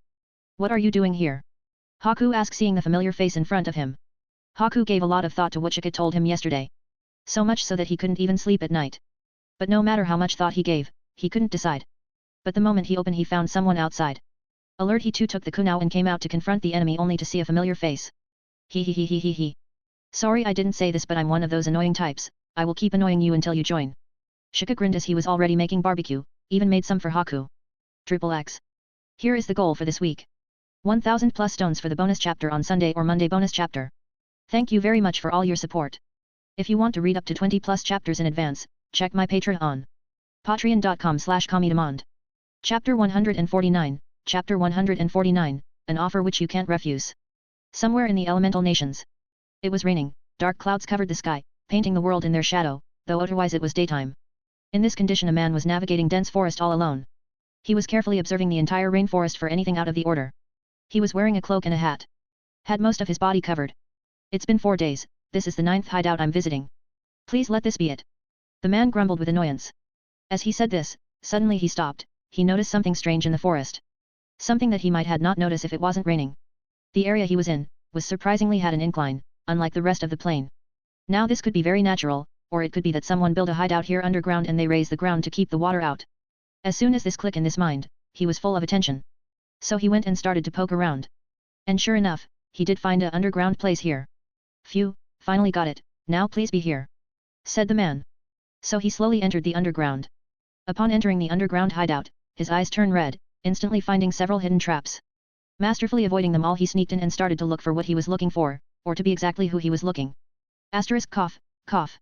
Suddenly a voice echoed in the dark empty passageway. It was a muffled voice, but it was enough to alert the man. Disregarding that one interesting looking lab, in which he saw few eyes with strange patterns on them floating in some sort of glass tube filled with greenish looking liquid, he started to make his way towards where the sound came. Someone was frantically shuffling through things in the storage room and cough occasionally. Out of all, you were the last person I was anticipated to be here. Suddenly came the sound, and the hidden figure making all the noise was alert.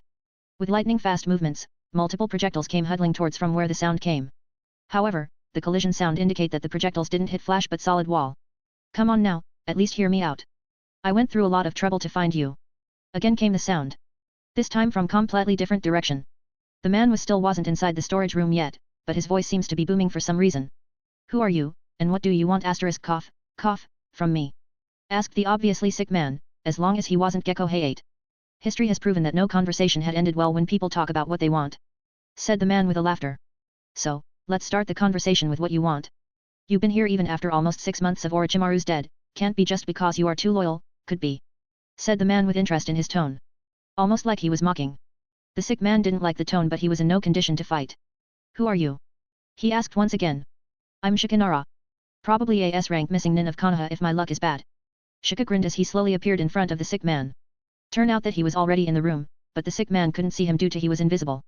Like it, it's a nice little genjutsu I come up with, as if you are wondering how you couldn't hear my presence outside me speaking, well that another little ninjutsu trick. Shika said as he grinned, happy to showcase his new ninjutsu. The sick man though had nothing to do with this, he immediately lifted his hands and launched another row of projectile towards Shika. The projectiles fly towards Shika and he made no movement. He simply stood there until the projectiles almost near him. However, just before it was about to pierce him, he suddenly vanished from his place. And then he suddenly appeared on somewhere, still looking just as relaxed as before. Come on, I'm here to talk, you could tell if I had some other intention. In your condition I don't need to pull any tricks on you if I wants to kill you. Shika said calmly, and as he intentionally let his eyes roam towards the ill person's hands and mouth. They were bloodied, he wasn't injured but rather coughing up blood. And of course the sick man noticed this, even he knew that in his current condition, he was no match to the boy in front of him. You are from Konoha? Asked the man. Was, from Konoha. Didn't you heard, I left and now I'm most likely a missing nin. Shika shrugged, but then he intently looked to the sick man again. You are dying, you are practically the last of your clan and there is no one at this point who can save you in your condition. There was silence in the room, a tenseness which was building up, like both party was about to take out iron soon. Yes. I don't have much time. So I don't see what possibly you could want from me. However, the fight didn't happen and soon the sick man said this. Kimimaro Kyuga. You were the strongest blade, or should I say bone, under Orochimaru. Shika didn't directly answer but first explained that he know the sick man and his condition. Kimimaro too wasn't surprised at this. Now that Orochimaru is dead, you have no way to keep on living. It's not wrong to say that you live on up to this day because Orochimaru was helping you sustain your life. What do you want? Kimimaro after hearing all this started to sound a little impatient. Ha ha ha, impatient, hey, well I would be too if I was dying. Well, let's directly talk business then. You see, I have an offer for you which you can't refuse. XXX. Here is the goal for this week. 1000 plus stones for the bonus chapter on Sunday or Monday bonus chapter. Thank you very much for all your support. If you want to read up to 20 plus chapters in advance, check my Patreon. Patreon.com/Comedemond. Chapter 150, Chapter 150, Prisoners and Lab Rats. Creak. The iron door creak open and two men walk inside, making many inside the building perk up. The building was completely dark and looked much like a prison. Part of the reason is because it was a prison or cage for those unlucky enough to be experimented by Orochimaru. No matter how much anyone argues about how big of a genius that guy was, or how powerful he was or how ultimately he turned into a new leaf, one can't deny that that man did some sick things. Shika entered into the building and saw rows of cages and prisons inside, his Sharingan providing him excellent dynamic eyesight. The silence in the building was unnerving. The place was cold and felt almost lifeless. Are you sure that this is the place? Shika asked to the man beside him. Yes, if they are alive even after all this time then this is where we gonna find them. Kaimamiara said and Shika hearing this grinned. Shika understood what the man was trying to imply here. It's already been 6 months since Orochimaru has been dead, no one came here for 6 months. Anything could happen that time, from prison breakout to the jailers of this place themselves decides run away, abandoning everyone and thus killing everyone else who were imprisoned here. Shika could only hope that the two people who he was looking for are here and in good enough condition. Come on. Kimimaro said and entered the building. Shika too nodded and followed him all the way. Conversation with Kimimaro was way different than Haku. While he could tell Haku a kind of friend, Kimimaro was definitely not playing friendly with him. Shika kind of knew that, so he right of the back, show what he was capable of and then, gave Kimimaro an offer which he indeed wasn't able to refuse. He was dying, in the canon, he had a terminal disease much like Itachi. And since in this world, Kimimaro never fought against Gaara and Lee in the Sasuke retrieval act, because Shika never let that happen. Kimimaro was alive. This motherfucker was able to beat the shit out of both Gaara and Lee at the same time when he was ill. If there was one person who Shika wanted to bring in his team then this was that person. However, pursuing that would be hard, in the canon Kimimaro was quite loyal to Orochimaru. So much so that he was ready to die for him against both Lee and Gaara. If Orochimaru were to be alive then bringing him to his team would be almost impossible, but that snake was long gone. Or did he? By the time Shika tracked him down, Kimimaro was dying, no longer having Orochimaru to check and balance his disease did a number on him. His complexion was dark, there were dark circles under his eyes and his even this breathing in normal state was haggard. Shika thought that he might had to fight with the guy but nope, not much was left in Kimimaro to fight him. So in this case, when he was dying, what possibly Shika could offer him? The gift of life. I can heal you, not cure you but bring you back to your healthy state. All I asked is you work for me. I won't ask for anything unreasonable. Not asking you to put your pride online or anything, all I ask is that you help me in my goal. Again this is not an order or anything. You can leave anytime if you wish to do so in future that was what Shika told him. Kimimaro of course looked skeptical but all that doubt evaporated when Shika partially healed him with reverse curse energy. The look on his face was worth taking a photo if smartphones were a thing in this world. For a man, who almost saw dead in front of him, that was nothing less than a miracle. Kimimaro almost gave up the hope of living on after even Orochimaru wasn't able to fully cure him. He wasn't afraid of death though, far from it. He was willing to die anytime, as long as his death made sense, and made some difference. But even before he got a chance, his master was dead. And then he was about to die just like that, running out of time due to a stupid disease. Not in a fight like a warrior, a shinobi but rather weak by damn disease. Maybe others could resent this kind of death, but Kimimaro completely denied it. Because he was from the Kagaya clan. That was the clan of warriors, even when Kimimaro never liked his clan and their brutish traditions, he still took pride in being a Kyuga. So, when Shika come out of nowhere and heals him, Kimimaro really couldn't refuse the offer he had for him. And thus, Kimimaro agreed to Shika's offer. It wasn't final that he gonna work for Shika forever, just as Shika said, he would leave if he had to but for the time being at least, Kimimaro planned to go along. Who are you looking for? Kimimaro took Shika to the inner area of one of the abandoned Orochimaru's laboratories. Yeah, though the place looked like a prison but a laboratory was what this place was in reality, and those prisoners were the lab rats of Orochimaru. A Hokage from Hidden Mist, a man named Yugo and a woman named Karin. Shika replied as he was keeping an eye for anyone who might attack them out of nowhere. This place gotta have some guards right? This way then. Kimimaro nodded, exactly knowing who Shika was talking about. Though he wasn't aware of this Hokage but he knew Yugo, Orochimaru often let orders him to control that monster's outbreak whenever he goes berserk.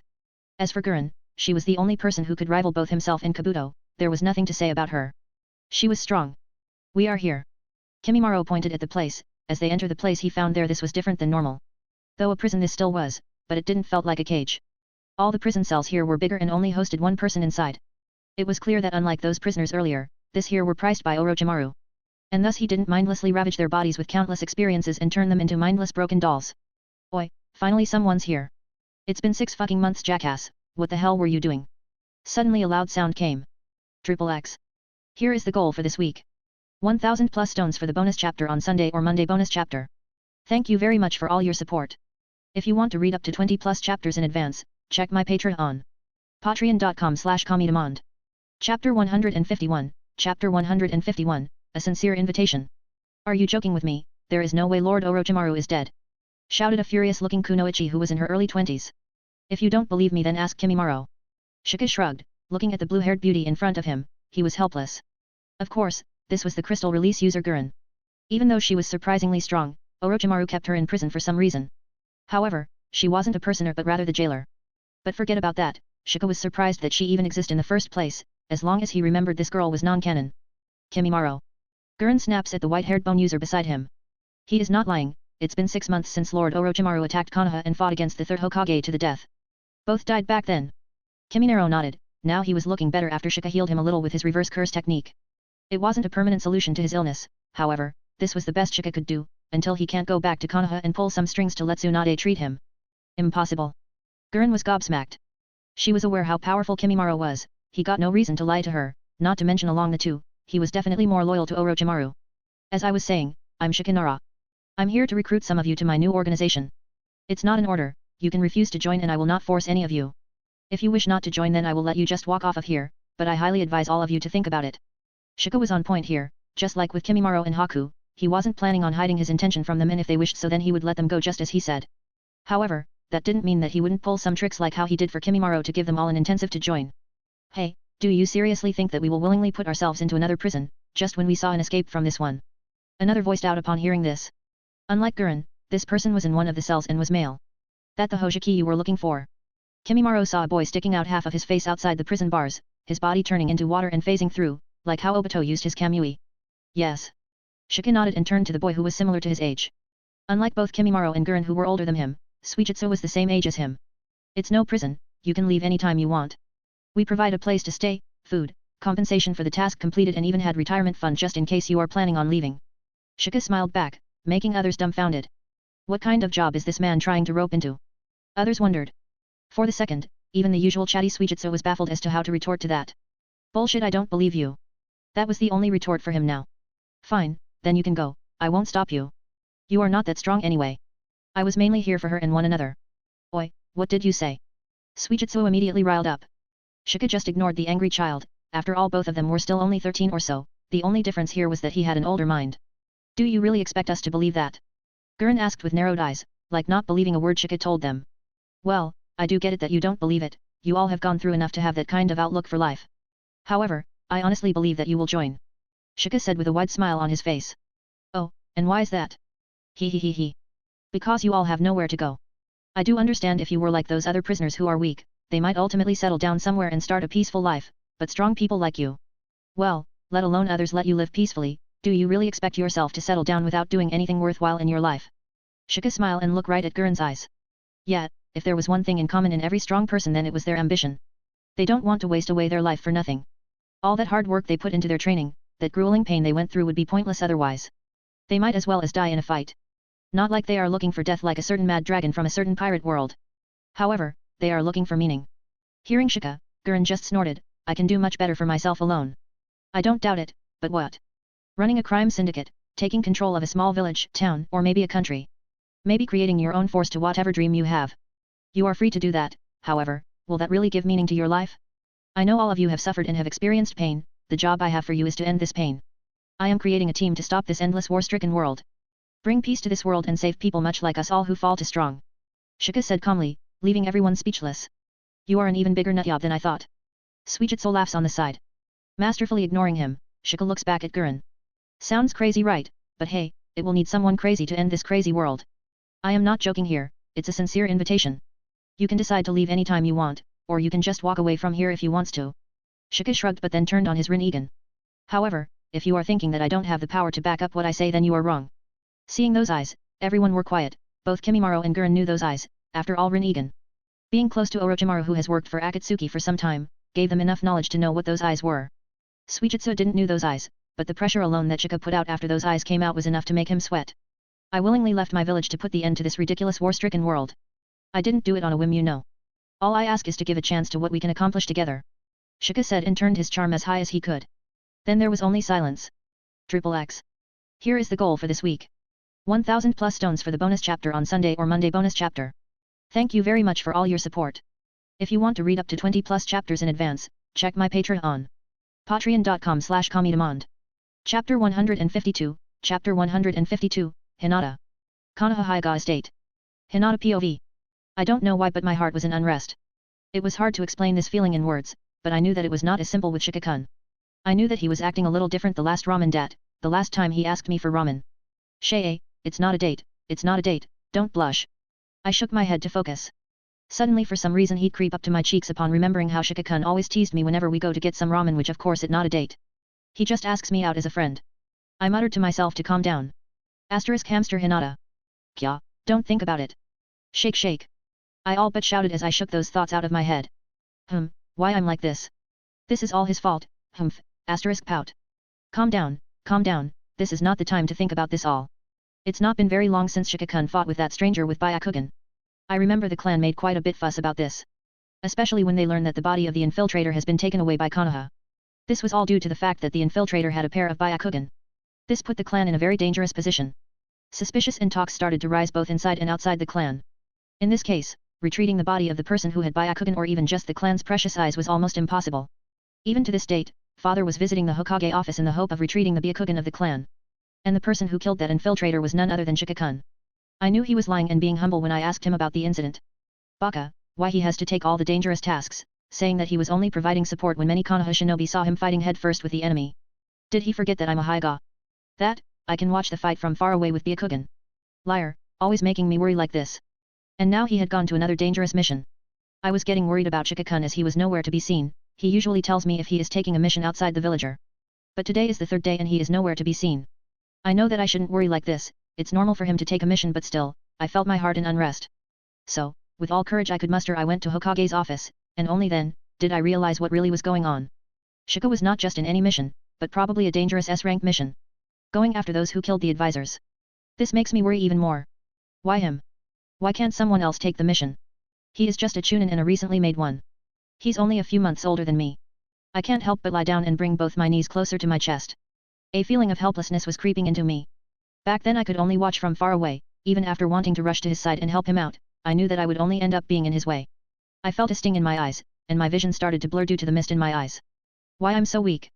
Tears for some reason form in my eyes, I clutch my jacket with one hand while trying to cover my eyes with my other. I feel this strange tightness in my chest. Why can't I be strong like him, so that I can protect him like he always protects me?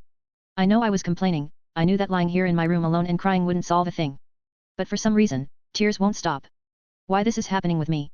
One moment I blushed thinking of him and the next my heart felt like crying out loud. Why I'm feeling like this? After hearing that Shika-kun went on such a dangerous mission, the knot on my heart was even tighter. I don't know why I feel that Shika-kun won't be returning, why I had this strange feeling. He was acting strange back then. Hinata, make sure that you get strong, you don't have to compare yourself with anyone, not even me. Just make sure that your today should be stronger than your yesterday. Do that in one day, when the situation demands, you will have the strength to save your loved ones. I remember Shika-kun told me that last time I saw her. At first, I thought that he was just motivating me, like he always does. But now that I think about it, I felt those words that he spoke, they felt distant. You are strong Hinata, you just don't know it yet. So don't let anyone tell you otherwise. As long as you stay true to your goal and work hard. Your hard work will pay off. Why I'm feeling like this? Why do those words bring me uneasiness instead of the usual motivation and warmth? The next time we meet, make sure you tell me how strong you have gotten, okay? Shika smiled and put a piece of meat in my mouth. And we are talking about the ramen date here, the meat's of course from the ramen, for those who have hyper-imagination already generating pictures. No, don't think like that, he will come back soon. He will be safe, he is Shika-kun after all. He is strong. I can't help but say this to myself. Even now Shika-kun is working hard to find the culprit. Get up, stop being a crybaby. Go and train. Hinata slammed both of her cheeks and after wiping her tears got up with determination burning in her eyes. I will get strong. Just like Shika-kun expect me to. Land of Snow. Sasuke was training alone, bored but too used to working out alone to not get bothered with it. From time to time he grumbles, internally complaining about the cold climate of the Land of Snow. The Land of Snow was renamed by Koyoki Kazuhana after she came to power and the majority of the snow was melted, but they formed base at the outskirts of the Land of Snow, now the Land of Springs, and even that big heater place at the center of the entire country wasn't enough to heat the entire land. Just as he was grumbling and planning on taking a little break, he felt a chakra fluctuation. He snaps alert ready to write but upon seeing the familiar look porta opening, he relaxes a little. Where have you been? It's been an entire week since you left. Sasuke snorted seeing Shika coming out of the portal and complained. However, just as Sasuke was about to continue to complain, he saw that Shika wasn't alone. Behind him were 5 more people who entered the portal, once again putting Sasuke on his guard. Welcome, this is the place. I know it doesn't look much but we are just starting. Things soon gonna improve. Shika grinned as he let the 5 people. Who are they? Sasuke was looking confused and asked. Didn't I tell you that we are making an organization? They are the members of course. XXX. I have to say that I usually don't proofread immediately after writing the chapters, which cause so many mistakes. It's not like I don't proofread it, but I try to do that in a bunch which make me miss something out. From now on I will proofread the chapter immediately to correct any mistake in it. Here is the goal for this week. 1000 plus stones for the bonus chapter on Sunday or Monday bonus chapter. Thank you very much for all your support. If you want to read up to 20 plus chapters in advance, check my Patreon on patreon.com/comedemond. Chapter 153, Chapter 153, The Meeting. Land of Snow. These are all the members of the organization you were talking about? You had only 2 more members before you started looking for us to join. Karin snorted seeing only Karin and Sasuke beside Shika in the so-called organization he asked them to join. Yeah, and I know what you are thinking. I'm not joking with anyone here. I intend to do everything I promised that I would do. So, don't judge.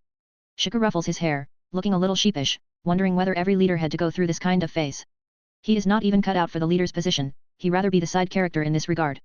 But who made him Ice Guy? He had no other option but to go through this all. Who are they? How come you just suddenly bring all these people here? What going on? Karin, who was looking a little too happy for her good, asked with confusion.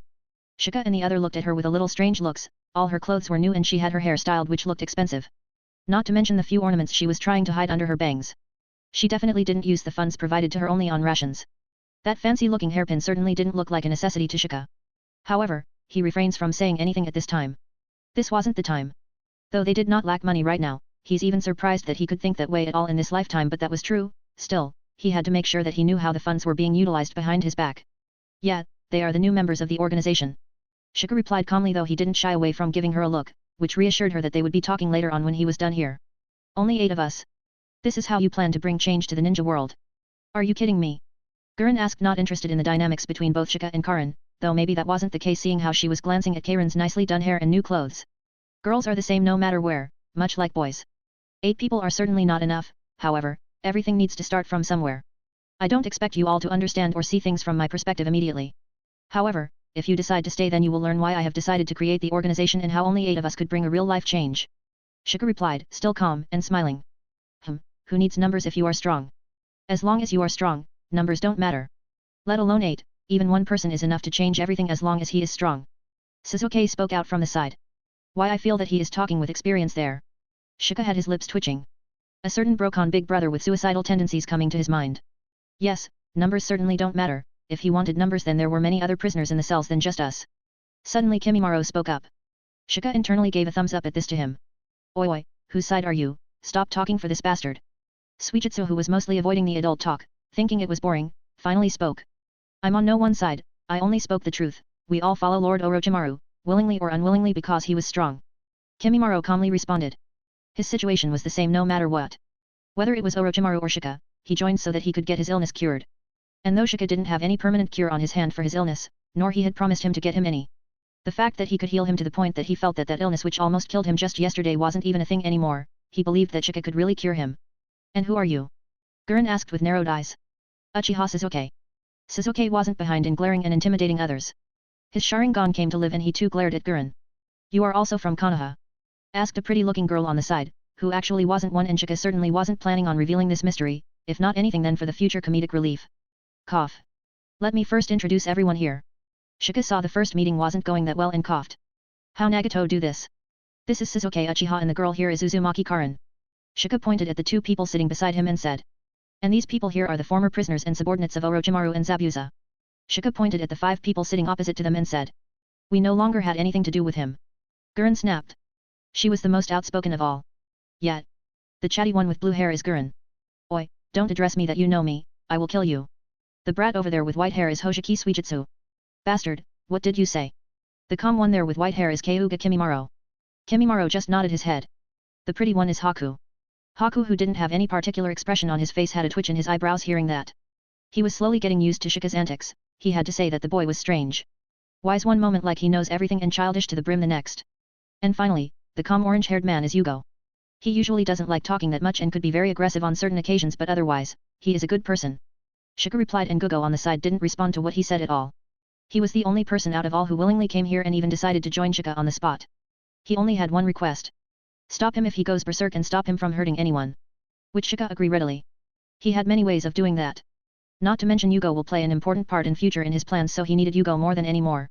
Orochimaru's subordinates. Sasuke's glare intensified, but more than anything he was glaring at Shika, like asking him to explain what was going on. Zabuza-senpai. Suijutsu might be the only one who was interested in Zabuza. He glanced at the pretty girl on the side with a calm look on her face. I thought Zabuza-senpai died. He muttered to himself. He was also from the Hidden Mist and a fan of 7 Swordsmen of the Mist at that.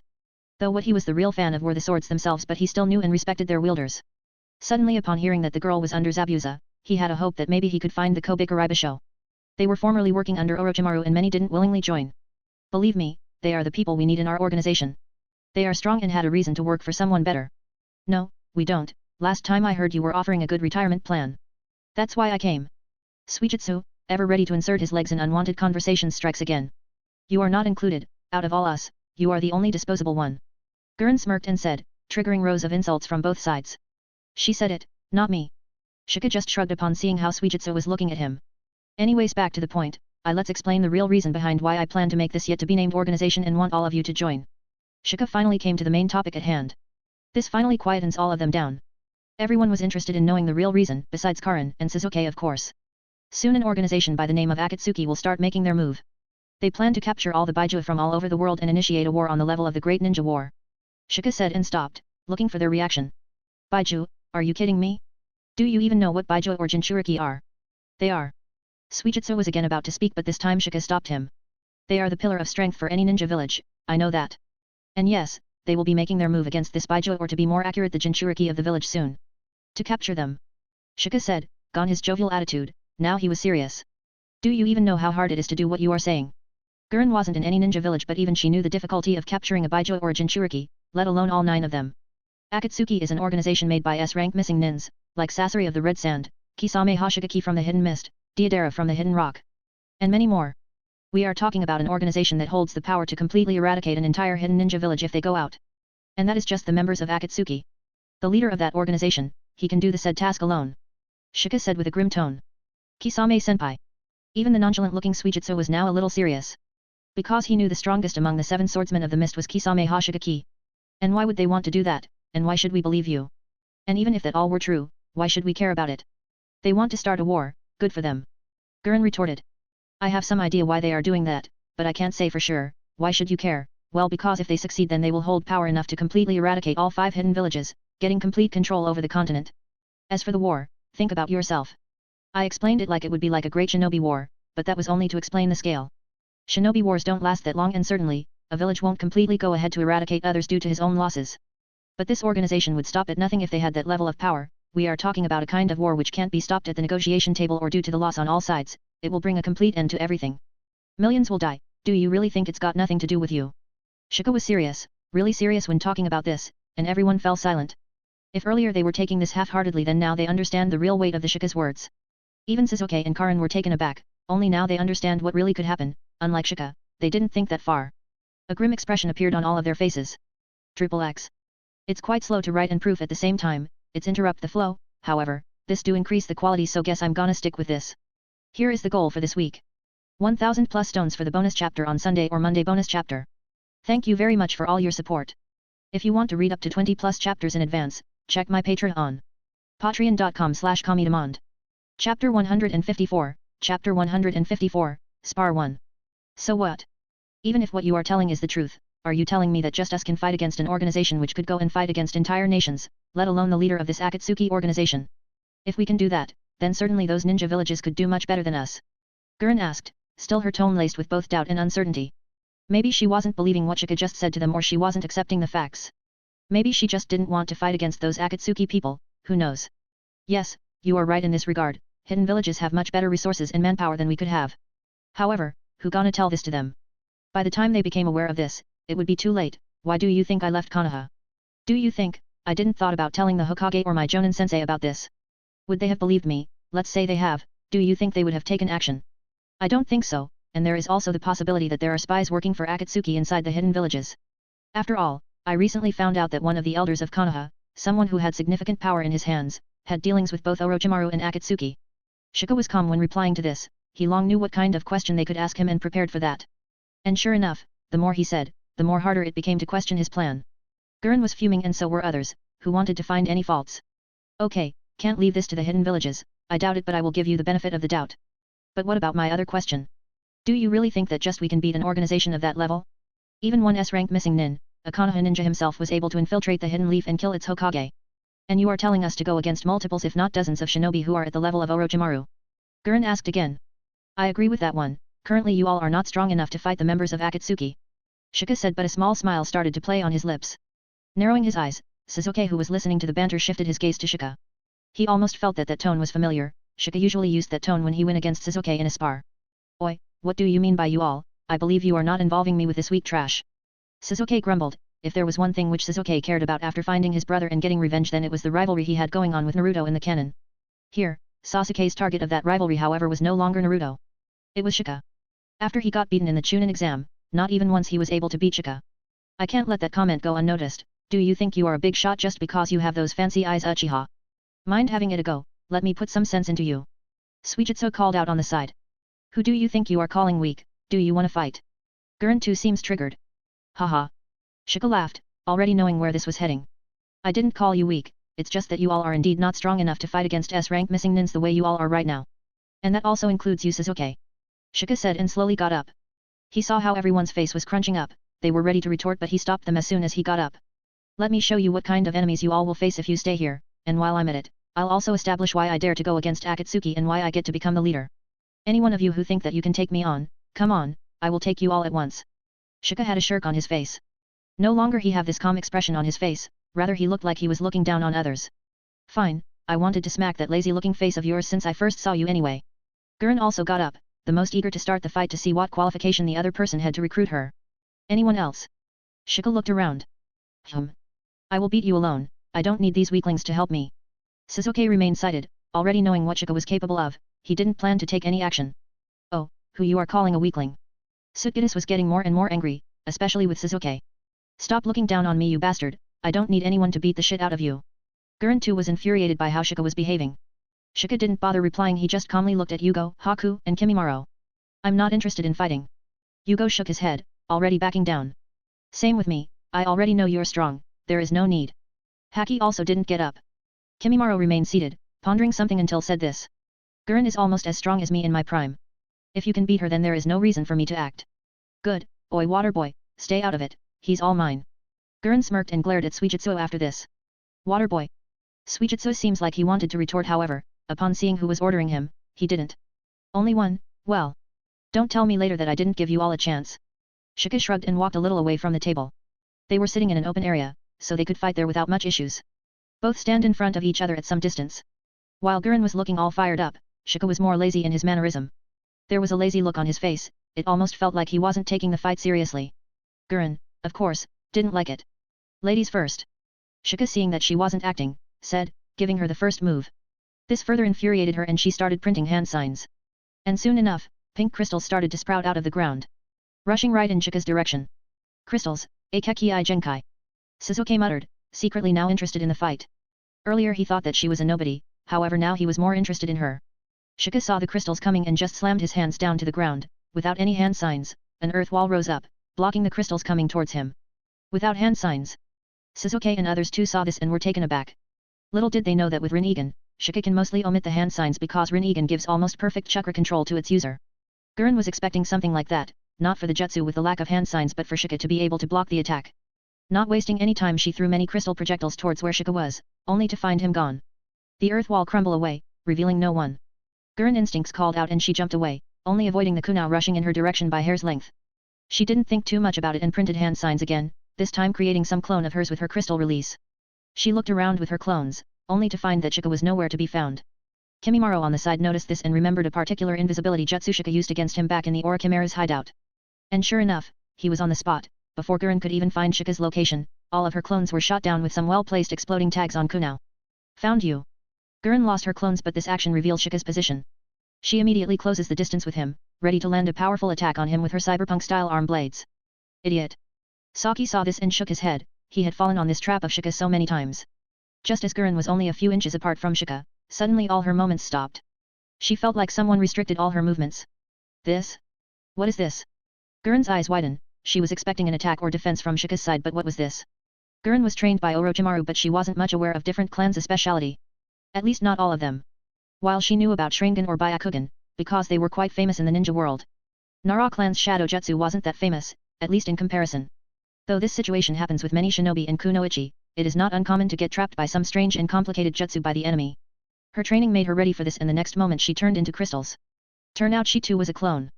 Shika still remained calm, his eyes immediately caught sudden movements happening behind him. He didn't move but just made a hand sign. Just as Garin was sneaking onto Shika, she saw Shika's shadow move. She immediately was on guard. And the next moment she was thrown backwards, her crystal dagger in her hand lay broken. Even her hand was injured, a deep claw mark ran vertically in her hand. Divine Dog Totality. Shika completed his sentence after the giant wolf actually appeared. Totality was a technique of Tenjideo techniques. After a shadow or Shikigami is killed in battle after being contracted, the summoner loses that Shikigami forever. However, the summoner can still use the dead Shikigami's power and give it to another one of his summons, though totality. That. Sasuke's eyes narrowed. He believed that he had seen all of Shika's summons, however, this one was new. A summon animal. Kimimaro muttered to himself. He used to look down on shinobi who used to summon animals in the fight, like they were compensating for their own weaknesses. However, after meeting the Manda, he changed his mind. You won't mind if I use my summon contracts, right? If you wish, I will return them. Shika asked, with a smile on his face, still looking calm and still having that infuriating smile on his face. Garin gritted her teeth. She wanted to retort, but when she saw that giant wolf which was able to tear apart her crystals which were almost as strong as steel, she just felt anger. Getting up, she started printing hand signs. Crystal style, crystal dragon jutsu. Garin shouted and a giant pink dragon made out of crystal rose up from the ground and went directly at the giant. Sound style, shattering waves. Shika made a hand sign, this not very useful to this jutsu of his, and then with all of his power he clapped his hand.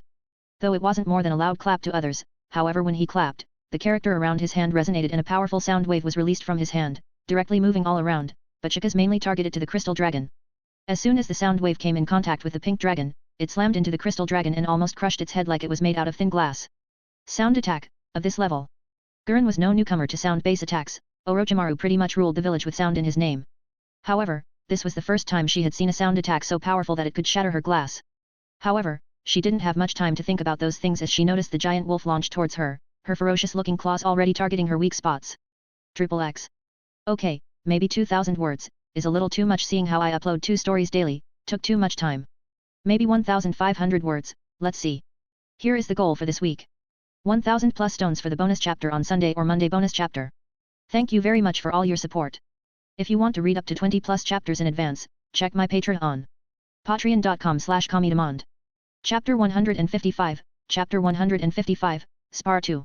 Garin saw the giant wolf launching itself towards her and on instinct she created a shield to stop the wolf. However, with how much more powerful the divine dog totality was after getting fused with his dead brother's power, that crystal shield which Garin put up, didn't last. Though it was able to protect Garin from getting sliced in half with the wolf's claws, but with just one hit, the entire shield was shattered. Almost all the totality forms are really powerful. Especially the divine dog. After Danzo brutally killed one of Shika's divine dogs, Shika was very disappointed. In fact, he was planning on not carelessly using those weak Shikigami in high-level fighting again. However, he quickly forfeits that idea, trying to save those Shikigami just because he treats them like pets, which is foolish. What purpose do they have if he doesn't use them in a fight? But that disappointment was turned to surprise fairly quickly upon seeing just how much stronger the totality form of the divine dogs was. And though he didn't plan to act on this thought, he still wanted to see what would happen if a few more of his Shikigami died and he put them all in a totality form. With that realization in mind, he quickly changed his strategy for fighting with his Shikigamis. There are some Shikigami that he didn't plan to let out in fights, the kind which gave him strategic advantages like Max Elephant's Water, Round Deer's Healing, and earlier before fighting Urashiki, Lightning from Nu. Now after making a binding vow, he no longer can use Nu's lightning, and surprisingly even Nu can't use his lightning. And since now he had Rinnegan, he can fly so yet. But the rest of them, well, he didn't have much problem putting them in a fight. Back to fight though. Garin was safe and unharmed due to her shield protecting her. However, the shield shattered with just one attack from the Totality Wolf, sending her backwards due to the shockwaves.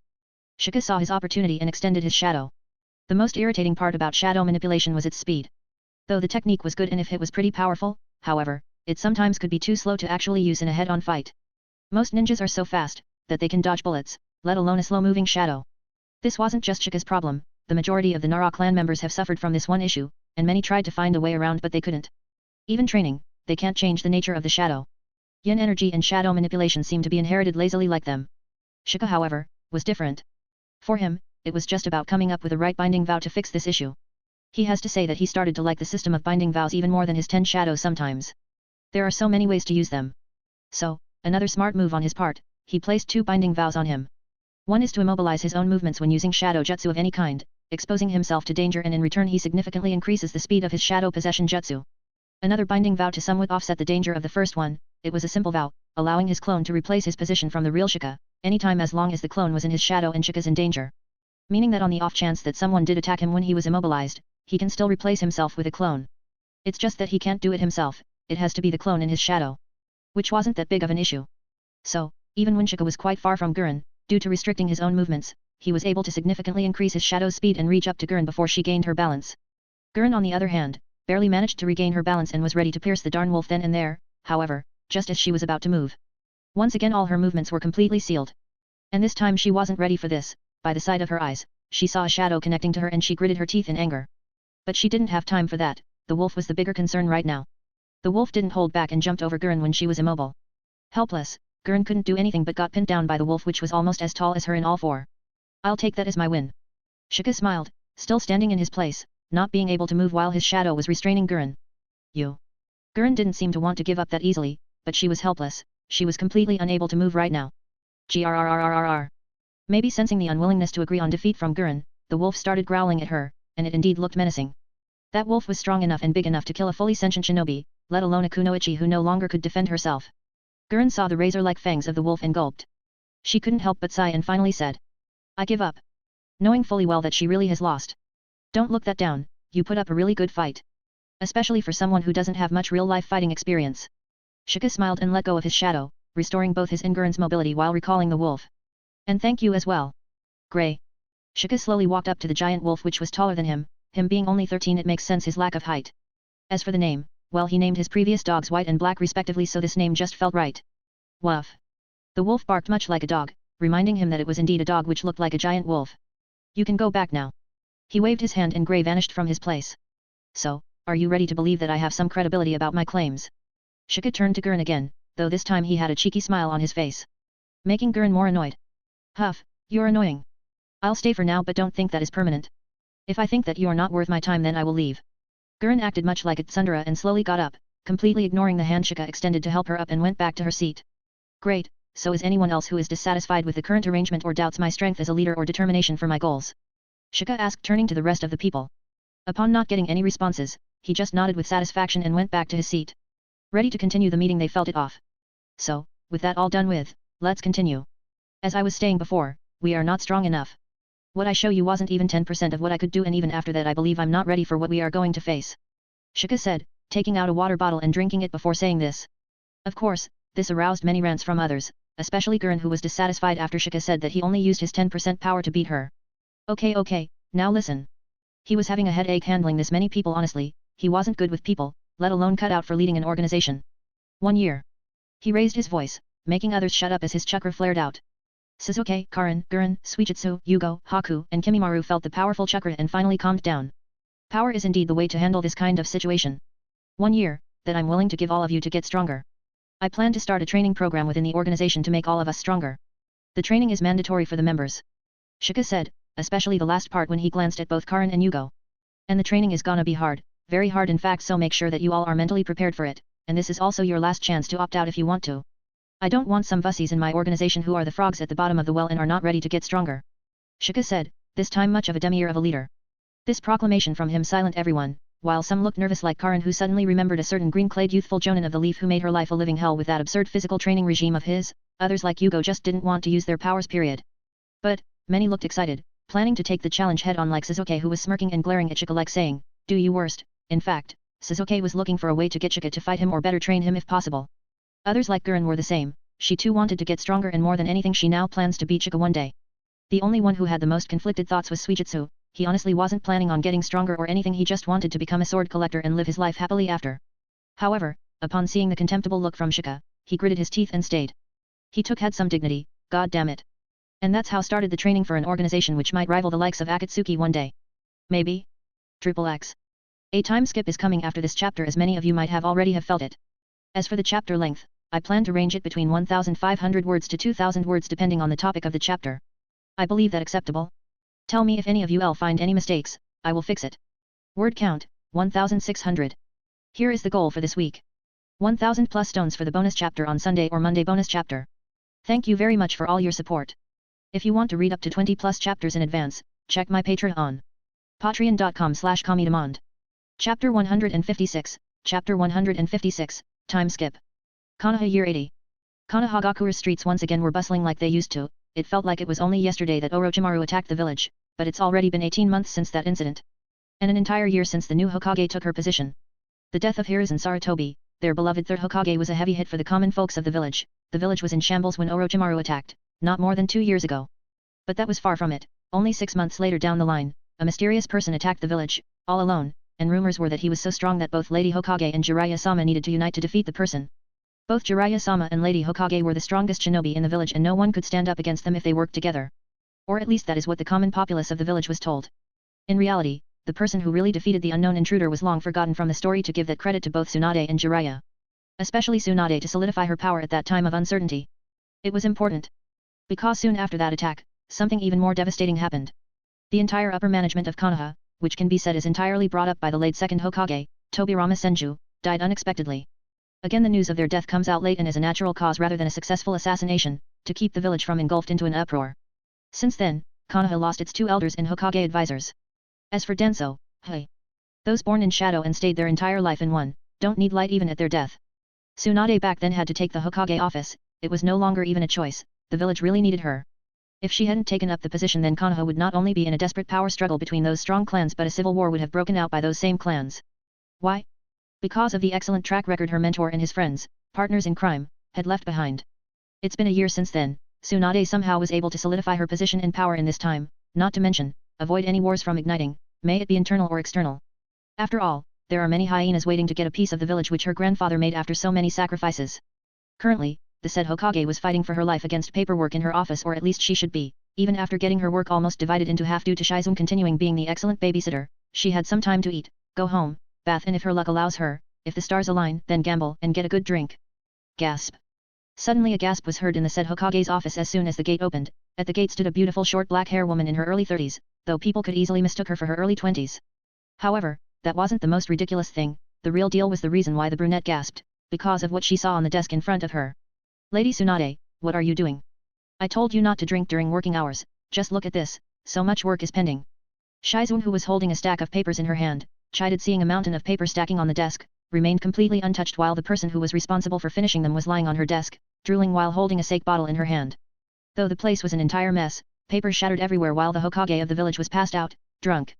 No one other than Shizune at this time would care about it, because the said Hokage had one of her breasts hanging off her sleeveless shirt, in full display. Growling. Lady Tsunade. Shizune had her eyebrows twitching seeing this. This was the reason she was the only one allowed to enter the Hokage office unload. And the reason for her frustration was a bigger trap than her. While Shizune only looked a few years younger. Tsunade on the other hand looks like she was in her 20s while being in her 50s. And of course, she behaved like she was too sometimes, only when she was in front of Shizune though. Sigh, I need some rest. Shine shook her head and slammed all the paper in her hand on top of the desk. Jolting Tsunade, waking her up, groggy and completely unkempt but up nonetheless. Some time later. Ahem. Shizune, did you get any news of that kid? It's already been a year. Tsunade was too used to this now that she felt no loss of dignity and shamelessly asked, retaking the authority of the Hokage. Shizune sighed, she really needed a break. No, Lady Tsunade, there is none. TCH that brat, just let him come back. Did he even know how much the work in the hospital has gone up just because he wanted to play vigilante? Tsunade grumbles while nursing her forehead, after-party regret of having too many drinks hitting her. What about Jiraiya? Any news from him? Tsunade asked again, now a little more serious. This because Jiraiya was tasked to look after the tracks of Akatsuki. Shika left too much proof about the threat of Akatsuki for her not to look for them. Though the search wasn't getting anywhere, For a long time Jiraiya had to stay in the village until the situation in the village was calm. Only after making sure that both internal and external political scenarios are calm that he dared to leave the village. It makes sense when there is only now him and Tsunade left as truly cage-level shinobi. No news from him. Shizun shook her head. I see. Tsunade sighed, now she could only hope that Shika had better luck than her. Lady Tsunade. Shizun said, her tone a little nervous there. Hey. Tsunade raised her eyebrows, revealing her beautiful eyes straight to Shizun in curiosity. Naruto, Shizun said, and that was enough to send Tsunade's mood, which was bad, to worst. This was because Naruto was borderline torturing her about Sasuke. And he was not the only one. Sakura and even Kakashi were asking about Sasuke's whereabouts.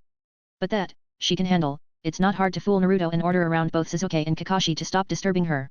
But what about Hinata? That sweet girl rarely comes to the Hokage office, but when she does, it becomes absolutely fucking hard to say no to her about revealing any info about Shika, part of the reason being that she herself had none. There was just something which made Tsunade think twice about breaking that little girl's heart, that sad look on her face upon seeing that there was no news about that brat. Lucky bastard. Tsunade murmured under her breath. Forget that idiot, don't waste time on him, he's gonna come back asking for Sasuke no matter what you deny, just keep trolling him. Tsunade huffed. Shizun hearing this had a sweat drop. Is that something a Hokage should say? Shizun had no idea. What else she could do besides laugh it off awkwardly and internally apologize to Naruto. While the Hokage and her secretary/babysitter were having their usual back and forth, something unusual was taking place in the village. In the famous Akimichi shop, the remaining Konoha 12-13 if not for Shika have gathered. It was unusual due to how hard it was to get time off from their mission, especially after what happened a year ago. Getting time off together like this so that they could hold a get-together was almost impossible with the rate they were expected to complete tasks. All in the name to show the world that Konoha is still going strong. Shizun Nichan didn't even let me meet with Grandma Tsunade this time. On the corner, Naruto was sulking and devouring food almost with equal intensity as Koji, who was sitting opposite to him. Unknown to others, a silent declaration of war had been launched between the two foodies. Baka, that was the 5th time in the week, I'm even surprised that you are not demoted yet. Sakura bonks his head, making Naruto clutch his head in pain and significantly lose his ground against Koji. Demote? He is the only one who is still a genin, it's not that Lady Tsunade didn't but she can't.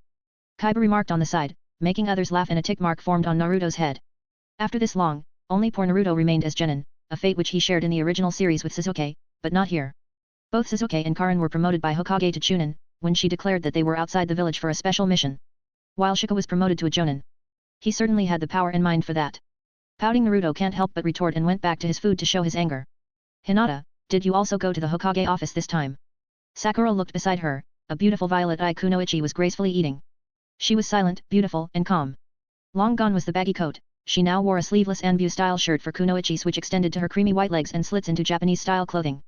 Those beautiful legs were mostly laid open for everyone to see as she sported a hot pant which showcased her long legs to everyone.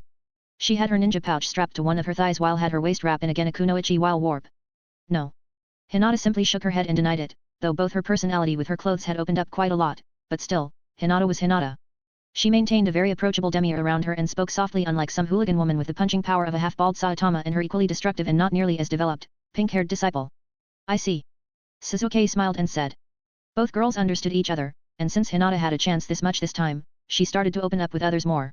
And surprisingly the one person who best understood her was Sasuke in this 1 year. Both wanted to get stronger and waited for a certain someone to come back to the village.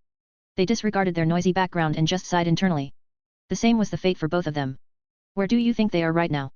Suddenly Shikamaru, who was looking as lazy as always, looked at both of the girls and asked. Something he feels that his 200+ IQ is a curse. With one glance he understood what the girls were thinking. Now usually he wasn't the one to initiate a talk, especially when it came to a dragging topic with girls. But he too was worried about his cousin. If possible, he too wanted to know where the hell his abomination of a Nara, aka motivated Nara, cousin was. Both girls were taken aback. Upon seeing that it was Shikamaru they understood what and why he was asking. I don't know, but I am sure that wherever he is, he will soon return to the village. Both didn't speak for some time after getting the question, and then finally Hinata answered with a soft smile on her face. Oh, you think so? Shikamaru raised his eyebrows and asked, surprised on how confidently Hinata could say that. Yes. Again a very confident reply. While others have hard time understanding why Hinata is so confident. Hinata, just recall what Shika promised her last time she met. Let's go to the ramen shop again when I come back from the mission. And make sure that you don't show hamster Hinata to anyone till then, okay? That my patent right. Hinata remembered Shika saying this and smiled. Where are you, Shika-kun? XXX. It's a 1-year time skip, we are still around 6 months early from Shippuden. And Naruto didn't go on a training trip with Jiraiya as Jiraiya had to stay in the village. Word count, 2000. Here is the goal for this week. 1000 plus stones for the bonus chapter on Sunday or Monday bonus chapter. Thank you very much for all your support. If you want to read up to 20 plus chapters in advance, check my Patreon. Patreon.com/Kamidemand. Chapter 157, Chapter 157, Now We Hunt. Shika's POV. Where are you, Shika-kun? I paused. Out of nowhere I suddenly heard this. Was it an imagination? That voice, was that? I wondered, but clearly, I didn't have time to think much when the boy I was fighting saw my momentary loss of focus and shifted his weight, only to turn around and deliver a round hose kick right at my face. So mean. I shook my head, getting my head back into the game. I could daydream later after kicking this guy's butt. And with that said, I effortlessly sidestepped the incoming roundhouse kick right at my face. I stepped back, making a little distance between us, and then sent a quick jab towards him, which he blocked and went for another kick, this time a low one, targeting my knee. This guy was getting more and more rude and brutal as time passed. I couldn't help but sigh, and my shadow started to extend towards him, making him stop his attack midway with urgency and jump back, frantically getting out of the way of my shadow. He jumped back, and while getting back his hands formed a series of hand signs, and the next second he formed a giant fireball out of his mouth and sent it hurtling right at me. I frowned, though we didn't confirm on it, but I thought that we were not using ninjutsu upon seeing he was only using taijutsu all this time. But now I see it. I use my shadow to retreat him, whatever. I sighed and rotated around. While rotating I also used Max Elephant's water while doing it.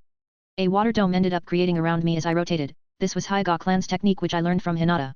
Well, I was actually helping her learn this technique, but through the process, I picked up how to do it with water nature. However, the original technique was supposed to be done with the help of Byakugan and pure chakra, like Rei's Nan. As the fireball came, it got smashed right into the water dome and evaporated. This technique again. My opponent seems to get annoyed when I use this technique against him for defense. It pretty much renders his offensive fire jutsu useless. Sorry Sasuke, but fire style not gonna work against a prominent water style user like me. I taunted, as I stopped rotating, though I have practiced with this technique, but it still leaves me dizzy sometimes. How those Hyuga do it, with 360 vision no less. Or maybe because they have 360 vision they don't get dizzy. Sasuke didn't react. He quickly formed hand signs and soon lightning started to crackle in his hand. Chidori.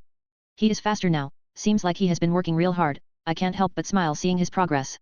Sasuke still only had normal Sharingan, but the 1 year of hard training made him, and everyone for that matter, really strong. Fine, I will do it too then. I smirked and made 2 hand signs, and the same jutsu appeared on my hands as well. In fact, mine was better, more exactly I could do even better, like Reikari level better, but I rather keep my hand right now than to suffer another week running away from him while he demand a rematch. Let's aim for a nice sweet draw, to make both parties happy, shall we?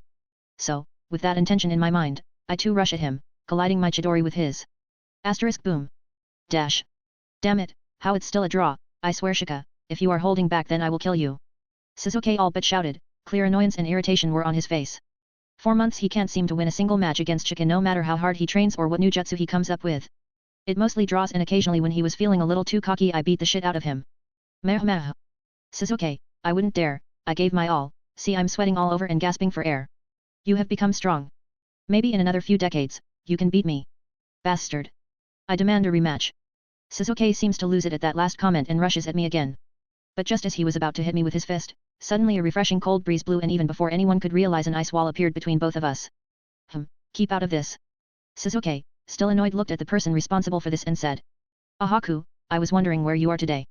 Good morning, you are looking more beautiful somehow. Careful, I heard both Karin and Gaara plotting another sting operation on you to get your beauty secret. I smiled, enjoying the cold air. For 1 year staying in the land of snow, one just gets used to it.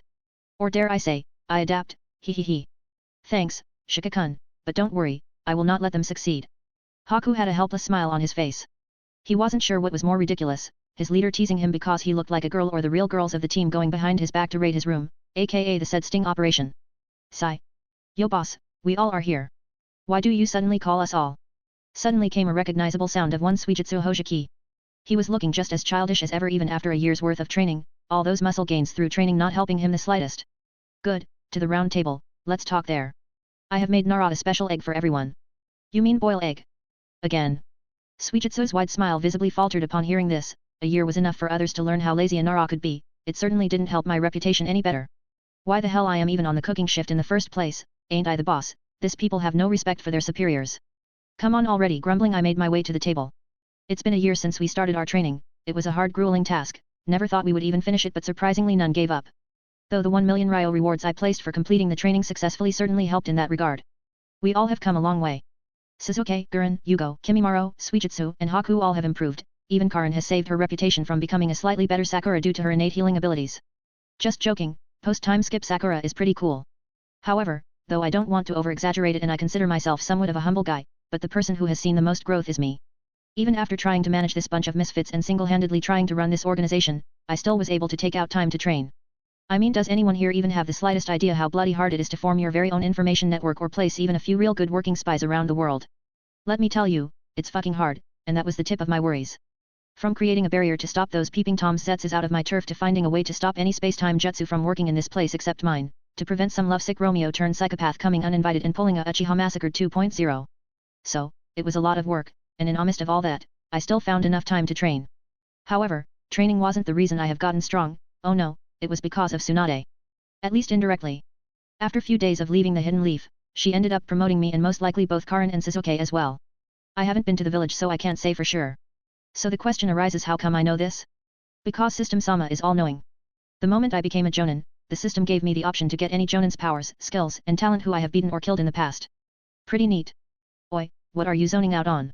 Karin, who was chatting happily with Haku, still in the illusion that she was a girl, asked. Oh, nothing, just wondering something.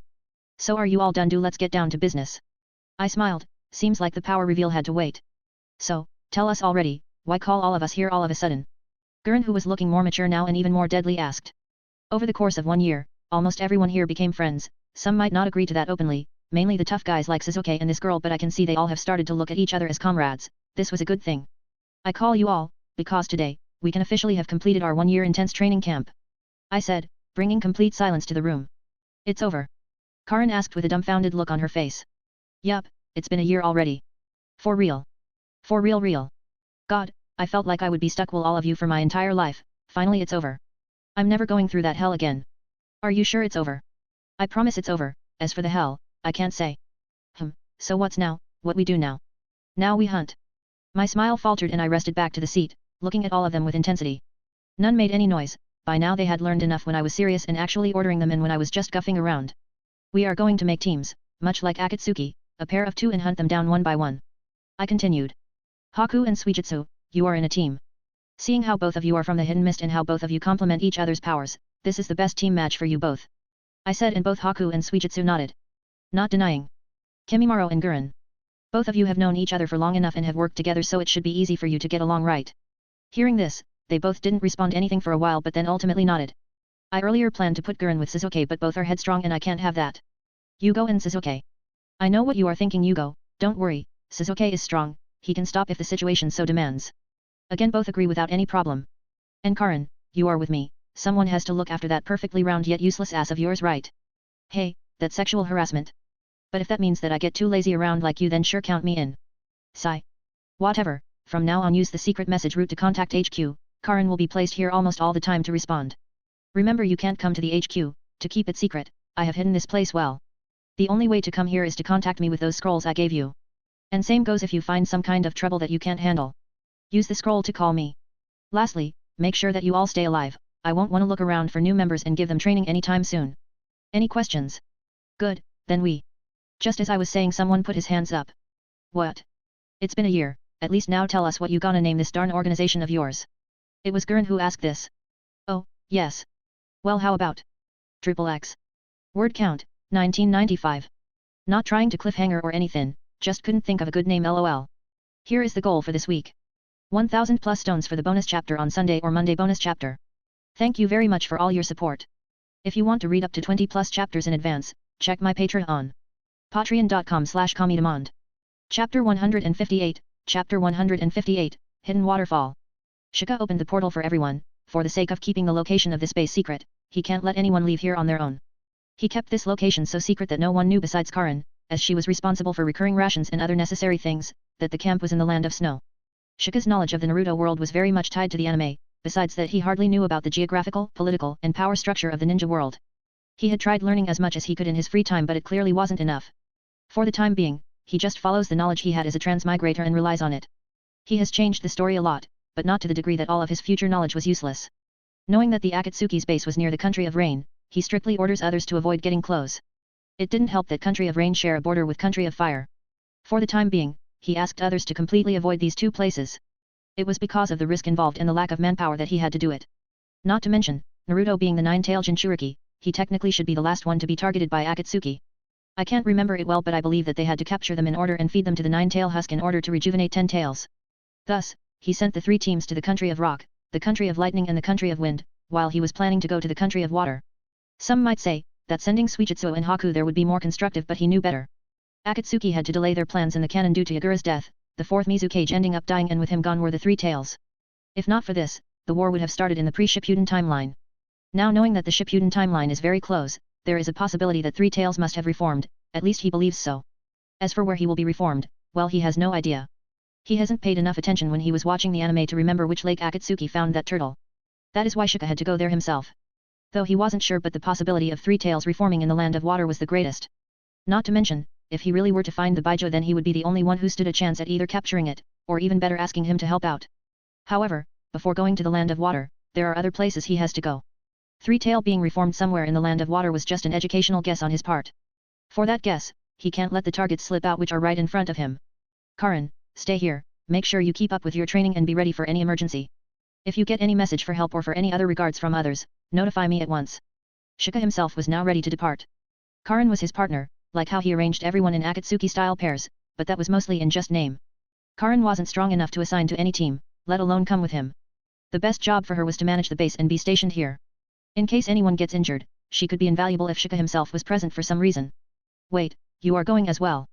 What I'm supposed to do here all alone? Karin whined, not wanting to be left alone here. Though it was only a year, but the companionship had grown with her. She didn't want to be left alone. You don't have to stay here all the time. As long as you are disguised, you can go out and enjoy the land of snow. It shouldn't be a problem with your current strength. But I would prefer if you stay here as much as possible. I know it's lonely, but it's safe and someone has to look after the base as well. Shika let out a sigh. He could see her unwillingness, but what could he do? They are still lacking manpower for something like this. Okay. Karin wanted to deny, but upon seeing that she had no other option, she reluctantly agreed. The fact that he let her go out alone was enough leeway for her. Good, then see you later.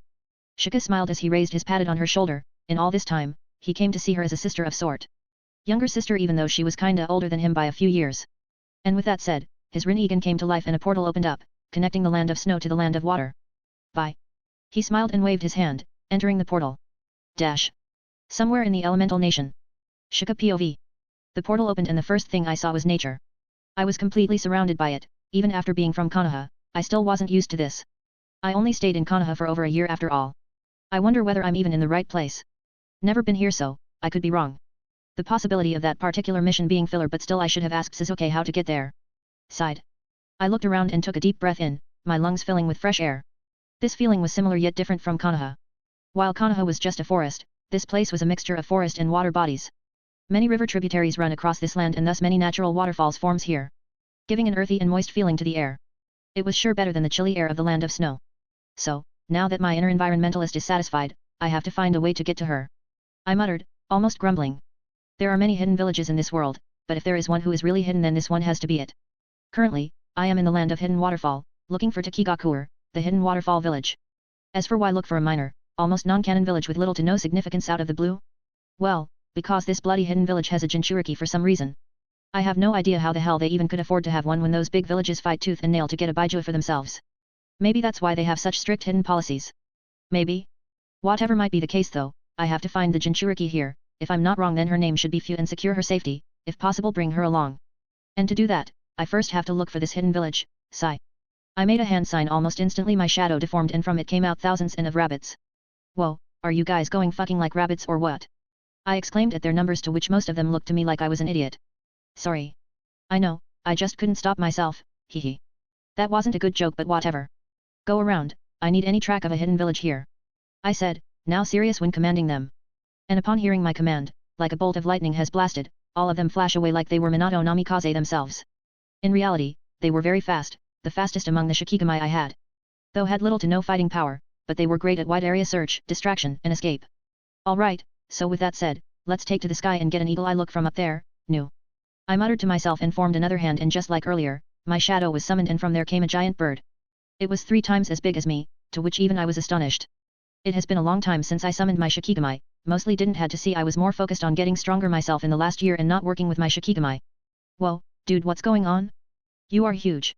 I can't deny, I was taken aback by the sudden difference. If earlier I dismissed the quantity of the rabbits as a fluke, then now I got suspicious. Could it be that my chakra got stronger in the last year so that now my Shikigami are stronger as well? I can't help but thought to myself. By the way, sorry for the lightning restriction. I had to use a binding vow back then. I remembered suddenly and apologized. Over time, I have realized that they weren't just mindless beasts or some non-animated puppets. They had their intelligence. They could understand me at least. Whack. The giant gnu shirked and flapped his wings. The 3-meter wingspan was enough to generate enough air to push even me back. For comparison, back on Earth, the tallest man was only 2.5 meters at best. Over a 3-meter wingspan was enormous. Though the beast can't speak, but by his antics alone I could say he wasn't happy. Sorry, but really, it was a necessity, it's either that or bring that monster out. I said, and like instinctively knowing whom I was talking about, the giant bird with a human-like face shivered. Okay, let's get to the skies, I have a hidden village to find. XXX. Yo guys, how do you like the name Yogir for the organization? And Patreon suggested me and I like it. What do you think? Word count, 1600. Here is the goal for this week. 1000 plus stones for the bonus chapter on Sunday or Monday bonus chapter. Thank you very much for all your support. If you want to read up to 20 plus chapters in advance, check my Patreon. patreon.com/comedemand. Chapter 159, Chapter 159, Deployment. Land of Hot Water. A portal opened up and from the portal walked out 2 people, one was a beautiful kunoichi with blue hair and another one was a stern-looking young man with white hair. This was Karin and Shikamaru. Shika sends them here because the Land of Hot Water is the only way beside the water channel to travel to the Land of Lightning. It turns out that the Land of Fire is not only the most fertile land in the elemental nation but at the same time, it also turns out to be a very geographically strategic location as well. The Land of Fire is in the middle of all the 4 other big nations, making it surrounded by many enemies and also the only landmass practically which connects these lands. It's very geographically important and just that much harder to defend. Shika said to look for the black market channels, the target we are looking for most likely will appear there. Shikamaru said as he looked around the place. It was out of nowhere, just like Shika said, you can identify yourself from being the organization but can't give away any more information. From goals to the numbers of members we have. Everything should remain a secret until the time is right. Shikamaru remembered and sighed. First, let's find a village or town here, we need to find out where the black market in this place is. Shikamaru said, already planning how to approach this situation. No need, I know the place. But Karin waved her hand and denied it outright. You been here? He asked, almost nonchalantly, it wasn't that much interest, it was just casual talk. I'm from the Land of Rice, it's not that far. I know the place, enough to find my way around. Karin nodded, she had grown up in the Hidden Sound village. Even before Orochimaru took control, she was from the Land of Rice, and been a kunoichi. For a small nation which shares the boundary with her country, she had to know the place well. Small nations like hers don't have many shinobi in their ranks so they have to take on multiple tasks from a younger age. This was a given. Let's go. Karin didn't bother explaining more and motioned to follow her. How does he even have this much information about the Akatsuki in the first place? While walking, she suddenly asked, though a ninja shouldn't question the mission, that is the first thing taught to them, and they should be grateful that there is information available about their targets in the first place. After all, a lack of information could lead to their deaths. But she can't help but wonder how come Shika had so much detailed information about the Akatsuki and its members. Not only does he know their motives, how many members they have, and even what kind of techniques they use. Having this much information on his enemy, was suspicious. I don't know, but he seems to know almost everything, from my past to yours. Is there anything hidden from him? Questioning on this is pointless. Shikamaru replied without hesitation. He too was curious but ultimately for him, it didn't matter, completing the task was all that mattered. Karin hearing this didn't reply but just slightly nodded. Kakuzu and Haiden. With all the information we have on them, it shouldn't be that hard to beat them. She asked. Shika gave enough info for anyone to have an advantage on the first confrontation. But, there was still an uncertainty. After all, both were at least S-rank missing nin and very strong. Especially Kakuzu. Don't bunk on information that much, it could be false info, though I believe Shika's info network after what all he knew so far, but remember to stay vigilant. The biggest question is finding them, even if Shika was right, finding their exact location will prove to be a problem. We better come up with a plan to fight them right now. Shikamaru replied, he was more experienced when it comes to missions than Karin. In fact, though Karin wouldn't agree in front of anyone, but even she knew that it was Shikamaru who was the leading shinobi in this team. Little did they know that Shika knew that Ujito was captured by both Kakuzu and Haiden in the story. This means that it's possible that both Kakuzu and Haiden are stationed in the northeastern area around the Land of Lightning, the Land of Hot Waters and the Land of Forest. Land of Rivers. Once again a portal opened out of nowhere, and from the portal came out 2 men. One was pretty young, in his mid-teens while the other was bigger and looked like in his early 20s but in reality, he too was a teen just bigger than others. They were Sasuke and Yugo. Shika sends them here in the Land of Rivers, the only country separating the Land of Fire and the Land of Wines. Why did he send us here? Asked Yugo while looking around the place. The place had too much greenery and water for it to be the Land of Wind, where they were supposed to go. It's the Land of Rivers, not wind. I asked him to send us here. Sasuke replied, not paying much attention to Yugo. After knowing that they were going to target individual teams in Akatsuki and plan to save the Jinchuriki, Sasuke was the first one to announce that he'll be going after Itachi. No reason is needed to explain why. Unfortunately, Shika had no idea where Itachi could be, or at least that is what he told Sasuke. Shika didn't want Sasuke to run into Itachi right now. He didn't want Itachi to die.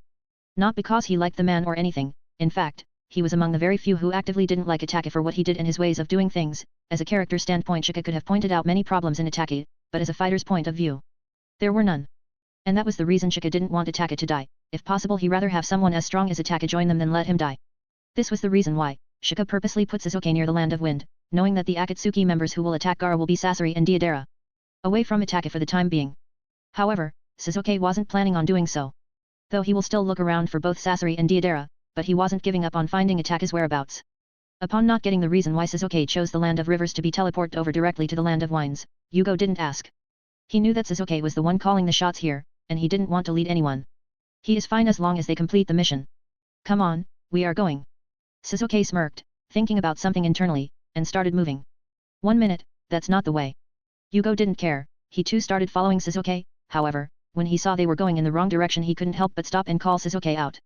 It's time, the sun is supposed to be in front of us and not behind us. We are moving west. We are going in the opposite direction. Yugo might look like a simpleton, but he wasn't. He was smart, in his own right. I know, this because we are not going towards the Land of Wind, but towards the Land of Fire. Sasuke calmly said, making Yugo confused and wanting to retort. Yugo really didn't care what Sasuke do, but if that something would stop them from completing the mission given by Shika, then he can't have that. But the Ord. Yugo was saying, but just as he was about to protest, Sasuke stopped him. I know, we are only temporarily going there, I need some information, as soon as I have it, we will move to the Land of Wind.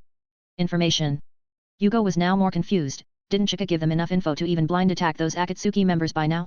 Shika had no info on Itachi and his whereabouts, so we have to go back to the Land of Fire. Sasuke said nonchalantly. Wait a minute, you are not going to try getting that info out of Konoha, are you? Yugo was alarmed. Of course not. Sasuke hearing this rolled his eyes, a slight annoyance coming to him. This was Shika's fault. He grumbled, the boy made everyone know that he was a revenge-obsessed madman who would stop at nothing but killing his only living family in the world. I want revenge, agree, but what kind of description was that? He can't help but twitch his eyebrows with annoyance. He was not like his younger self. Sasuke here was much different than Saki in the Shippuden timeline, at least not that revenge-obsessed. We are going to the home of Ninako tribe. They are my family's ancestral summons. If there is someone who could have information about Itachi, then it will be them. Sasuke snorted and replied. Ninja cats. Yugo muttered to himself and sighed, as long as he wasn't planning on storming inside Konoha or running away from the mission. Dash. Land of Waves.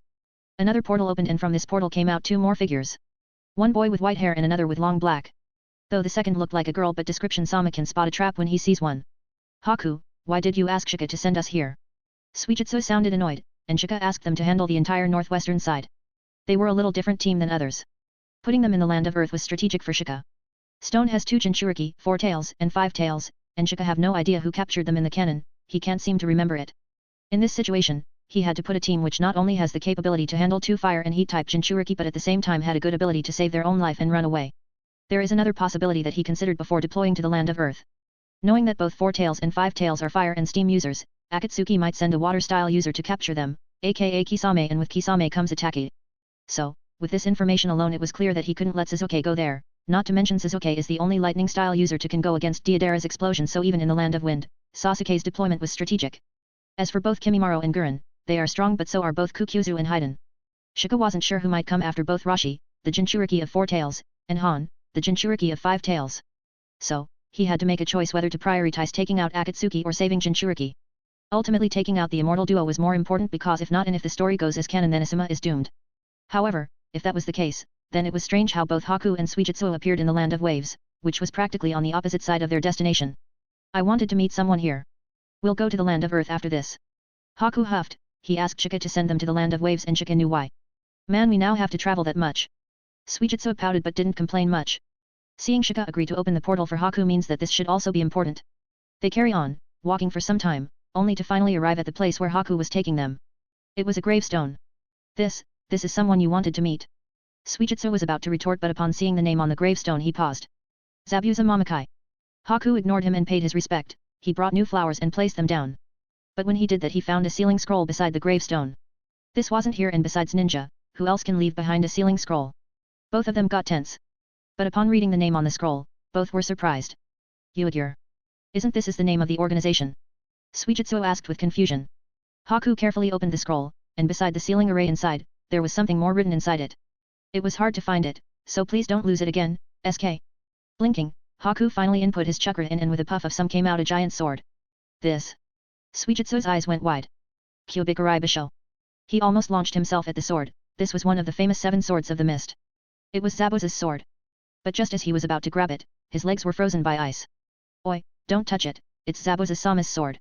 Haku defensively protected the sword, but internally he was smiling. He wasn't a swordsman, nor did he like this big sword. But it had an emotional value for him. Thank. He muttered as he clutched both the sword and the scroll in his hand. He knew who could have done this, and he was grateful. What, who cares?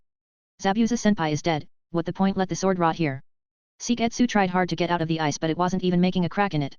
Not happening, you are not getting this sword. Haku too glares at him, not planning to give up the sword. Both immediately started bickering. X. Yugir was suggested by a Patreon reader, it means dusk, opposite of dawn which means Akatsuki. Word count, 2300. Here is the goal for this week. 1000 plus stones for the bonus chapter on Sunday or Monday bonus chapter. Thank you very much for all your support. If you want to read up to 20 plus chapters in advance, check my Patreon on patreon.com/comedemond. Chapter 160, Chapter 160, Finding the Hidden Village and Trapping the Immortal. Shika wasn't in a good mood, it's already been 4 days and there was no response from his rabbits about the location of the hidden waterfall village. He knew that it would be troublesome to find that village but dang. Or maybe, I'm just looking in the wrong place. Shika wondered to himself. His rabbits could only cover the ground area after all and couldn't distinguish a genjutsu if the entire place was in one. A Byakugan user right now would be a boon. Shika can't help but mutter to himself with disappointment. Unfortunately had no Byakugan user in his team. Though, he can always go back to Sasuke and ask whether he ever took the mission to the hidden waterfall like that one filler suggested in Naruto, however, he didn't want to do that. Now this was more of a personal test for him than anything to find out where that damn village was. After 2 days of searching when his rabbits didn't find anything, he called them back. They were just burning his curse energy for no reason, with the number of rabbits he had, it was not hard to look around the entire land of hidden waterfall. The country wasn't that big, 2 days was enough for thousands of rabbits to look around the entire place pretty easily. It was clear that the village wasn't on land, or at least not anywhere where a mere rabbit could go. So it left underground and up in the skies. This wasn't One Piece so he outright dropped the latter from his mind. This leaves only underground. It's honestly strange how he can summon some of his Shikigami in numbers, as long as he has curse energy, but not all of them. Some ordinarily Shikigami like rabbits and toads can be summoned in multiple but not power Shikigami like the serpent or ox. He summoned toads to search underwater as he currently lacks any Shikigami who could dig the ground. And that was 2 days ago, so it was understandable that he was in a bad mood. If he can't find that bloody village even underwater, he might as well declare the hidden waterfall village destroyed by some unknown forces. But just as he was about to do that, or might even summon the ox and start making him drill all the rocks and mountains he could find in his slight, just in case they were hiding in one of those, he suddenly got a response. This was from one of his toads. Those sneaky bastards. Shika grumbled sensing where the toad signal came. It came from the inside of the giant cliff there. He quickly summons Nu again for the umpteenth time and takes it to the skies. From the skies, it was hard to find out but now since his toad pointed it out, he could feel the arrangement of those trees was really strange. From the skies, above the cliff, could see a forest, the entire place was covered with it, nothing new to him, he had spent the last 4 days flying over this entire place. But only now he was able to identify the strange circular gap between the trees in the middle of the forest, no one could figure that out, even from the skies it could be really hard. Just like him, he completely missed it even with his Sharingan. My best guess is that that gap is there for the village wall. It can't be anything else. Shika muttered to himself and then finally moved closer. Now knowing where he needed to go, he had to figure out how to make contact with Fu, and how to convince her. Nu, drop me there. Shika didn't plan to outright enter in the village, he rather not directly drop down on a hidden village with legendary eyes, staring at those beneath him like God. This world shall know. Lazy. Shaking his head, he shook out useless thoughts from his mind and got moving. Or so that he thought, he soon realized why those rabbits didn't find the hidden village. The village was created inside the cliff, not on top of it, in the forest. That circular gap in the forest wasn't the wall of the village, they didn't need it, rather it was ventilation for the underground hidden villages. This is too much, just how much paranoid one has to be to make a village inside a freaking cliff. It wasn't an underground base we were talking about but an entire village. How crazy one has to be to do this. Sigh, let go back, it seems like I can only enter through the water channel from underground water channel. Shika thought but then suddenly like a light bulb lit up inside his head, he grinned. Rinnegan teleportation required at least some degree of knowledge about where he wants to go and where that person is, or he could go pretty much everywhere. Earlier he didn't know where exactly the village was but now since he have the location, why now just. A smile appeared on his face and his eyes transformed from his normal black to blue Rinnegan. Opening a portal in front of him. He tries not to use this technique too much, any sort of space-time jutsu costs too much chakra. He was not Minato Kamikaze or Obito Uchiha to bend the space at his will for hours in a fight. His chakra limit was smaller than theirs. Maybe I should use my last promotion to target someone with a lot of chakra. The days went by and both Karin and Kimimaro were getting impatient. Finding the black market wasn't hard, but getting the whereabouts of the most famous assassin of the black market was. Are you sure that he will come here? Kimimaro asked her as both of them found themselves hiding on top of a tree, hiding far away from the entrance of the pub. This was actually a hidden entrance to the underground area where the info dealers from the black market thrived. A few days earlier, they disguised themselves and put up an bounty for a random famous shinobi, making sure that the bounty was high enough and so the strength of the target. Knowing that finding Kakuzu in the elemental could be like finding a decent girl in a strip club, they approached the other way around.